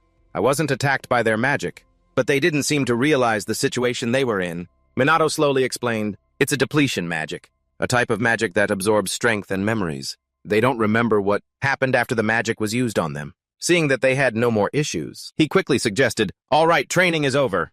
Let's go home. But the three of them said they were busy, and then went their separate ways. Minato felt a bit helpless, but he didn't say anything. Just then, Sugo walked over and offered, Kusanagi, I'll give you a ride home. Minato didn't refuse and got into Sugo's car to go home. Sugo, sitting in the driver's seat, spoke slowly. Recently, the Black Sorcerer has been expanding his influence. Minato couldn't help but frown and said, are you still suspecting me? Sugo neither confirmed nor denied it. He just gave a faint smile and said, Chrono is an exceptional person. I thought that you being in a similar position would realize it at some point. Shrugging nonchalantly, Minato pouted and said, I don't know anything. Sugo squinted at him and asked suspiciously, why is that? Minato said calmly, is this Chrono guy a bad person? I haven't seen or heard of him doing anything bad. Sugo answered without hesitation, from what I know, he's a good person. But he's still a criminal. Hearing that Minato asked in confusion why, Sugo hesitated for a moment and pulled the car over. The atmosphere in the car fell silent. After a long pause, he finally answered, my father was a police officer and enforcer of justice. He was an exceptional person, and I once had a happy and proud family. Sugo's father used to say that criminals are also human. They have a conscience. If you're straightforward with them, they'll understand. As a child, Sugo respected him for that. He wanted to become a police officer, like him in the future. But Sugo's father was killed. He was trying to negotiate with a criminal who was holding hostages. But the criminal cast a spell on Sugo's father. For someone who couldn't use magic like his father, he collapsed instantly. The more Sugo spoke, the angrier he became. He bit his lip until it bled. He gritted his teeth and said he was too stubborn in his beliefs. He placed his trust in criminals and they cruelly betrayed him. That guy was convicted of robbery and murder and was arrested. When he was asked why he killed Sugo's father, he answered that he had panicked. It wasn't his fault, it was Sugo's father's fault. Every time he remembered this, the anger inside Sugo flared up. He roared furiously, bullshit! He said he was scared. The one who should have been scared was the victim, my father. The one who was murdered, killed for a senseless reason. Sugo would never forgive people like that. Criminals are all the same kind of bastards. He said that even if they save someone, criminals don't deserve to be forgiven. Sugo finally couldn't hold it in anymore and buried his head in the steering wheel, sobbing and mumbling. My father, what was all of this to prove? Minato sat beside him, listening without saying a word. If Sugo had told him this much, it must have affected him greatly. After a moment, Sugo remembered his outburst and quickly said, sorry I overreacted in front of you. I'm counting on you again tomorrow. With that, Sugo started driving again. He dropped Minato off at his house. As for Sugo, he returned home with a heavy heart. The next morning out of the Magic Academy, the Yuka sisters were waiting for Minato, but he was taking forever to arrive, making the two of them a little annoyed. As for Minato, he was frantically running down the street. But as he passed a building, he saw two shady characters acting suspiciously. You could tell just by looking at them that they were up to no good. Just then, the projection screen on the building began to lose its signal. When the signal returned, Akuto appeared on the screen. He declared forcefully, this broadcast has been taken over by Black Rebellion. The people around seeing him were immediately confused, but some also recognized Akuto and began to whisper amongst themselves. Isn't that Kuroi from the former Noble Magic World? Akuto had taken over the broadcast station. He announced loudly, Special Magic Unit and Chrono. I have a gift for you. He said Black Rebellion had planted multiple bombs all over Japan. Akuto also warned the police not to act foolishly. If they disobeyed his orders, he would detonate them one by one. But as soon as he finished speaking, Akuto snapped his fingers. Immediately, deafening explosions rang out. Smoke and fire filled the sky, causing the people to fall into chaos. Rubble also began to fall. Getting hit meant being crushed to pieces. Luckily, Minato was there at that moment. He used a magic shield to protect the people. After escaping danger, the people quickly thanked him. At the same time, the police also received this information. But the information was scrambled. Sugo bit his lip fiercely. Both the police and the Special Magic Unit were unable to act. Meanwhile, Yuka was trying to contact Minato, but couldn't get through. She said worriedly, I can't get in touch with Minato. What the hell is he doing? At the same time at the broadcast station, Akuto was still laughing triumphantly. Chrono, you will come alone to the designated location. If you don't comply, I will detonate all the bombs at once. You won't run away, will you, Chrono? Minato looked up at the large screen in front of him, his face somewhat grave. That night, Minato, wearing the Black Sorcerer's uniform, went to the location, set by Akuto. In his earpiece, Leona asked hesitantly. This time the location is a warehouse at the port. It used to be a hideout. Are you really doing it? Minato nodded slightly and replied, yeah, it'll be fine. The other end of the line was hesitant. After a moment, Leona said worriedly, be careful, Chrono, don't die before we do. Of course. Minato smiled confidently in response. A little later, he arrived at the designated warehouse. Although the warehouse was abandoned, the lights were on. A group of people with green and red hair were gathered there, their menacing faces indicating they were up to no good. As soon as Minato appeared, they surrounded him. Akuto walked out from the crowd and said with a cold laugh, I've been waiting for you. Chrono. With that, he threw his head back and laughed loudly. I've waited so long for this day. The day I get to beat you to a pulp. He said the people here were top-tier mages, with superior strength. All of Black. Rebellion's strongest are here. With a snort, Minato spoke coldly. So if I take down everyone here, Black Rebellion will be destroyed. Hearing this, Akuto laughed as if he had heard a joke. His subordinates also jeered, Are you stupid? As if you could win on your own. Akuto bit his lip fiercely, a murderous aura emanating from him. He gritted his teeth and cursed, Shut up, you bastard! That's how those who underestimated him were defeated. But I'm not like that. I won't hold back, I will kill. Chrono without letting my guard down. Minato gave a cold smile and sneered, You think you can do it? With that, he immediately prepared to charge forward. Seeing this, Akuto immediately laughed and said, Now you can't fight back, you know that. Otherwise, I'll blow up the city with bombs. I wonder how many people will have to die. Instantly, Minato's steps faltered. Seeing this, Akuto was triumphant. He yelled again, ordering, Kill him! In an instant, a barrage of spells rushed towards Minato. However, they were stopped by his barrier. This made Akuto grit his teeth in frustration. A magic barrier, this annoying bastard. His subordinates just kept aiming at Minato, but before long they were exhausted. And Minato was completely unharmed. He said coolly, It's useless. Level 3 magic has no effect on me. Akuto grew angrier and angrier. He punched one of his subordinates and roared in fury. You're all so useless. You can't even make him bleed a little. Seeing this, Minato couldn't help but curse trash. Akuto didn't back down and snorted coldly. You piece of trash, I'm about to kill you in a brutal way. He said, You're strong, with an enormous amount of magic and high-level spells. Normally, I wouldn't have a chance against you. After saying that, Akuto took out a gun, smirked, and asked, But what about this? Minato wasn't too worried and said casually, A gun won't work on me either. But as soon as he finished speaking, a bullet grazed his face, creating a small scratch. Fresh blood began to trickle out. Akuto laughed triumphantly. I really wanted to see that look on your face. This thing is enchanted, with magic that can nullify all kinds of spells. It can pierce through anything, even the strongest magic barriers. Then he started firing at Minato. This time, not daring to be careless, he quickly dodged. Seeing this, Akuto mumbled in frustration, It's been a long time since I used a gun. My aim is off. But just then, he saw a surge of magic power appear around Minato. In an instant, the wound on his face healed, and not only that, the other wounds on his body also vanished. Akuto's expression immediately darkened. You bastard, you're using healing magic, aren't you? Minato said casually, Don't lump them together. This is natural magic. It activates automatically without my permission. I don't resist it at all. Akuto bit his lip fiercely, but he quickly calmed down and said, Whatever. It doesn't matter anymore. Healing won't change the situation. And it's even more beneficial for me, because I can hurt you even more times. As soon as he finished speaking, Akuto started firing at Minato again. As he squeezed the trigger, he laughed triumphantly. Does it hurt? It must hurt a lot, right? Even if the wounds heal, you'll still feel the pain. However, Akuto didn't notice the expressions on his subordinates' faces. They were utterly horrified, because the wounds on Minato's body were only superficial, and with his healing magic, they healed in no time. The more Akuto looked, the more panicked he became. This is strange. None of the bullets are hitting him directly. Is he dodging them? Impossible. Just then, a sound came through Minato's earpiece. He immediately nodded and replied, Is that so? All right, I understand. Being ignored. Akuto roared in anger. How dare you chat with your comrades in front of your enemy? Why do you dare to insult me like this? I've had enough. I'll kill you. But before he could act, Minato cast a level 5 spell. In an instant, a whirlwind erupted inside the warehouse. It quickly enveloped the members of Black Rebellion, and then threw them outside. When the whirlwind dissipated, the group had been defeated. Akuto bit his lip fiercely. He picked up his phone, called someone, and ordered the bombs to be detonated immediately.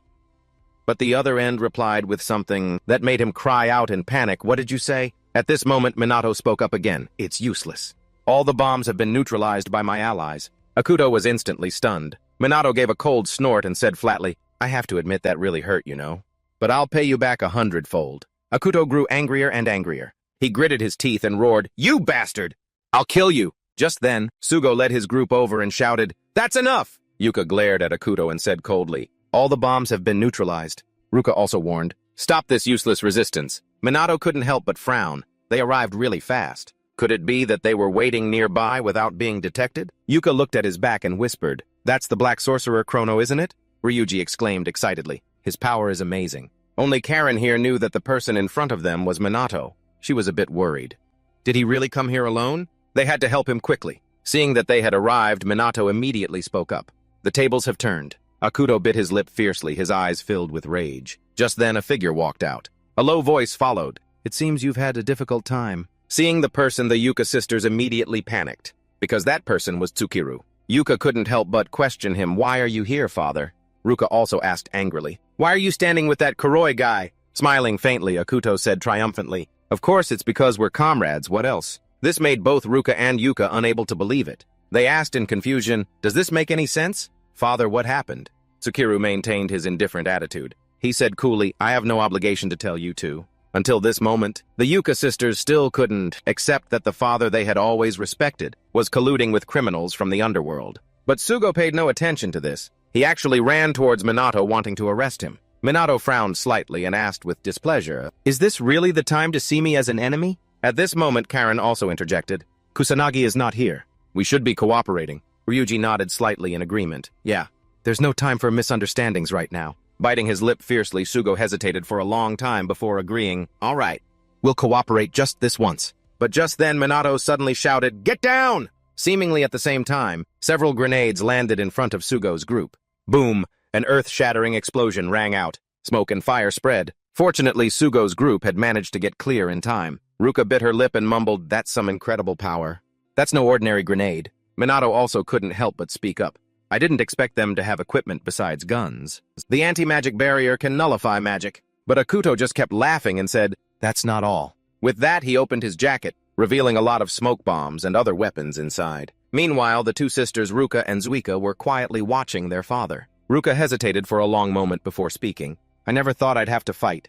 Against my own father." Zuika also spoke resignedly. "How did it come to this?" While the two were at a loss for what to do, Toshiro cast a spell. A ferocious wave of water rushed towards the two of them. Seeing this, Ruka immediately jumped in front of Zuika, simultaneously casting a counterspell. The two waves of water quickly collided, but Ruka's magical power was weaker than Toshiru's. Her wave was dispelled, and Toshiru's wave rushed straight towards Ruka and her sister. Fortunately, Ryuji managed to create a stone wall just in time to block it for them. Ruka, having just escaped danger, looked at Ryuji gratefully.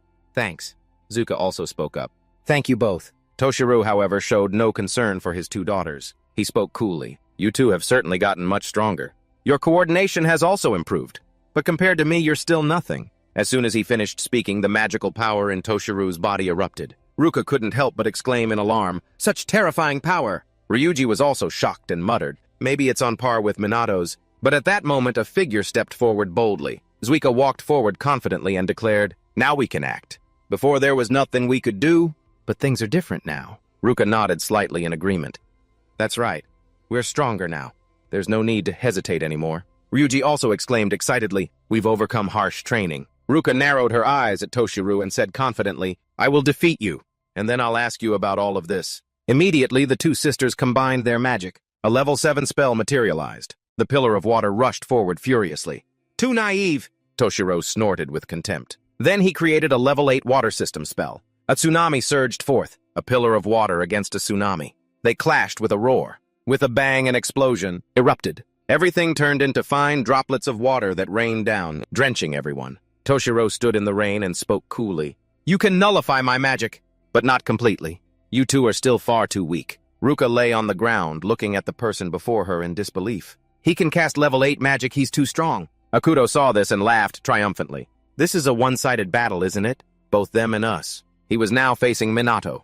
He held a gun in his hand and spoke confidently. "It seems the great Chrono is useless against anti-magic devices. You've never had to face a gun before, have you? And above all, Akuto had a veteran warrior on his side. Therefore, he believed Minato stood no chance, and he demanded that he start begging for his life. But Minato just stood there calmly. Akuto, seeing this, was confused, not understanding why he was acting this way. Minato paid him no mind. He glanced back at Ruka's group. Seeing himself being ignored, Akuto went ballistic and shouted, "Don't be so arrogant!" Then he opened fire on Minato. But this time, he didn't just stand there and take it. He quickly dodged. This sight made Akuto's eyes widen in disbelief. You dodged it all. No, that was just a fluke. A normal person can't dodge that. What about this then? Toshiro, seeing the gun was useless, cast a level 8 spell to attack. A powerful tsunami quickly rushed towards Minato.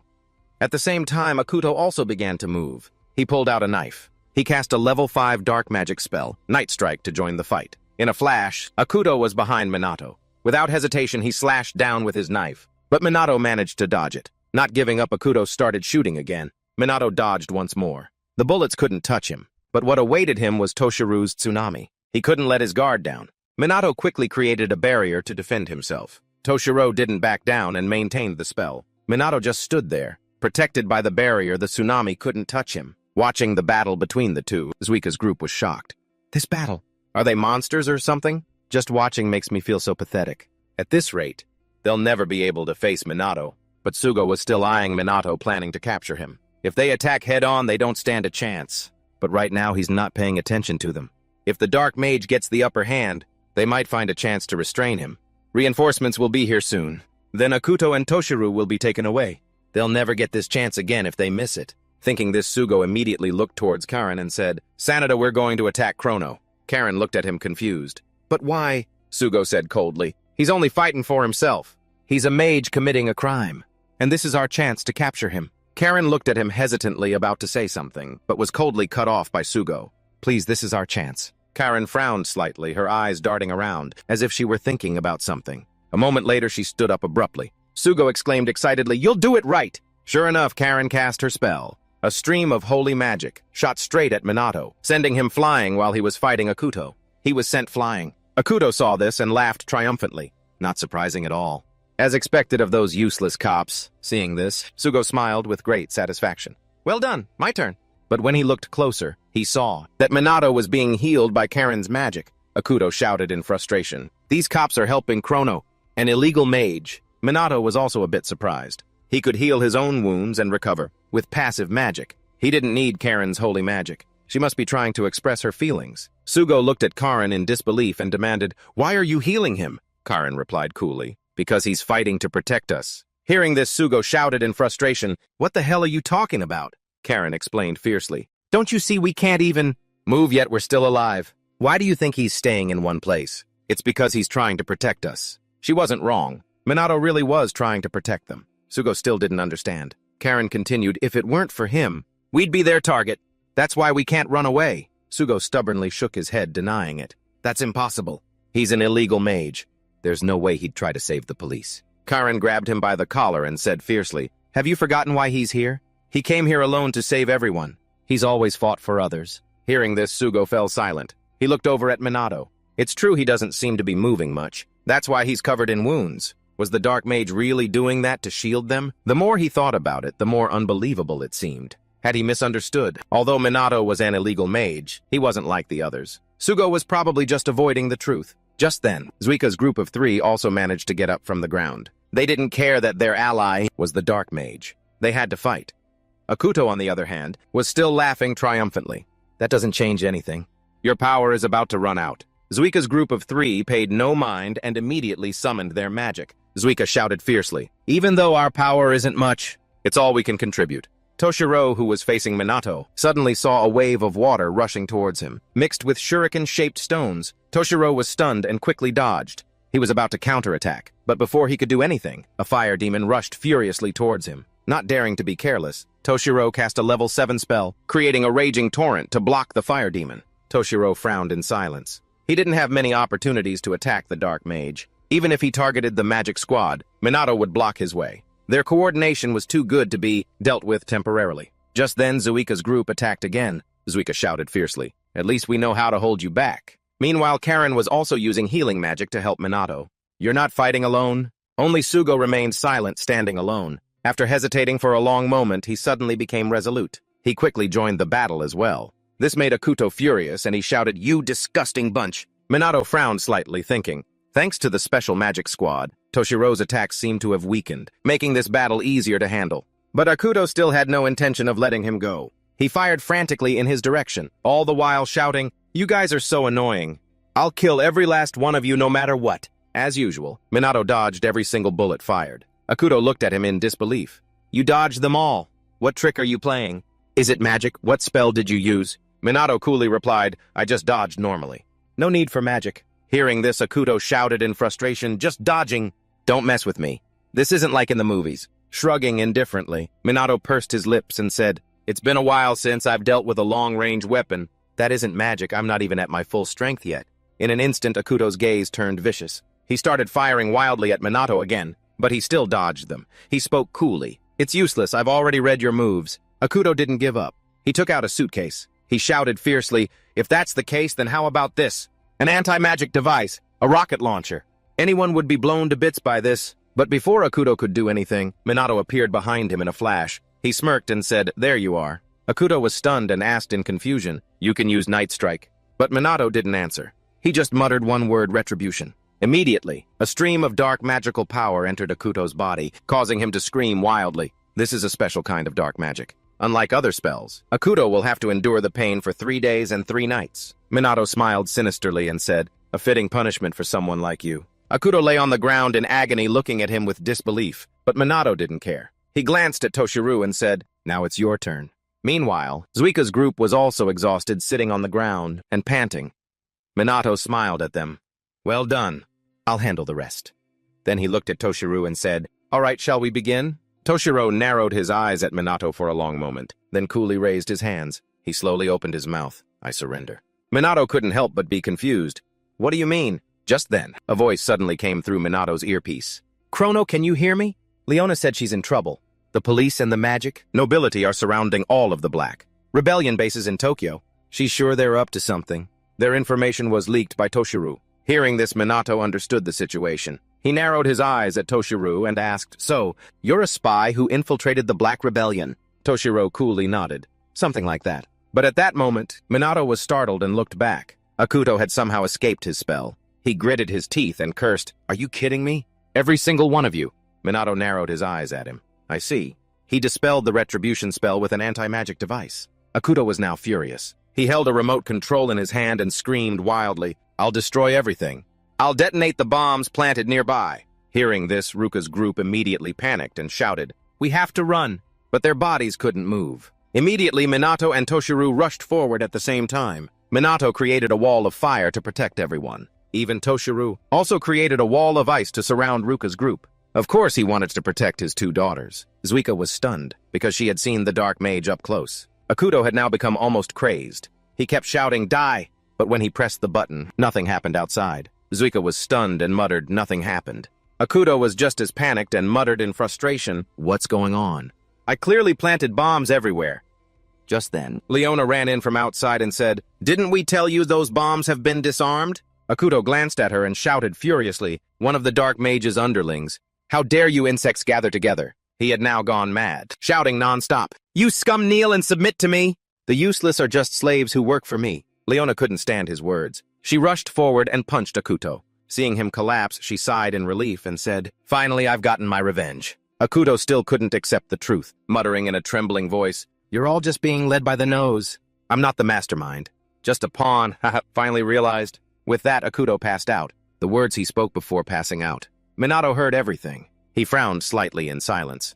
Someone is behind the Black Rebellion. If that's true, what big conspiracy is going on? Minato just stood there in silence. But soon he sensed something. The police must be close. So Minato quickly scooped Leona up. Seeing he was about to leave, Zuika quickly called after him, Wait! But Minato vanished in a flash. The 3 of them, Zuika's group, stared blankly after him. He was gone, vanished like the wind. That's him, all right. Karin finally let out a sigh of relief. She was truly grateful to Minato. He had protected so many people. The next day, the news reported that Akuto, a former magic noble, had been arrested on various charges, including conspiracy to commit a crime. Hinata and Riku also happened to hear this news while walking. But Hinata's expression was anything but happy. She left in frustration. Meanwhile, Zuika's group had acted without Minato. So when they met him again, they asked him why. After listening, Ryuji asked doubtfully, Did something happen with your family? Zuika warned with concern. Just remember to keep in touch with us next time. Minato nodded slightly and said guiltily, Sorry, things have been chaotic lately. A little later at the Mizuha family mansion, 2 servants were waiting outside the door. Seeing Ruka's group arrive, they immediately spoke respectfully. We've been waiting for you all, members of the Special Magic Task Force. Inside the living room, Ruka questioned her father without hesitation. Please explain the situation, father. Toshiro was silent for a moment before speaking slowly. To wash away the shame of the magic nobility, and to stop the rampage of illegal mages, I pretended to cooperate with Kurai and infiltrated the Black Rebellion. Akuto is a former magic noble, involved in countless crimes, and he's constantly expanding his influence. He said he couldn't turn a blind eye and let Akuto continue his evil deeds. After hearing this, Zuika asked suspiciously, "But why now?" Toshiro slowly explained. It was a special directive from the police. Previously, Toshiro was summoned by the police chief and was asked to be an informant. Since Akuto had colluded with Fuyuka, they figured it would be easier for Toshiro, a noble magic family head, to approach him. Sure enough, Akuto trusted Toshiro. Hearing this, Minato frowned in silence. The story fits perfectly. Toshiro, on the other hand, continued speaking. And although I'm not officially a member of the police force, I'm still treated as an exception, like an undercover investigator.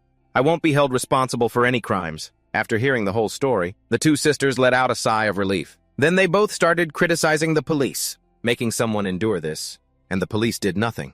Minato was still quite suspicious. The Special Magic Task Force is just the tip of the iceberg. It's very likely it will also fall into the same old rut. But why did Toshiro have to go this far? As for the police, they always seem to hold the magic nobility in high regard. But this time the roles were reversed. Furthermore, why did the police decide to act now? The reason that they couldn't turn a blind eye anymore is unconvincing. Above all, on the night it happened. After leaving the warehouse, Minato had asked Leona about the police actually making the first move. Leona nodded firmly and replied, "That's right. The police, with their inferior intelligence-gathering capabilities, acted before us. Furthermore, more than half of the bombs were fakes." Hearing this, Minato frowned and guessed. They didn't prepare enough real bombs. Shrugging indifferently, Leona seemed to say, "That's a possibility. But it's too sloppy to be a real threat." The police's actions were too fast, as if they already knew. There's something suspicious about this case. While Minato was thinking, Toshiro continued, following Homura and Kaiichi. "I will also cooperate publicly from now on, and I will revoke the order of your disinheritance. I admit my faults. Please forgive me." Hearing this, both sisters were overjoyed. Seeing them like that, Minato also felt more at ease. And after the conversation, their group quickly left the mansion. Ryuji said with a laugh as he walked, "The Mizuha family has reconciled, and they've even promised to cooperate with the Special Magic Task Force. With the Black Rebellion destroyed, the problems are solved." Karin quietly watched Minato from behind. She was very happy. The Dark Mage and he were the same person, and he was her hero. Meanwhile, Sugo was also lost in his own thoughts. The Dark Mage is an illegal mage, but he saved them. If the Dark Mage is Minato, should I arrest him? What should I do in the end? Zuika was also confused about the Dark Mage's identity. At that time, she had seen the Dark Mage's eyes for a moment. They were exactly like Minato's, so she suspected they were the same person. Minato, walking ahead, could feel everyone's gazes. He sighed to himself. This is getting out of hand. This is really complicated. If things keep going like this, it'll be dangerous. That night, as usual, Minato went to the hospital to heal Kai. But the boy wouldn't wake up, which made him a little anxious. While Minato was healing him, Leona pushed open the door and entered. With no other choice, the treatment was interrupted. Minato quickly slipped out the window to hide. Leona didn't know any of this. She walked to Kai's bedside and muttered, "We defeated the bad guys together. You don't have to worry anymore." With that, she reached out and stroked his head, saying softly, "No one will hurt you anymore. Therefore..." But before Leona could finish her sentence, Kai on the bed suddenly moved his lips, calling out something. In an instant, Leona joyfully grabbed his hand. "I'm here. Your big sister is right here." Kai finally woke up. He smiled at her. "Welcome back, sis. I tried my best to be strong while you were gone." Leona emotionally hugged her little brother and cried loudly. Finally, her efforts had paid off. Minato, outside the window, saw this heartwarming scene and felt happy too. Soon after, he stepped into the shadows and returned home. The next morning on the rooftop of the Magic Academy, Ryuji was pleading with Minato's group of 3. "Please, I need you all to look after my siblings tomorrow." Hearing this, Minato asked doubtfully, "What's up?" Ryuji quickly explained. "The thing is, my shift lasts all day tomorrow. I'll be back very late." Usually, Ryuji participates in the Special Magic Task Force's activities and works whenever his mother doesn't have a shift. But it seems this time neither of them will be available, Ryuji said. He couldn't leave his siblings home alone until late at night, so he was hoping Minato could look after them for him. Minato agreed without hesitation. "Sure, I like kids anyway." Hearing this, Ryuji was overjoyed. "Really, thank you so much." Just then, Zuika spoke up guiltily. "Sorry, I'm afraid I can't make it. I'm busy moving." Hearing this, Ryuji remembered something and nodded. "Oh, I forgot. Are you moving back to your father's house?" Zuika shook her head slightly and replied, "No, we're moving to a bigger place. Be bold, assert yourselves, and step out to explore the world." as long as you have Kusanagi Minato by your side. That's what our father said to us. Ryuji couldn't help but say resignedly, "Your father is the same as always, huh?" Zuika scratched her head sheepishly. "Well, it's lucky that he's providing for us so well." Minato frowned slightly. If he really wanted to encourage their independence, then having Zuika and Ruka live together would make sense. But it seems he has his own reasons for keeping me close. Zuika then spoke up silently. "So that means Minato and Ruka will go with you." But when he looked at the two figures sitting on the long bench, the words dictatorial and stupid were clearly visible in his eyes. So Ryuji immediately changed his tune. On second thought, maybe it's better to leave Zuika alone. Seeing this, Minato asked in frustration, "Why the hesitation?" But Ryuji didn't answer. Minato glanced at Ruka and asked, "What about you, Ruka?"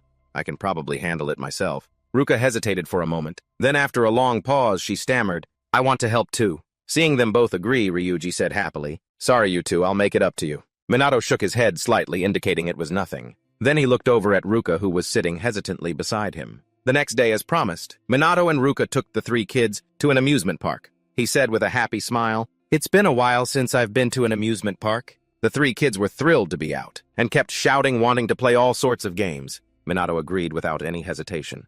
"All right, we'll play everything." With that, he took the three kids inside. But after a few steps, he noticed Ruka wasn't following. Minato frowned and asked, "What are you doing? Let's go." Ruka narrowed her eyes at everyone, her aura a bit intimidating. She said coolly, "Oh, all right, I'm coming." Her aura scared the kids, and they hugged Minato and cried. Minato sighed in resignation. "Hey, your face looks too scary. Why don't you smile a little?"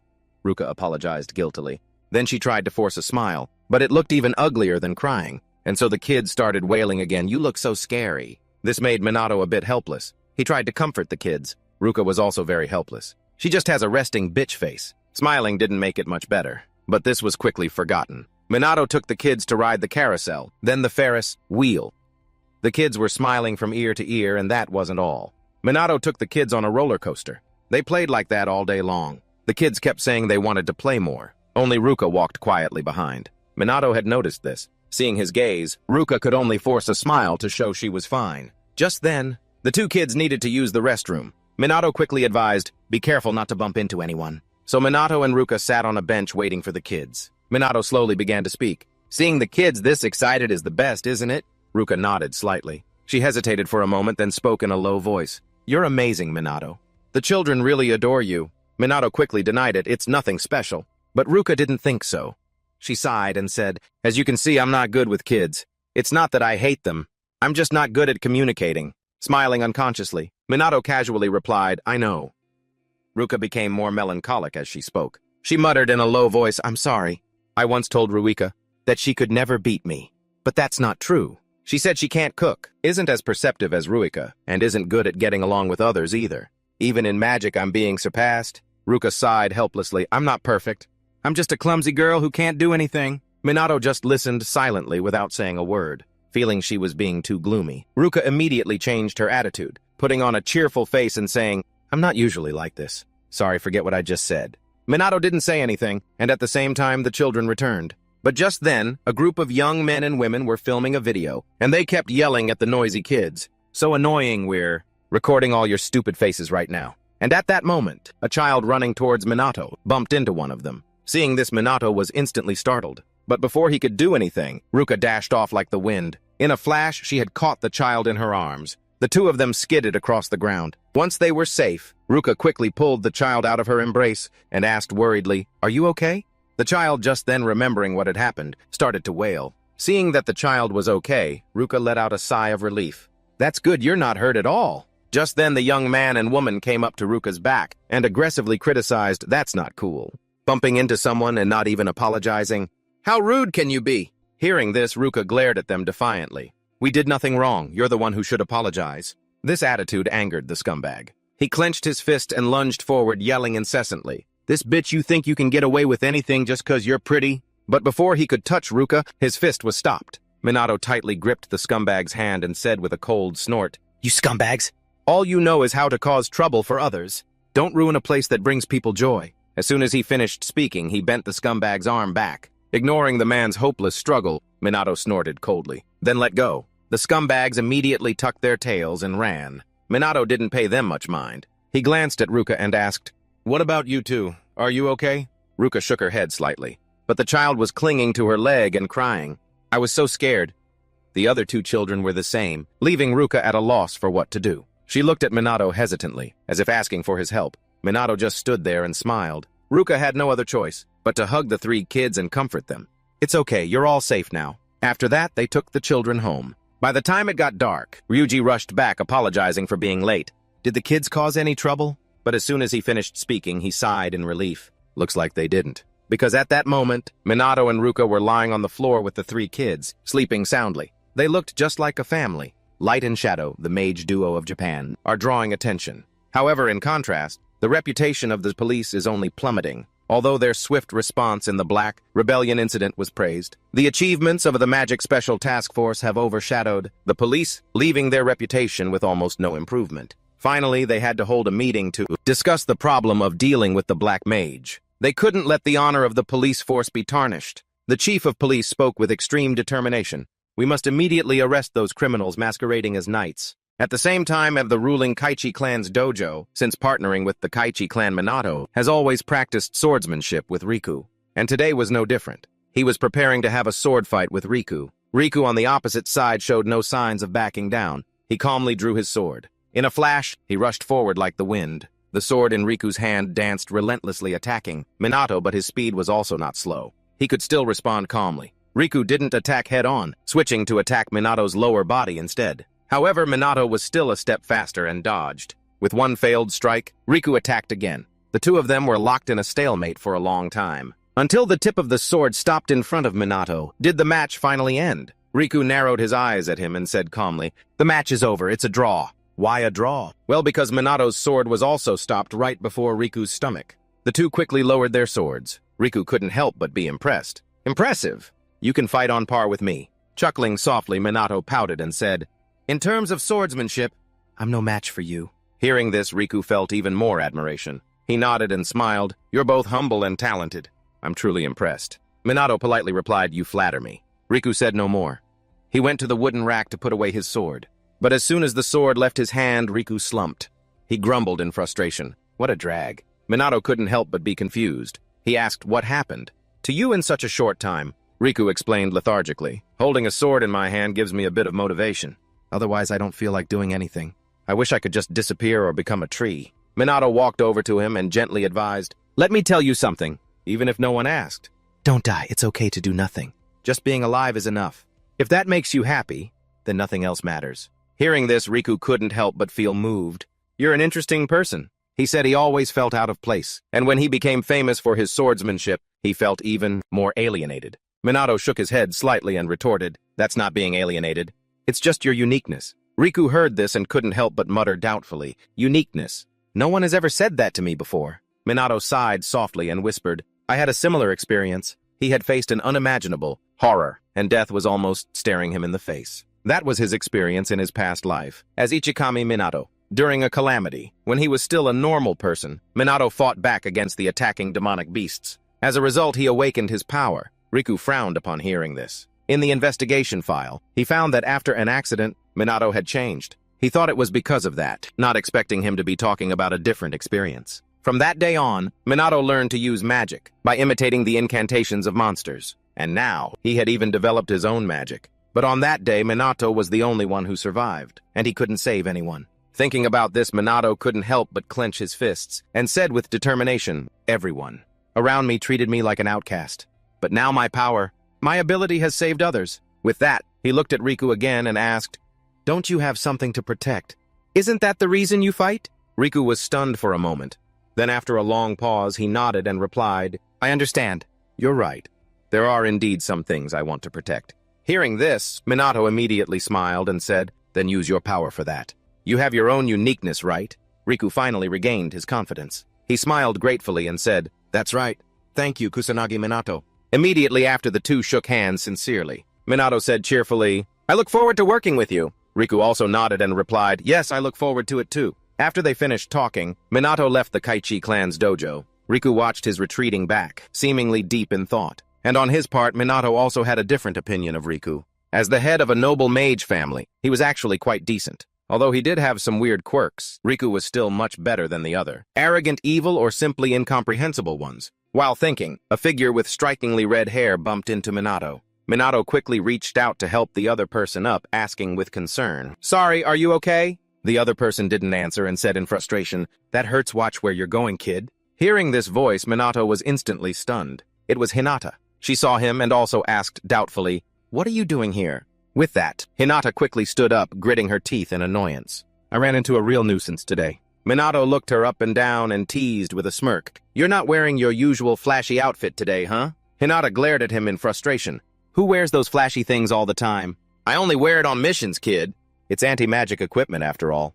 Shrugging nonchalantly, Minato said casually, "I thought that was your style." Hearing this, Hinata turned her head away and said no more. Seeing her reaction, Minato muttered confusedly, "So you really do like it?" The more Hinata heard, the more frustrated she got, shouting, "Shut up! It's my decision, okay?" Her shout attracted the attention of those around them. Hinata immediately muttered in a low voice, "We're standing out too much here." Then she noticed a coffee shop on the side of the road. So she quickly ran inside, and from inside she urged, "What are you standing there for, Minato? Hurry up!" Minato was truly helpless. She always likes to do things her way, although he thought that he still followed her. The two found a table in a secluded corner and sat down. But people still noticed Minato. They started to whisper. Someone even recognized Hinata and thought the two were on a date. This made Hinata furious. She shot a death glare at the others, making them break out in a cold sweat. Minato felt like she was a rabid dog, always wanting to bite people. While he was thinking this, Hinata suddenly spoke up. "Hey, you met Riku today, didn't you?" Minato looked up at her and asked doubtfully, "You already knew?" Snorting unconsciously, Hinata pouted and teased, "You two seem to get along pretty well, huh? Must have been fun." Minato thought she was jealous. He quickly said, "I should have invited you to come along." "Sorry." Hinata was annoyed and shouted, "I'm not sulking just because you didn't invite me. We're just temporarily on the same side. I'm not interested in being friends with you." But just then, she suddenly noticed a happy family on the other side. She fell silent. Minato didn't notice. He smiled cheerfully and said, "That's fine too, as long as we can cooperate for now." Hinata quickly looked away. She said in a serious tone, "The confidence of the strong, huh? Annoying as always. But you really are strong.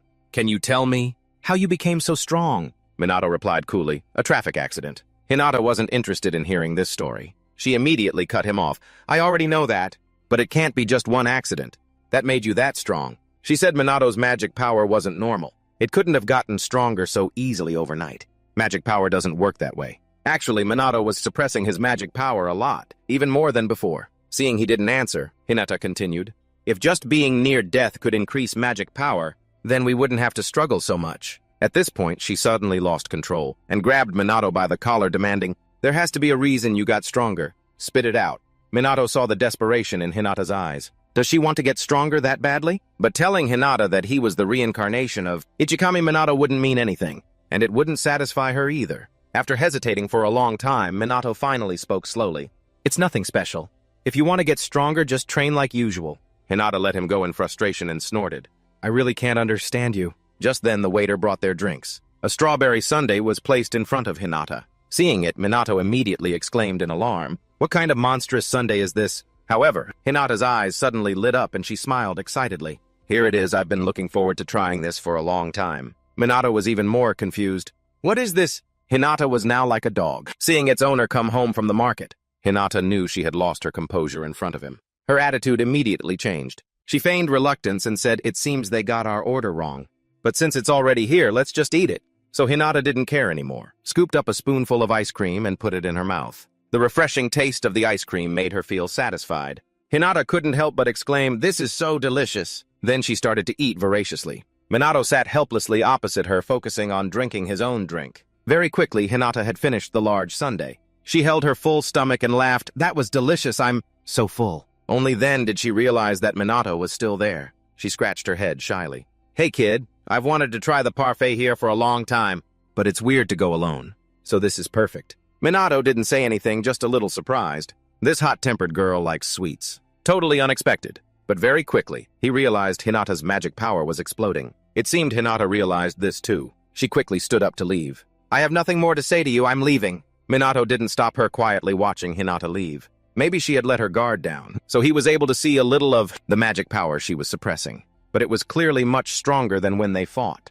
To have increased that much, what on earth did Hinata do? After some thought, Minato was sure that Hinata was hiding something. Meanwhile, at the police department office, Sugo was still focused on his work, but in his mind he kept thinking about the possibility that Minato could be the Black Mage. When the Black Mage was there, Minato coincidentally wasn't present. It's hard not to suspect that he is the Black Mage. The police investigation is getting more and more intense. The Black Mage getting caught is only a matter of time, so Sugo didn't know what he should do anymore. He glanced at the family photo on his desk. He fell silent. That night on a building rooftop, Leona came to meet Minato and report on recent events. The police are trying to wipe out the Black Mage. Operations are happening everywhere. Some members have been caught, but for now it's only questioning. Minato frowned upon hearing this. The Magic Special Task Force has also received orders to hunt him down. They are using all their forces to pursue him. Should he tell Leona that he is Minato, a member of the Magic Special Task Force? But if she gets caught, given her personality, she would never reveal anything about him. So that would only cause Leona unnecessary pressure. Besides, telling the truth at this moment wouldn't be of much benefit. Now is not the time to say it. While Minato was thinking, Leona spoke again. If things continue like this, they might be able to track us down. We need to come up with a plan. Minato nodded slightly and said confidently, "Let me handle it, I have a plan." The next day, Minato went to find Shizuku. "Sorry for the sudden request, I need your help." Shizuku agreed without any hesitation. "If it's a request from Ichikami, then I have no reason to refuse." At the police headquarters, after days of searching, there was still no news of the Black Mage. The chief angrily slammed the table and yelled at his subordinates. "Still haven't found Chrono." A police officer quickly reported, "We're still conducting interrogations of the members of the Shadow Bearers organization, but they keep insisting they don't know anything." The chief was frustrated and shouted, "It's the police's job to make them talk." The other police officer said hesitantly, "We don't have enough evidence to charge them. It's very likely they didn't inform the lower-ranking members." The more the chief heard, the more furious he became. He slammed the table and yelled, "The honor of the police force is at stake. I don't care if you have to use force or not. Catch Chrono at all costs." Inside the Magic Special Task Force meeting room, Sugo stood on the podium and said in a loud voice, "As you all know, we have received orders to hunt down Chrono, as well as the members of the Shadow Bearers organization." Minato was of course present. He listened quietly to his announcement. The two Ruka sisters and Karen also listened intently, but everyone had their own thoughts. The police officers below, after hearing Sugo's words, began to whisper among themselves. "We're already overloaded with disasters and monsters. Isn't this the SMT's responsibility? What are the higher-ups thinking?" Minato frowned slightly and remained silent. "That just goes to show how desperate the situation is. If the police really take action, it will be difficult for the people in his team to escape." At this time, Sugo continued to speak. "Prioritize responding to disasters and monsters, while continuing to search for the Shadow Bearers.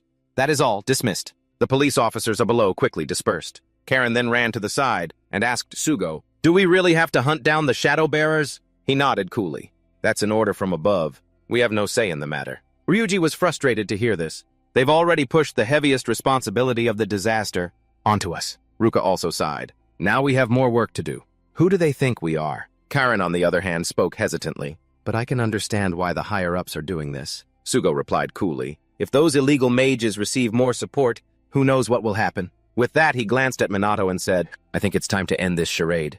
"Captain Kusanagi." Minato frowned in confusion at this. He asked, "What are you trying to say?" Sugo narrowed his eyes at him and advised in a serious tone, "If you are Chrono, then surrender now." As soon as these words were out, Karen and Yuka were immediately stunned. Even Ruka and Ryuji were extremely confused. They didn't understand what Sugo was talking about.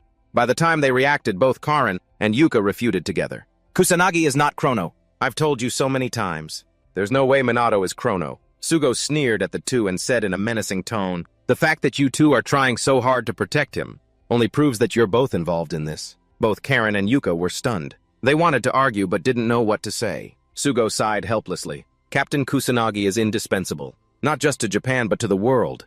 And it's true that Chrono has saved many people." Karen looked at him suspiciously and asked confusedly, "Then why?" Sugo fiercely pursed his lips and said, "That's why. If he surrenders now, there's a high chance the judge will give a lighter sentence. At least it's better than being arrested by the police. The times when Minato and the Black Mage appear, their builds and their abilities are the same. But most importantly, Minato has never been present whenever the Black Mage appears. These things can't be a coincidence." His words left Karen and Yuka speechless. They didn't know what to say. Sugo ignored them. He aggressively questioned Minato. "Answer me, Captain Kusanagi. Tell me your true identity. Are you Chrono?" Minato frowned slightly. He was silent for a long time and didn't answer. Just then Karen suddenly exclaimed, "Wait a minute." Sugo, being interrupted, asked in frustration, "What is it now? Do you still really want to protect him?" "No, look." Karen quickly shook her head and showed Sugo her phone. On it was a group of people wearing black cloaks. The person sitting in the chair spoke in a cold voice. "We have taken control of the broadcasting station. I am the leader of the Shadow Bearers organization, Chrono." After a brief pause, the person continued, "Sorry to interrupt your relaxation time. Dear citizens, it seems the world is very eager to know who is stronger, Kusanagi Minato or me." So the person said they would satisfy everyone's curiosity and officially challenged Kusanagi Minato to a match. Hearing this, Sugo and the others were immediately startled and horrified. Minato seemed very calm. Everyone was in the palm of his hand. Sugo was extremely confused now. How can this be? He wants a match. How can he do that if they're the same person? Karen was no exception. She had from the beginning confirmed that Minato was the Black Mage. But what was this? Yuka also thought she had been mistaken. Maybe Minato really wasn't him. Ryuji didn't know what everyone was thinking. He frowned at Minato and asked, "So what are you going to do?" "Minato," Ruka smirked. "What's there to ask?" Minato scanned everyone, then gave a triumphant smile. He said calmly, "Of course I accept the challenge." The next day in Shibuya, Minato arrived at the appointed place, accepting the challenge from the Black Mage. Of course, for such a momentous event, reporters would be present. They arrived early and began to broadcast live. The battle between Kusanagi. "Minato and Chrono will soon begin, but Chrono has yet to appear." A large crowd had gathered here, as if this were a large-scale event. The police have been deployed due to its dangerous nature. They might also be waiting to arrest the Black Mage. People outside were incessantly cheering for Minato. Of course, there were also those who thought the Black Mage would win. Ryuji stood in the distance observing everything. He couldn't help but note, this has turned into a large-scale spectacle. Ruka's group was also watching the reactions online. Everyone was very interested in this. Sugo frowned slightly as he watched Minato in the distance. "What on earth are you planning to do? There's no turning back now?" At the same time, Hinata and even Riku were also present. Hinata couldn't help but say he's late, but it wasn't long before Toshiru also arrived. Hinata pouted slightly and muttered, "So you're here too?" Riku also nodded in agreement. "This is a surprise," Toshiro said calmly. "This is a battle I must witness in person." Just then, Hinata sensed something. She quickly turned her head to look back. Riku and Toshiru also noticed this. They quickly looked over. Sugo's group on the rooftop cried out in alarm. What is that? All they could see in the sky was a streak of light plummeting towards the ground. It zipped past the helicopter in the sky, causing it to wobble. Minato also looked up, waiting for that thing to appear. Boom! The streak of light hit the ground. Minato stood there calmly, his face betraying no emotion. But the others were not the same. They were pushed back by its pressure. The Black Mage, the leader of the Shadow Bearers organization, had appeared. Seeing the person behind the black cloak, the reporter immediately exclaimed, "Chrono has appeared amazingly. It's really him in the flesh." Sugo was horrified to see the other person. Karen also exclaimed in shock. "So Kusanagi isn't Chrono? They're really two different people." Down on the ground, Minato suddenly scratched his head and muttered, "I don't usually like to be flashy, but it seems I have no other choice." Chrono on the opposite side didn't say a word, getting into an attack stance. Minato couldn't help but raise an eyebrow and say with a smile, "What's wrong? Cat got your tongue." "Well, that's fine too. Let's end this." Immediately after, both got into a fighting stance. The people outside were full of anticipation. Sugo's group also watched the two below. They were worried about Minato. As for the three of them, Toshiru and the others, they were also looking forward to this epic battle. Minato had already summoning his magic to attack. Chrono didn't back down either. Dark magic appeared in his hands. Minato fired a sharp golden cannon blast, while Chrono created a phantom of a large bird, carrying a terrifying darkness. With a boom, the two streams of power collided, creating a world-shaking explosion. The helicopter in the air swayed uncontrollably from the blast's impact. The reporter couldn't help but exclaim, "If we keep this up, we're going to crash. Let's get out of here." But down below, the most dramatic part was just beginning. They didn't want to miss it. Just then, Chrono charged forward like the wind. Minato on his side didn't back down. He clenched his hand into a fist and rushed forward. The two fists collided, neither giving an inch. Their speed was so fast the naked eye couldn't see. In the blink of an eye, they had exchanged several blows. Chrono frantically threw a punch towards Minato's face. At first, Minato could still respond calmly, but after a few exchanges, Chrono suddenly struck him in the stomach, while unleashing a level 9 lightning spell from his hand. Just like that, Minato was hit, and sent flying, crashing hard into the buildings behind him. Chrono smirked triumphantly as if he had already won. Minato got up from his ground and said with dissatisfaction, "Seriously, you didn't hold back at all, did you? My clothes are all messed up now." Chrono didn't answer and once again cast an attack spell.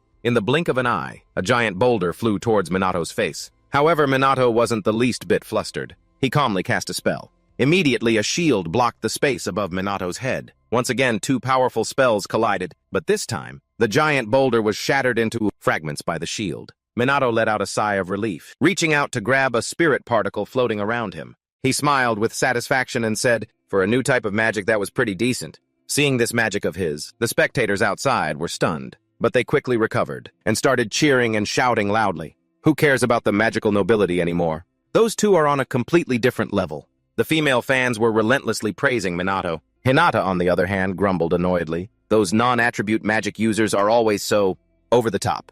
They're all just a bunch of know-nothing idiots, Riku remarked with admiration. And yet both of them can use level 9 magic. With a soft snort, Hinata said defiantly. Their mana pools are just insane. Even after using high-level magic, they still have plenty of power left. Toshiro also joined the discussion. But the most outstanding is still Kusanagi Minato's magic. His chain magic moves, as if it has a will of its own. Hearing this, the three of them fell into deep thought. After activating a spell, if it's reactivated within an extremely short period, the spell's effect will continue to persist. That's chain magic, but Minato's is far superior. After a long moment, Hinata spoke again. Only very few mages can use chain magic, right? Toshiro nodded slightly. And the number of people who can also combine it with automatic magic is even rarer. There's one more thing. That is Minato's extraordinary physical strength. He's likely using his mana to enhance his body, and also uses it to enhance both his attacks and defense. Hinata looked at Toshiro frowning and asked, in other words, he's basically a walking wall of mana. Nodding nonchalantly, Toshiro replied, perhaps so.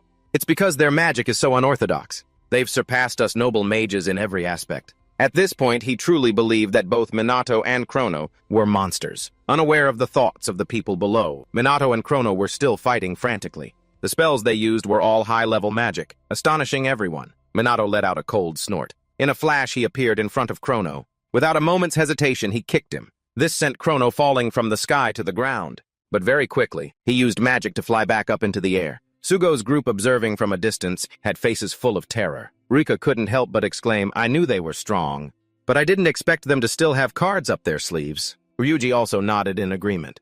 I understand now why the curious crowd is so captivated by them. At that moment, Karen cried out, it's getting more and more heated on the live stream channels and social media. And it's not just in Japan, the whole world is watching this match like in New York. It could be said that this match was attracting a huge crowd. Everyone was amazed by their performance. Even in South Korea, it was no exception. It was so hot that people would drop everything to watch it, even their dates. A girl being ignored by her boyfriend grumbled in frustration. Who cares about some Japanese mages? But as soon as she finished speaking, the crowd around her started cheering Minato's and Chrono's names, just like that. Just one duel had sent the entire world into a frenzy. At the battleground, Minato stood opposite Chrono and said nonchalantly, you fought well, but I think it's over. Chrono just stood there silently without saying a word. Immediately after he summoned a level 9 spell, a giant dark blade appeared. Chrono frantically swung it through the air. A series of blade flashes carrying dark energy began to dance. Minato wasn't the least bit panicked. He calmly said with a smile, this is the end. Immediately after, he cast a level 10 non-attribute spell. Minato created a giant wall. Without a moment's hesitation, it pressed down on Chrono, sending him flying back. Its pressure was immense, even affecting Ruka's group in the distance. They couldn't help but exclaim, such a powerful spell, Minato. Just how strong is he? After casting that one spell, Minato quickly flew towards Chrono. The reporter on the scene immediately requested the pilot, hurry up, follow him! But the pilot shook his head and replied, I can't. He's too fast. But just then the cameraman cried out in alarm, the video feed has been lost. Hearing this, the reporter went ballistic. What the hell is going on? It was just getting good and now it's cut off. Down below, Minato slowly walked up to Chrono, who was now sitting helplessly on the ground. Minato stood opposite him, his hand hovering in the air. It was unclear what he was planning to do. But Chrono's eyes suddenly widened. Immediately after, magic circles appeared in his hands, startling Minato. He looked at Chrono nonchalantly and said, you can stop now. As soon as Minato finished speaking, Chrono suddenly trembled. Then, a golden stream of mana enveloped his body, and just like that vanished into thin air. Minato let out a sigh of relief. Oh, looks like I did it. The anti-monster equipment he asked Takegami to make had also reached its limit. Perhaps it could only withstand level 9 magic for a short time. Cloning magic is very useful, but it's also quite difficult to use. The clone was much weaker than Minato, and could barely speak. At the same time, Takegami was also silently observing everything, Seeing everything go smoothly, she let out a sigh of relief. Luckily, everything went well. She was very surprised when she first heard that. Minato was the reincarnation of Ichikami Minato. But to think that he was also Chrono was a bit beyond imagination. He's always full of surprises. Since Minato couldn't activate 2 spells at the same time, he only had a short window to reactivate the clone. The spell itself already had a very short duration. This meant he needed to constantly use magic to maintain it. Minato couldn't use any other magic. Therefore, Takagami had prepared a set of anti-monster equipment for him, with automatic magic. By using equipment that could automatically cast a spell when he was unconscious. In theory, Minato could use multiple types of magic at the same time. However, not only did it require a huge amount of mana to execute, he also had to personally control the clone with his mind. Otherwise, there was a risk that the clone would lose control and attack those around him. In other words, Minato had expended a huge amount of mana while still maintaining control over a clone and even put on a dramatic and spectacular fight. Truly only Minato could have done that. Just then, Minato contacted Leona through the earpiece. "This is Chrono. Leona, you can stop jamming the broadcast now." Leona immediately replied, "I understand. Is it over?" Minato replied slowly, "It's all over."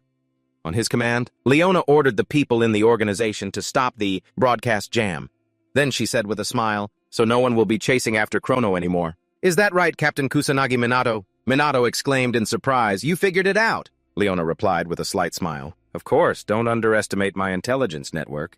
I've known for a long time.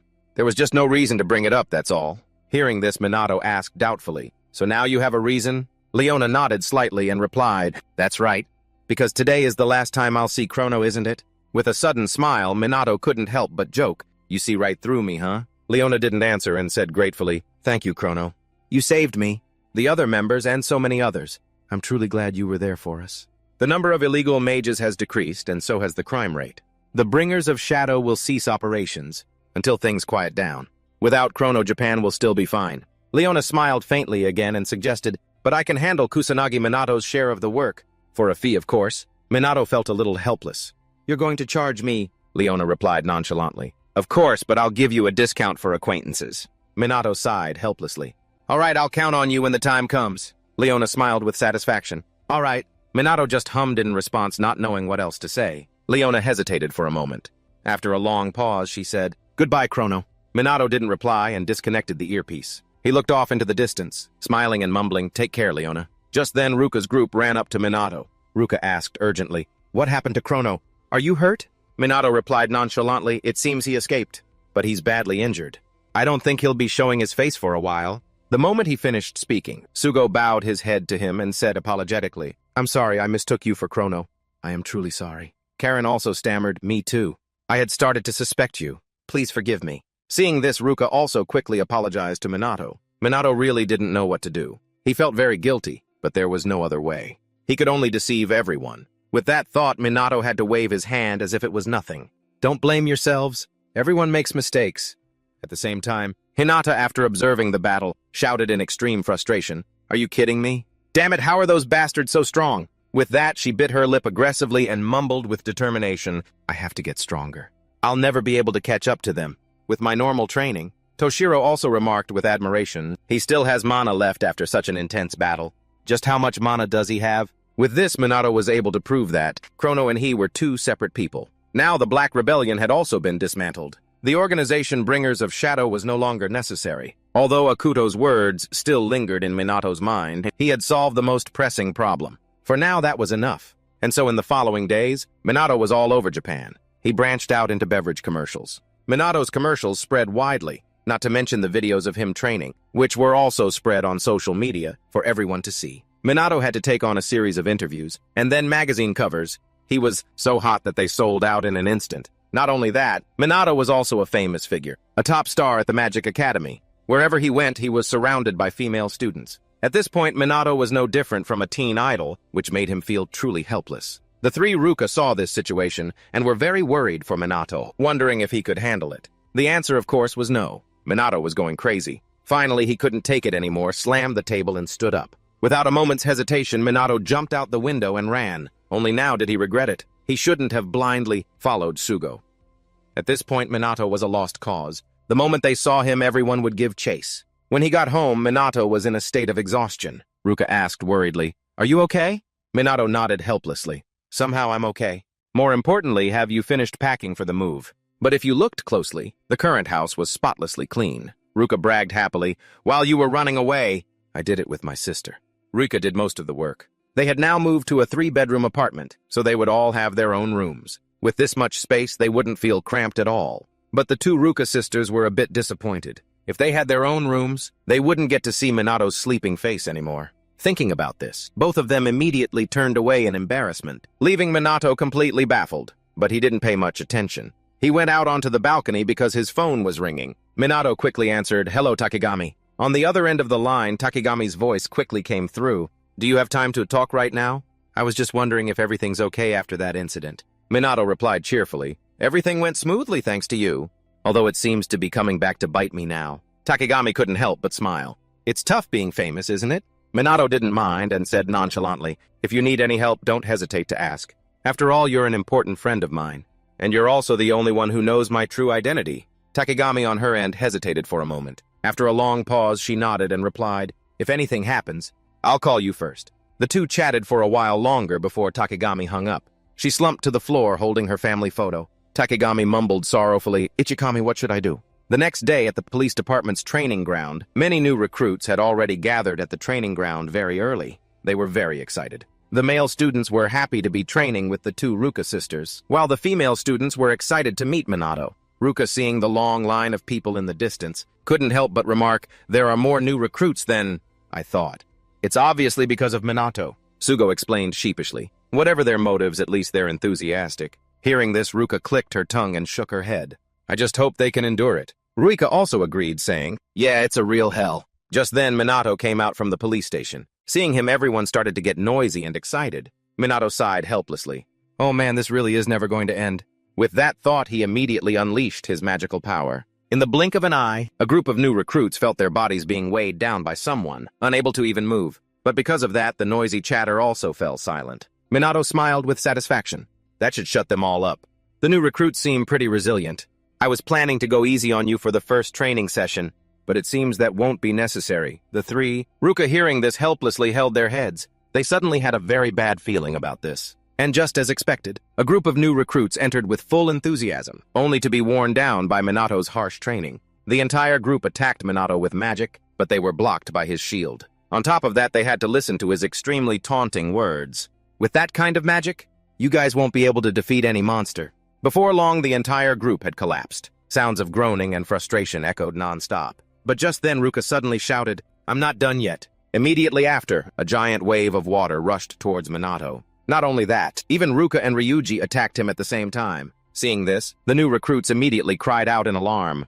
"What the hell?" That's no longer within the scope of training, but an even more surprising thing was yet to come. Minato used just one layer of his shield to block all 3 of Ruka's magical attacks. And then all 3 of them collapsed. Minato waved his hand and said with a smile, "All right, that's enough for today. We'll measure your mana levels later. Everyone please proceed to the testing room after a 5-minute break." Immediately after Minato turned and left, the new recruits watched his retreating figure. Someone couldn't help but complain in frustration. "He's walking away as if that was nothing. What a monster." But they heard the words of the 3, Ruka right after. This made the group even more shocked, along with a sense of utter bewilderment. A short while later in the mana testing room, after the test, Ruika's mana reached the number 120,000. Ruka's mana reached 118,000, and Ryuji's had risen to 105,000. Karen and Sugo were not far behind either. Karen had reached the 100,000 mark, and Sugo had reached 112,000 mana. Seeing these numbers, the new recruits behind them were shocked. Over 100,000. That's the level of noble mages, and all the members of the SMT are that strong, Minato said nonchalantly. Ruika's mana was previously 2,000. "But she has been able to grow to this level?" a new recruit asked doubtfully. "Can we also become that strong?" Minato nodded without a moment's hesitation and replied, "Of course, if you're serious about it, you can." Hearing this, the new recruits behind him suddenly became determined. They felt that the hellish training just now was a good thing. Minato then said nothing more, lost in thought. With their current abilities, Ruka and the others could take down a demon on their own. They could even take down a demon general if they fought together. Everyone has gotten stronger, but Minato felt it still wasn't enough. The Demon King and Demon God were still out there. While he was thinking, Sugo walked up, patted him on the shoulder, and said with a smile, "Captain Kusanagi, could I have a word with you?" Minato frowned in frustration. He had a bad feeling about this. As expected, Minato was forced to attend a party. Since it was a formal party, he had to wear a suit. Minato found it so annoying that he wanted to run away. Sugo came in from outside and said gratefully, "Thank you for joining us, Captain Kusanagi." Minato grumbled unhappily. Cooperating with the noble mages is a good thing. But do we really need a party like this? Sugo quickly explained, "They want to take this opportunity to celebrate their restored authority." Minato held his head helplessly. As the captain, he really couldn't skip this. It wasn't a matter of standing out or not anymore. With that thought, Minato decided to let it go. Then he started to compliment Sugo. "You look pretty sharp in that suit." Sugo smiled nonchalantly and said, "Thanks. I'm pretty used to wearing them." At this point, Ryuji started to complain. "I'm really not cut out for things like this." Hearing that, Minato retorted, "I don't think so. You're tall and have a toned physique. It's perfect." Ryuji glared at him in frustration, which confused him. Meanwhile, Sugo called out, "Looks like the girls have arrived." The first to enter was Ruika. She wore a purple dress with a clip in her hair, looking quite cute. In contrast to Ruika's pure beauty, Ruka wore a dark blue halter dress, charming and elegant. Besides them, Karen was cute with a girl next door, Image in a lovely blue dress. All three of them looked different from usual. Ruika walked up to Minato and asked timidly, "Is it weird to see me dressed like this?" Minato nodded without a moment's hesitation and replied, "You're right, you look cuter than usual." This made Ruika blush with embarrassment. Not only that, Minato also started to compliment Ruka's outfit. The light color of Ruka's outfit also suits her well. It highlights her style, while also enhancing her mature beauty, not leaving anyone out. He also complimented Karen, making the three women so embarrassed they didn't know what to say. Ryuji watched this scene helplessly. Minato's doing it again. He doesn't hesitate to give compliments at all. Just then someone else entered from outside, accompanied by a frustrated voice. "Look who's here!" Minato glanced over and saw Hinata approaching in a vibrant red dress. Beside her were Riku and Toshiro. Minato observed Hinata for a moment, then didn't hesitate to comment, "That dress suits you well." That elegant look creates an interesting contrast with your usual tough image. This made Hinata feel annoyed. She shouted aggressively, "Stop complimenting me! It's so cheesy, I'm leaving." Minato didn't care. He looked towards Toshiro and asked, "You're here too?" Nodding nonchalantly, Toshiro replied, "Of course. I promised I'd cooperate with you guys. I'm not interested in meaningless conversations. I'll be leaving now." With that, he also quickly disappeared, making the two Ruka sisters say apologetically, "Sorry about that. Our father is a man of few words." Minato didn't mind much. He shook his head and said, "It's fine, I don't mind." While they were talking, a woman in a black dress entered. Minato seemed to sense something. He quickly glanced over at the girl. Very quickly, the party began. The voice of the MC boomed through the banquet hall. "Thank you all for being here today. Let's give a big round of applause to welcome tonight's main characters." Toshiro's group quickly stood in a neat line. The three heads of the magic nobility were also ready to go up on stage. In addition, the MC introduced two other people. That was the director of the Mage Association, Mume Hifumi, along with his daughter, Mume Chloe. Seeing the man, Minato couldn't help but be stunned. This is the man I saw in Dotonbori. So it was him. And there was the mysterious girl in the black dress from before, the one Minato saw. She's actually his daughter. Hifumi quickly stepped up to the podium and said with a smile, "Thank you for the introduction. I am Mume Hifumi. Our country is currently facing a crisis due to the appearance of calamities and monsters." The people below in the banquet hall immediately turned their attention to the stage, listening intently to what he was saying. Hifumi said eloquently, "But if the noble mages and the SMT join forces, the monsters will no longer be a threat. We, the noble mages, pledge to do our utmost to protect the peace of the world." The three people Toshiro's group behind him heard this and couldn't help but feel helpless, but they remained silent. The people below immediately applauded enthusiastically, praising what Hifumi had just said. Minato couldn't help but feel impressed. Frank, clear and easy to understand. That was a very good speech. He's a far cry from the other politicians who always talk in circles. While he was thinking, Chloe's gaze suddenly turned in his direction, which startled him.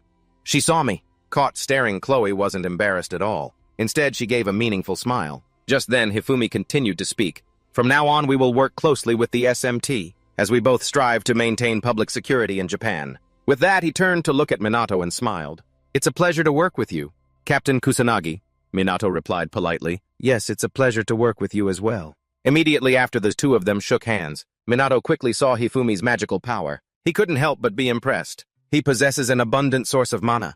He must have kept up his training all these years. Thinking this, Minato smiled with satisfaction. Looks like Hifumi is still the same as ever. About 50 years ago at the mage training school, when he was the great sage Ichikami Minato, Minato was extremely arrogant and, "I don't like the newbies below. Just use any means to attack me. You can all strike at once if you want." At that time, Hifumi was still a rookie when he heard this. He was disgruntled and cursed, "Don't underestimate me, you bastard." Of course, Takegami was also there at the time. She reminded him, "Mew Mew, that's disrespectful. You're talking to a living legend, the great sage." But Hifumi was young back then, and his competitive nature made him snort coldly. "You think I care who he is? I'll smash that smug look of his to the ground." Immediately after, Hifumi began to attack Minato with magic. Although she disliked his way of speaking, Takegami still joined the battle. Seeing the two streams of magic coming towards him, Minato pursed his lips in contempt. Good grief, what crude magic. Then he also cast his spell. Hifumi cursed again in frustration. "Are you using a level 1 spell? Don't insult me." But Minato didn't seem to care. Small earth-made shurikens appeared. They flew like the wind, and then rushed straight into the two streams of magic before them, destroying them directly. Not only that, the shurikens also attacked the newbies behind them, injuring them. Takegami couldn't help but exclaim, "Overwhelming." A level 4 spell. With just a level 1 spell. What kind of terrifying power is this? Seeing them all fall, Minato sighed in resignation. "I was holding back quite a bit, you know. Many people quit right after the first training session. Maybe this time will be no different." But at that moment, Hifumi suddenly shouted, "I'm just getting warmed up." Immediately after, he staggered to his feet from the ground. Minato was a little surprised. "You can still stand." With a soft snort, Hifumi said coldly, "Of course, it's nothing." Not long after, Takegami also staggered to her feet. "I can continue too." Minato observed the two of them and smiled with satisfaction. These two have potential. Finally got a good batch. But this smile fell into the eyes of the other two, and it displeased them. They shouted in unison, "Wipe that arrogant smile off your face. I'm going all out from now on." But in the end, they were still defeated by Minato. Hifumi clenched his fists, unwilling to accept defeat. He muttered nonstop, "You damn monster." Minato glanced at the two of them. The rookies had all left. These two were the only ones left standing. He was really impressed that they had come this far. With that thought, he spoke slowly. "That's enough for today's training. Go home and rest." But just as Minato turned to leave, a bolt of dark magic tried to sneak attack him, but he still dodged it. The attacker was none other than the stubborn Hifumi. He gritted his teeth and muttered, "It's not over. It's not over yet. I will defeat you." But as soon as he finished, he fell face first onto the ground. Even so, Minato still saw the determined look in Hifumi's eyes. Before he fell, he was sure that he would become a great mage one day. And behind Hifumi was Takegami, who was also trying to take advantage of Minato's opening to attack. Looks like the Mages Association will have some promising new rookies. Hifumi always said he would surpass Minato in those days. When Minato heard these words, he would just smile and say, "Sure, I'll be waiting for you." And the boy from back then has now become an outstanding person. Minato thought, maybe it's okay to tell Hifumi that I am Ichigami Minato. But after thinking about it, he decided against it. Takegami had told him not to tell anyone, because it would only cause chaos. Immediately after the introduction ceremony began, the host, after introducing a series of main characters, spoke up at this moment.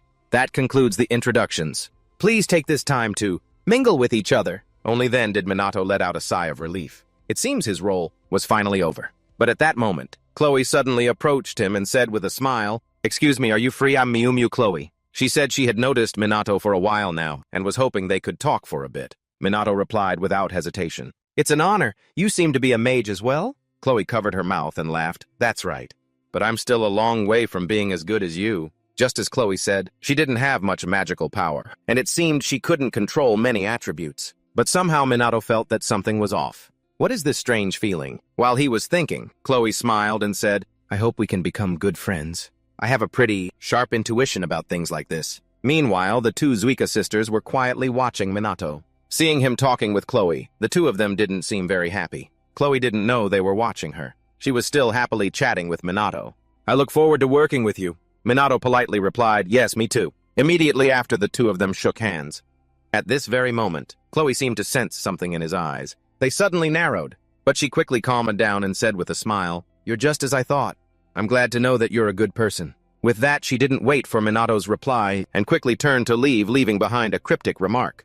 "We'll see each other again soon, Kusanagi Minato." Minato didn't pay it any mind. What he was paying attention to was the handshake from before. The next day in the classroom, as usual, Minato was still surrounded by a group of female students, which he found very annoying. Just then, the teacher came in and said, "All right, everyone, back to your seats. Today we're welcoming a new student." Immediately, a pair of long, slender legs slowly walked in. The new student was none other than Chloe. She stood on the high platform and spoke timidly. "It's nice to meet you all. I just transferred from another magic academy. My name is Mew Mew.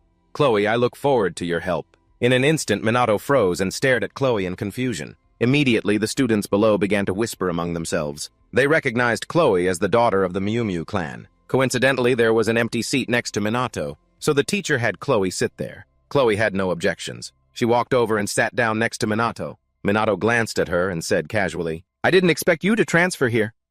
Smiling to himself, Chloe said cheerfully, "I told you, didn't I?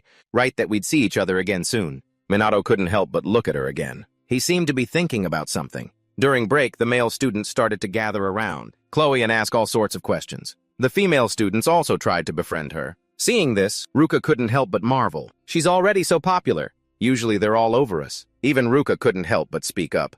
"I really didn't think she would transfer here." Ryuji also muttered in confusion. What in the world is that girl thinking? The three of Zuika's group gathered together like that and started to discuss why Chloe had transferred schools. Minato glanced at them and couldn't help but smile. Chloe wasn't flustered at all by being surrounded by so many people. She calmly dealt with them, a faint smile always on her lips. After school, Ruka's group of three faced an even more unexpected event. Sugo had brought Chloe to the police department's training ground. "I must remind you again, this is Miu Chloe. She'll be joining the SMT starting today." As soon as these words were spoken, the students below were immediately bewildered. "Isn't she the daughter of the Miu Corporation? Why is she joining the SMT?" Sugo slowly explained. "To strengthen our cooperative relationship with the mage nobles, we have decided that Chloe will act as a bridge between the two sides." "That's what we've been told." Chloe. At this time, she also stood up and introduced herself. "My name is Miu Chloe. Although I'm still a student and don't have much experience in magic, I hope to receive everyone's guidance and encouragement." The three of them glanced at each other for a long moment. Finally, Zuika stepped forward to represent them and shake hands. Chloe said with a smile, "Congratulations, Miu." Chloe also nodded politely and replied, "Yes, I look forward to working with everyone." Sugo was very apologetic. He walked over to Minato and muttered in a low voice, "Sorry, this was a sudden order from the higher-ups." Minato replied casually, "They announced that we'll have a big collaboration. I kind of expected this to happen." Hearing this, Sugo let out a sigh of relief. "I see." As expected of President Kusanagi. But as soon as he finished, Minato spoke coolly, "But I still need to test her." Soon after, Minato began training everyone as usual. It started with running. The three of Zuika's group ran furiously ahead, but without giving them a moment to catch their breaths, Minato spoke coolly again. "I'm going to start getting serious. Keep up with me." As soon as he finished, he sped up and ran like the wind. The three of Ruka's group, determined not to lose, quickly chased after him. The other students had already given up. They couldn't keep up anymore and started to sigh. But at that moment, a figure suddenly brushed past them. It was Chloe. She quickly caught up with Ruka's group of three, and not long after Chloe took the lead. She smirked and said, "Excuse me." Seeing this, Zuika's competitive spirit was immediately ignited, and she shouted fiercely, "No way!" Then she ran furiously after her. After the running training was over, Minato began training them on how to use magic. Just like before, Zuika's group of three held their ground, and so did Chloe, even though it was only her first day of training. Then came push-ups and weightlifting. Minato was no different from a drill sergeant from hell. He shouted while doing push-ups, "Keep training your bodies. It only really matters when you put your lives on the line." A little later, almost all the students had collapsed. Only then did Minato speak with satisfaction. "All right, take a break." The three of them, Ruka's group, were not much better off sitting on the ground and sighing. Same as always. "But it's still so hard." Surprisingly, Chloe was still standing. She walked over to Minato and said with a smile, "Is it break time already? I still have some energy left." Unlike everyone else, she was still fresh-faced. This amazed Zuika. "How is that?" "Even we only just got used to this intensity recently." Chloe, unaware of Zuika's thoughts, continued to speak. "This is a really tough training session." Minato glanced at her and asked, "Is it too outdated for you?" Shaking her head indifferently, Chloe replied casually, "Not at all. Actually, I think it's very reasonable. By training the body, everyone will improve their physical strength and combat ability. And by using magic while pushing your physical limits, it helps improve magic technique and raise your power limit. By pushing your magical power to its limit, everyone will make it stronger." Speaking of which, Chloe looked over at everyone collapsed on the other side. Then she said with a smile, and adding a bit of Spartan-style shouting, "Helps keep everyone's spirits up.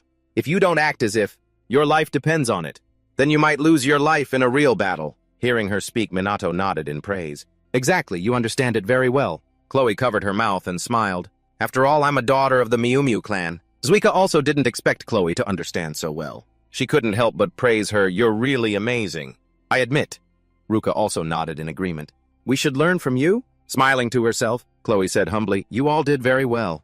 I know the members of the SMT are very reliable. With that, she turned to Minato and asked, "By the way, Captain Kusanagi, I have a question." The two sisters Ruka and Ruka saw this, and a look of annoyance appeared in their eyes. Chloe is so beautiful. She seems to be liked by both boys and girls, and maybe even Minato. Chloe's abilities are undeniable. If Chloe is stronger than them, she'll be the one to stand by and support Minato. Thinking this, the two's expressions immediately darkened, which made Ryuji, who was watching from the side, confused. And so they chose to stand near the two of them, Minato and Chloe, to listen to their conversation. By building a cooperative relationship between the SMT and the mage nobles, even if disasters occur frequently, they can now respond faster than before. And thanks to that, the SMT has expanded its operations to more areas. The number of casualties due to disasters has decreased significantly. However, the number of disasters is still increasing. Minato knew they couldn't let their guard down. Just then, they were dealing with a natural disaster with the magic nobility. Hinata landed a kick carrying flames on the demon general's body. In an instant, she had burned it to ashes. The people walking beside Hinata immediately jumped out and cheered. Those weak demons. As expected of our great leader. "They're no match for you, boss." Meanwhile, Zuika also ran to Minato's side and said, "The monsters have been cleared, though most were taken down by Homura." Minato didn't seem to mind and said with a casual smile, "She's very good, much stronger than before." Hinata glared at him, her tone full of challenge. "Sooner or later, I'll surpass you. Get ready," she said, then turned and walked away. Rico sighed in resignation. He opened his mouth apologetically. "Sorry about that. She can't seem to be honest with herself." Minato replied indifferently, "I don't mind, don't worry about it." The two of them just talked like that, while Hinata stood to the side eavesdropping. And Chloe, on the other hand, was only friendly with the special magic squad, chatting very happily. Minato noticed this and couldn't help but speak up. "Aren't the magic nobles very close with Chloe?" Riku nodded slightly and replied, "We usually avoid getting too involved with the family. Moo mew." While the two were talking, Chloe walked over. Riku tactfully left. Chloe chuckled and asked, "Kusanagi, are you free?" Minato frowned and looked at her. "What is it?" The two sisters, seeing the two of them standing so close, also looked over intently. Just then, they heard a sentence from Chloe that was like a clap of thunder. "Would you like to go on a date with me?" And so after that at Shinjuku Station, Minato went to this place as scheduled. While waiting, he overheard people around him talking about some girl who looked really cute. Before he could even process all the chatter, another gasp of surprise rang out. "Is that Mew Mew Chloe? She's so charming. Hurry, let's go talk to her." Minato followed their gaze and looked over, and sure enough, he saw Chloe standing there. She was wearing a black dress, her long hair cascading over her shoulders, further accentuating her elegant beauty. Minato pushed through the crowd and walked over. He stopped in front of Chloe and asked apologetically, "Have you been waiting long?" Chloe shook her head slightly and replied, "No, it's all right, I just got here." This scene stunned the crowd. Those who were about to approach her also recoiled. They left in a state of despair, leaving Minato confused. Minato and Chloe walked and talked. Minato asked suspiciously, "So why did you invite me here? You didn't really want to go on a date with me, did you?" Smiling to himself, Chloe raised an eyebrow and said, "You found me out. Actually, I'm not very familiar with this area since I just transferred. I was hoping you could be my guide." Hearing this, Minato was confused. "You could have asked someone else." Chloe shook her head slightly and said with a faint smile, "I also have something private I wanted to talk to you about, so that's why she called it a date." Minato nodded in understanding. But remembering the awkward atmosphere that day, he felt quite embarrassed. While he was thinking, Chloe sighed and said, "I'm the daughter of Miyumiyu Hifumi. No matter where I go, I always feel out of place.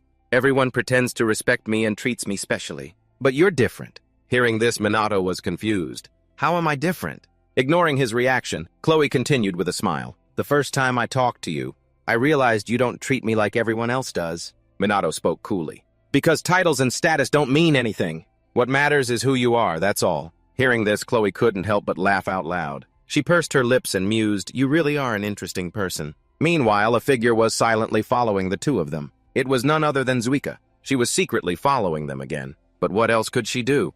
Maybe she should just give up.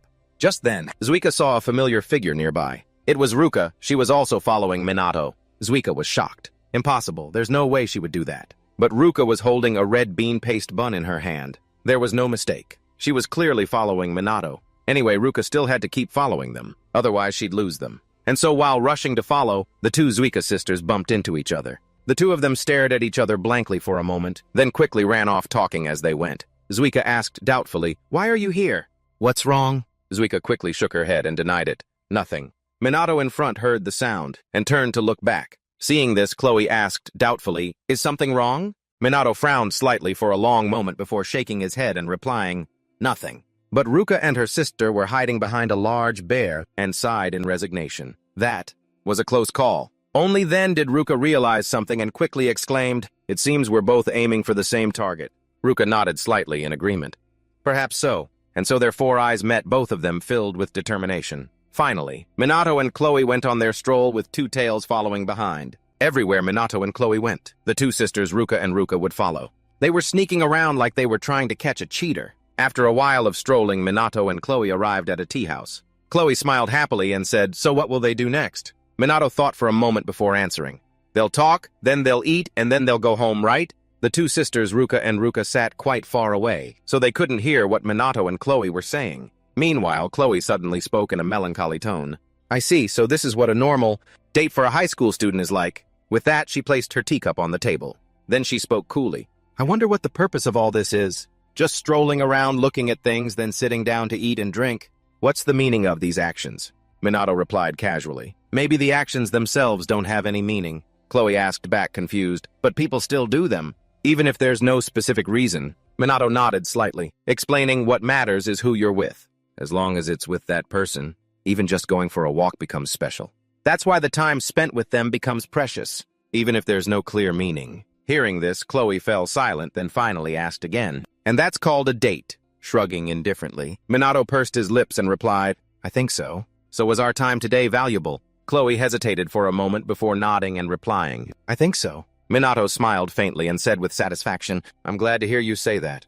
Chloe suddenly lowered her head and muttered in a small voice, "I often surprise people, with my words or actions, but you don't flinch at all." She praised Minato as a very lovely person. The two Zuika sisters, who didn't hear anything else but that sentence, were both stunned. Could it be that Chloe likes Minato? But Minato, on the other hand, didn't think much of it. He smiled and said, "That's a great honor." Just then, someone in the shop recognized Minato and Chloe. They started to whisper and gossip. Minato, fearing trouble, quickly stood up and suggested we should go. Chloe nodded slightly and replied, "Good idea." The two quickly left the shop and returned to the train station. Chloe looked at him happily and said, "Today was really meaningful for me." Minato replied casually, "That's good." Chloe hesitated for a moment before asking timidly, "Can we go out together again sometime?" "Of course, I don't mind." Minato agreed without hesitation. He said he also wanted to get to know Chloe. In the distance, the two sisters, hearing these words, were shocked. Chloe was also a little surprised and said with a smile, "You're very direct, but I think so too."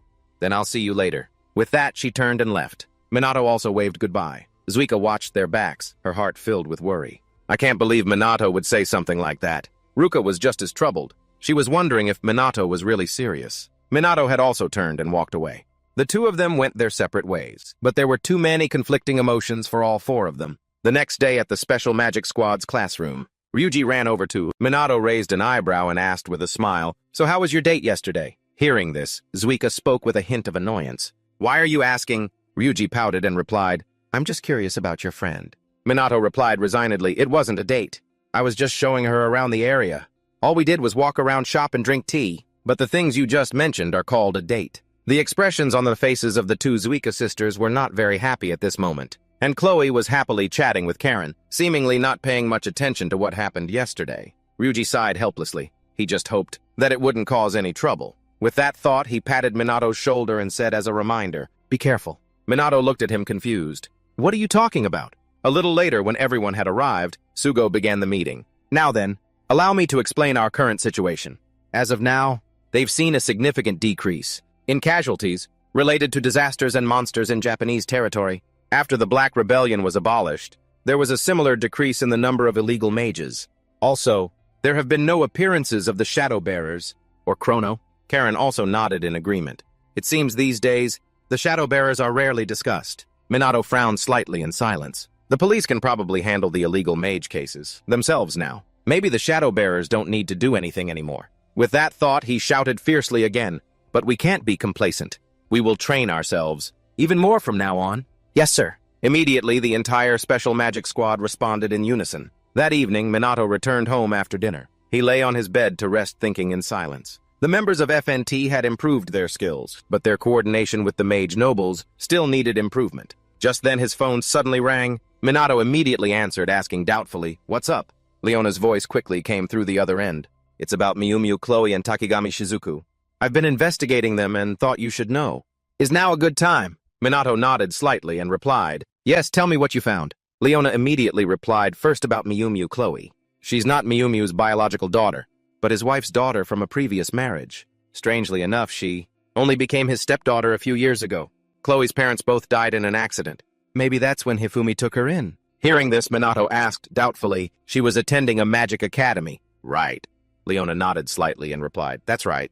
Although she transferred schools at the same time she joined the SMT, it's clear that her magical abilities are far above average. Hearing this, Minato frowned. He couldn't call it far above average. Seeing his silence, Leona continued, she seems to be a calm girl with a strange aura.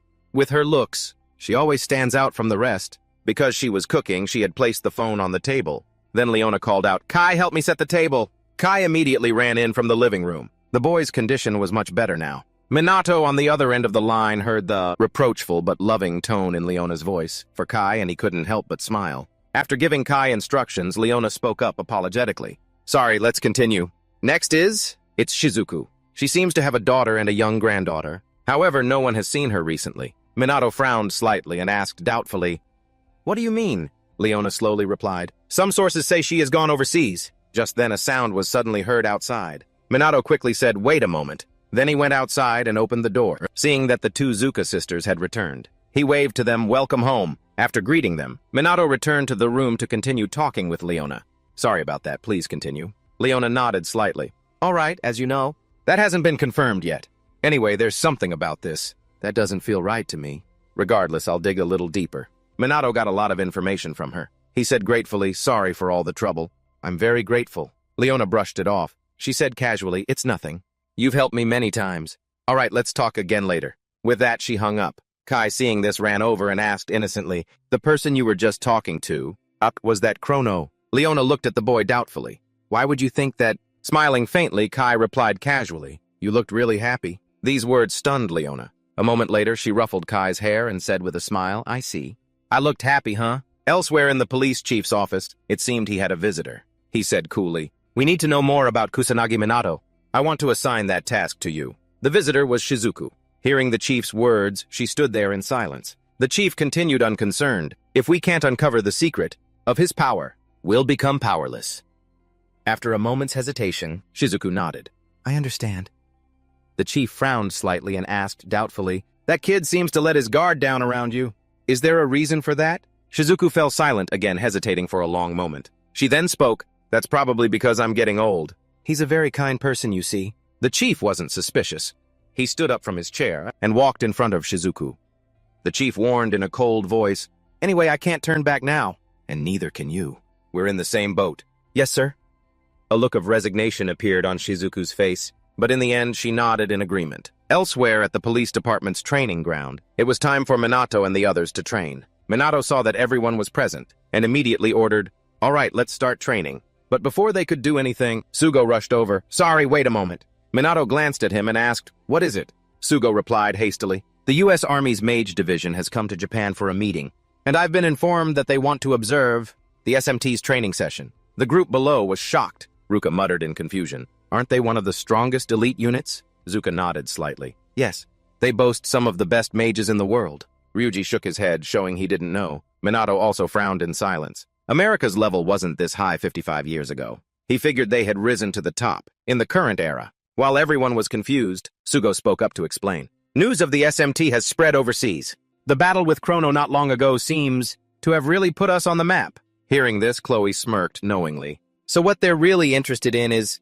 She trailed off. Everyone else also remained silent, no one daring to speculate. Minato was also lost in his own thoughts, not speaking. At this moment, Sugo continued, there's another reason for their visit to Japan. In this day and age, calamities are occurring all over the world. Just like 55 years ago, the Americans might be here to find a countermeasure. But as soon as he finished, a boisterous voice rang out. Who needs a countermeasure? It made the whole group jump in surprise. When they turned to look, they saw a man in a suit approaching. His muscular-toned body was unlike a Japanese person's. Behind him was a group of soldiers in U.S. military uniforms. Seeing that group, the SMT members immediately exclaimed in surprise, so that's the U.S. Mage Division. They look intimidating. The American contingent walked up to Minato with an intimidating aura. Two powerful streams of mana were silently clashing. The pressure was immense, forcing those behind them to retreat. Even just standing was difficult for them. At this moment, the muscular man suddenly narrowed his eyes at Minato, immediately after he reached out with both hands. Seeing this, the Ruka sisters were instantly worried. But the man pulled Minato into a hug and laughed loudly. "We finally meet, Mr. Kusanagi." But as soon as he finished speaking, he seemed to notice something. Immediately, the man curiously inspected Minato, squeezing his abs and then feeling his biceps. He muttered doubtfully, "Your body is toned but too thin. Can you really fight? To the death with a body like this?" Minato, being constantly touched by the man, said with displeasure, "Can you let go now?" The man then realized his impoliteness and quickly let go. He said apologetically, "Forgive my rudeness." Then he introduced himself as Major Aaron Anderson, from the U.S. Army's 157th Mage Division, and also the head researcher of the Magic Institute. Hearing this, Minato raised his eyebrows in surprise. The Magic Institute, they research calamities, monsters, and all of magic. With that thought, he also introduced himself. "I am the commanding officer of the SMT, Kusanagi Minato. These are the other members of the SMT." Hearing this, Aaron threw his head back and laughed loudly. "Who needs introductions? I already know all about each member of the SMT. I've heard they're very good." The SMT members were immediately pleased to be praised. Who wouldn't be proud to be praised? Minato, however, fell silent in thought. Magic research. Japan's own hasn't progressed much, thanks to the magic nobility. Not to mention my own knowledge is 55 years out of date. I should see this as a good opportunity. With that thought, Minato smiled and spoke. "You're a magic research expert, right, Anderson? If you don't mind, I have a few questions for you about monsters and calamities." As soon as he finished speaking, the U.S. soldiers behind him immediately released a thick, killing intent. In just an instant, it filled the air. Minato sensed this and couldn't help but frown. In contrast, the group behind him, including Ruka, completely collapsed. The killing intent was too strong. It completely overwhelmed their amount of magical power. After a long moment, Aaron shouted, "Cease fire!" At his words, the U.S. soldiers retracted their killing intent. Aaron looked at everyone apologetically and said with a laugh, "Sorry for this jittery bunch. Good hunting dogs can sometimes be overcautious." Shrugging indifferently, Minato pouted and said with a smile, "It's fine, it was just a cool breeze." Hearing this, Aaron's anger turned to laughter. "The magic from my team is just a breeze to you. Let me tell you something, you're pretty funny." Minato couldn't be bothered to react to this flippant remark. Seeing Minato didn't say anything, Aaron spoke up. "You wanted to ask about calamities and monsters?" Minato nodded slightly. "I apologize for my lack of knowledge, but I'm curious to know exactly what they are, as well as your recent findings." Aaron hesitated for a moment before saying in a low voice, "It's hard to summarize in a few words, and we're still investigating, but I believe that monsters are living magic. A calamity is the phenomenon that transports monsters to Earth. Recent investigations have revealed that when a calamity occurs, the area is flooded with a special kind of magic, separate from the magic that humans possess. Basically, that theory is supported by the fact that people can detect the magical power by the sky turning red, but so far, there's no conclusive evidence yet that magical power has properties similar to monsters. In other words, monsters are made of magic. Their bodies also turn into particles when they die. This further supports that theory." Hearing this, Minato frowned and asked, "Why do they attack humanity?" Aaron shook his head slightly. "There's no clear reason, but there's a theory that they're reacting to our magic. 55 years ago, there weren't many calamities in the U.S., so there were fewer investigations and limited information to work with. However, there are many reports of calamities activating a person's awakening magical powers. That still holds true even now. But recently, Aaron began to understand more about this issue, thanks to the increased quality of measurement devices for magic. For example, when the magic of a calamity dissipates into the atmosphere, it still exists as natural magic. When a monster is destroyed, it generates an amount of magic. From this, he could deduce that the particles people see when a monster dies is its body disintegrating into magic. Ruka, hearing this, was stunned. That's what Minato had told her. But how did Minato know that? Minato looked at Aaron intently and asked doubtfully, "I've seen a monster before. That seemed to be trying to cause a calamity." Nodding coolly, Aaron replied casually, "Other than nearly identical cases, the world's first calamity occurred when no monsters were present. It's likely you misjudged the situation, or mistook something." Minato frowned in silence. Mistook something? He didn't think so. The Demon General's previous actions. Clearly something wasn't right. Aaron then continued, "But it is true that monsters, especially the final boss, can gradually become stronger. It's possible that monster became the cause of the calamity." Minato was startled and asked, "Really?" Nodding coolly, Aaron calmly admitted, "We've experimented. We waited to see what would happen if we deliberately didn't defeat the boss of a minor calamity. Monsters would appear in waves, but they stopped, spawning after reaching a certain number. And then their increase suddenly stopped. After that, the amount of calamity magic in the atmosphere didn't increase either. There's no doubt that leaving a calamity unchecked is very dangerous. Even if the monsters are getting stronger, the final boss must still be defeated, at least until it can be proven that theory is correct. Hearing this, Minato frowned. His thoughts about the monsters were the same. Those calamity experiments were interesting, but Minato guessed they hadn't found anything concrete. At this point, Eren spoke up again. Anyway, you have an impressive amount of magical power, don't you? There aren't many mages with power as impressive as yours. Please let me examine your body. I refuse. Minato shook his head without hesitation. Eren sighed in despair. He felt that you were so selfish. But Minato didn't care. He calmly asked, "Do you know about the magic nobility?" Eren calmly replied, "I probably know about as much as you do. 55 years ago, America's mages were still weak. They stopped receiving deployments and technical support from mages from Japan. And information related to mages was cut off." Minato frowned slightly. An effect of the monopoly on knowledge and techniques. Of the magic nobility, no doubt. America has surpassed them. How ironic, he thought. Minato spoke up gratefully. "I've learned a lot from you today." Eren brushed it off. "Don't mention it. We owe them for their help during the Great World Calamity, especially Ichikami Minato." Minato glanced at the soldiers behind him and asked hesitantly, "It seems you're looking for something else," just as he thought. The soldiers had been staring at him intently. Eren's voice became serious. "To be honest, I want to taste your power for myself. That's the second reason I came to Japan." Hearing this, Sugo cried out in panic. "Aren't you in Japan?" "To attend an important meeting." Shrugging indifferently, Eren pouted. "Who cares about a stupid meeting full of ignorant bigwigs?" Sugo tried to dissuade them more urgently. "But we're not authorized for combat training. Captain Kusanagi, please talk him out of it." "But," Minato spoke up boldly, "if everyone just keeps their mouths shut, it'll be fine." Hearing this, Eren laughed excitedly. "I'm a big fan of your spirit. This is a rare opportunity, so let's go all out." Minato didn't back down either, smirking. "Who needs a countermeasure?"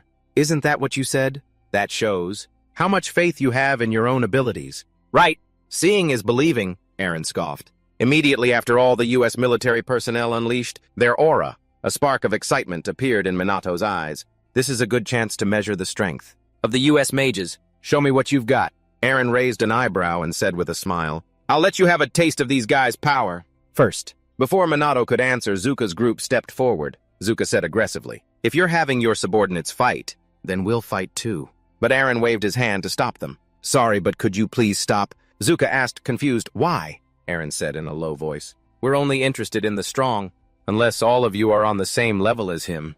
Kusanagi." This made Zuka freeze. She didn't know what to say, because the truth was that everyone here was nowhere near as strong as Minato. Seeing everyone hesitate, Minato immediately spoke up. "This is a good opportunity. You've all fought monsters many times, but we haven't had many lessons on fighting other mages.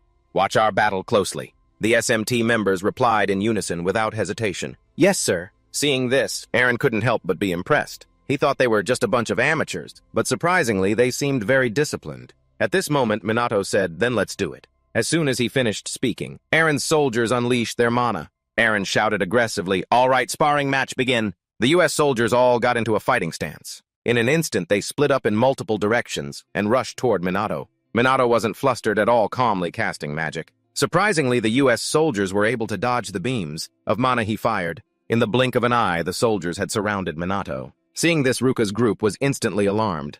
They closed the distance. Without using any magic, they can reach Minato in an instant. Minato was only slightly surprised. He smirked and said, "Your movements are good." As he finished speaking, the U.S. soldiers attacked again. Minato didn't rush to attack, calmly dodging their strikes. Feeling their physical attacks weren't working, the U.S. soldiers began to cast magic. They didn't give Minato a moment to breathe. They attacked relentlessly. A barrage of magic of various elements rushed furiously toward Minato. Minato didn't create a shield to block, he just casually dodged. He landed safely without a single scratch. But as soon as he landed, the U.S. soldiers attacked again. Their speed was quite fast. Minato was startled and used his hands to block the attack. But before he could catch his breath, the others attacked with magic once more. A barrage of spells appeared furiously. This time Minato didn't dodge but created a shield to block. Witnessing the battle so far, the SMT members were stunned. Ruka muttered in disbelief. "No way, they're pushing." "Minato onto the defensive," Zuka also said seriously. "Although their magic level isn't particularly high, each one has considerable firepower. Even Minato's magic defense can't last long. So this is the power of the U.S. Mage Division. After a long moment, Minato stepped out from behind the shield safely and said coolly, just as I'd expect from the U.S. military, "You've been trained superbly." With that, Minato shouted loudly, "In a battle against a mage, you rarely use large-scale spells." He said that only when both sides are highly skilled do they understand its use. In most cases, people will fight their opponent in close-quarters combat. That's because it takes time to cast magic. It's very difficult for a mage to use magic when an opponent closes in. Even for two mages of the same high level, close combat is common for that reason. While Minato was talking, the U.S. soldiers' cooldowns had ended. They cast magic again. Without hesitation, they attacked Minato. Fire and then water, Minato could dodge it all. Even the lightning bolt a U.S. soldier fired was met by his shield blocking it. Eren, watching from the side, couldn't help but frown. Is Minato lecturing to show off to his subordinates? If so, I'm disappointed in you. Eren wanted his soldiers to end this quickly, but very quickly he realized something. His soldiers were struggling. They fundamentally couldn't touch Minato. His speed was too fast. Eren watched with a frown, silent. Strange, what's happening? He didn't understand why his subordinates couldn't do anything. The longer he watched Minato, the grimmer Eren's face became. Why couldn't his soldiers even put a single scratch on Minato? They couldn't land a hit on him. None of their attacks had any effect. They had never faced an opponent like this before. While the U.S. soldiers were still confused, Minato spoke up. "I praise your refined techniques. As a result of your hard training, your combat skills are also wonderful." As he finished speaking, he unleashed his own mana and said with a faint smile, "As thanks for showing me your skills, I think I'll get a little serious." Immediately after Minato dashed forward, he continuously launched attacks on them. Minato's speed was too fast, leaving them no time to react. Minato punched and kicked, every move landing on the U.S. soldier. He took them down one by one without using any magic. Minato didn't give them a chance to react. Before the last one could counter with magic, he struck first. This one-sided beatdown astonished Ruka's group behind him. Eren's face also began to darken. All the U.S. soldiers had been defeated by Minato. Eren was still for a long moment before sighing. "My elite unit was defeated just like that. Who would have thought a normal student from this once complacent country could become so strong?" Minato said casually. "Your men fought wonderfully," Eren said unhappily. "Although I'm honored by your praise, we were completely defeated." "Where did you learn to fight close quarters like that?" "Actually, I'm mostly self-taught," Minato replied casually. Hearing this, Eren couldn't help but laugh out loud. "Haha. Interesting. You're quite an interesting young man. If that's the case, then allow me to show you my power next." As soon as he finished speaking, he took off his outer jacket and threw it aside without hesitation. Eren's strong, muscular body was quickly revealed to everyone. He raised an eyebrow and said with a smile, "I may look like this, but I love an exciting fight." Minato was a bit speechless. "You certainly look the part." Eren was now full of fighting spirit and said excitedly, "Now let's begin the battle, Mr. Kusanagi." Minato narrowed his eyes at him, a hint of caution in them. In an instant, Eren unleashed his mana. Minato couldn't help but be surprised. His eyes widened in surprise. While he was confused, in a flash, Eren appeared in front of Minato. Minato was even more startled. "His speed is incredible." Eren attacked Minato without hesitation, but Minato was still able to dodge. The fist missed. Eren switched to a magic attack. A bolt of electricity shot towards Minato. He tilted his head back to dodge. Then he did a backflip. Minato landed safely without taking any damage. But before he could even breathe, Eren appeared behind him. He said contemptuously, "Too slow." Minato was startled and quickly dodged. He retreated a few meters away from Eren. Now it was Eren's turn to be confused, muttering, "You're quite the slippery one." "I was sure I had you," Minato said nonchalantly. "You've enhanced your physical abilities with magic." "Right." Eren raised an eyebrow and smiled. "I'm glad you noticed. This is a technique I invented myself." He began to boast. "Thanks to recent advances in measurement technology and magic sensing, we are in the process of establishing a method to freely control our own magic." Eren's power applies that method heavily. He calls it muscle magic. But at the same time, Minato also called out a name, mana art. That was the name of this power. As he finished speaking, the mana in his body began to surge. Eren's expression instantly darkened. That was the move Minato had used in the battle with Chrono. His magical power was on par with his, or even surpassed it. This technique was the culmination of 15 years of research. It was a mystery how Minato could use it. But now Eren didn't care about that. He would increase his power along with him. Minato, for his part, had no intention of holding back either. Although it was still far from perfect, he was still surprised that Eren could use mana art. He never expected to find someone who could create the same technique through their own efforts. It seemed Minato would be able to enjoy this fight. Thinking this, Minato took off running. He simultaneously increased his speed. In an instant, Minato rushed in front of Eren and threw a punch at his face. At the same time, he was also hit by him. The two of them exchanged several blows in an instant. Their speed was too fast. Ruka's group behind them couldn't keep up. Ryuji couldn't help but speak. Just how strong is he? Minato was still a student just like them. His magical knowledge surpassed this world's. He could defeat any enemy without breaking a sweat. This truly terrified them. The more Ryuji spoke, the more admiration he showed. He's going head-to-head with an elite from the U.S. military. Minato is overwhelming him not just in magical power, but in physical combat as well. So how does he do it? Ruka couldn't help but frown in silence. All this time, she pretended not to realize that Minato was simply too strong. Zuka now became aware of this problem.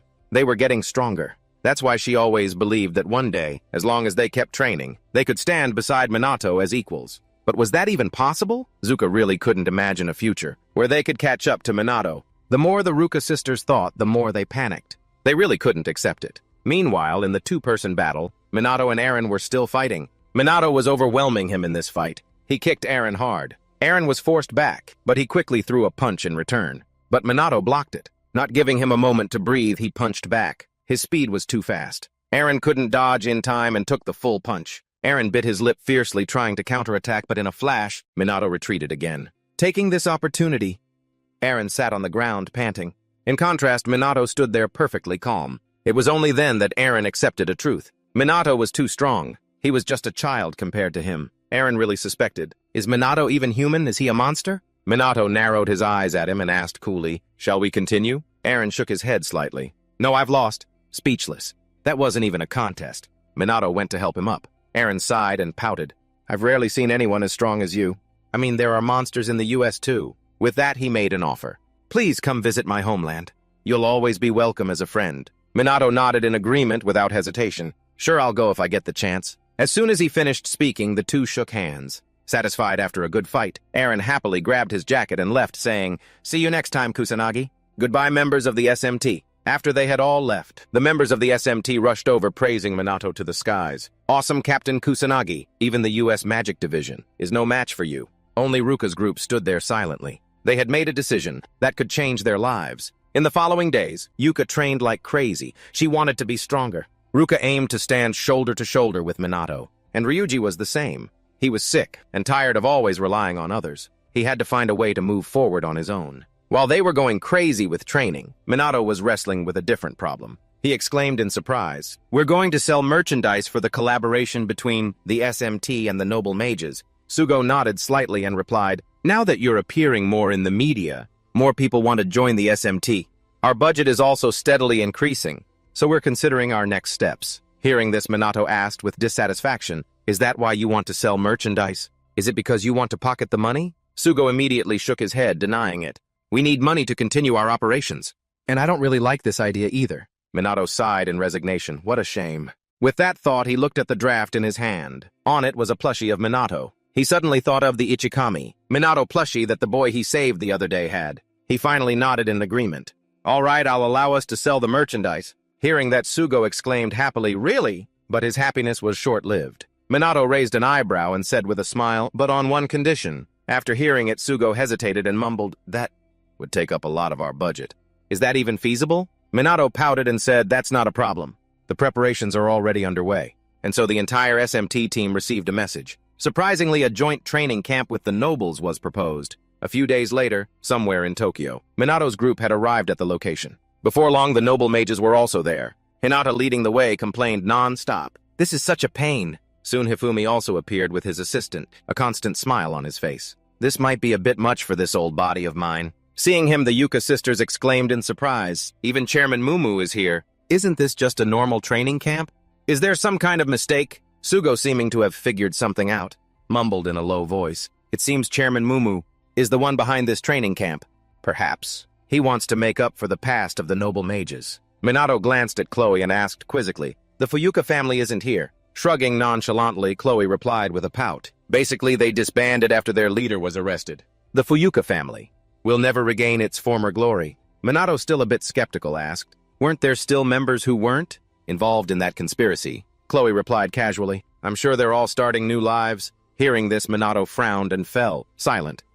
He had heard a little about the Fuyuka family from Leona. It sounded like the butler was still safe. After that, they got on the bus to go to the training grounds. When they got off the bus, Minato suddenly noticed Hinata's gaze. In the open field, other members of the noble mages were already waiting, but their gazes didn't seem very welcoming when they saw the SMT group. Feeling these gazes, Yuka couldn't help but panic. Why are they staring at us like that? Ruka frowned and mumbled, even though we're cooperating, they don't seem to have a very good impression of the SMT. Seeing this, Minato sighed helplessly. Oh boy, I wonder what's going to happen next. A little later, they went to the storage area. Then they began to gather at the training grounds. Hifumi stood on a high platform and spoke loudly. Thank you for taking your precious time to be here. I'm pretty sure you're all feeling tired. Mentally, Minato frowned slightly. The police and the SMT's regional units are temporarily assisting in their absence. There shouldn't be any problems, since there have been fewer calamities lately. But he still felt a little worried. While Minato was thinking, Hifumi continued, however, I believe that this joint training is extremely important. To overcome the great calamity, from now on their battle would become even more fierce. That's why improving the cooperation between the noble mages and the SMT is extremely important. Hi! Fumi said that very few people are capable of leading everyone. This must be a person of integrity and wisdom, and above all must be an outstanding mage. He thought there was only one person fit for this role, and that person was none other than Minato. He would be the instructor for this joint training camp. Hearing this, Hinata clicked her tongue, as if she had guessed what would happen. And just as expected, the noble mages immediately erupted in discontent and began to protest. Hifumi had also anticipated this. He scanned the crowd and said with a cold snort, it seems some people are not satisfied. Tell me, is there any mage here who can defeat Captain Kusanagi? This silenced the noble mages. No one dared to object anymore. Hifumi was now satisfied. He looked at Minato and said, well then, Captain Kusanagi, please show them something. Minato frowned slightly and fell silent. Although what Hifumi said was true, it was also to serve his own interests. The noble mages had monopolized magic knowledge and techniques, but they couldn't win against him. They had realized that they had reached their limit, and Hifumi was trying to take advantage of Minato. After all this time, he still hated to lose. Minato wasn't annoyed by that aspect of him. With that thought, he stepped onto the platform and declared loudly, you will be training here for 2 weeks. I only have one request. Follow me, as if your lives depend on it. With that, Minato scanned the crowd, and no one objected. Immediately after, they obediently followed Minato to train. But being forced to do push-ups made them yell out in defiance. Why are you making us do push-ups? Minato paid them no mind. The weight on his back was 10 times heavier than theirs, but he still hadn't broken a sweat. He said coolly, training the body is the foundation of all magic. Push yourselves to the limit. The 3 heads of the 3 noble mage families were also doing push-ups with everyone. They also had a lot of weight on their backs. After all, as family heads, they couldn't lose face. After the push-ups were done, Minato had everyone run while pulling tires. He kept pushing them, run with all you've got.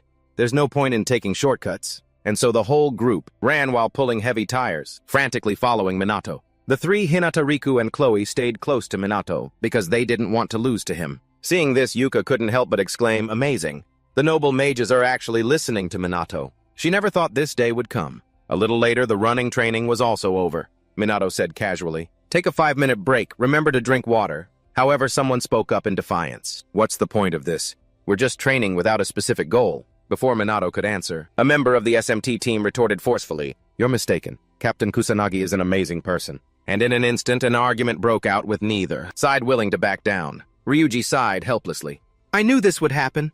Yuka also panicked and cried out, we have to stop them. Not letting this situation go on for long, Minato stepped in to stop them. That's enough, you two.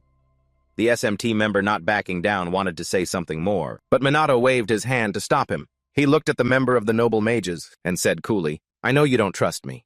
If I weren't the instructor, I wouldn't mind being criticized, but right now I demand that you follow my orders. With that, Minato looked back at his own team and reprimanded them in a stern voice. And you, if you trust me, then for now just endure it. Understood. They immediately nodded and acknowledged the order. Yes, Captain Kusanagi. We're sorry, Captain. Minato successfully broke up the argument, but he was still very worried. It seems they have a deep-seated grudge.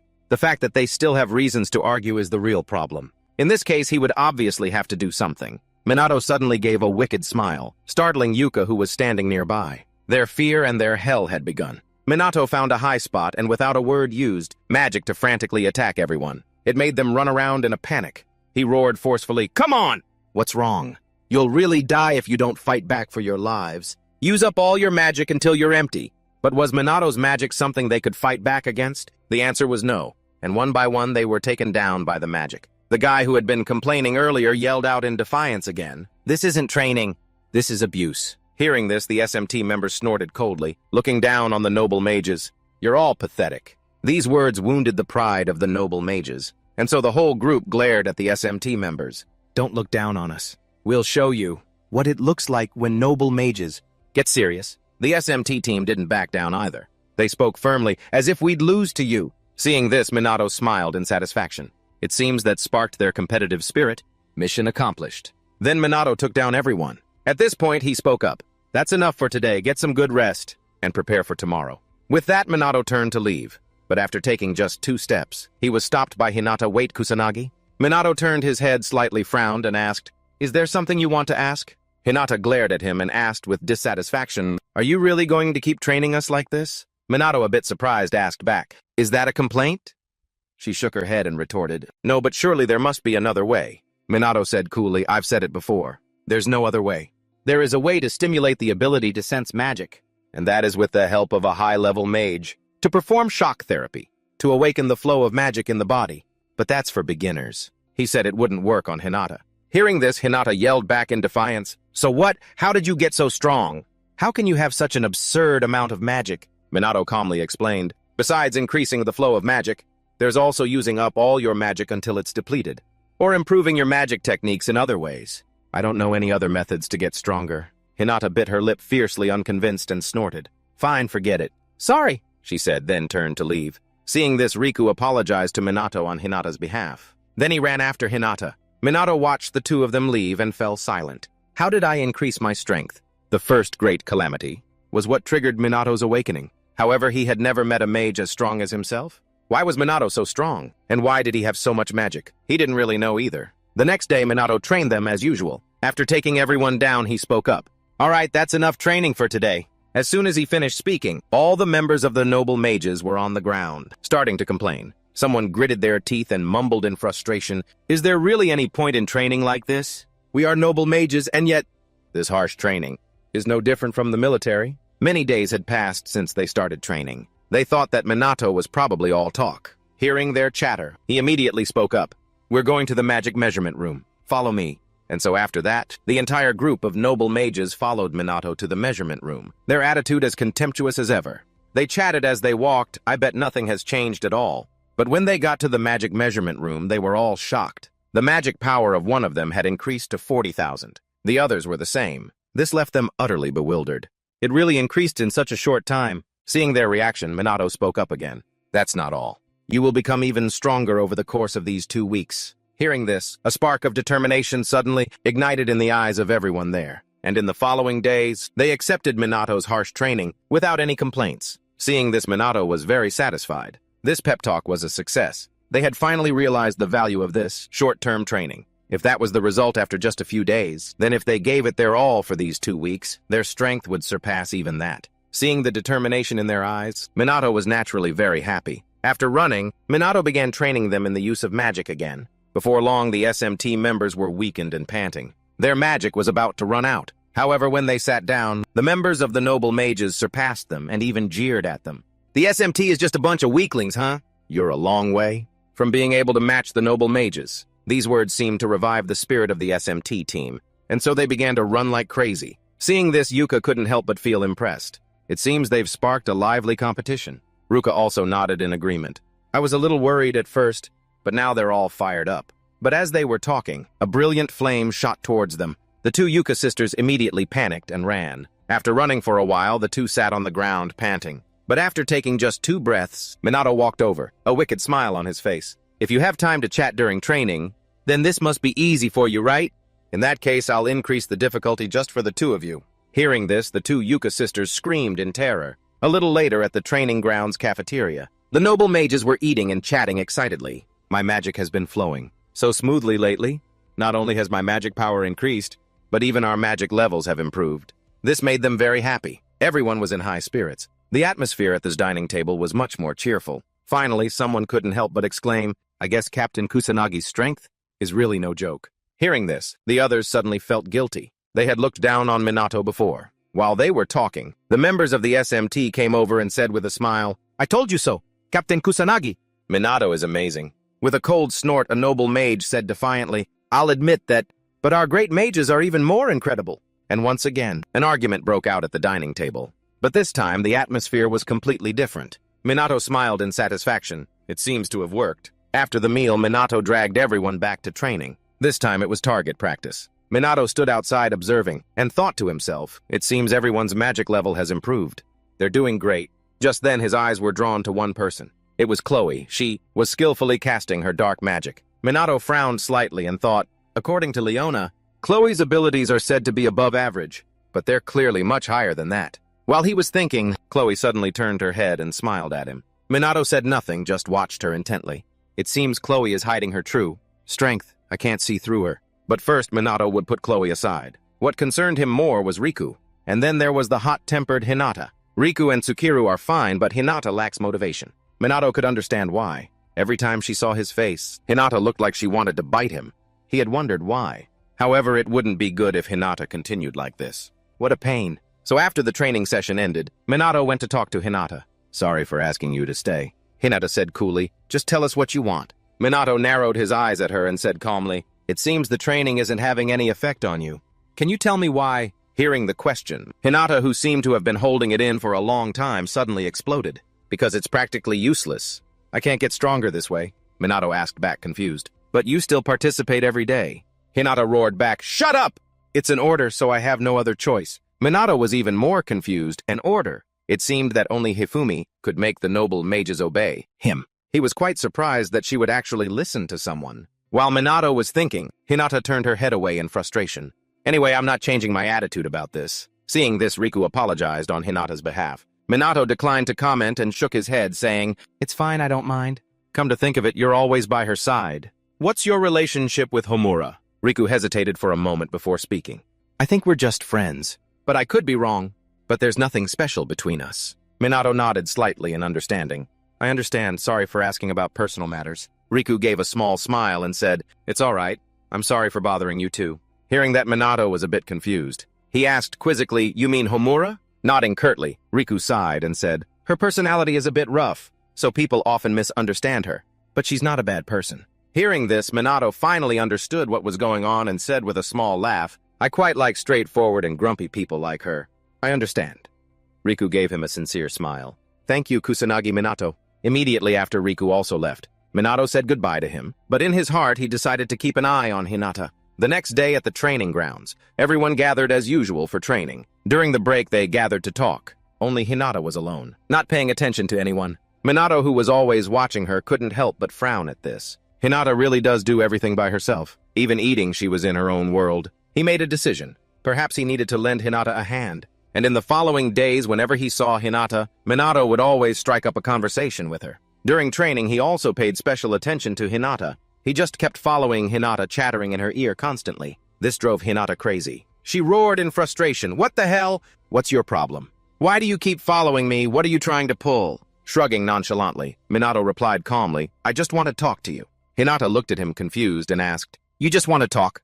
Minato nodded slightly and replied, yeah, you're always alone and you look so lonely. Hearing this, Hinata immediately snorted, I'm not lonely. I like being alone. But Minato didn't think so and retorted, but it doesn't seem like it. This made Hinata snap back angrily. What do you know? Minato spoke slowly. People who like to be alone don't put themselves in situations where they have to cooperate with others. They don't care about anyone and can't accept being cared for. But you don't seem to fit any of those cases. Hearing his words, Hinata frowned, bit her lip, and mumbled, stop talking like you understand me. But Minato didn't care and suggested, let's be friends. Hinata stared at him stunned, not knowing how to react. But soon after, she questioned him forcefully. What the hell are you talking about? Shrugging nonchalantly, Minato raised an eyebrow and asked, I can't, you know. I actually quite like you. Hearing the word like, Hinata blushed shyly. She said quickly, normal people don't just actively try to befriend others like that. You know, Minato mumbled in confusion. Is that so? I guess you're right. Hinata glared at him, then suddenly mumbled in a low voice. That's enough. Give up trying to get to know me.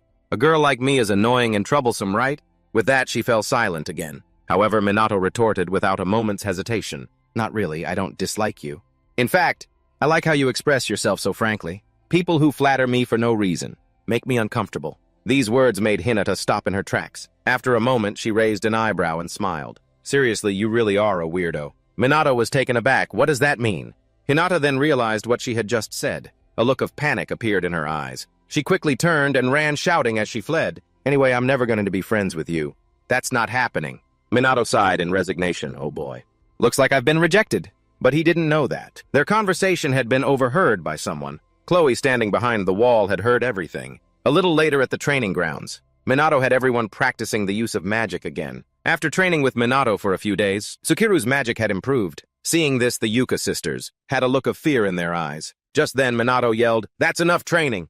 Time to rest." Everyone was trying their best. They seemed to be honing their own strengths. While on their way to the cafeteria, Minato saw the 3 members of the Mizuha family. The 2 sisters were trying to ask Tsukiru to have a meal with them. Their family hadn't had a chance to talk in a long time. However, Tsukiru said coolly, "I still have a lot of work to do, so I must decline this meal." With that, he walked away without looking back. Minato walked over to the 2 sisters. Yuka said helplessly, "He's still the same, huh? His attitude hasn't changed, even though he dropped the decision to disown you guys." Yuka shook her head slightly and replied, "He wasn't like this before." Hearing this, Minato asked, confused, what was different? Yuka's tone was a bit melancholic. "He used to be kinder and would listen to us, but since my wife passed away, Tsukiru has never been the same. He doesn't talk to the 2 of us as much as before, and he's always away for work." At this, Yuka also mumbled in a low voice, "I think I understand how our father feels, because I'm the same." When her mother passed away, she felt she had to be stronger. While trying to protect Ruka became stricter and lost herself. Hearing this, Ruka immediately squeezed Ruka's hand and comforted her. "But you're still the same gentle sister you've always been." Ruka looked at her gratefully and said with a smile, "Thank you, but I changed and father didn't. Does father still love us?" Ruka also wasn't sure and shook her head, whispering, "I can't tell what father is thinking. He never tells us." Hearing their conversation, Minato immediately smiled and reassured them. "If he didn't love you too, he wouldn't have seen me as an enemy and tested me, right?" He said that was definitely the attitude of a father towards someone trying to get close to his daughter. But there was something that confused Minato. Why did Tsukiru's magic power fluctuate so much? It seemed he was hesitating about something. Just then, Chloe suddenly walked over and called out to him. She smiled and said, "Can I talk to you for a moment?"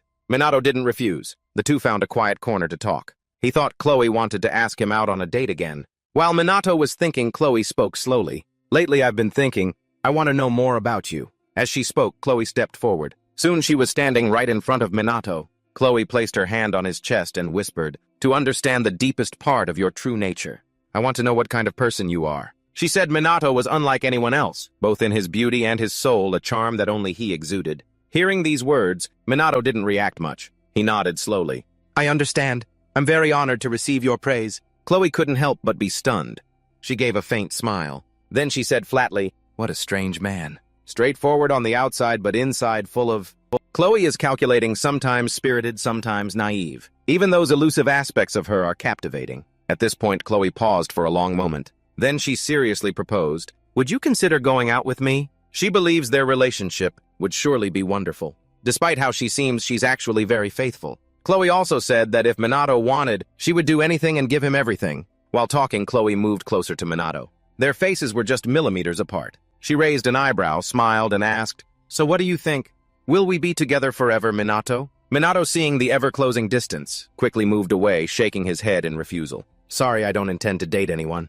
Chloe wasn't too surprised by the rejection. She just gave a faint smile and said, "Oh, that's too bad." Very quickly, she returned to her usual demeanor, smiled, and said, "Well, my work here is done, I'm off." Minato watched her leave and fell silent. Elsewhere at the training ground, Ryuji suddenly grabbed Riku by the shoulders and laughed loudly. "Keep it up, my man." Riku frowned at him and mumbled, "You too. You're no different." Minato, just returning, saw this scene and asked doubtfully, "What's going on? How did things turn out like this?" Ruka slowly explained the 2 of them were discussing their own training regimens, then decided to challenge each other.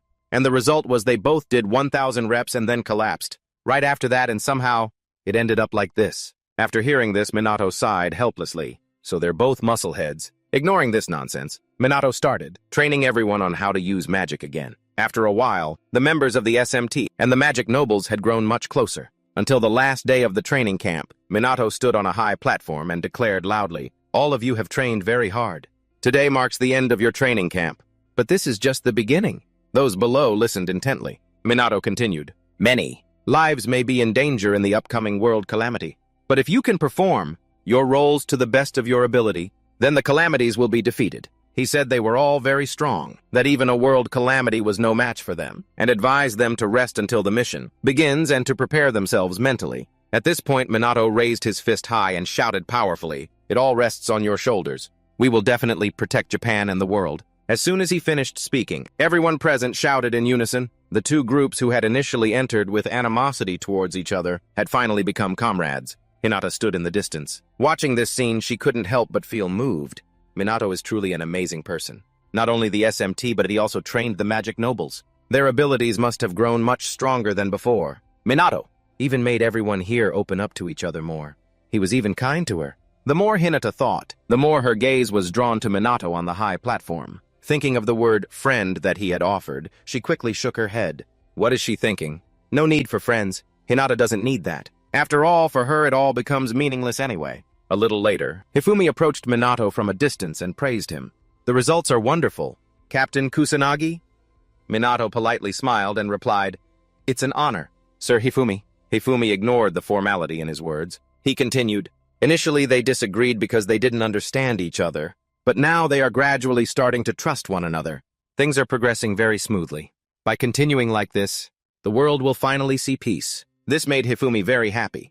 "I hope so," Minato replied with a slight nod, shaking Hifumi's hand warmly. Thanks to the training camp, the levels of the SMT and the magic nobles have increased. The coordination between the two sides has also improved significantly. As a result, the damage caused by calamities and demons around Tokyo has greatly decreased. Although calamities still occur, the damage recorded is the lowest in the past 55 years. People all over Japan are very happy about this. Now, we can finally go out without worrying. Thanks to the success of the SMT and the magic nobles, for better or worse, all of Japan is living in peace. Well, except for the SMT team, of course. They still have to train daily with the hellish instructor, Minato. He lectured and pushed them from the side. "Don't get complacent, it'll be meaningless. If you don't push yourselves to the limit, the closer we are to death, the more peaceful Japan becomes." While they were training, Sugo ran over from a distance to report, "Captain Kusanagi, it has been decided that we will cooperate with mages from all over Japan. Many mages will step up to help when the great calamity strikes." Minato nodded with satisfaction. Karen continued, "Based on identifying the location and extent of damage from the great calamities 55 years ago, we have decided on a deployment plan for each member." After the report was finished, Sugo leaned close to Minato's ear and whispered, "I finished arranging the distribution you requested. I did it discreetly." Minato nodded and advised, "That's useful. We need an insurance policy. The world calamity, the greatest of the great calamities, doesn't just affect Japan, but the entire world. It's not a single calamity, but many calamities occurring at once. 55 years ago, humanity couldn't handle a calamity on an unpredictable scale like this. But that won't happen this time." Minato was ready for any situation. Thinking this, Minato shouted loudly again, "As we all know, in a few days the world calamity will occur. Rest until that day, and spend a lot of time with your families." Hearing this, the members of the SMT immediately started whispering, "Is this okay? We don't know how dangerous the great calamities will be." Hearing this, Minato reassured them, "We've done what we can. All of you have become much stronger. So relax, we will definitely win." Although he said that, the people below were still worried. Even Sugo's group was no exception. Seeing their long faces, Minato felt a bit helpless. Right after he declared confidently, "Let me say one last thing. Trust in me when things get tough. When pain strikes, when fear takes over, when it makes you want to turn and run, remember me." Hearing this, everyone was immediately stunned. Yuka, Ruka, Ryuji, Sugo, Karin, and even Chloe, after hearing his declaration, they became much more confident. Smiles returned to their faces. Minato continued to speak loudly. "No matter the situation, I will save all of you in this world, so you can always trust in me. Whatever happens, I will handle it." "Yes, Captain Kusanagi." Immediately, all the members of the SMT shouted in unison. Besides them, the heads of the magic noble families were also very busy. Hinata and Riku were still sticking together. Toshiro seemed indifferent on the outside, but he was still busy handling his work. Hifumi, as the president of the Mage Association, was always busy but didn't know if that was a good or bad thing. To deal with the approaching world calamity, everyone was very busy, some handling work, others spending time with family. Yuka, of course, didn't miss this time either. The three of them, including Minato, also tried to enjoy this last period of peace. And then what was meant to happen happened. A few peaceful days passed. The announcement of the world calamity's arrival was broadcast all over Japan, because it was predicted. The military quickly mobilized to respond. Areas needing quarantine were blocked off by the police, and the SMT's battle had officially begun. This was the time to prove the results of their long training. For so long, Minato narrowed his eyes at the slowly changing sky. He slowly opened his mouth. It's here. The sky was now terrifying. The calamity that caused the death of Ichikami Minato. An army of thousands of demons had appeared. They began to invade the world. The key to victory lies in the hands of Minato, the reincarnation of the great sage from 55 years ago, Ichikami Minato. He led the SMT towards the calamity, shouting powerfully, "Let's go save the world!" The world calamity is a phenomenon where thousands of calamities occur simultaneously across the globe. It is the greatest disaster in human history. At this moment, the greatest calamity has begun in Tokyo. The world calamity that took the life of Ichikami Minato as he fought against it. In the government's briefing room, high-ranking officials were all present. An aide ran to report to the Prime Minister. It seems the world calamity has begun. The Prime Minister's expression instantly turned grim. He pursed his lips and muttered, "We're counting on all of you." SMT. Elsewhere in old Shibuya, monsters had flooded the area. Minato led everyone and looked down from above. Minato observed the full scale of this calamity. He frowned in silence. It looks exactly like that time. The scale even seems to be larger. He could feel a huge surge of magic, power enveloping his body. But unlike last time, Minato wouldn't let anyone die because of the great calamity that had occurred. The citizens had been warned to stay indoors. Watching the sky gradually change color, everyone was worried. But the innocent children still firmly believed that the great sage would protect them. And everyone, the entire population of Japan, was placing their faith in Minato. At the scene of the calamity, reporters had arrived by helicopter to report live on the situation. The sky instantly turned a bright red, spreading across Japan. Monsters poured out in increasing numbers, many demon soldiers and demon generals. Although the reporter was terrified, they still tried to report the situation for the people watching at home. Demons are gradually appearing. Citizens are being urged to evacuate from the expected calamity zone. But will they truly be safe? No one could be sure. In a situation with hordes of demon soldiers and demon generals attacking like this, would they be okay? The more the reporter watched, the more worried they became. The number of monsters had momentarily become like a massive army. But just then, a brilliant flame struck down furiously, engulfing the horde of monsters in a sea of fire. At the same time, a majestic figure landed on the ground. This person was none other than Minato.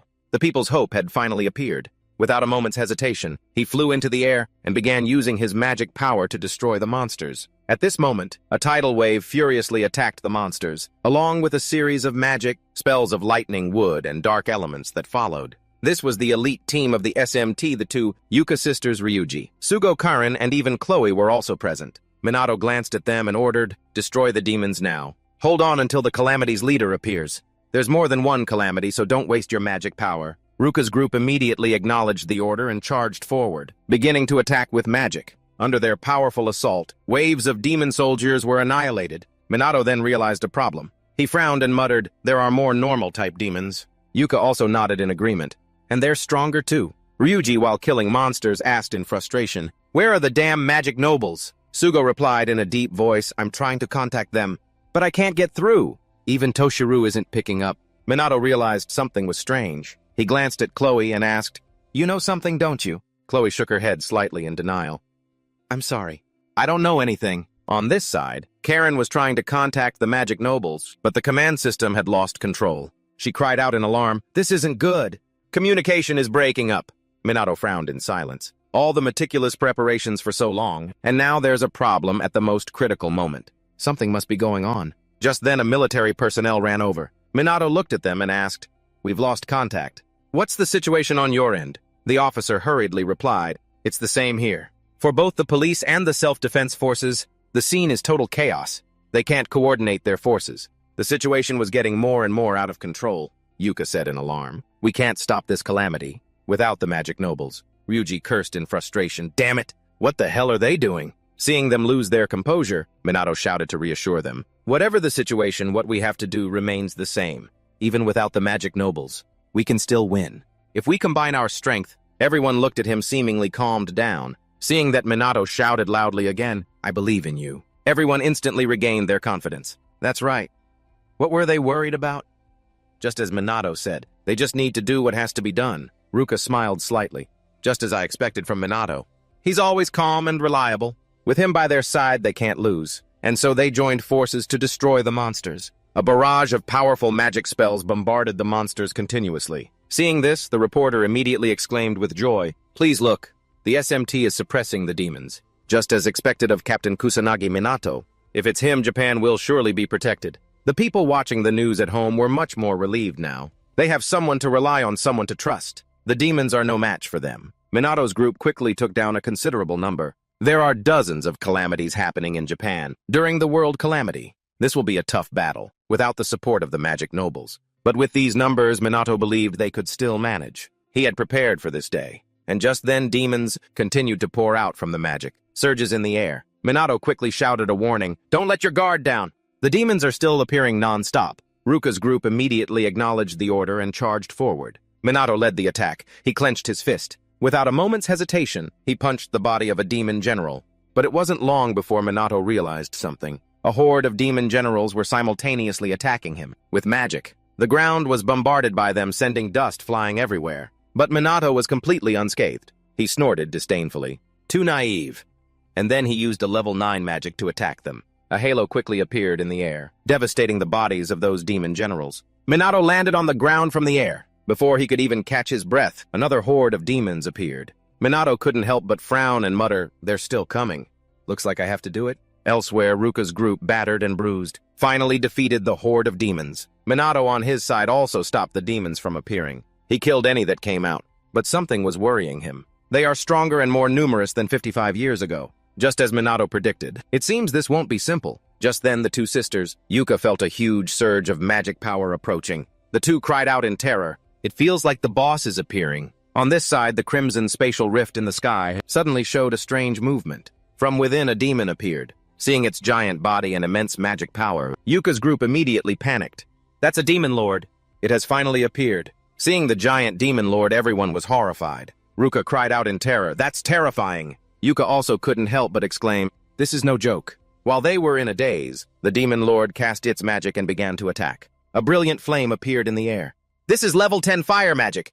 It erupted directly and exploded. The surrounding radius was destroyed. Yuka's group on this side didn't dare to be careless, hurriedly casting defensive magic. But its destructive power was too strong. Numerous buildings were reduced to rubble. When the smoke cleared, hundreds of cracks had appeared on the ground. The demon lord glanced around for a moment. It was about to lift its foot and leave this place. But before it could leave, a cold voice stopped it.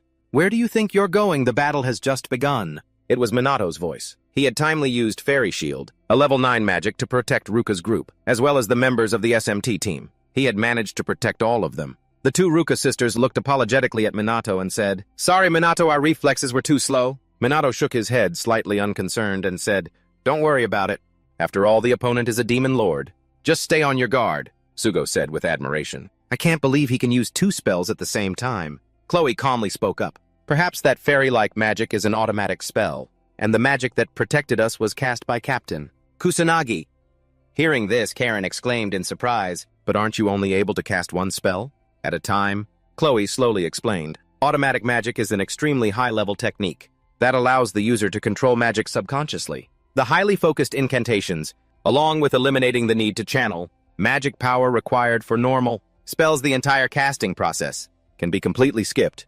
This phenomenon is similar to muscle memory. In other words, Minato has mastered conscious and unconscious magic control at the same time." The more they listened, the more unbelievable it seemed to everyone, Ryuji said in admiration. As usual, he just casually does the impossible. Just then, the demon lord attacked their position. Ruka's group quickly moved aside. Then Ruka shouted, "Let's do it." Very quickly, the two of them cast a spell together, a level 8 magic. A raging tsunami appeared, rushing towards the demon lord. At the same time, Ryuji and Sugo's group in the back weren't idle either. They also began to cast attack spells. All the furious magic spells rushed towards the demon lord. But surprisingly, it managed to dodge all of them. It wasn't hurt at all. Seeing this, Ruka couldn't help but be shocked. "It escaped our magic." Yuka also muttered in disbelief, "We can't even hurt it." Just then, the air suddenly exploded, filling the sky with smoke and fire. But when the smoke cleared, the demon lord was still standing there. Minato immediately shouted a suggestion. "I'll handle this one.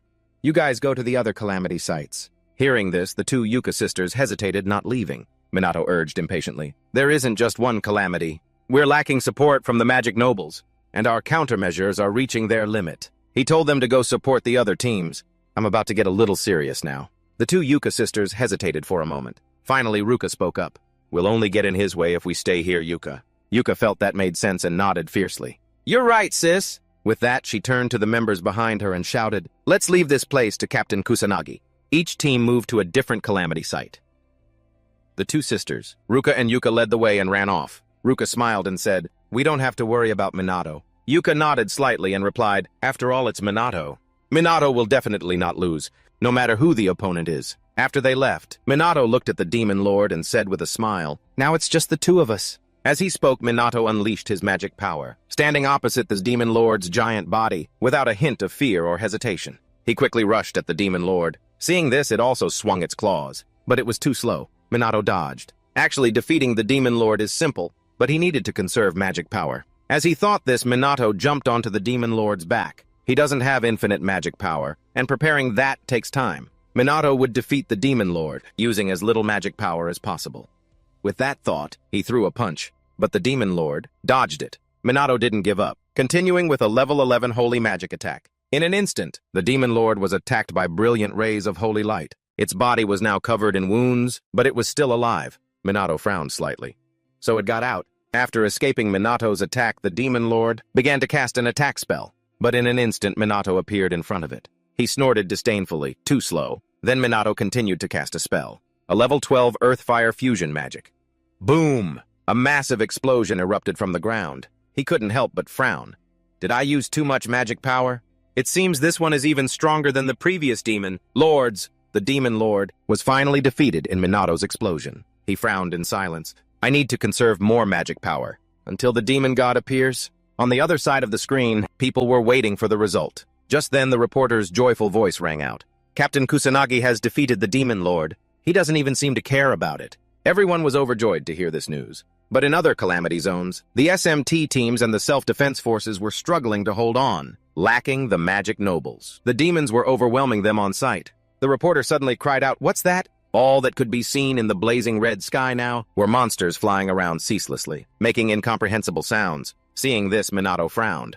It's similar to the scene I saw before. Are the demons summoning a calamity? In an instant, the sky became fiery again. Inside the spatial rift, hordes of demon generals appeared. Minato's expression instantly darkened. This is the final stage of the world calamity, where the demon god appears. The final calamity that took his life when he was Ichikami Minato. Elsewhere on another side of the battlefield, Yuka's group was still facing a horde of low-level demonic beasts. Yuka fought while thinking that strong magic power has disappeared. Minato has defeated the Demon Lord. That's him. But on this side, the members of the SMT team were starting to get worn out. She doesn't know if Ruka is okay at the other calamity site. Just then, the earpiece suddenly transmitted a broken sound. Yuka cried out in alarm. The wireless connection is working again. Have you all received the signal? A voice came through the earpiece. A large-scale calamity has occurred near Tokyo Tower. All personnel proceed to the scene immediately. Hearing this, someone asked in confusion, "What do we do now?" They can't even deal with a small-scale calamity here without the help of the magic nobles. Yuka frowned in thought for a moment. After a long pause, she spoke up. "I'll head to the major calamity site. I'm counting on you for the rest." The others immediately nodded and accepted Yuka's orders. After giving her orders, she left. On this side, Minato unleashed his magic power and began to cast a spell. A level 8 spell. Inorganic magic furiously rushed forward, destroying the demon generals in front of him. Minato landed from the air, frowning in thought. There are too many demons. Do I have to use a higher level magic? But I still want to conserve my magic power. Just then, Ruka's group flew over from a distance, hurriedly saying, "Minato, sorry for the delay." Minato looked up at them and asked suspiciously, "You all look fine. Did you abandon them and leave?" Yuka nodded slightly and replied, "Yes. We're short-staffed everywhere." Ruka also explained, "There's no other way to fill the gap left by the magic nobles." Hearing this, Minato frowned, then glanced at the demons that were slowly appearing. Finally, he spoke up. "Then we'll stop them here." As soon as he finished speaking, everyone replied in unison, "Yes, Captain Kusanagi." At the same time, on the helicopter, the female reporter was still reporting. Live to everyone about the calamity. This is the final stage of the calamity. Could this be the calamity that took the life of Ichikami Minato? But clearly, this calamity is on a completely different level than 55 years ago. The people who saw the entire scene of the battlefield on their screens couldn't help but exclaim, "It's truly hell on earth." Is this still the same world? They thought that humans couldn't possibly fight against this. They could only hope in Minato, on the battlefield. The pilot felt something was wrong and quickly spoke up. "It's too dangerous here. The other reporters have all evacuated. We need to leave now." However, the female reporter yelled aggressively, "No way! We have to show everyone their efforts." Besides, this helicopter is equipped with anti-monster gear. The demons can't touch it. But as soon as she finished speaking, a demon soldier approached the helicopter, startling her. In a life-or-death situation, a shield appeared protecting the helicopter. Seeing this, the female reporter exclaimed with joy, "Did you see that we're safe?" But her happiness was short-lived. The demon soldier tore through the shield and entered. The female reporter screamed in terror, "No, this can't be happening." Seemingly at the same time, as her scream echoed, 2 bolts of magic shot from a distance, killing the 2 attacking demon soldiers. Minato flew near the helicopter and asked worriedly, "Are you okay?" Seeing him, the female reporter immediately felt relieved. The cameraman also pointed the camera towards Minato right away. His voice was instantly broadcast to everyone. "People of Japan, right now, I'm sure everyone is panicking and afraid." Minato's voice seemed to have a magical charm to it, calming everyone down. The anxiety in everyone's hearts quickly dissipated. Minato stood confidently in front of the camera and declared loudly, "Everyone is worried, not knowing when the demons will strike. But rest assured, I won't let anyone die." With that, he immediately turned and flew down. The female reporter watched his retreating figure mesmerized and thought to herself, "He's so cool." Down below, Sugo's group had now begun a frantic battle exterminating the monsters. A series of high-level spells appeared. Even Chloe joined in. Minato, of course, was not idle either. He was facing a Demon King. A level 7 elimination spell was cast. The Demon King in front of him quickly exploded into pieces. Minato didn't stop. In a flash, he appeared beside another Demon King. He kicked down aggressively with his foot, sending the Demon King crashing to the ground like a broken kite. Ruka, who had just arrived, saw this and was stunned. "Was that a magic nullifying spell just now?" "Amazing." Minato pouted and said, "It doesn't work that well, and it can only nullify spells of a certain level." While they were talking, Yuka suddenly shouted, "They're still coming!"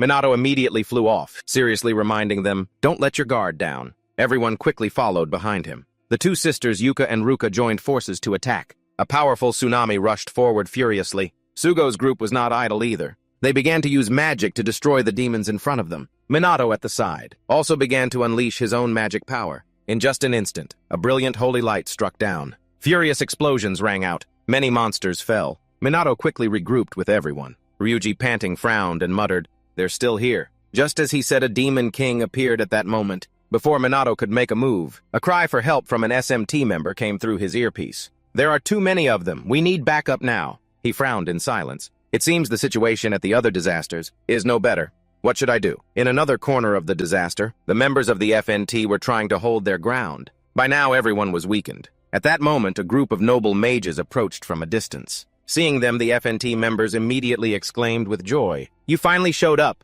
Join the fight." Trying to be a last-minute hero, but the noble mages suddenly cast a spell, attacking them. And then, broken sounds came through Minato's earpiece.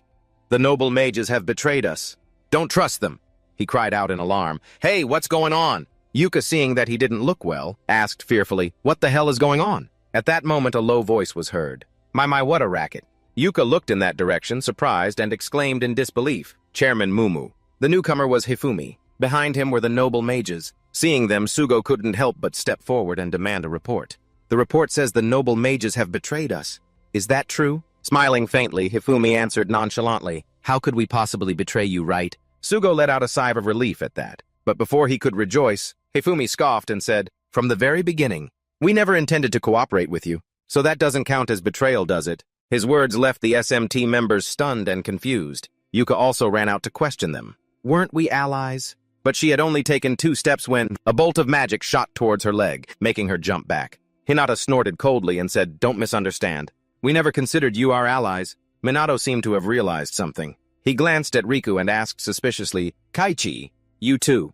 "As you can see." Riku nodded and admitted without hesitation. "The noble mages have turned against the FMT, the police, the self-defense force, and the country of Japan itself." Hearing this, Chloe cried out in alarm. "No, would Dad really do something like that?" Hifumi threw his head back and laughed loudly. "The time has finally come." Immediately after, he lifted his body and flew into the air, saying triumphantly, "After countless trials, it's finally complete." The moment he finished speaking, a giant magic circle appeared in Hifumi's hands. Seeing this, Ruka's group was horrified. At that moment, Chloe shouted aggressively, "We'll stop it before it activates." The moment she finished speaking, she summoned a level 4 magic. Shadow blades flew wildly towards Hifumi. But before they could touch him, a sharp claw blocked them. All the monsters were surrounding Hifumi, as if he were their lord. This scene shocked everyone. Yuka couldn't believe it. She cried out, "The demons are protecting Mumu Hifumi!" Sugo still couldn't accept the truth. He shook his head and retorted, "No way, that can't be happening." But no matter how much he denied it, the truth was the truth. Hifumi had allied himself with the monsters. Minato, at this moment, was still listening, coming through his earpiece. On the other side, the noble mages were really cooperating with the demons, attacking the members of the SMT. The SMT members couldn't believe it. They trembled and muttered, "Why, I thought we understood each other during the joint training." At Minato's main battlefield, Hifumi was laughing triumphantly. "With this disaster control magic, all the demons in Japan will become our allies." Minato looked up at this scene, truly speechless. Magic that affects disasters and demons. How did he learn that? While he was thinking, Hifumi laughed and said, "And one more thing. This magic has a special effect." The moment he finished speaking, huge surges of magic power began to shoot out. They furiously entered Hifumi's body. This scene terrified the people below. Chloe cried out in disbelief. "The disaster's magic is flowing into Dad." Yuka also muttered in horror. "What kind of monstrous magic is that? I've never seen anything like it." Minato's expression also became serious. "It's just like back then when I awakened my magic phenomenon. It was exactly the same as when Minato encountered the first disaster." Thinking this, he slowly opened his mouth. "Disasters are a phenomenon that brings magic to this land. It also provides magic to those with magical potential. If one knows how to use it, one can obtain a huge amount of magic power." Chuckling coldly, Hifumi pouted and said, as expected from Kusanagi, "Minato, you catch on quick. The magic of a disaster allows people to receive a great deal of magic. Of course, it's meaningless if you don't have enough capacity for it." Minato squinted at the two of them. Hinata asked, "So this is why your magic kept increasing?" Hinata smiled faintly and replied, "That's right. All this time we've been receiving magic from the disasters. We've been pretending to cooperate all this time, just to ensure that the disasters unfold smoothly." Kota. She tricked him, saying she only used the members of the SMT, so that fewer people would suspect the noble mages, even if they were fueling the disasters in the shadows or stealing the disaster's magic. No one would notice. After hearing this, Minato frowned and asked, "A monopoly on power?" Hinata replied coolly. "We originally intended to eliminate you, but you're more capable than we expected, so we decided to use you. If the disasters are allowed to run rampant without control, the noble mages will face a wave of criticism. And you? That's annoying. Besides, to trigger the great world disaster, they need to follow the flow of history." Minato was even more confused. "Why do you need to follow the flow of history, you ignorant fool?" Hinata snorted contemptuously. "Disasters basically happen in the same places. That's because there are certain locations that can help the disaster's magic flow more easily. And unless a disaster is resolved, the next one won't happen. So the noble mages used Minato to resolve each disaster. A Hifumi absorbing the magic of the great disaster. The amount of magic he will receive is immeasurable. This will be the birth of the strongest mage." After hearing this, Minato was silent for a long time. Finally, he asked slowly, "You were planning to betray me from the beginning." Hinata snorted and replied, "We just said it a moment ago, didn't we?" Minato squinted at her and asked in a low voice, "Was there never even a single thread of connection between us?" His words made Hinata yell in frustration, "Shut up, shut up. Shut your filthy mouth, stop saying such disgusting things." She said there was no such thing as a bond. She didn't need an ally like him. Ryuji also looked at Riku in disbelief and questioned Riku, "Are you really going to betray us?" Riku was frozen by this question. After a long pause, he finally spoke slowly. "War is breaking out everywhere. The noble mages and the demons are our enemies. It's only a matter of time before Japan falls." Riku stared at Minato and said seriously, "Kusanagi Minato, even you can't protect all of Japan." Minato faced him without saying a word. At the same time, on the side of the other members, they were in a difficult situation. The enemy was too numerous. They couldn't hold on any longer. And on the other side, monsters had attacked the civilians, causing them to panic. On the main battlefield, Sugo was now extremely panicked and muttered, "This isn't looking good. There are no more reserve forces at this rate." But before he could finish, two evil voices rang out in succession. "Everything is still going according to plan, right?" "Exactly." Sugo looked at the owners of the two voices and cried out in disbelief. "Why is this happening? Why are Kurai Akuto and Fuyuka Jin here?" That's right. Jin and even Akuto had also appeared on the battlefield. And even Shizuku was following behind. Sugo cried out in disbelief, "What, Takigami too?" Even Minato couldn't believe Shizuku had betrayed him. He muttered in a trembling voice, "Takigami, why would you—" Akuto was now laughing triumphantly. "I've finally found you, Kusanagi Minato. I can finally kill you with my own hands." Sugo glared at Akuto and demanded aggressively, "You're supposed to be locked up." Shrugging indifferently, Akuto smirked and said, "The noble mages have many allies, including the police, of course." At this, Akuto placed a hand on Shizuku's shoulder. raised an eyebrow, and said with a smile, "And here too, right?" Hearing this, Yuka retorted angrily, "Even if you are a noble mage, why would you do this?" "Because we are noble mages," Akuto replied with a cold smile. True to the title of noble, they are noble beings. They believe they are far superior to weak commoners. With that, Akuto immediately burst into triumphant laughter. He had already cast a spell in his hand. A chaotic phantom filled with dark energy rushed forward. He laughed triumphantly. "With magic, we can easily destroy half the city, if we go all out." Akuto's chaos quickly destroyed the buildings in front of him, turning them into a pile of rubble. Akuto snorted coldly and said, "We can level the entire city, even a whole country, with just a single mage. But for some reason, the noble mages are being manipulated by commoners, weak, ignorant fools." So Akuto felt resentful. He yelled aggressively, "Isn't it strange? The noble mages are the supreme beings. Below them are the mages, and at the very bottom is the useless, weak trash. Those scumbags are getting way too full of themselves." Jin continued coolly. "From the very beginning, our clan became noble mages for this purpose, to rule over the incompetent. And yet those worthless fools dare to use us, the noble mages." The moment he finished speaking, Akuto threw his head back and laughed loudly. "But now it's over. We have learned that. We can become stronger through disasters. With this much power, they have no enemies. Now is the age of the noble mages." In just an instant, their magic power erupted. This pressure horrified the two sisters Yuka and Ruka. What the hell is this magical pressure? It's like they've become completely different people. Minato, on the other hand, stood there calmly. This made Akuto angry, and he gritted his teeth. He cursed, "Damn it! And they're just acting like nothing's happening. So annoying." Minato didn't pay any attention to him. He glanced at Shizuku behind him. He spoke in a cold voice. "Takegami, did you deceive me?" Akuto, hot-headed as ever, seeing this, yelled annoyedly, "Are you ignoring us? How dare you?" Without waiting for Shizuku to answer, he spoke for her. That's right, she was always on our side. The kind of scum who only knows how to lie to profit and manipulate others. Hearing this, Shizuku lowered her head, not saying a word. Hinata and Riku on this side were the same. They were now on the other side of the battle line with Minato, the scummy, noble mages. Akuto laughed again and said, "It's time to stop the chit-chat here." Jin nodded slightly in agreement. "That's right, it's starting." Scoffing, Akuto smirked and said, "Now let the slaughter begin." At the same time, in another corner, a horde of monsters charged from afar, attacking the members of the SMT. Not only that, they also entered the city, where the civilians were taking shelter, causing everyone to panic. The demon general smashed through the glass door and charged in. Wretched screams echoed. On this side, Minato had received the notification. The demons had entered the streets and he was asking for his orders. Akuto laughed triumphantly. "What are you going to do, Kusanagi Minato?" Jin also smiled contemptuously, mocking him. "Even an all-powerful being like you can't save them from here." The situation was getting worse and worse. Chloe trembled and muttered, "Even if we go now, we won't make it in time." Sugo bit his lip aggressively. "What do we do?" Seeing the panic in everyone's eyes, Akuto and Jin laughed even more excitedly. "You'll be crushed by your own weakness and die at our hands. Taste despair, feel our humiliation." But at that moment, Minato suddenly opened his mouth. "There are 3 types of anti-magic equipment." His words left Akuto stunned. He didn't understand what he meant by saying that in this situation. But Minato didn't care and continued to speak. First, the kind used by mages themselves. Basic magic. It has a longer lifespan and can control attributes that the user can't normally use. The second type interferes with magic or magic power.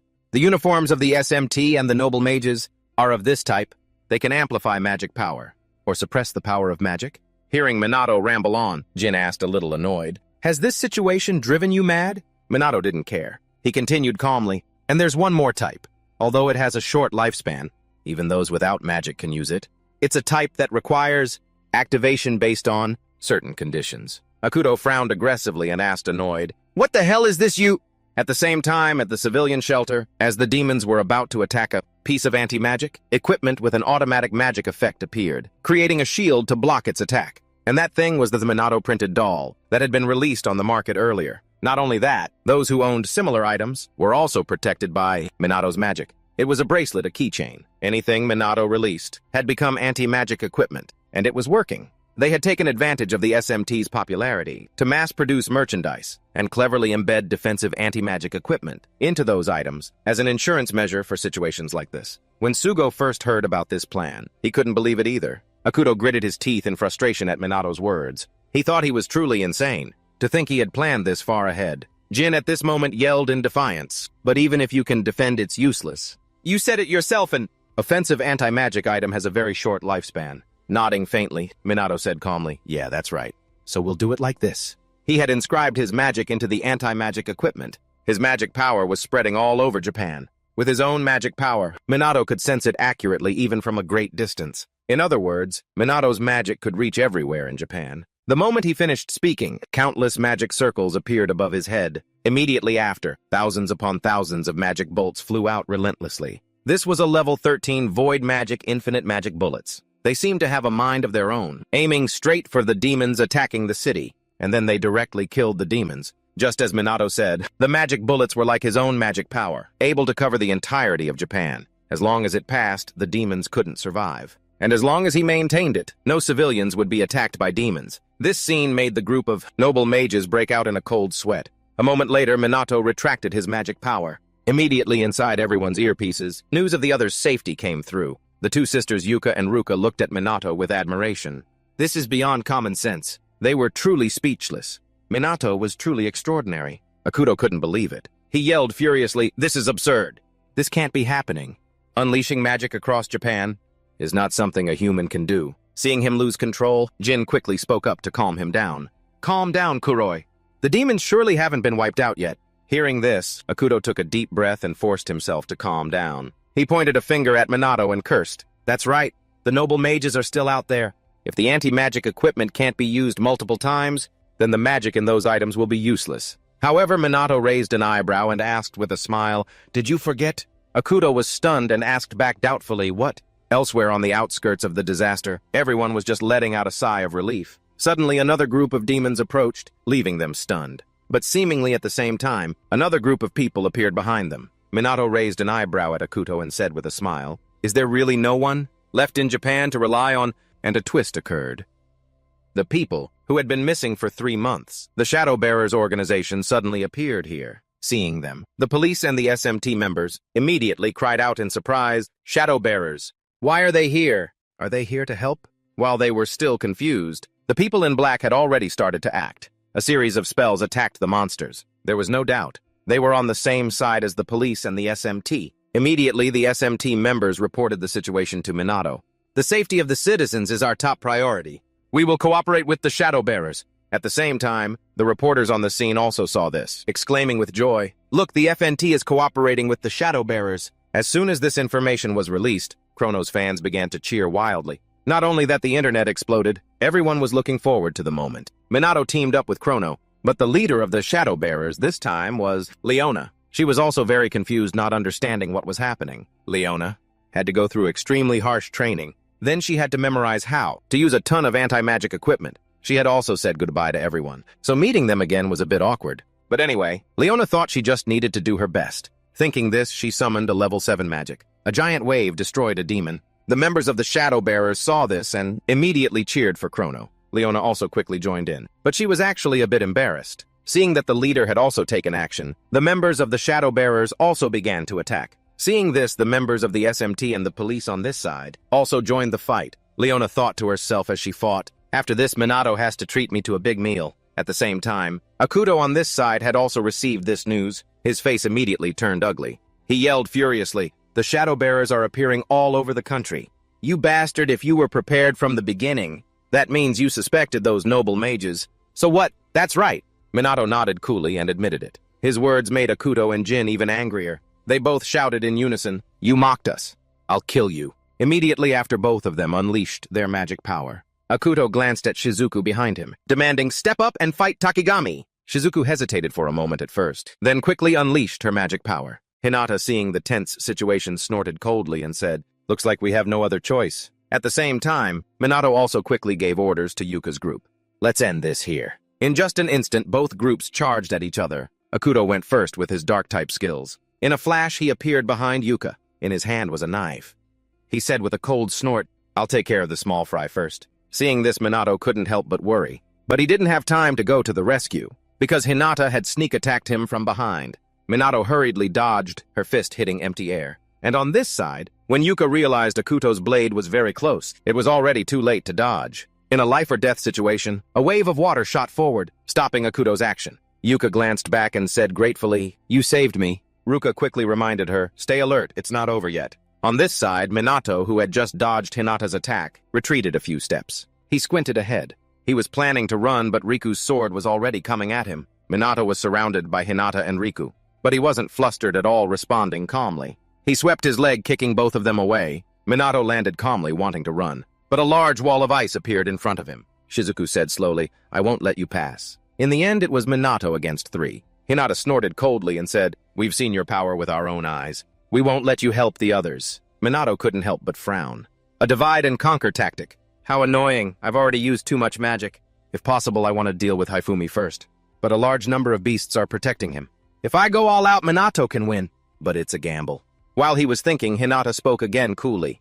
"I won't let you interfere with Chairman Mumu." Riku also said with determination. Riku said, "You'll have to get past us first." Minato knew they were stalling. "Fine, let's dance." He began to seriously attack the crowd surrounding him. His speed was too fast for the naked eye to see. Riku couldn't help but exclaim, "He's so fast!" Hinata, on the other hand, yelled in frustration, "Stop running away!" Over here, Akuto and Jin weren't doing much better, sweating bullets from the fight. This made Akuto mutter in annoyance. "They just won't go down, damn pests." But on the other side, Ruika's group was also gradually weakening. Ruka mumbled in a panic. "There are too many enemies. If this keeps up..."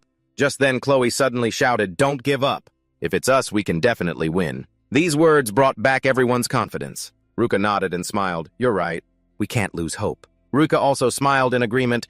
"This isn't the time to complain." Ruka glanced at Chloe and said apologetically, "Looks like I misunderstood you, Chloe. You have a fiery fighting spirit, too." Smiling unconsciously, Chloe said confidently, "Maybe it's because I was inspired by all of you." And right after that, all the most elite members of SMT fought with all their might against the noble mages. Akuto, growing impatient, shouted, "Don't get cocky, you weaklings." Then he used a level 8 magic spell to attack the two sisters. Ruika didn't back down, striking back with a tidal wave. Both of them shouted in unison, "We're not gonna lose!" Immediately, the water wave and Akuto's shadow blades collided, and in the end, they canceled each other out. Seeing this, Akuto gritted his teeth in fury. "Damn it!"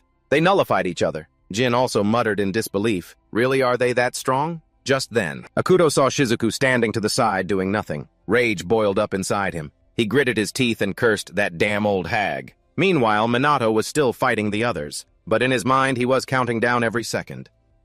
It's almost time. Akuto, on the other hand, finally couldn't hold it in anymore and shouted, "Takagami, what the hell are you doing? Fight seriously, kill him. If you don't obey, you know what will happen." Shizuku was immediately startled, right after she summoned her magic. Before she attacked, she spoke apologetically. "Forgive me, Kusanagi." Seeing this, Minato sighed helplessly. "Seriously?" Seeing him smile and drop his magic, not even putting up a barrier against Shizuku's attack, the three of them, Ruika's group, immediately panicked and shouted in unison, "He's not defending that idiot. Does he want to die, move?" It seemed that at the same moment, a crazy whirlwind rushed towards Minato, and he just stood there, not dodging, not defending. But surprisingly, the whirlwind skimmed past his face. Ruika couldn't help but cry out in shock, "It missed!" Shizuku bowed her head low, trembling and mumbling, "I really can't do this. I can't attack him." This made Akuto furious. "You dare defy me? Do you know what will happen to your family?" Hearing this, Shizuku quickly pleaded, "Please stop. Don't touch my daughter and granddaughter." With a soft scoff, Akuto said coldly, "You're the one who broke the deal. One phone call and it's all over. Should I break one or both of their arms, I wonder? Or maybe it's better to just kill them." Hearing this, Shizuku was terrified, her eyes pleading desperately. But Akuto showed no mercy. He sneered, "Your family will suffer because of you. You deserve it." Just then, Minato answered a call from someone. He nodded and said, "I get it, just in time. Good job." This action made Akuto shout in frustration, "You're on the phone in a situation like this. Enough. I'll kill her daughter and granddaughter right now." But just as he finished speaking, Minato held out his phone and said with a smile, "Useless, I've already saved them." Seeing those faces on the phone, Akuto was instantly stunned. He couldn't believe it and shouted, "No way, that can't be real. Only a handful of people know their location. Even the police were bought off." Minato said with a calm smile. "They were careful not to leave any traces, so tracking them was difficult. But the very fact that they evacuated from the disaster became their fatal weakness. That's what allowed us to track their location. Seems the members of the Shadow Bearers did a great job. Looks like their cover hasn't been blown yet." Biting his lip hard, Akuto asked through gritted teeth, "When did you find out?" Minato spoke slowly. Even though there was a family photo there, she never once mentioned her family. She was too cautious around noble mages. So I had someone investigate Takigami's background. With that said, he glanced at Shizuku. "You should have known. You can't hide anything from me. Takigami." Hearing this, Shizuku couldn't hold back anymore and burst into tears. She mumbled in a trembling voice, "They're really safe." "That's great, that's so great." His plan ruined again. Akuto was furious. He grabbed Shizuku's hand, gritting his teeth and cursing, "Damn it! You're such a party pooper. If that's the case, I'll take her hostage." Of course, Shizuku was no pushover. Without a moment's hesitation, she attacked with a tornado, pushing Akuto away. Shizuku scoffed in contempt. "Don't touch me, you filthy scum." Seeing this, Minato couldn't help but say with a smile, "Looks like you're finally getting serious, huh?" Shizuku bowed her head apologetically and said, "Kusanagi, I'm truly sorry I deceived you." Minato, not minding at all, said calmly, "Don't worry about it. Helping friends is a normal thing to do." Shizuku stared at him for a long time, then smiled. "You're really something else." While the two were talking, Akuto got up and shouted in frustration, "Enough with the sappy stuff, damn it!" Immediately after, he looked at the noble mages behind him and proposed, "This time let's kill them for real. Don't hold back." Hearing this, Hinata frowned deeply but said nothing. At the same time, Minato walked over to Hinata and Riku. He muttered coldly, "I told you not to take any more hostages. I'm disappointed in you. Homurai Kaichi." Hinata turned her head, avoiding Minato's gaze, but her tone was still defiant. "Shut up. Don't order me around." Elsewhere, the two sisters. Ruka had just defeated a demon general. Ruka frowned and muttered, "Looks like we've defeated all the monsters around here." Ruika nodded slightly in reply. "The noble mages, except for the leaders, have been defeated." Jin saw that all of his people had been defeated. His expression immediately turned grim. "I never thought they would be this strong." At the same time, Minato and Shizuku were now standing back to back. Shizuku spoke slowly. "Kusanagi, from now on, I will fight by your side." Minato joked, "That's really reassuring." Just then a figure appeared in the distance. It was Toshiro. He said coolly, "Looks like the party has reached its climax. Should I lend a hand?" Seeing him, the two Ruka sisters immediately panicked. But Akuto, on the contrary, was very pleased and reached out his hand. He put his arm around Toshiro's shoulder and said with a laugh, "You finally decided to show up, huh, Toshiro?" Seeing this, the two Ruka sisters shouted in frustration, "What are you doing? Get away from our father!" Shrugging indifferently, Akuto smirked and said, "Such dutiful daughters. Tell them what side you're on." The two Ruika sisters seemed to have guessed something, but still shook their heads in disbelief. "No way, father is on their side. If you dare insult our father, I won't forgive you." But Toshiro was about to disappoint them. He took a deep breath and said firmly, "I am an ally of the noble mages." The eyes of the two Ruika sisters filled with despair. They muttered in disbelief, "No, that's a lie, right?" "It can't be." Akuto suddenly laughed loudly and said smugly, "During the bombing incident, I thought Toshiro had betrayed us. But the truth was different. Even though I was expelled from the noble mages, the bond between us was never broken. The noble mages control the surface world, while the Black Rebellion aims to dominate the underworld. Also that the noble mages can rule the world." Toshiro continued, "But because the Black Mage and the Black Rebellion were destroyed, information about affiliated organizations began to leak. Not just noble mages, the government, the financial world, the police, many other organizations were also involved." Akuto laughed again and said, "So they decided to abandon the Black Rebellion. A cruel decision, wasn't it? Like a lizard cutting off its own tail. I thought I would be abandoned like that too." Toshiro said coolly. "Thanks to that, the police gained a better reputation, and their connection with the Black Rebellion was neatly hidden. This led to the nobles, mages, and the SMT naturally forming an alliance." At this point, Akuto laughed loudly again. "The entire nation of Japan has been deceived by the noble mages?" Jin at his side couldn't help but speak up. "The noble mages haven't changed at all over the years. Over the long years, there have been a few fools who misunderstood the true purpose of the noble mages." Minato suddenly remembered the butler who had pointed the finger at Jin. Earlier, the two sisters. Rika, after hearing all this, still couldn't accept it and shouted, "No way. This isn't the truth. Tell me it's a lie, father." Just like before. "You're conducting a secret investigation, right, father?" Toshiro shook his head slightly and replied coolly, "I have never changed. I am a pure noble mage. I have no intention of betraying my allies." Biting her lip hard, Ruika muttered in despair. "So all this time you've been our enemy?" Ruka felt the same. Neither could accept that the father they had always respected was aiding the enemy. Just then Minato slowly stepped forward. He asked in a cold voice, "I can't understand this. Why do you protect the noble mages? They oppress others, pursuing only their own interests. Do people like that deserve to be called nobles?" "Be silent." Toshiro didn't answer, just coldly uttered those two words. But Minato basically didn't listen and shouted aggressively, "I know you love your daughters. That's why you tested me and kept them away. From you." Toshiro bit his lip hard, gritting his teeth and denying it. "That's not true."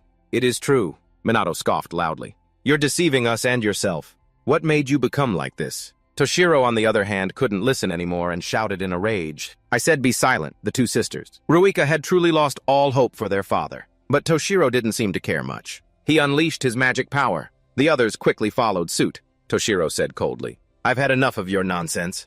I will kill all of you and restore the noble mages. Seeing this, Minato felt helpless. He scoffed, this stubborn old fool. Immediately after, both Minato and the members behind him also unleashed their magic, preparing to fight. A showdown between SMT and the noble mages and demons. This is really going to be a fierce battle. And at the same time, in the sky, Hifumi was still constantly absorbing the disaster's magic power. Immediately, Hinata summoned a magic attack. Brilliant flame erupted. It quickly spread over a large area. Minato quickly used sky magic to dodge. Ruka's group was no exception. They didn't want to be burned to a crisp. But because of this flame, Minato was separated from the others. He wondered if everyone was okay. But he didn't have time to worry much. Hinata, along with Riku and a group of demon lords, had surrounded him. Riku said seriously, let's continue. Round 2 begins. This time, Minato didn't need to hold back anymore. He said coldly, I won't be holding back, all right. Meanwhile, Akuto and Jin were facing off against Sugo Karin, Ryuji and Shizuku. Jin complained in frustration, fighting with these side characters is boring as hell.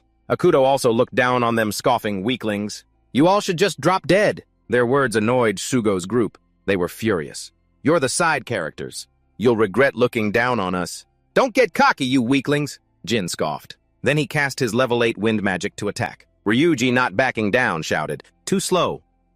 Then he also began to cast a spell. A giant boulder quickly fell from the sky. Boom, Jin's tornado was crushed. Jin muttered in frustration, what a pain. Akuto glared at him and shouted, don't lose to those weaklings. Jin retorted in frustration, shut up, earth magic is my weakness. Hearing this, Akuto scoffed, watch and learn from me. With anti-magic equipment that can dispel this magic, type matchups are no longer a problem.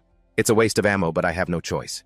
All of you just die. As soon as he finished speaking, he raised his gun to shoot. But before he could pull the trigger, 2 beams of magic hit his hand. This caused the gun to fall to the ground. Shizuku shouted aggressively. Anti-magic equipment is just a tool. I'll show you.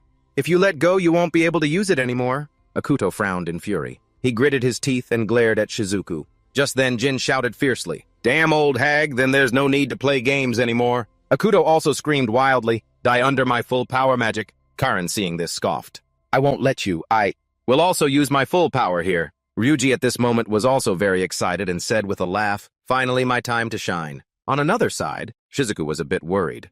What incredible magic power. It seems they're planning something.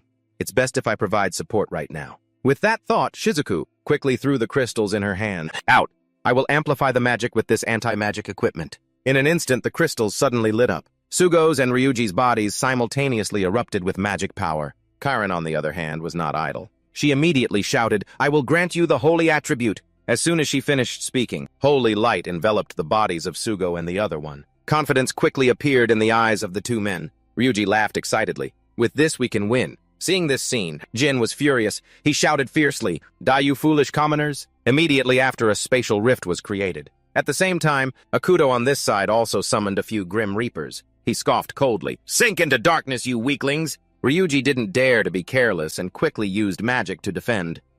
Sugo, on the other hand, was not idle, summoning a light blade to strike down. In an instant, the spatial rifts of both of them were completely enveloped in lightning. Immediately after, the Grim Reapers were also stabbed to death by the light blade. A fierce battle between the 4 was taking place. Everyone wanted the other to fall. A moment later, the light blade pierced straight through the 2 spatial rifts. Then it struck directly down, piercing through the body of a Grim Reaper. Jin was also affected, and he screamed in pain. Akuto was the one who summoned the Grim Reaper. He was also the one who took the heaviest lightning damage. The crackling sounds just kept passing through his body. At the same time, Sugo's group was also exhausted. Ryuji began to complain. I've really reached my limit. Sugo also sighed and said, I'm out of magic. Before long, Akuto along with Jin stood up from the rubble. Jin pursed his lips and muttered, damn it.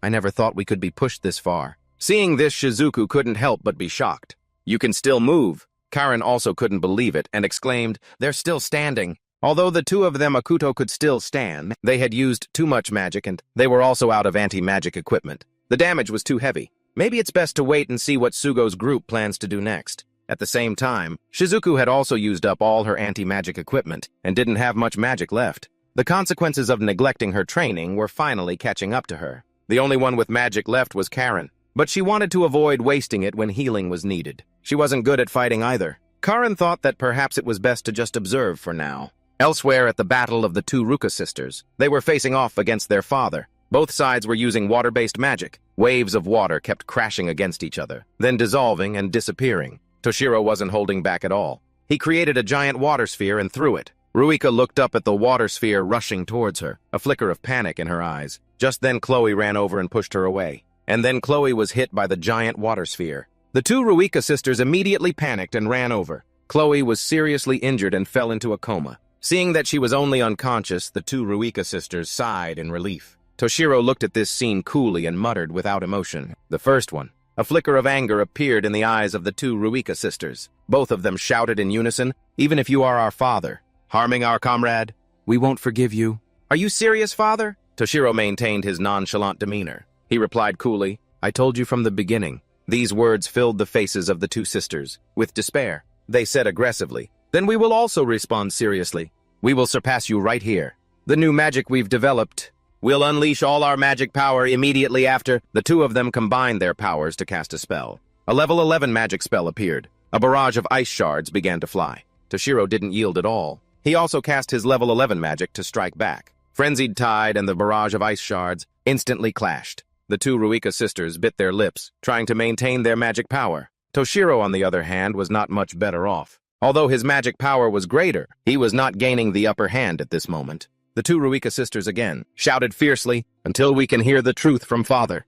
We can't lose." Immediately after their magic power erupted. The ice shard seemed to be empowered, rushing forward fiercely. It quickly tore through Frenzied Tide. The ice shards pierced it straight into Toshiro's body. Behind him, he fell directly to the ground. Seeing this, Ruka let out a sigh of relief. "We won." Ruika also pursed her lips and muttered, "We defeated father." But even so, there was not a hint of joy in their eyes. But it wasn't long before Toshiro stood up trembling. He pursed his lips and muttered, "Not yet." The two Ruika sisters couldn't help but be shocked. Even after taking our strongest magic attack, he's still standing. He really is our father. While the two were still busy exclaiming, Toshiro once again cast a magic spell. Seeing this, Ruika spoke up to dissuade him. "Please stop, father. I don't want to fight anymore." Ruka also tried to persuade him to turn back. As a family killing each other like this, mother would be in great pain.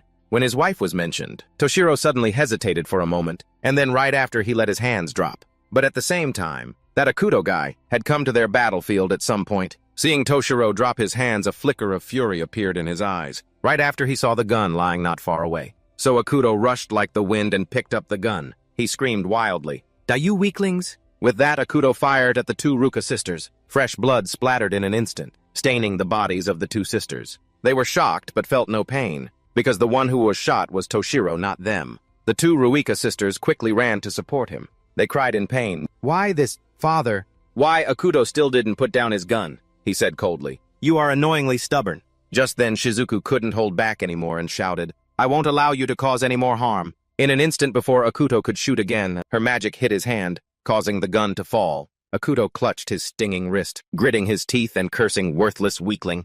Toshiro, on the other hand, was a bit dazed from being shot. He was thinking about what he had tried to do, even if it meant Toshiro would make his own daughters cry in pain. At this moment, he realized he had done something pointless. Toshiro was born a noble mage and raised as a magic noble. Toshiro believed that noble mages were the supreme existence. Those who use magic had been used by humans to change the world. They had waited to rise up, had sought power. That was the duty of the noble mages. After the great disaster, the nobles were able to seize control of Japan. But because of those who used magic incorrectly, those who followed Ichikami Minato, and because of the schemes of influential figures, the noble mages were unable to rule Japan. Since childhood, Toshiro had always trained. All of that to be able to control the foolish populace, and to be able to stand at the top. He was chosen as the head of the clan, and then an arranged marriage was set up to preserve the bloodline of the noble mages. The head had chosen a wife for Toshiro. That day was the first day he met his fiancée. It was just a political marriage, nothing more than a formal arrangement.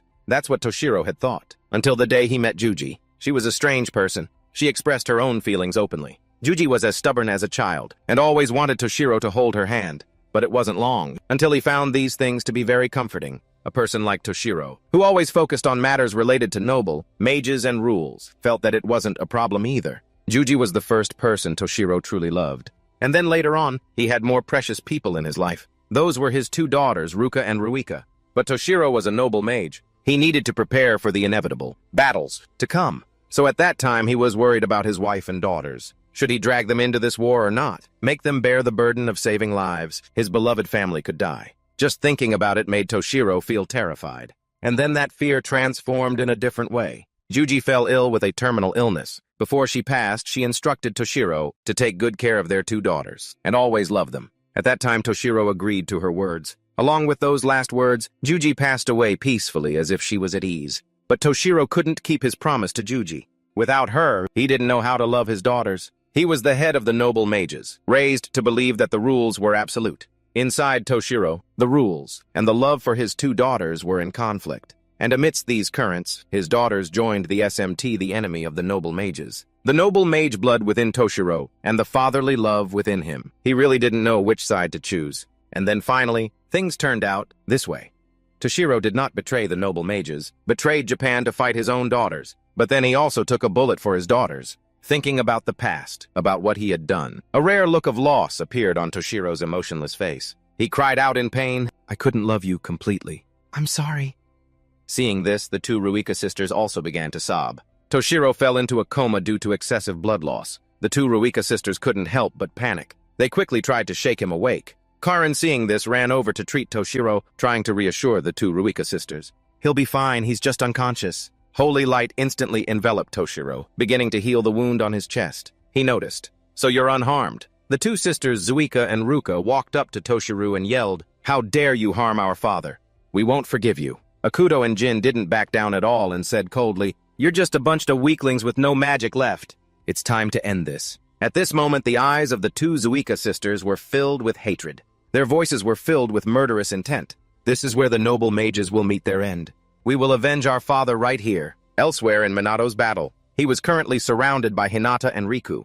Hinata rushed madly towards Minato, putting all her strength into kicking him. Although he blocked it with his hands, Minato still slid across the ground, straight into the encirclement of the demon lords. It seemed like at the same time, all of them cast spells to attack Minato, but they didn't stop continuously throwing punches. In an instant, the ground was destroyed by them. Hinata stood outside, and seeing this, she couldn't help but frown in doubt. "Is he dead?" But Riku exclaimed in disbelief, "Impossible. He's completely unharmed." Just as he said, Minato had blocked the demon lord's punch. He smirked and said, "That was a pretty good one." The more Hinata looked, the more panicked she became. "Impossible. How is he completely unscathed?" Riku also muttered in confusion, "This is impossible for a normal person." Minato paid no attention to their reactions. He frowned and muttered, "There are too many of them. I should thin their numbers a bit." As soon as he finished, he leaped into the air. Then he threw a punch, smashing one of the demon lords to bits. Another demon lord tried to grab Minato, but couldn't. Minato gave a cold laugh. He began to cast a spell in his hand. A brilliant holy light quickly struck down. All the demon lords were turned to dust by the holy light. This scene horrified Hinata. She couldn't believe it and shouted, "Don't mess with me. There are even demon lords here. There's no way you could take them down so easily." Hinata said their magical power had surpassed 1 million thanks to the disaster magic.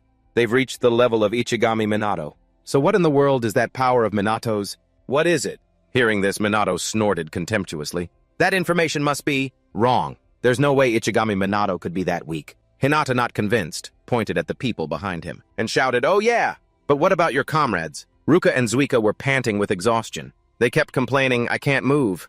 Is this our limit?" Sugo's group was in the same state. Their bodies wouldn't obey them anymore. Their magical power was also depleted. Seeing this, Akuto laughed triumphantly. "Ha ha! This is what happens when you're weak and arrogant. You're all done for." Jin also shouted fiercely, "Die, you're all in the way." But at that moment, Minato suddenly appeared behind Jin and Akuto. He asked coldly, "What do you think you're doing to my comrades?" Hinata turned her head in shock. "Since when?"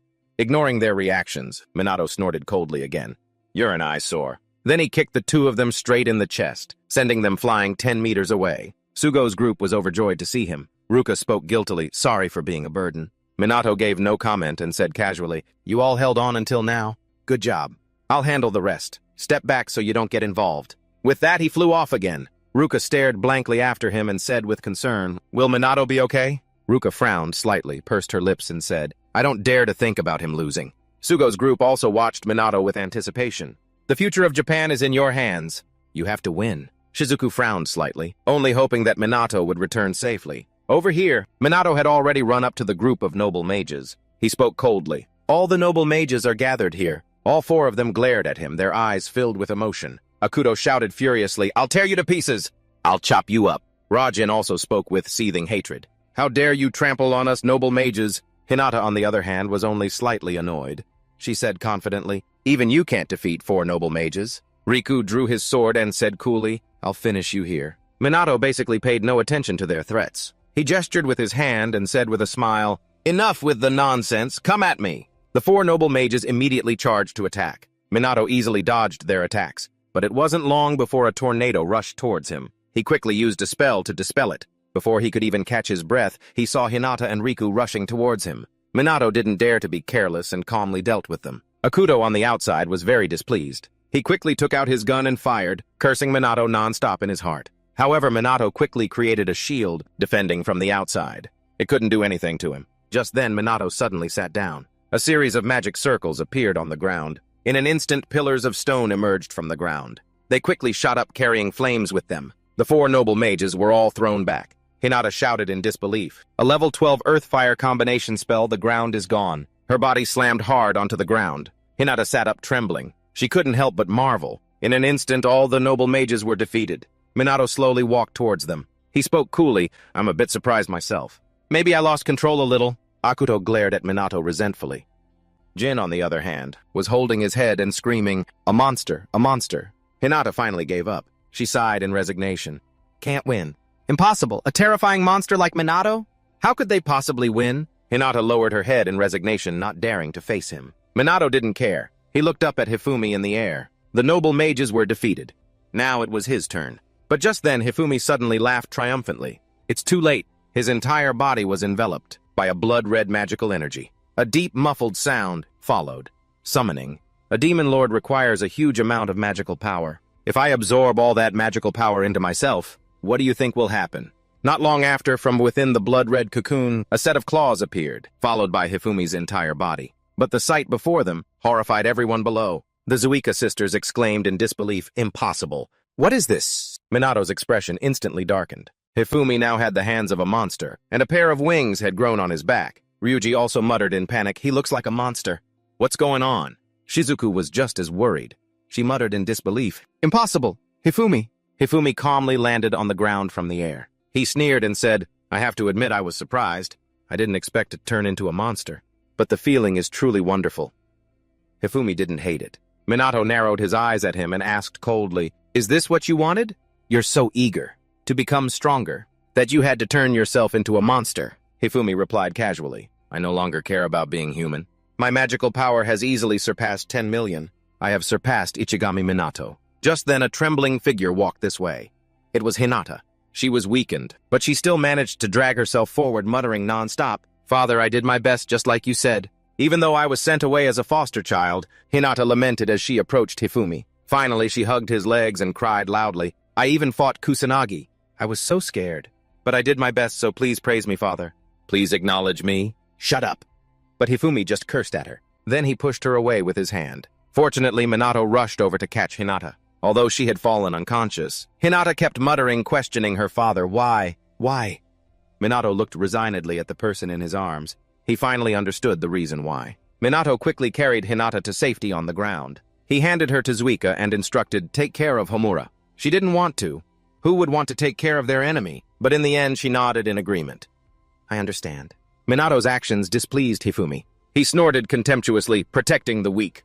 "What a hypocrite. Why don't you just abandon the useless—" Minato narrowed his eyes at him and asked in a deep voice, "She's your daughter, isn't she? Don't you have any conscience left?" "Hi." Fumi actually didn't hesitate at all and replied no. A flash of disappointment appeared in Minato's eyes. He shouted fiercely, "You've fallen!" Hifumi suddenly laughed out loud. Hifumi said excitedly, "No, I have ascended. I have surpassed even Ichigami Minato. I have become an entity on par with a god." Minato looked at him puzzled and asked doubtfully, "Why?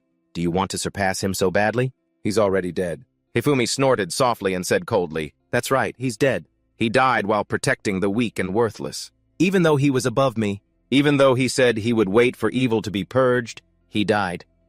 He said he couldn't forgive Minato for winning and then leaving, so he had to surpass him. The more Hifumi spoke, the more smug he became. I am the ultimate being. All other magic is useless. So arrogant. Hearing this, Minato snorted coldly, unleashing all the magical power in his body. Hifumi didn't pay any attention. He laughed wildly. Arrogance is the prerogative of the strong.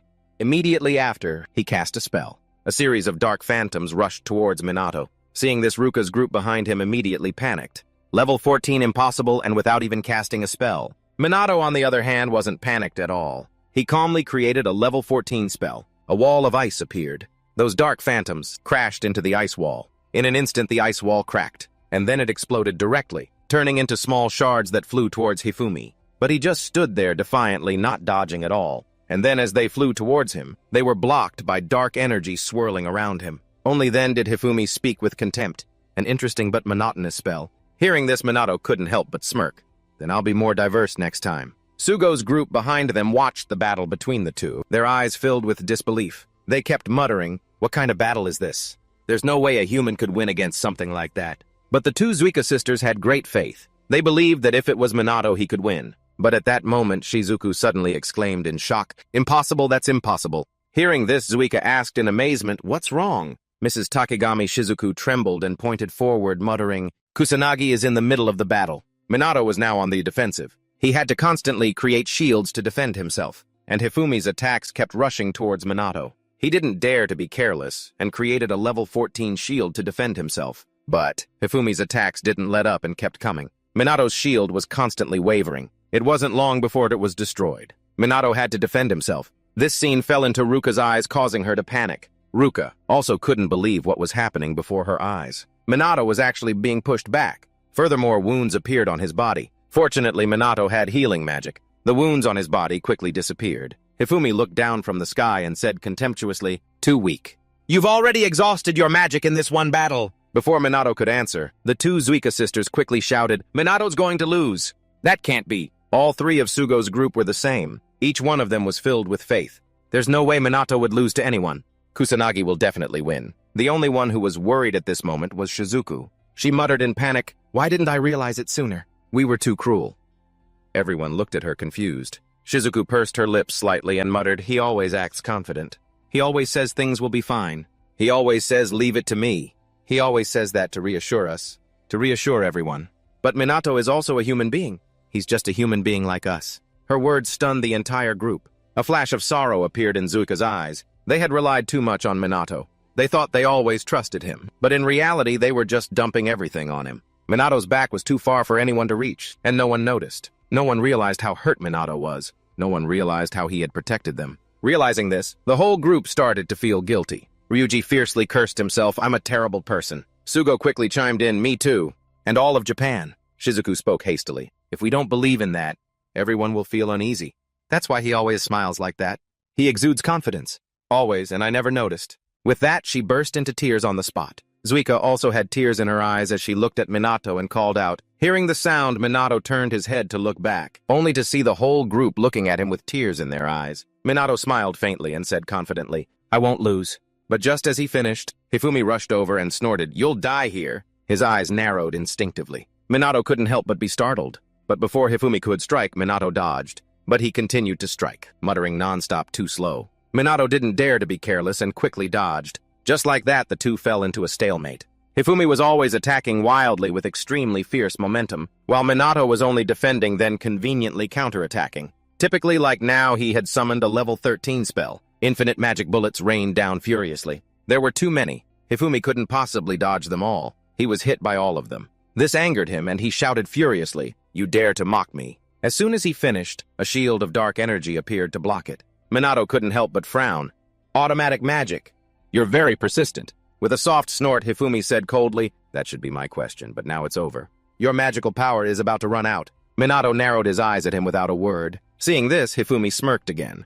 "The match ends here." It seemed like at the same time, Minato also said coolly, "I think it's time." Hifumi frantically summoned magic. He kept shouting, "You will die here. By the highest level magic I've ever created." Minato frowned slightly and muttered, "It seems I have no other choice but to go all out." At that moment, a level 15 spell was cast. The dark energy turned into a frenzy of arrows that rushed towards Minato. Minato didn't back down either. He cast a level 15 holy non-elemental combination spell. In an instant, the energy of the holy light enveloped the place. The holy light rushed towards the dark arrows. It was like it was riding the wind. The arrows couldn't stop it. Seeing the holy light envelop him, Hifumi couldn't help but panic. But it was too late. He was sent flying. Minato panted and sat on the ground, his body a bit weak. Seeing this, Ruka muttered in confusion, "Did we defeat him?" But Hifumi got up from the rubble. He laughed triumphantly. "Not yet.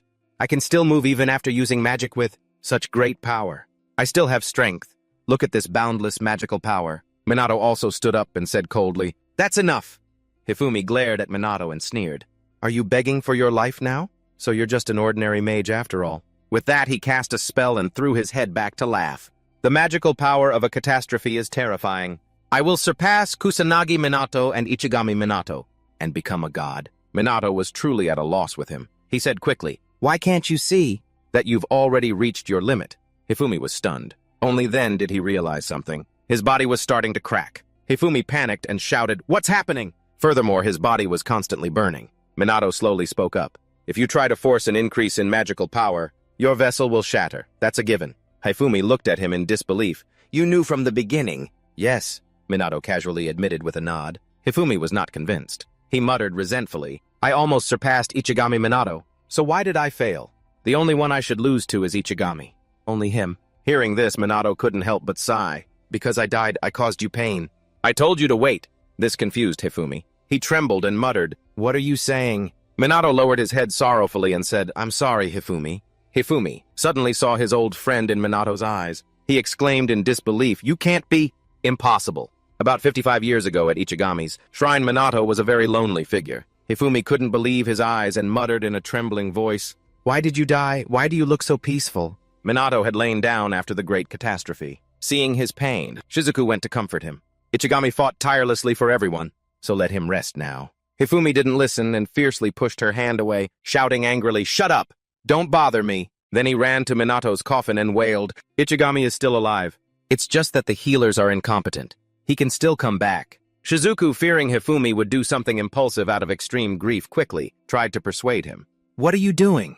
You're not allowed to use holy magic. And even if you do, Ichigami is already—" Before she could finish, the holy magic in Hifumi's hand had already appeared. Shizuku was even more panicked. "You're not allowed to use it!" But Hifumi didn't listen. He still used holy magic on Minato, wailing nonstop, "Come back to life, Ichigami!" But it wasn't long before Hifumi's movements froze, because someone had run over and grabbed his hands. Hifumi struggled relentlessly, not giving up. "I won't forgive you. You incompetent trash killed Ichigami." He started to curse wildly. Hifumi screamed like a madman, "You're useless! Ichigami died because of you weak, incompetent people. Only outstanding mages are necessary.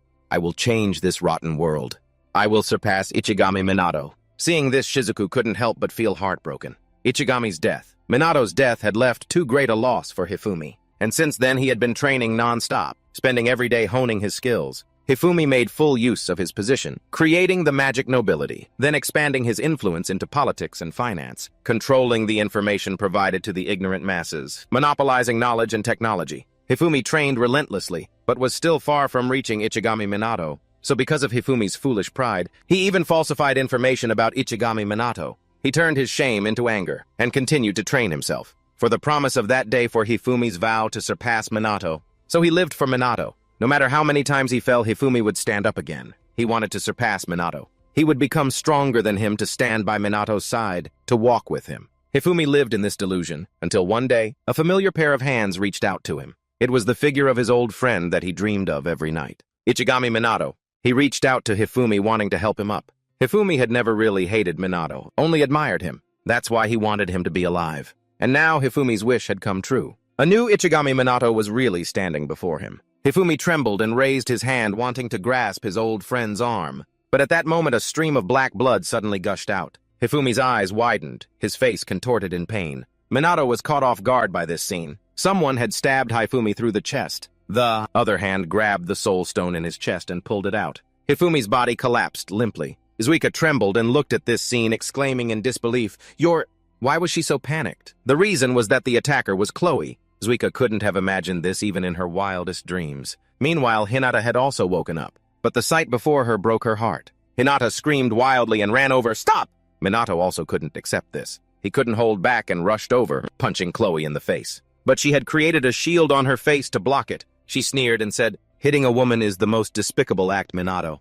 Hinata quickly ran to Hifumi's side, her eyes filled with worry. Minato narrowed his eyes at Chloe and demanded, "What are you planning to do?" "This is what I want to accomplish." Chloe replied nonchalantly, then used a level 14 spell. Death Shadow began to attack. The main target was Hifumi and his daughter. Minato wasn't going to give her that chance. He used a spell to defend. A layer of ice formed in front of Minato. From the shadows, it madly crashed into it. And then they exploded, sending all three of Minato's group flying back. Minato was unharmed. But Hinata and Hifumi weren't doing so well. He quickly used a spell to catch them, pushing the two of them towards Ruka's group behind them. Just then, Chloe laughed triumphantly again. Finally, the time has come. As soon as she finished, she swallowed the Soul Stone. In an instant, a huge surge of magical power erupted. It enveloped Chloe's body, then continued to spread through the air. Minato quickly turned away to avoid being affected. Not long after, a figure appeared from within the magical energy. A Soul Stone was on its forehead. At this very moment, Ruka's whole group was trembling non-stop, as if their bodies were being crushed by some invisible force. Chloe's sinister voice echoed again. "It's been a long time. For 55 years I've waited and waited." And finally, the moment she had been waiting for had come. Sugo's expression was extremely ugly at this moment. They couldn't believe their eyes. Because Chloe's entire body had completely changed. It had become huge, and on its body were purple soul stones overflowing with magical power. Both Hinata and Shizuku also couldn't believe their eyes. They muttered in fear, "This is impossible." Chloe's appearance at this moment was that of a demon god. Minato, of course, recognized this form. While everyone was still confused, Chloe suddenly unleashed her magical power. Its power was too great, and Ruka's group couldn't take it. Before long, they had all collapsed on the ground. Even those far away felt the same terrifying sensation, but not to the same extent as Ruka's group. And inside the city, the people in their homes suddenly became desperate. Cries of lamentation rang out non-stop. The demon god now threw its head back and laughed loudly. All of Japan is being swallowed by despair. Do you hear it? The screams of humanity. With that, she looked at Minato and called out, "Ichigami Minato!" Minato was stunned to be called by this name. The demon god sneered. She continued, "The moment I touched your hand, I knew for sure that you were Ichigami Minato." That's why she infiltrated. The SMT gathered all sorts of information, gained everyone's trust, and foolishly made them feel at ease. Hearing this, Minato frowned aggressively and demanded Mumei's unusual behavior and that disastrous magic. "You were the one pulling his strings, weren't you?" Shrugging indifferently, the demon god said with a pout. Pulling strings sounds so malicious. "I simply brainwashed him." For over 50 years, the demon god slowly brainwashed Hifumi. She's like a demon. No, that's wrong. She is a demon. The silent calamities, the demons growing stronger, and the birth of a colossal source of mana. By triggering the great calamity, the demon god funneled all that chaotic mana into a mortal vessel. All she had to do was take it, and the demon god would be revived. The last thing left was to kill Minato. As soon as she finished speaking, she cast a level 15 spell. A barrage of dark arrows appeared and flew towards Minato. Not daring to be careless, Minato tried to cast a defensive spell, but his arm trembled uncontrollably. He couldn't cast the spell. The demon god laughed even more triumphantly. "Your mana is almost depleted.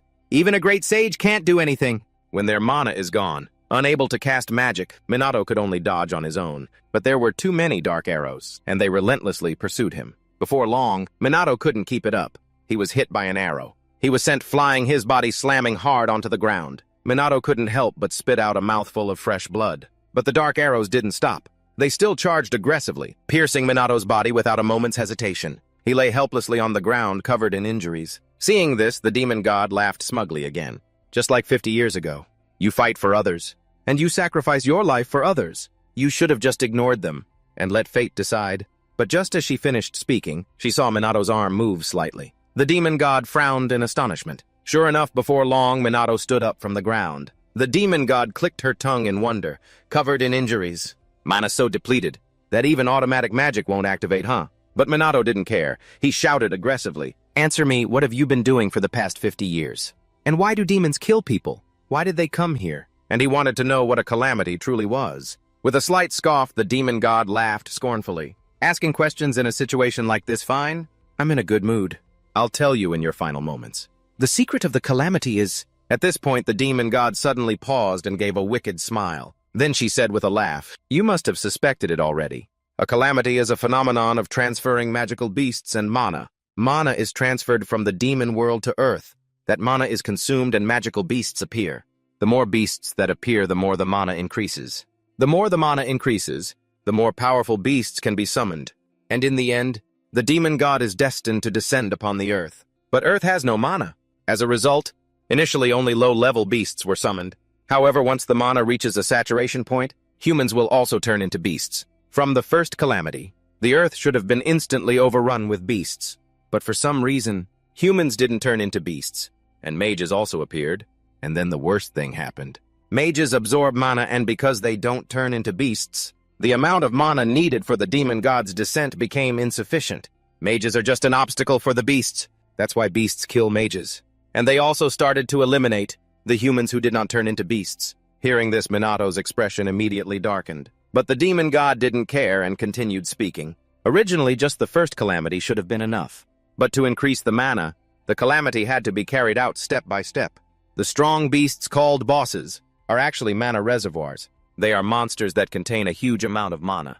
Whether they live or die, their role doesn't change. This is the true meaning of the calamity. The calamity was initiated so that the demon god could take over the earth. At this point, the demon god suddenly mumbled in frustration, but an unexpected event occurred. To my outrage, I was defeated by Ichikami Minato. The demon god suffered a devastating attack, even preparing herself for death. But just before being dispersed into mana, the demon god managed to hold on to her consciousness. Her mana became weaker than even a magical beast's, and she could no longer use magic. In other words, the demon god barely held on to consciousness, becoming a remnant of mana and wandering throughout Japan. She had never suffered such a great humiliation. While wandering in the darkness, the demon god felt a resonance of mana. And just like that, she met Hifumi, a man who carried a deep darkness within him, but had a pure and resolute soul. It was those cracks in his psyche that made it easy for the demon god to invade.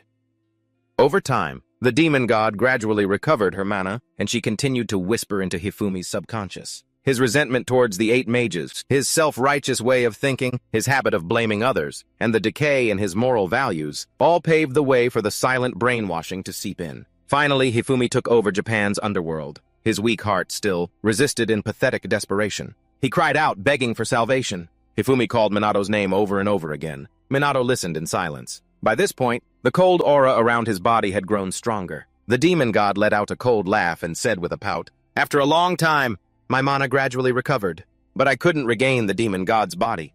To stabilize my mana source, I needed a vessel and a huge amount of mana. It was then that the demon god met Chloe.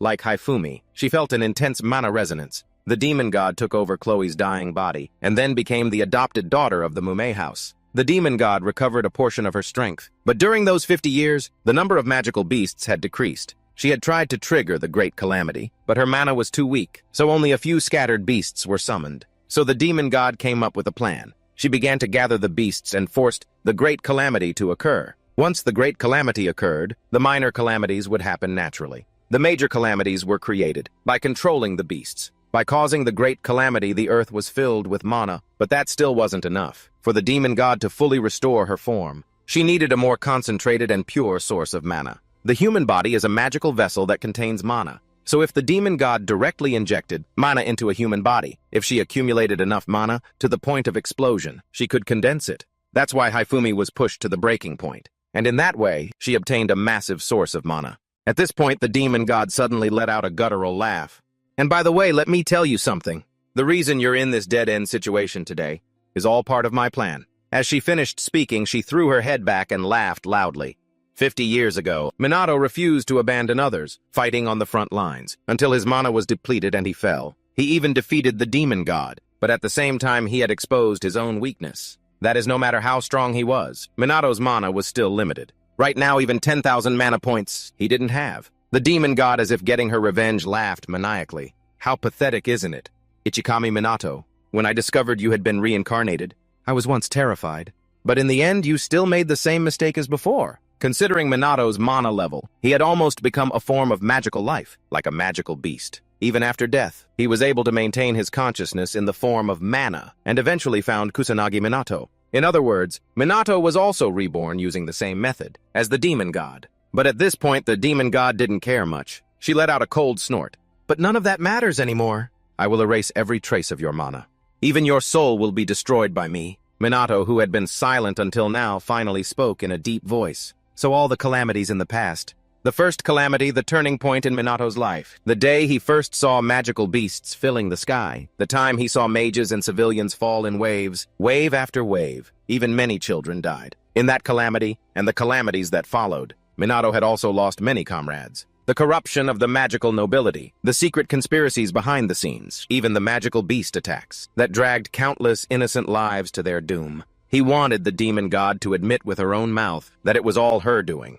The demon god let out a guttural laugh and pouted, "So what?" As soon as she said this, Minato suddenly threw his head back and roared. Around his body, Minato was suddenly enveloped in a layer of mana. In an instant, it all burst forth. Seeing this, the demon god couldn't believe it and exclaimed, "What kind of magic is this? Why is mana surging like that? Your mana should have been depleted." Minato didn't answer. He bit his lip aggressively. Immediately after he began to swing his arms and cast, the first spell was Unconscious Saint Magic level 15. A stream of holy light quickly enveloped Minato. Next, that holy light began to devour mana. The demon god watched this scene in horror. Dual unconscious magic. Full recovery combined with the ability to devour mana. What kind of monstrous magic is this? But an even bigger surprise was yet to come. She saw that Minato's mana was growing stronger and stronger. In the blink of an eye, it had risen to 30 million, then 50 million, and it was still rising. The demon god couldn't believe her eyes, pursing her lips and mumbling, "Impossible." In the blink of an eye, Minato's mana had reached a number just 1 unit short of 100 million mana. He said coldly, "You've really pissed me off now, demon god." The demon god was becoming more and more incredulous. "Impossible. The only magic that absorbs all energy is destruction magic. And is that magic unconscious magic? Not to mention, its recovery speed even surpasses destruction magic. It's not just simply absorbing mana. In other words, the ability to recover. Stamina and mana has almost reached its absolute limit. This entire area is now covered in infinite mana." At the same time, outside, the two Ruka sisters had also woken up. Seeing this scene, Ruka cried out in panic. "What's happening?" Ruka also said quickly, "I can feel the pressure from the demon god's energy and..." But before she could finish, they saw a steady figure standing within the stream of mana. Ruka cried out in astonishment, "It's Minato!" "But what's going on?" Inside the battle, the demon god shouted defiantly, "You bastard! How can you use such magic?" Minato didn't answer right away. He walked step by step towards her. Only then did he speak coldly. "If the events of 50 years ago are repeating, then of course, I won't let it happen again." 50 years ago, the number of mages was very small. They were also not prepared for the great calamity. So this time, Minato had increased the number of mages, trained them, and taught them how to deal with calamities and monsters. As for Minato, to overcome his own weakness, which was mana depletion, he had researched absorption magic, and Minato had conducted a series of experiments. But if he used it on monsters, there was a high risk of being detected by the demon god, so he limited his subjects to humans. Using it as unconscious magic was still very difficult, but this source of rage would make it effective. The demon god bit her lip aggressively and shouted in frustration, "Don't be ridiculous, Ichikami. You're prattling on as if you've prepared for everything. Are you trying to prove that you knew I existed here?" Minato pouted and said with a smile, "When I was reincarnated, I wasn't sure, but I still considered the possibility, so I planned for everything. As time went on, the truth became clearer. The moment the demon god noticed me, I noticed her too." Hearing this, the demon god shouted furiously, "Letting me run! Free was your idea?" With a sudden smile, Minato said mockingly, "You're a terrible actor, you know." The demon god had now gone berserk. She aggressively charged towards Minato. Of course, Minato didn't back down at all and quickly rushed forward. With a boom, the two powerful streams of mana collided. Minato continuously created magic circles to attack the demon god. Because the speed of those magic blasts was too fast, she couldn't possibly dodge them. Minato didn't stop and continued to charge. Very quickly, he was in front of the demon god, and then he gave her a swift kick. But just then, a streak of dark light shot out. It frantically rushed towards Minato. Unfortunately, it hit an invisible wall, and then directly vanished into thin air. It didn't even touch a single hair on Minato. Seeing this, the demon god was immediately horrified. She trembled and mumbled, "What did you do? What did you just do?" Shrugging indifferently, Minato pouted and replied, "Nothing, I just stood here." Hearing this, the demon god grew even more frantic and screamed, "Then tell me it's a barrier, isn't it? I don't accept this. I am the demon god of all demons.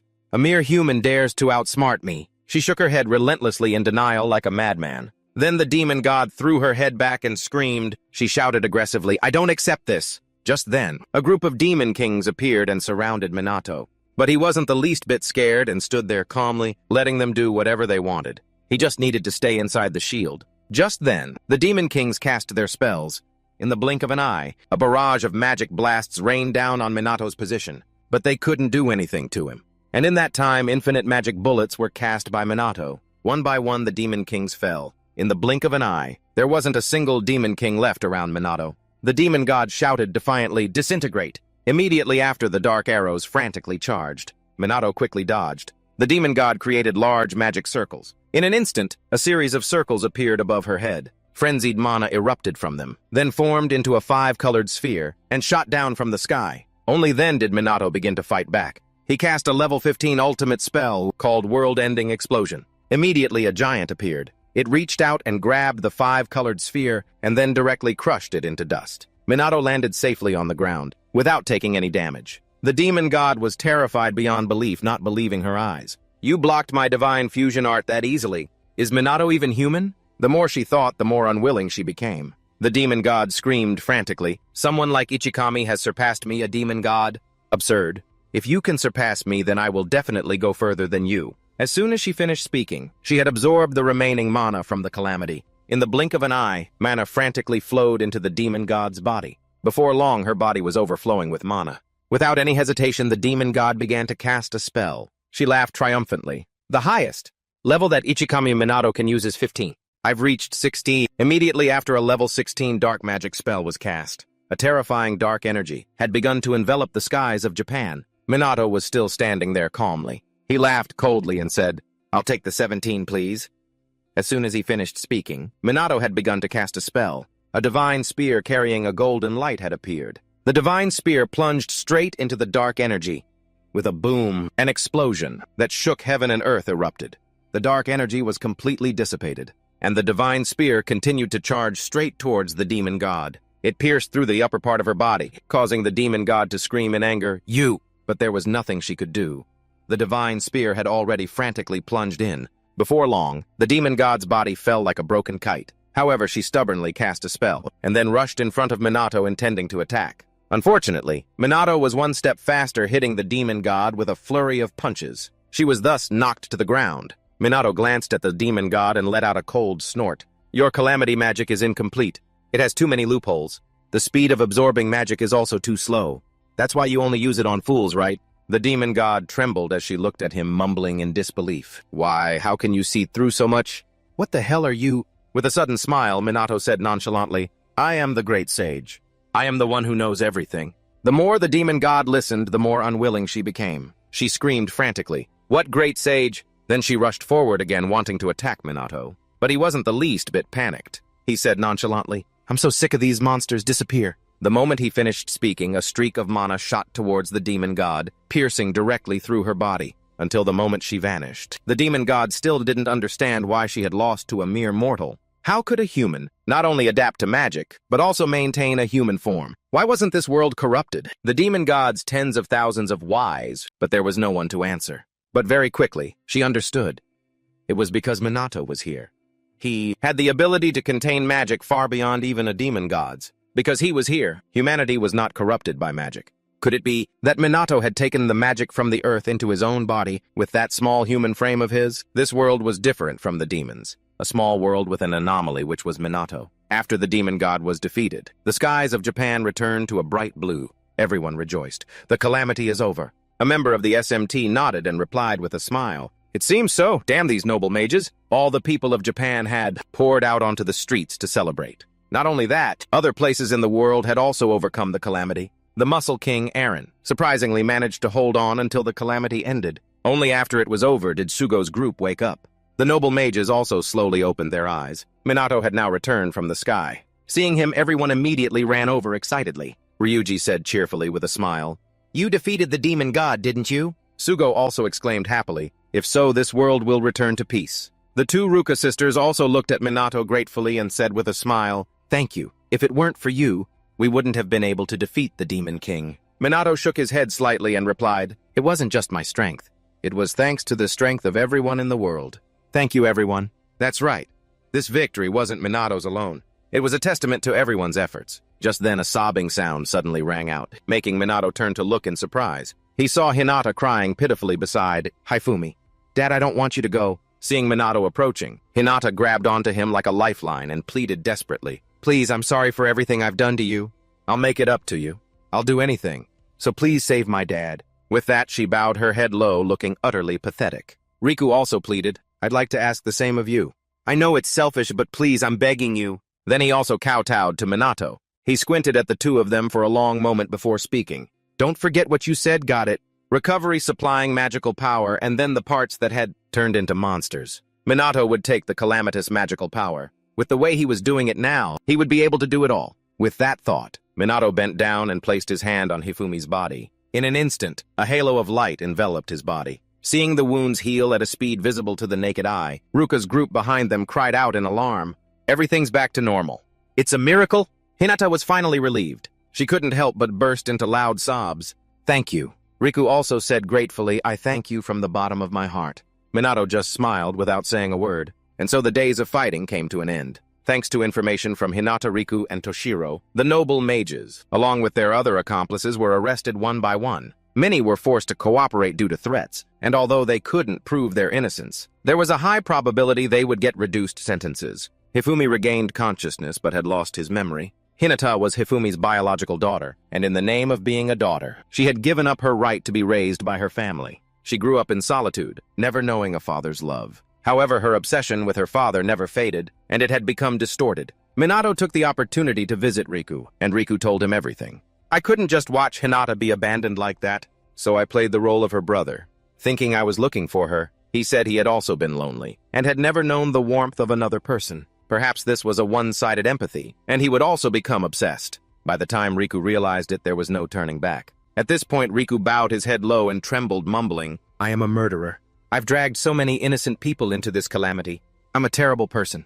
Minato stood up from his chair and said nonchalantly, Guilt doesn't disappear, but there are some burdens you don't have to carry. Go read today's new paper. With that, he turned and left the cell. Riku later returned to his room, also carrying a newspaper. When he saw the news on it, 2 streams of tears fell from his eyes, because the news said that the number of casualties from the calamity this time was a big fat 0, which lessened Riku's guilt a little. Elsewhere at the hospital, Toshiro, after waking up, had changed and looked apologetically at the 2 sisters. Ruka said in a low voice, Just because of my weakness, I've caused you so much worry. I'm sorry. Ruika didn't mind at all and said with a cheerful smile, From now on, it's just the 3 of us. Let's do everything together as a family. Ruka nodded in agreement. That's right, because we're a family. Toshiro couldn't help but be stunned. He suddenly heard in the wind Ruki's echoing voice. She smiled at him and advised gently, Don't make our daughters cry anymore, okay? In an instant, tears fell down Toshiro's face. He bowed his head low and mumbled, Yes, you're right. A month later, everything had been resolved smoothly. Everyone had a happy ending except for Minato. He was very frustrated. After returning to school, he again had to face being surrounded by female students. Not just in the classroom, but also in the hallways. Everywhere he went, he would be surrounded. Finally, Minato couldn't take it anymore and jumped out the window to escape. But he wasn't the only one running away. There were also the 2 Ruka sisters. The 3 of them looked at each other helplessly. A short while later, they finally found an empty place. Minato complained in frustration, Seriously, give me a break. Ruka looked up at the sky and said with a laugh, I guess that means peace has returned. Ruka also nodded in agreement. It seems like all the monsters have completely disappeared. Hearing the word peace, Minato fell into deep thought. It was true that the demon god had been defeated, and no new monsters had appeared. But had peace truly returned, he simply didn't know. At the same time, the 2 Ruka sisters were silently observing Minato. At that time, they had clearly heard the demon god call Minato Ichikami Minato, and his appearance also looked exactly like the great sage they saw in the picture. That meant the Minato beside them was the great sage, Ichikami Minato, who had died 50 years ago. While they were thinking, Minato spoke up. Well, I guess I'll head to the training grounds. I can't rest easy until Shido gives me a break. The 2 Ruka sisters quickly snapped out of their thoughts and quickly ran after him. Elsewhere in some dark corner, a claw was breaking out of a cocoon, foreboding an ill omen. Things are looking grim. A few months after the great catastrophe, other disasters stopped occurring, and the monsters vanished from the world. The whole world celebrated in peace, and daily life gradually returned to normal. Everyone went about their business, no longer having to live in fear. Then one day, Sugo delivered some shocking news to everyone. Yuka cried out in disbelief. The Special Magic Task Force is being disbanded, Sugo replied calmly. The main mission of the Special Magic Task Force was to deal with monsters and calamities. Since those threats have disappeared, Its dissolution is a matter of course. Ruka pursed her lips and mumbled, I mean, yeah, that makes sense. But after saying that, she didn't know what else to say. The members below also started whispering among themselves. We've worked so hard to get here. Are we really going to be disbanded? Seeing this, Minato spoke up to reassure them. There's no reason to be sad. If anything, we should be glad that peace has returned. He said that even if the team is disbanded, what they have built will not disappear. Everyone has grown so much and achieved a lot. You've all overcome so many challenges. You can thrive anywhere. Just believe in yourselves. As soon as he said that, the crowd below immediately responded in unison, yes, sir. And so as a farewell, they started spending time talking with each other, saying their last words. Afterward, the team members officially said their goodbyes and left. Minato's group also cheerfully bid them farewell. But Yuka couldn't help but say, so the Special Magics Task Force has really come to an end. Ruka nodded slightly and mumbled, that means we'll go back to being students. But Ryuji immediately objected. No way, that can't happen. Thinking about being mobbed both inside and outside the classroom, Ryuji really would never make it through a class in that crowded room, especially now that they were so famous. Speaking of school, Minato's spirits immediately drooped as he shook his head and mumbled, I don't want to go back to school either. Seeing this, Ryuji couldn't help but click his tongue and exclaim, it seems to be affecting him more than we thought. Just then, Sugo suddenly suggested, how about we become celebrities or something? You've been getting mobbed, haven't you? But before he could finish, he received a death glare from Minato. He gritted his teeth and asked, are you serious? Sugo broke out in a sweat, shook his head and denied it. No, sorry. I heard you all can complete your courses via distance learning and might even get university recommendations. Companies from around the world will want you. You all saved the world. Now you should think about your own futures. Hearing these words, Minato's group was stunned. Sugo was right. On the way home, Ryuji kept muttering about it. My future, huh? Minato glanced at him and asked, have you planned what you'll do after graduation? Ryuji replied calmly, I really can't afford college. I want my mom to live comfortably, so I'll probably get a job. Minato couldn't help but frown. That sounds tough. Shrugging nonchalantly, Ryuji said calmly, I've been getting paid by the Special Magic Task Force lately, which has made my life a lot easier. My mom switched from the night shift to the day shift. Hearing that, Minato joked with a smile. My little brother must be happy too, huh? Smiling faintly, Ryuji said cheerfully, yeah, every day is a lot of fun. You should come visit again. Then he looked over at Ruka and suggested, you too, Ruka, the kids said they miss you. Ruka was a bit startled, but she quickly nodded in agreement. Yeah, I'll visit soon. Minato then glanced at the two sisters. Ruka asked, have you two decided what to do? Ruka replied happily, I'm planning to study abroad at a magic university. Yuka also nodded in agreement. Me too, I want to learn more about magic. Seeing the two of them so in sync, Minato smiled with satisfaction. Even though their father had been arrested, it must be hard for them. It's good that they have so much empathy between them. They cheerfully headed home. But during that time, Yuka was lost in thought. In the end, she still hadn't had the chance to ask if Minato was really Ichikami Minato. She had also thought reincarnation was impossible, but the facts proved it was possible. Ruka was also thinking the same thing. That amount of knowledge and skill, his demeanor and his power. If Minato was Ichikami Minato, everything would make sense. On the way, Ryuji suddenly remembered something and asked quizzically, oh right, how is Mrs. Takegami doing? Minato slowly replied, I visited her the other day. She looked pretty good. Because Shizuku committed her crimes under duress, it seems she'll only get a suspended sentence. Hearing this, Ryuji breathed a sigh of relief. But he quickly mumbled sadly, Riku will get a pretty heavy sentence, though. Minato frowned slightly. He didn't think so. He spoke slowly. The Noble Mage Society committed a rather serious error. They worshipped elitism too much, which led to their downfall. Ryuji couldn't help but feel helpless. I know, but I'm still not very happy about it. The two Ruka sisters lowered their heads without saying a word. They knew it all too well. Seeing their expressions, Minato sighed softly and comforted them. However, the demon god was also really behind this.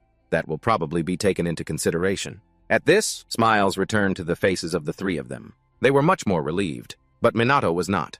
In his mind, there were thousands upon thousands of unresolved problems. For example, what is the demon god? And what was the other world she mentioned before she vanished? Why did Haifumi turn into a demonic form? And then the reason for Minato's reincarnation. Perhaps he was reincarnated using a method similar to the demon gods. If that's the case, then is he an entity similar to the demon god? And finally, is Minato even really human? A little later at Ryuji's house, Ruka was currently struggling to babysit. The two kids kept climbing on her and spinning her in circles. Seeing this, Yuka couldn't help but remark, Hey, I've never seen my sister act like this. Hearing that, Minato pouted and replied, I told you so. But you're not much better off, being played with by a kid pinching his cheeks. Seeing this, Ryuji spoke apologetically. Sorry, I think she's just too excited that you're here. She's more energetic than usual. Just then, Minato's phone on the table rang. He quickly picked it up and answered. But because his cheeks were being pinched, his voice sounded a bit strange, which confused Sugo on the other end of the line. "Commander Kusanagi, your voice sounds weird." Seeing this, Yuka picked the baby up off of Minato. Only then did Minato ask flatly, "What did you call me for?" Sugo replied quickly, "To tell you that your international mage qualification exam papers have arrived." Hearing this, Minato immediately put the phone on speaker for Yuka's group to hear. Sugo on the other end continued speaking. "Unlike the exam in Japan, this license allows you to operate worldwide. The difficulty is very high." But he said, "It seems their achievements during the calamity have been recognized. Many new mages appeared during the calamity, and their abilities were not appreciated. So they decided to let mages retest." Hearing this, Yuka asked in confusion, "Are we also considered provisional mages?" Ruka spoke calmly. "Anyway, minors aren't even allowed to be licensed yet." Minato glanced at everyone and said with a smile, "This is a perfect opportunity. Let's do it." Immediately, Yuka was fired up and said, "For us, it'll be a piece of cake." Ruka also nodded in agreement. "Compared to the great catastrophe, it's nothing." Ryuji also said excitedly, "Let's do it." Sugo on the other end of the line smiled at that. Then he continued, "I'll send you the details. Do your best, Commander Kusanagi. You might even make it into the Sage class." Minato couldn't help but frown. He glanced at everyone as if to ask, "What's the Sage class?" Yuka quickly explained, "It's the highest rank for a mage. There are only 6 in the world." Ruka winked and said with a smile, "To put it simply, they look like this." A few days ago at the International Magic Association in the U.S., Aaron entered from outside. Looking at the people sitting at the long table, he greeted them respectfully. "Thank you all for gathering here, esteemed members of the Council of 6 Great Sages." As soon as he finished speaking, one of the 6 Great Sages, Andre Granda, roared forcefully, "You dare summon me from so far away?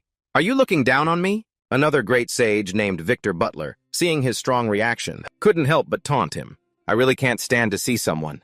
Let their emotions cloud their judgment. Please have some dignity." Vivia Yama, a female wisdom sage, also couldn't help but chime in. "Less intelligent people are often ruled by their emotions. It seems that doesn't change even at the rank of a sage." This made Andre furious. He unleashed his magic, gritted his teeth, and roared, "You dare to look down on me?" But before he could strike, a hand grabbed Andre's arm. This person was Farron, a mystic sage. He said coolly, "Stop it." Andre, not backing down at all, glared at Farron. "You bastard!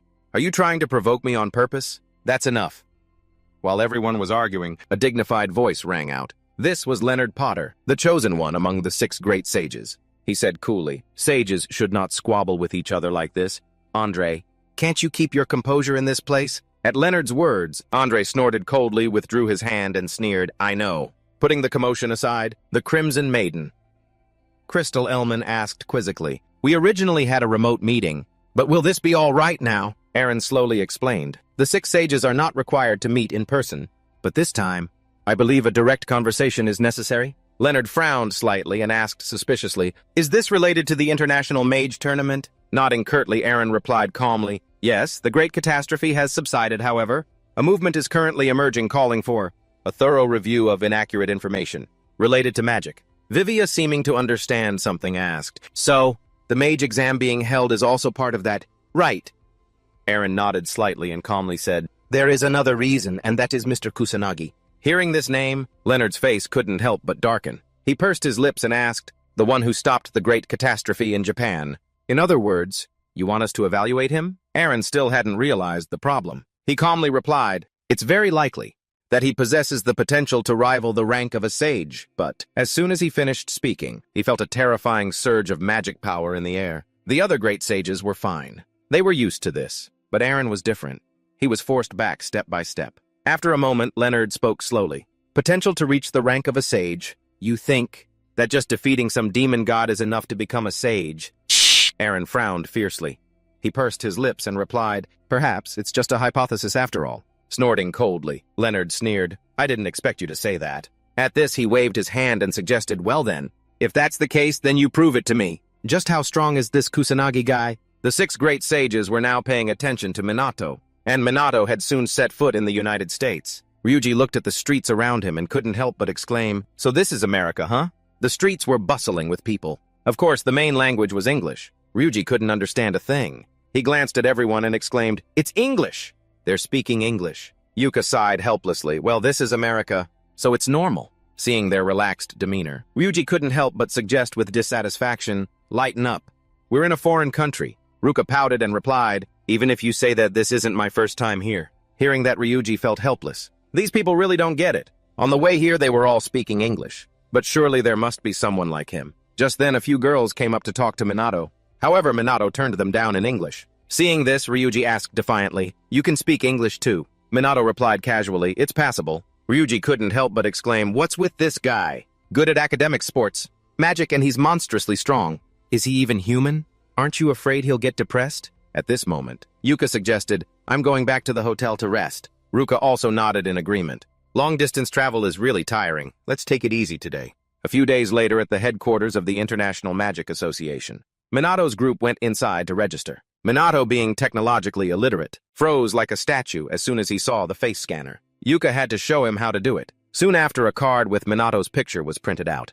Then the four of them got into an elevator to go upstairs. Before long, the elevator doors opened. They quickly stepped out. Many mages were already waiting there. As soon as Minato's group entered, a barrage of stares was directed their way. The hushed whispers of the other mages began to fill the air. Hundreds of eyes were fixed on them. This made Ryuji a bit uncomfortable. He mumbled in confusion, "What are they staring at so intensely for?" Ruka said helplessly, "It's probably because of the great catastrophe." At the same time, all four of Minato's group's actions were being quietly observed by the 6 great sages. Leonard couldn't help but say, SMT. "Their mana levels are pretty good," Crystal suddenly mumbled. "A mage's true strength has a huge impact on a nation's strength because they possess abilities far beyond any conventional weapon," Leonard said calmly. "These young mages will become the core force, protecting their country's future." In other words, the results of this exam will not only evaluate individuals, but will also be tied to the standing of each nation. Vivia couldn't help but interject, "We can't rule out this possibility of war breaking out, can we?" Smiling faintly, Leonard said calmly, "However, generally speaking, countries other than Japan originally had strict restrictions related to magic." Vivia frowned slightly and said hesitantly, "And yet they're holding an exam on such a large scale this time. They should have controlled information about magic more tightly." Leonard shook his head slightly, frowned, and said with a smile, "Because magic has some similarities to military technology. It's just that Japan proactively disclosed information first, so the trend started to change." Vivia, looking at Minato's information on the computer, remarked after a long pause, "Kusanagi's mage education theory is knowledge that was originally known in developing countries.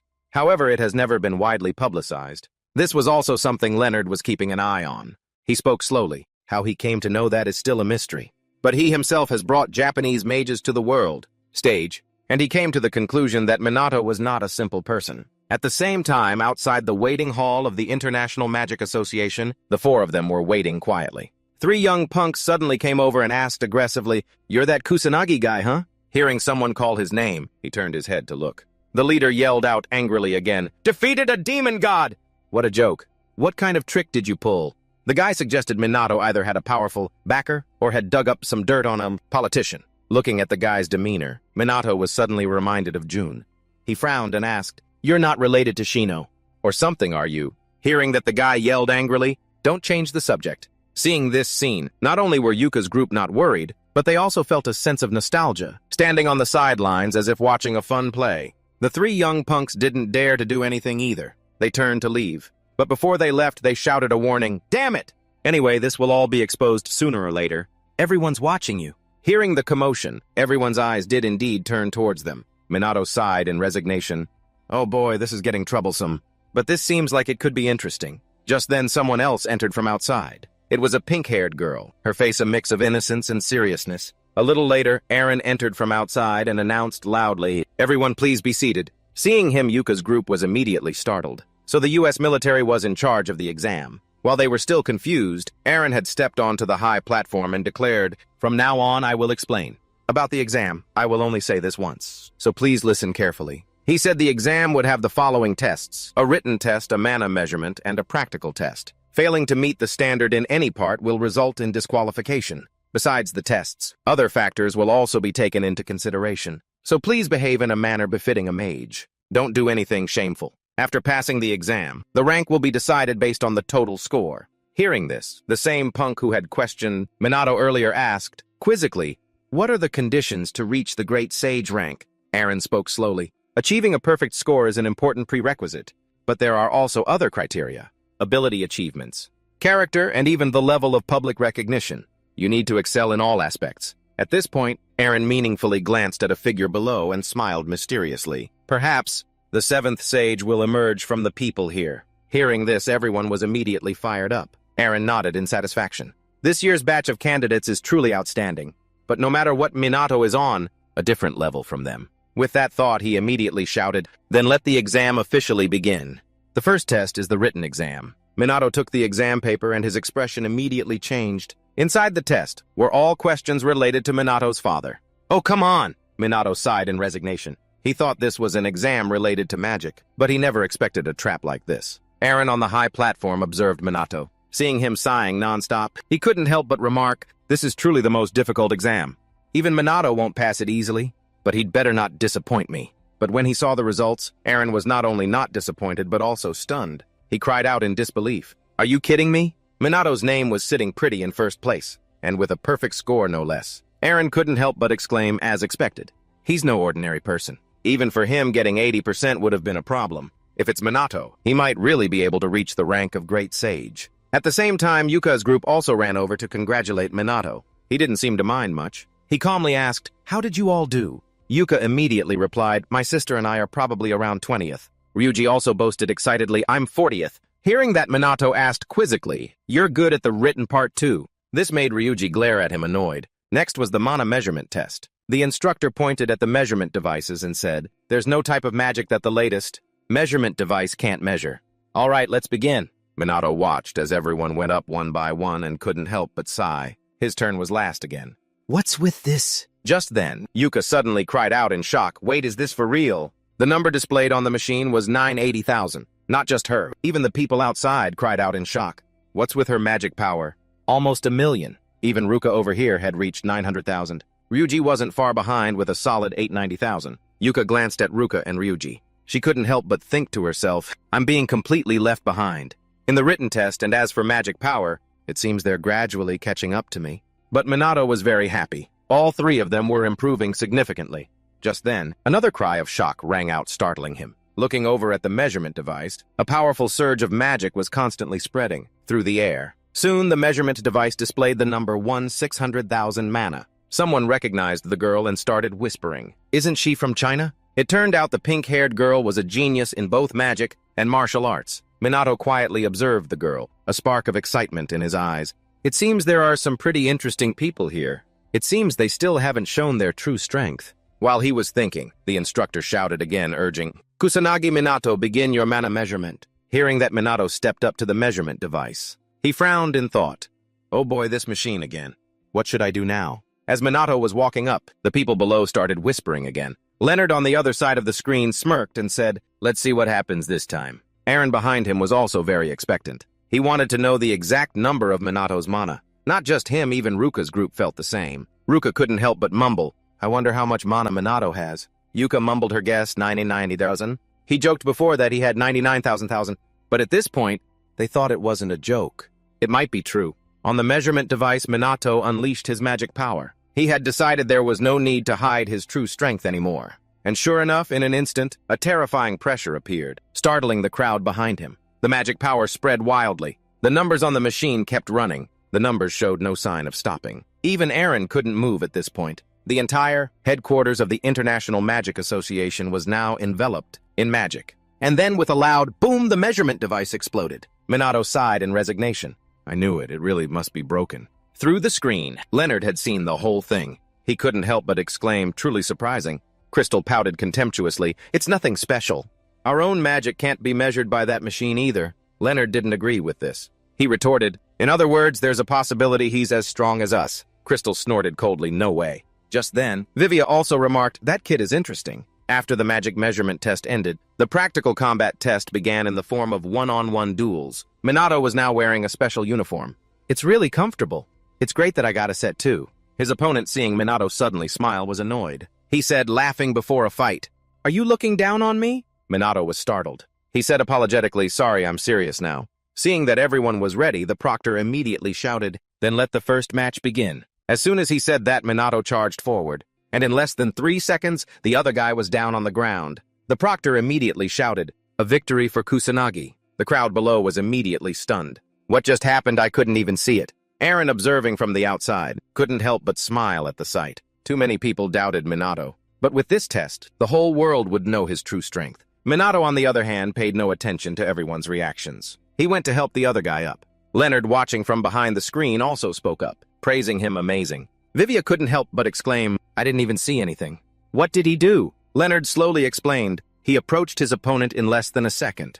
After the start, then Minato used magic. Hearing this, Vivia cried out in amazement again, "That's incredible." Leonard nodded slightly and said, "And he wasn't even showing his full strength." This made Crystal annoyed. Her two eyebrows furrowed into a line. On the other hand, the other three didn't seem to care much. But no one knew what they were calculating in their hearts. Not just Minato, Yuka, Ruka, and Ryuji were all improving and winning their matches. After winning, Yuka was very happy. She exclaimed excitedly, "I'm getting stronger!" Hey, Ryuji also said emotionally, "Who would have thought this would be used against humans?" Ruka nodded in agreement. "Minato's anti-monster training is really useful." Minato looked intently at the three and praised them. "You guys did great." In her excitement, Ruka winked and said with a smile, "I can beat you now. You'll have to use all your strength to beat me." Smiling unconsciously, Minato raised an eyebrow and asked, "Wanna try?" Ruka was stunned for a moment. She quickly waved her hands and refused, no. Just then the host ran over to announce, "Kusanagi Minato. The next match is about to start." Minato was startled and quickly replied, "I know." And so Ruika escaped a close call. She sighed in relief, "Almost dug my own grave. Gotta be more careful." A moment later, the one-on-one battle was over. Once again, Minato came out on top. Ryuji saw this and was filled with admiration. "You got a perfect score." Ruka also said emotionally, "Minato, at this rate you might actually become a sage." Ruika searched for their names for a long time before mumbling, "We're ranked around 20th. Ryuji looked at the name ranked below Minato and couldn't help but exclaim, "Second place is Gu Suijin." But as soon as he finished speaking, a clear voice rang out from behind. "You called me." Their group turned around in surprise and saw Suijin standing behind them, appearing out of nowhere. Minato was a bit confused. When did this kid show up? While he was thinking, Suing said, "Kusanagi Minato, I'm really looking forward to the next test." Minato frowned slightly and muttered doubtfully, "The next test?" Ruka jumped in to explain for him. "It's a battle-style survival test. Royale held in a forest. Each participant is given a certain number of points, based on their performance, and you can take your opponent's points. If you lose, it means you haven't met the standard. The duration of the test is 1 week. At the end, the points earned will be added to the total score." Hearing this, Minato asked doubtfully, "What's the maximum score?" Yuka replied nonchalantly, 2,000 points, at least 2,000 points. Those with low scores in the previous round will have a chance to get high scores in this round. You can also run away when you have enough points. Hearing this, Minato frowned in thought. Ruika, on the other hand, exclaimed excitedly, "And you can also form teams. You can do anything except kill. If you kill or injure your opponent, you fail." At this point, she looked around but couldn't see Suying. She asked doubtfully, "Where did that kid go?" Ryuji sighed helplessly. "She ran off a while ago." Just then Aaron also appeared and said, "By the way, I'll be participating too." He said they would get a reward for defeating the examiner, so get ready. Aaron looked at Minato with a fiery gaze, challenging him. "Let's have a serious fight, Kusanagi." "Yes," Minato replied with a nod without hesitation. Aaron was very pleased and said with a smile, "Rest up before we start. See you later." With that, he left. At this point, the three of them, Ruka and the others, huddled together to discuss. Ruka frowned and said, "The examiner is also participating." Ruka thought for a long time before speaking. "We should form a group." But Minato said coolly, "I'll go solo. Good luck, everyone." With that, he turned and left. The three of them, Ruka and the others, watched Minato's back and fell silent. After a moment, Ruka spoke up. "We can't rely on him forever." Ruka also nodded in agreement. "You're right, sis," Ryuji exclaimed excitedly. "We're not just going to sit here and do nothing." Elsewhere in the observation room, Crystal couldn't take it anymore and stood up from her chair, saying in a dissatisfied tone, "Are we really going to watch for a week?" Leonard narrowed his eyes at her and asked, "Are you disappointed?" Crystal shook her head no. Leonard smiled slightly. He was very much looking forward to it. He wanted to see Minato, what he could really do in that survival match. After a break, the final test survival in the forest began. The host solemnly announced, "The test will be broadcast globally, so be mindful of your actions." The 3-second countdown begins. Until now, everyone was fired up. Everyone had their own thoughts. The three of them, Ruika's group, wanted to get into the top 20. Minato, on the other hand, was very calm. What was his goal? Suizan was also really looking forward to this match. Besides, there were those 3 delinquents. They were always staring at Minato. And finally, Aaron. He was the examiner for this test. He was really looking forward to the final battle with Minato. The 3-second countdown quickly ended. The competition officially began. Everyone quickly ran off. The three of them, Ruika's group, were no exception. They wanted to avoid conflict at all costs. Splitting up early was not a good option. Only Minato stood there alone, doing nothing. The three delinquents saw this and sneered. "What's that idiot doing? Looks like he's asking for a fight." Minato watched everyone leave a little confused, not knowing what to do. He stood there, not moving an inch. And sure enough, someone walked right into the trap. The three delinquents led a group over. The green-haired one smirked and said, "Found you, you arrogant mutt. No one's coming to save you." With that, he stuck out his tongue, taunting Minato. But Minato just asked nonchalantly, "Who are you?" The green-haired guy was angered by his attitude. He screamed wildly, "Don't resist. You can't escape. You're done for." Immediately, a group of people cast magic preparing to attack. Their actions were, of course, completely caught on camera, in its entirety, and it was even being broadcast live. Everyone saw it. Someone complained, "Ganging up on someone? That's so unfair." But the Japanese people all believed in Minato. A girl raised an eyebrow and said with a smile, "Don't worry, Kusanagi will definitely win." And so right after that, everyone started cheering for him, like a word of encouragement. Not only that, many comments appeared on the screen, cursing out those delinquents. They, of course, didn't know this. They were still very confident in their abilities. He said aggressively, "Come on, you're scared, aren't you?" As soon as he finished speaking, beams of magic rushed wildly towards Minato. Thinking they had hit him, the green-haired one sneered, "So weak," didn't even dare to fight back. But a second later, Minato's voice came from behind the hazy dust. How pathetic. Those delinquents immediately cried out in terror. "He's still unharmed after being attacked." After a moment of panic, the green-haired one shouted again, "All out, attack him!" Unfortunately, their pathetic abilities were useless. Touching Minato's shield, they were sent flying back. This scene terrified those delinquents again. They muttered in disbelief. He blocked all the attacks with just one barrier.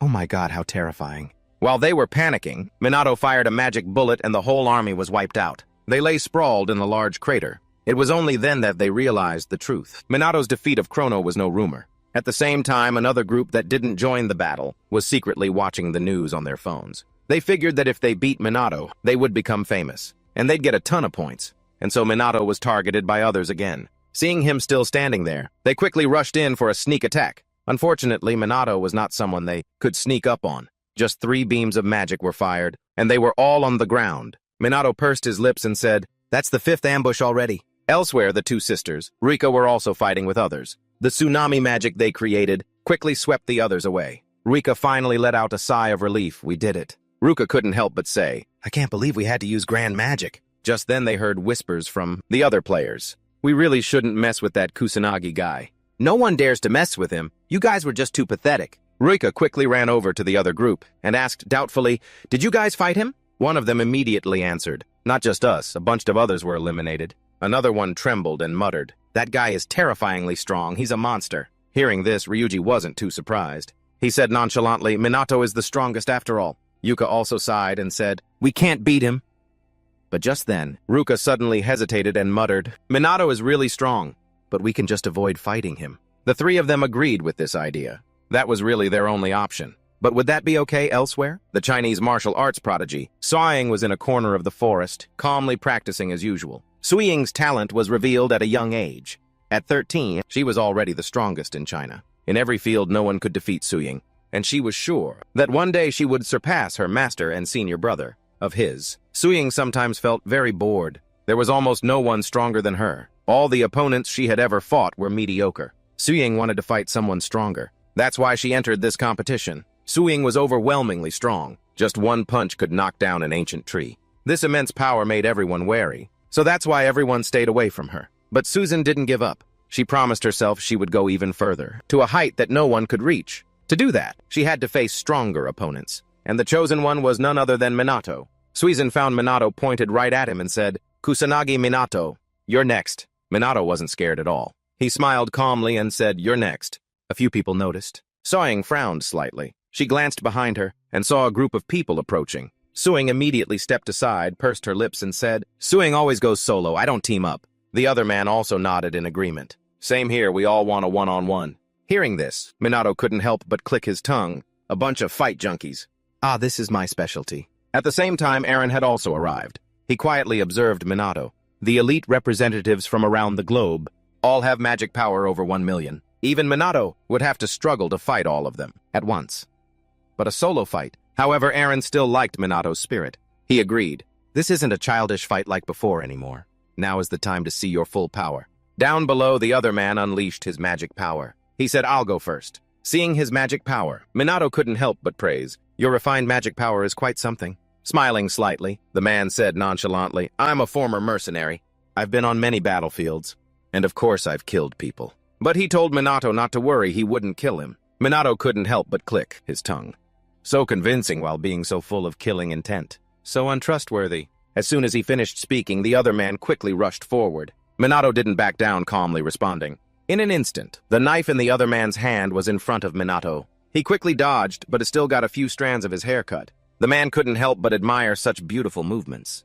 In that case, how about you try this? With that thought, he summoned his dark magic. A vine attacked towards Minato, but he dodged it. In a flash, he appeared in front of the other man. Without a moment's hesitation, he threw a punch. The sudden pain made him scream, his body limply flying 10 meters away. The man couldn't help but tremble. Just one blow, to cause such horrific damage. What terrifying power. Minato scanned the crowd, raised an eyebrow, and said with a smile, Who's next? Immediately, a muscular guy stood up and declared boldly, I will defeat you and become famous. But the scene that followed left the former mercenary utterly bewildered. He cried out in a trembling voice, Unbelievable! Because everyone who had just rushed in was defeated by Minato in an instant. It was too pathetic to watch. The former mercenary bit his lip hard. While there's a first-rate mage here, and he didn't even leave a scratch on his opponent, and he who had never known fear on the battlefield was trembling like this. Eren observed the battle just now. He couldn't help but marvel. I didn't expect such a huge difference. He also wanted to fight Minato, but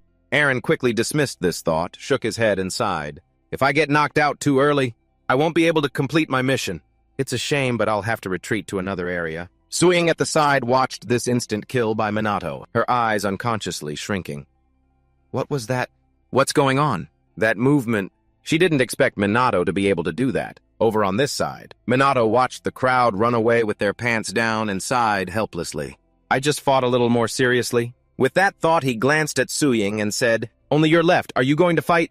Suying immediately walked up to Minato. She had always been called a genius, but Minato was far beyond that. This feeling was just like when Suying faced her senior brother, but even greater than that. Thinking this, she clenched her fists. Then she shouted fiercely, Bring it on! Suying wasn't afraid of anything, whether it's heaven or earth. Driven by her desire to fight, she entered the fray. Minato frowned slightly, calmly observing Suying's movements. She rushed forward like the wind. In just a moment, she was in front of Minato. Minato clicked his tongue slightly. Then he threw a punch, but Suijin caught it. At the same time, she also cast a magic spell. But before she could attack, Minato dodged. But in Suying's hand in a flash, another magic spell appeared, placed in front of Minato's chest. A frantic wave of water gushed out. Suying frowned slightly and thought to herself, maybe I got a direct hit.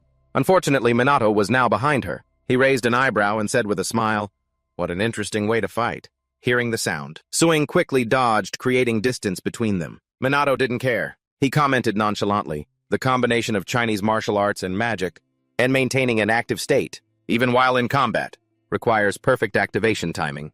It's different from normal magic. It's also not like the magic martial arts you usually use. On Suying, there's something quite strange. Suying scoffed. This isn't magic, it's battle intent. Minato was a bit confused and asked, What kind of power is this? Suying pouted slightly and said, I'm not telling you. Immediately after, she began to cast a magic spell. A level 12 combination magic spell appeared. Boom.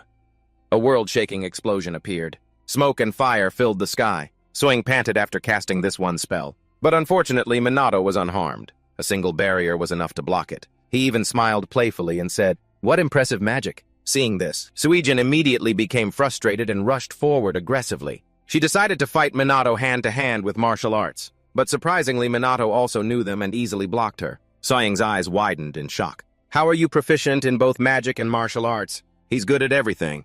None of her techniques worked. Minato narrowed his eyes at Suyin, who was crouching on the ground, mumbling in confusion. Is it over? Suyin sat there trembling, her expression a little grim. She thought she was very strong, but against a monster like Minato, she was just a child. After a long silence, Suyin muttered in a low voice, This is Suyin's failure. It's time to end it. Hearing this, Minato was confused. You're a strange one.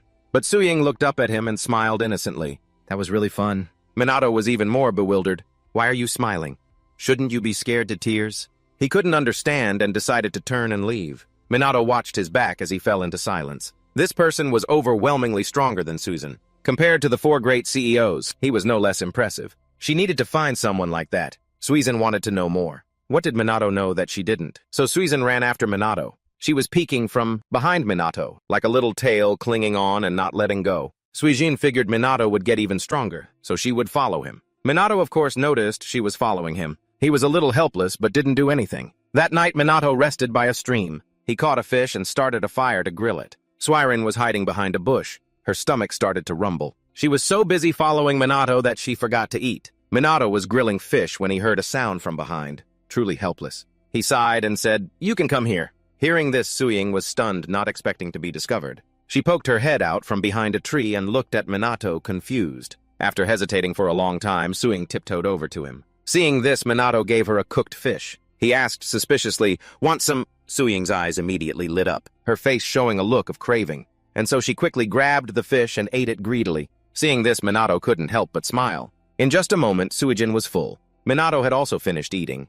She silently observed him. When fighting, Minato's aura was completely different from normal. Usually he was very calm and gentle. However, Suijin was afraid of him. Suijin just drifted off to sleep. Seeing this, Minato was a bit helpless. Her guard is too low. The next morning, Su Ying woke up from her groggy state. There was a jacket draped over her. Seeing her open her eyes, Minato immediately said, "You're awake." Suijin sat up with a start. She couldn't believe she had fallen asleep in front of the enemy. Minato didn't seem to mind at all. He handed Suijin an apple and said with a smile, "You slept really well. Want some of this?" Suijin nodded slightly and said, "Thank you." She took the apple and moved to the side. I don't know why. Minato acted normally as if nothing had happened. Suying had clearly let her guard down. Why didn't he act? She couldn't understand. Immediately after, Minato continued on his journey. Of course, as decided. Susan also followed behind. But this time it wasn't sneaky anymore. She was openly tailing him. Although they were on the same path, they did their own things. Minato also had no intention of attacking Suijin. This made her suspicious. Finally, she couldn't take it anymore and asked, "Aren't you suspicious of me?" Minato answered nonchalantly, "Whether you follow or not is your choice. If you find it troublesome, you can just run away." Hearing this, Suijin was stunned. A moment later, she reacted and said aggressively, "You arrogant person, I have a question." Minato didn't even turn his head and asked nonchalantly, "What is it?" Suirin pursed her lips and asked, "How are you so strong? How did you learn magic?" Besides, she also wanted to know why Minato was alone. Where are his companions? Minato waited for Suying to finish her series of questions before slowly answering. The secret to becoming strong is talent and hard work. Hearing this, Suying frowned for a long time before shaking her head and muttering, "Hard work, huh? That's not for me." Smiling unconsciously, Minato continued, "Magic is the simulation and manipulation of phenomena. Then it all depends on a strong will." Suying listened very attentively, but only understood half of it. She asked again, confused, "So it's mental will, right? Is there a trick to doing it?" But Minato didn't answer. He just said a mysterious sentence, "I'm waiting for someone." Suijin heard this and asked, confused, "Who?" With a small laugh, Minato replied nonchalantly, "My enemy." Elsewhere, the three of them. Ruka had just defeated another group of people. They probably have enough points. Ryuji then sighed and said, "As long as we avoid fighting him, we'll pass this round." Ruika nodded slightly in reply. "If we fight him, we'll definitely lose. And our chance of passing the exam will also disappear." This sentence made all three of them fall silent. But after a moment, Ryuji suddenly asked hesitantly, "But if we just pass because we're scared of him, can we hold our heads high and move on?" None of them had ever beaten Minato even once. "That's not wrong." Ruka sighed helplessly. Minato was always alone. Because he was too strong, he had no opponents. Ruka felt the same way. Minato fights, and they just always follow behind him. Just then a sound suddenly came from the bushes, startling Ruika. The former mercenary man came out from there, shook his head and said, "Looks like he doesn't have a single friend. So lonely." Ruika narrowed her eyes at the other person and asked, confused, "Where is everyone?" He answered slowly, "We fought, but we had to retreat. You guys too." "Huh." Ruka, seeing the group of 6 approaching, said with confusion, "The condition for elimination is being unable to continue fighting." Ruka frowned slightly and said thoughtfully, "In other words, they haven't lost yet." "But why didn't he finish them off?" Ryuji thought for a moment before speaking. "Doing that is too much trouble, maybe. Or maybe he was holding back." "Holding back is impossible." Ruka shook her head slightly, denying it. "Maybe he has a plan that we don't know about." This sentence shocked Ruka and Ryuji. Just then Aaron suddenly spoke up. "Are you all planning to team up to take him down?" Ruika nodded slightly in reply. "The remaining contestants are probably around 100 people. If we work together, we might actually be able to defeat him." Aaron, hearing this proposal, frowned and fell silent. "Interesting strategy. But don't forget I'm the examiner." Ruika narrowed her eyes at him. She said with a smile, "Don't you want to beat him? He's very strong, probably the strongest here." The two of them, Ruka and Ryuji, also agreed with this opinion. But the former mercenary was not convinced, wanting to retort, "That's a bit of an exaggeration." But before he could finish, Aaron cut him off. "In my eyes, he has the strength of the 6 great sages." This sentence stunned the crowd here. Then they started whispering among themselves, "That guy is way too strong. If you say he's at a sage's level, I'd believe it." While everyone was panicking, Ruka suddenly shouted fiercely, "So what? I still don't want to give up. He's only one person and we have the numbers." Ruika also nodded in agreement. "We can do it too. We'll teach that arrogant guy a lesson." Aaron narrowed his eyes at them and asked in a low voice, "But do you have a plan to win?" Ruka said with a confident smile. "Even if there's only a 1% chance, it's worth a try." On the 3rd day of the practical exam, Minato was still lazing around eating and sleeping. Sleep then eat again. It didn't look like a competition at all. But Suying, who was following him, looked more like it. She started training before the sun was even up. She practiced with magic, and then did a few punches of traditional martial arts. Her movements were very skillful. But at this moment, Suying had something on her mind. She had been too confident. She couldn't even reach Minato's level. He was so terrifyingly strong it was like he wasn't even human. Even Suying felt a sense of isolation. And Minato had been a loner for a long time. She could feel this. While Suying was lost in thought, Minato woke up and said jokingly, "Training even during the exam." Suying glanced at him and answered nonchalantly, "It's part of my routine." Minato scanned her for a long time before speaking. "Martial arts use a different energy from magic." "Interesting." Hearing this, Suying was unhappy and corrected him. "This is battle intent." She said it allowed her to unleash her power, her physical strength many times greater than normal. When using a tree, that power increases even more. Hearing this, Minato was confused and muttered, "Battle intent in trees." Suying explained slowly, "First focus on your spirit. Refine your inner energy. Guide the flow of battle chi throughout your body. Relax and let it envelop you." As she spoke, the girl demonstrated, then utilized all the power in her body, finally releasing it outwards. Minato, watching from the side, couldn't help but clap and praise her. That was amazing. Sighing despite the praise, didn't look happy at all. She sighed and said, "It's nothing special, I still can't beat you." Minato smiled at her, pouting in mock criticism. "Your magic is still quite clumsy, huh?" Hearing this, Suying got annoyed, snorted and said, "I'm self-taught. I've never set foot in a magic academy. So it's understandable that my magic isn't perfect. It's only natural." Nodding faintly, Minato slowly explained, "Battle will and magic seem similar, but they are fundamentally completely different. It's best not to use the same mindset, to control both." He said she was naturally bad at sensing and controlling mana, which is why her spells were so unstable. Hearing this, Suying asked doubtfully, "So what should I do?" Minato said nonchalantly, "I'll transfer a high-density stream of mana to you. Focus on feeling it with your entire body."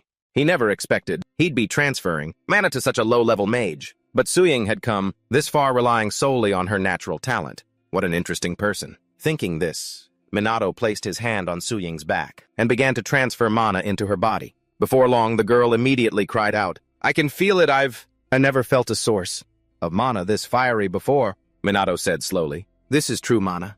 Engrave the difference between it and battle chi into your body." Suying excitedly watched the mana flow through her, smiling happily and saying, "This is real mana. I get it now. It feels like I can touch it," Minato explained calmly, "because you can use both battle chi and mana. You probably never clearly separated the two energy sources before." Suying looked as if she had just been enlightened. Her eyes instantly filled with a radiant light. She smiled happily and said, "Kusanagi Minato, you're a real monster. The problem that has troubled me for so long was solved in the blink of an eye." "Thank you." Minato, non-committal, shook his head and said with a smile, "It's nothing." While the two were talking, several eyes were secretly watching. Immediately after, they rushed out from the bushes to ambush the two. But with their small fry abilities, before they could even touch the two, they were kicked away by Suying. Minato also gave them a taste of his fist. He couldn't help but click his tongue, musing an ambush from this early. Just then, the remaining enemies used magic to attack the two, but it disappeared upon touching Minato's shield. He casually fired a magic bullet, causing an explosion in front of him. Before he could even breathe, another enemy with a knife charged. The two had already detected it, so they turned in unison and countered. Magic from the outside still furiously rushed towards the two. Unfortunately, it was too slow. Minato and Suying dodged it. Immediately after, both of them cast magic to counterattack. Boom. The ground was bombarded by inorganic cannons and raging waves. A whole group of people were taken down just like that. The ones hiding in the distance quickly took their people and fled. Seeing this, Suying was puzzled. They ran away. Minato sighed helplessly. They're fast on their feet. Suying, on the other hand, cursed in frustration. Running away so hastily. What a bunch of cowards. Smiling faintly, Minato said mysteriously, "I'm not so sure about that." Suying asked, a little confused. What do you mean? Minato slowly explained. They're not like the guys we've faced before. It's likely someone is pulling the strings from behind. Who's pulling the strings? Of course, it's Yuka's group. A few minutes earlier, they had gathered in an open area, Ruka said aggressively. No one can defeat Minato. He can use level 17 magic with a nearly infinite amount of mana. Her words left the entire group stunned, speechless. Seeing their confusion, Yuka spoke again, but even Minato has a weakness. That is, he's still just human. Even if divine magic can heal wounds and dispel fatigue, it still can't restore a worn-out spirit or replace sleep or food. So they always attack at times when Minato wants to rest. Sighing, having just chased off a group, angrily took off Minato's jacket, then cursed in frustration using dirty tricks. You should fight honorably head-on. Taking advantage of an opening to strike is just cowardly. Minato couldn't help but smile and say, I'm different. As long as I win, I'll play anyway. That style suits my taste. Hearing this, Suying was stunned. She was supposed to be the one who craved battle, but now she was just following Minato. The enemy was desperately trying to find a way to take him down. But what about her? Thinking this, Suying couldn't help but clench her fists. Being with Minato was truly fun, but that wasn't her true goal. Suying suddenly became determined. Minato was about to leave when he suddenly turned his head back. Suying had disappeared from the clearing, leaving him alone. Minato couldn't help but smile. They're gone. And now the game truly begins. The 1 versus 100 battle is about to take place. And in the days that followed, Minato was always ambushed on his journey. But with his high-level magic, it was easy to deal with. If 1 came, he'd fight 1. If 2 came, he'd fight the pair. If 10 came, he'd wipe them out. After being defeated, a group would come to take the wounded back. At first, Minato always let them go. But at some point, he felt it was no longer necessary, so he decided to give chase. While crossing an open field, Minato encountered a group. They used dark-type magic to surround him with fog, but Minato quickly dispelled it. But when his vision returned, the people were gone. He frowned and muttered, They got away. Minato also couldn't sense their mana anymore. From ambush to retreat, there's not a single flaw. On the last day of the practical exam, Yuka gathered everyone and announced, Today we will launch an all-out attack. After being ambushed for days on end, Minato must be exhausted by now. Eren listened without a word. Ruka and Ryuji also remained silent. Yuka scanned everyone and gave the order. This time the assault team will be on the front lines. The ambush team will provide support from behind. We will win at all costs. The moment she finished, the whole group shouted in unison. And this battle was being watched by people all over the world. The people of Japan all believed Minato would win. At the same time, at Leonard's private residence, he was also watching live. He smirked and said, Well then, let's see the finale. Not just him. The other great sages were also quietly observing this battle. No one knew why they were watching, nor did anyone know if they were just watching or if they had a plan. Later inside the survival battle, Minato found Ruka's group. He smirked and said, The game of hide-and-seek is over, huh? Ruka's group glared at him, each one full of fighting spirit. But someone spoke up in confusion. Is he out of energy? But he still looks pretty sharp. Just then, Ruka's entire group shouted in unison, I've always lost to you, but this time I will defeat you. Smiling faintly, Minato coolly replied, How wonderful to hear. But just then, the ground beneath Minato's feet suddenly cracked. In an instant, a large pit was created. Minato couldn't react in time and fell in. Above, a team of mages was sneak attacking with magic. Minato couldn't help but frown. Yuka and her team were just a decoy, not bad. While he was thinking, the crack above him gradually closed. In a moment, it returned to normal. The others looked down confused, muttering doubtfully, Did I hit him? But a second later, the ground directly exploded. Minato emerged from the ground. He frowned and said with a smile, Not bad, but still too green. Yuka's team, seeing this, immediately attacked. It's not over yet. A barrage of multi-elemental magic furiously rushed towards Minato, but it was blocked by a shield. Taking this opportunity, someone from behind launched an ambush attack. But Minato, as if he had eyes in the back of his head, created another shield to block it. He said coolly, It's useless. Seemingly at the same time, a fireball appeared from the sky. Boom, it struck Minato and directly exploded. Dust and smoke filled the sky. The mages asked again in confusion, Did I hit him? But when the dust settled, Minato was still standing there proudly. He smirked and said, That last hit wasn't bad. I can't believe it actually hurt me. Saying he was hurt, but at most it was just a scratch on his bicep. Ryuji cried out in disbelief. Taking a full-force attack like that and only getting a scratch? Are you even human? Just then, Yuka shouted an order for everyone to continue the attack. Minato alone was facing 100 contestants, so everyone believed that the other contestants would win this match. No matter how strong he was still just one person. But how could Yuka's group be so sure? The former mercenary was the first to realize it. This is foolish. How can they possibly win? Minato clearly isn't even human. But the two sisters, Yuka and Ruka, still full of fighting spirit, shouted in unison, "I won't give up. Never." The moment they finished, the two of them combined their power to create a level 12 ice magic. A layer of frost ice surrounded Minato. Seeing this, everyone immediately cheered with joy. A new level 12 magic system. Amazing. However, before long, the layer of ice slowly cracked. Minato shattered it into pieces. He smirked and said, "Not bad, but still not enough." Ryuji, seeing this, quickly attacked. An infinite gravity from the sky pressed down, but it was blocked by Minato's shield. Ryuji stared blankly as it was shattered, frozen on the spot. Ruka and Yuka could use magic up to level 12, but for him, level 10 was the limit. Everyone was getting tired by now. Some started to give up. Even if we attack at the same time, he blocks everything. Is it impossible to win? Hearing this, Yuka shouted again. Even if he's using automatic and regular magic at the same time, he can't maintain it for long.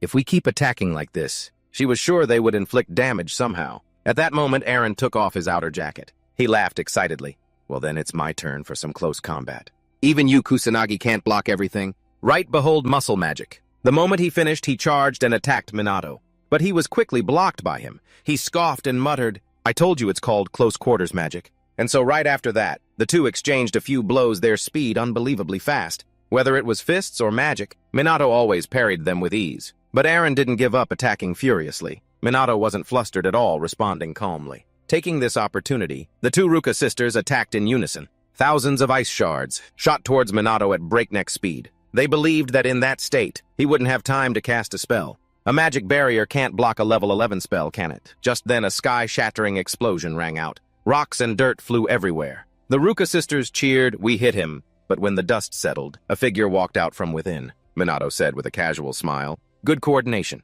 To be honest, that gave me a scare. Seeing this, the mages couldn't help but be shocked. Impossible. He's barely hurt at all. The Ruka sisters also cried out in confusion. How could he block an attack like that? He didn't have time to use high-level magic. Minato clicked his tongue and shook his head. "I didn't use high-level magic." Yuka didn't believe it, glaring at Minato. "Don't tell me you used a low-level spell." Ruka also retorted in disbelief. "Are you saying you blocked a level 12 spell? With what?" Minato slowly explained, "I narrowed the area to the point of impact and created a minimal shield at an angle." He had taught them this before. At this, Minato raised an eyebrow and said, "I taught you that from the very beginning, didn't I? Right, use magic efficiently, with the right amount of mana." Hearing this, Ryuji retorted in frustration, "That's not something you can do instantly." In a situation like that, Ruka also said, annoyed, "Even creativity has its limits." Minato clicked his tongue twice, smirked, and said, "From now on, I'll get a little serious." Immediately, he unleashed his magic power, but not too much. Minato raised an eyebrow and smirked. "I think this is about 10%. Hearing this, the faint of heart tucked tail and ran, but Minato basically gave them no chance. He immediately attacked, knocking them down on the spot. Minato said in a low voice, "I don't have a habit of attacking those who are running away, but I have no reason to forgive those who abandon their comrades." While he was talking, Eren attacked, but Minato just stood there calmly, and he couldn't do anything to him. He scoffed in mockery. "Your training is still far too lacking." Immediately, Minato slammed down a fist, directly sending Eren flying. His body slammed hard onto the ground, just as he thought he couldn't defeat Minato. Maybe he needed to research more about muscle gain. Thinking this, Eren fell into a coma. Seeing this, Yuka immediately panicked. Eren was the only one who could fight up close.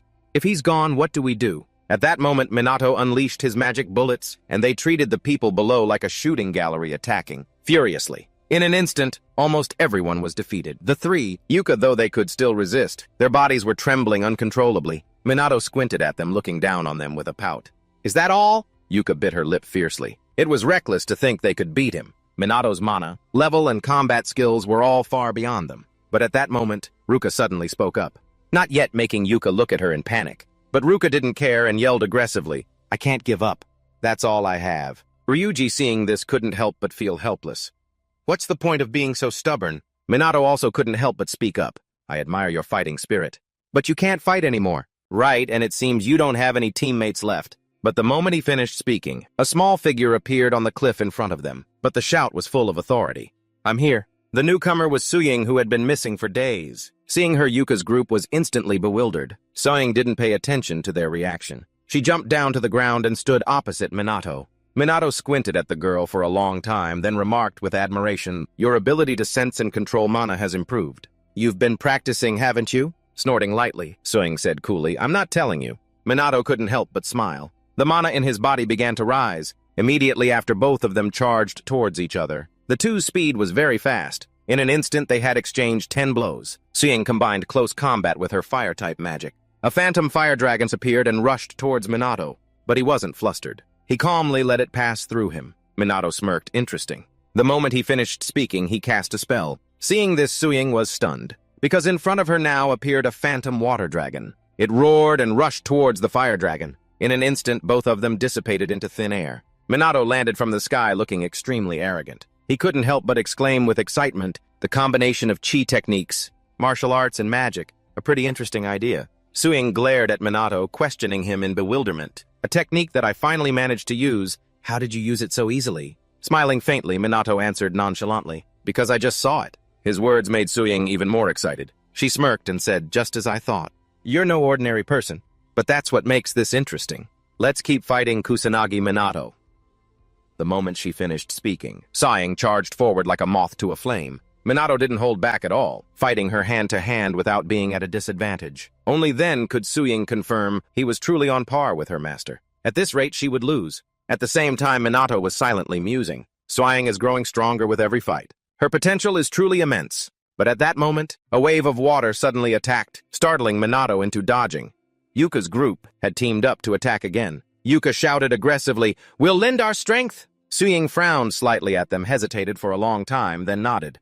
Do as you please. And immediately after, it was a 1-versus-4 match for Minato. Yuka's group didn't have the strength to fight directly. They just supported Suying from below. Suying was a little surprised at this moment. This was the first time they had fought together, but it was much easier than she had imagined. This might not be so bad. Suying felt pretty good. Minato watched Suying's movements as she coordinated with everyone. He couldn't help but sigh. She's a little clumsy, but that's no reason for me to go easy on her. The people watching the battle on screen couldn't help but be horrified at this moment. Minato's performance was truly insane. The result surprised many people. Time's up. Everyone was defeated. The only one still standing proudly was Minato. He scanned everyone, smirked, and said, "So that's it, huh?" Seeing lying on the ground, couldn't help but mused. He's so strong. Ruka also sighed helplessly. We couldn't do anything. Ryuji bit his lip fiercely, cursing under his breath. Damn it! Ruka on this side fell into despair. No matter how much they planned, or how many people they had, they still couldn't win. Minato was on a completely different level than everyone else. At this moment, Minato went to heal Suying. He smiled as he worked. That last match was quite fun. Hearing this, Suying snorted in frustration. Fun you say it so easily? Because you were holding back, right? Minato didn't answer. He also turned to heal. Ruka's group praising their tactics without reservation. That was great. Thanks to you all, I had quite a bit of fun. The three of them had regained their strength, but Ruka was still in despair. The reality was that they couldn't even get close to Minato's level. Someone that strong is usually lonely, but they didn't have enough strength to share that loneliness. While they were lost in thought, Minato spoke up. You guys pushed me this far, so you should at least cheer up a bit. Hearing this, the two sisters glanced at each other and then smiled. At the same time, Ryuji was quietly observing the three of them. Minato was the strongest and most amazing friend he had. Yuka and Ruka were also getting stronger and stronger. But what about Ryuji? Had he reached his limit? And after that epic battle, on all the front pages, the media was filled with Minato's face. He became famous once again. Some even said Minato was the strongest legend and could probably fight on par with all 6 sages. Leonard was also very satisfied with Minato's battle. He clapped and praised him, even when surrounded.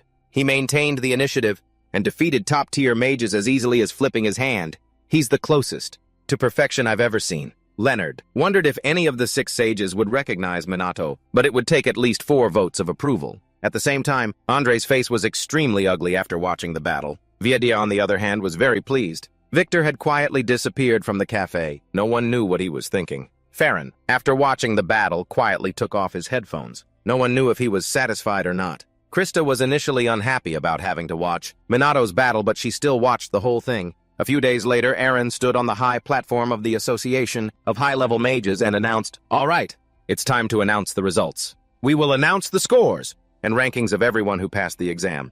Hearing this, the crowd below immediately fell silent, looking up intently. Immediately after, Aaron projected the results onto the board. Yuka with 1601 points ranked 19th. Ruka with 1591 points ranked 20th. Ryuji ranked 21st with 1589 points, just 2 points behind Ruka. The two sisters Yuka and Ruka immediately cheered with joy. We passed, we did it. Just then, Ryuji suddenly pointed at the screen and exclaimed, "Look!" As expected, Minato was number 1 with 2,000 points and became a great sage. Sawing was second with 1789 points and was ranked Supreme Class. Seeing Minato's result, the two sisters were instantly shocked. Sage rank is Minato joining the Six Sages. Aaron then announced loudly, by the unanimous consent of the Six Sages and the Kusanagi Mage Association, Minato is officially promoted to the Sage rank of Great Sage, and from this day forward, the Six Sages will be known as the Seven Sages, with Minato being one of them. Hearing this, the crowd below was completely convinced. His abilities were all too clear. The two sisters immediately ran to congratulate him. Suying and Ryuji were no exception. Everyone was happy for Minato. In an instant, the room was filled with applause. Yuka squinted at the person on the high platform. He's getting further and further away from us. Ruka couldn't help but sigh at this moment. Wanting to stand by Minato's side was probably just me being too arrogant. After that day, the news of him becoming one of the Seven Sages was announced globally. Minato became a hot topic. Reporters went crazy trying to schedule interviews with him. Minato's fanbase grew larger and larger. That evening in a large banquet hall after the test, a welcome party was held for everyone. Some were happy, some were sad. They discussed the battle from that day endlessly. Aaron and Ruka's group were very happy. Just then, Suying noticed something. Minato had quietly stepped out onto the balcony alone. The girl quickly followed him. The two stood on the corridor looking down at the bustling city below. No one spoke. A moment later, Suying broke the silence. Congratulations, the seventh great sage! Hearing this, Minato just casually grunted. Suying looked at him confused and asked, You don't seem very happy. Smiling faintly, Minato sighed and said, Me a sage. Suying glanced inside the banquet hall and slowly said, Your friends, they're looking at you with different eyes now. Minato nodded slightly and replied, Everyone's gotten stronger. Suying looked at him intently and asked vaguely, Helping everyone in the world improve and live in harmony, is that your goal? Who knows? Minato shrugged indifferently, saying emotionlessly, Yuka, Suying, and everyone else, the world they see, the world they live in, what is it really? Seeing the confusion in his eyes, Suying asked again, bewildered, Aren't you lonely? Hearing this, Minato glanced at the girl. After a long moment, he answered nonchalantly, I forgot that feeling a long, long time ago. And besides, now I have people who are trying to catch up to me. With that, Minato glanced at Suying and said with a smile, You too. Suying's cheeks instantly flushed red with embarrassment. Minato didn't notice he reached out and patted her head, saying with a smile, Thanks, Suying. With that, he turned and went back into the banquet hall, leaving Suying alone with her chaotic thoughts. What the hell is going on? What is this feeling?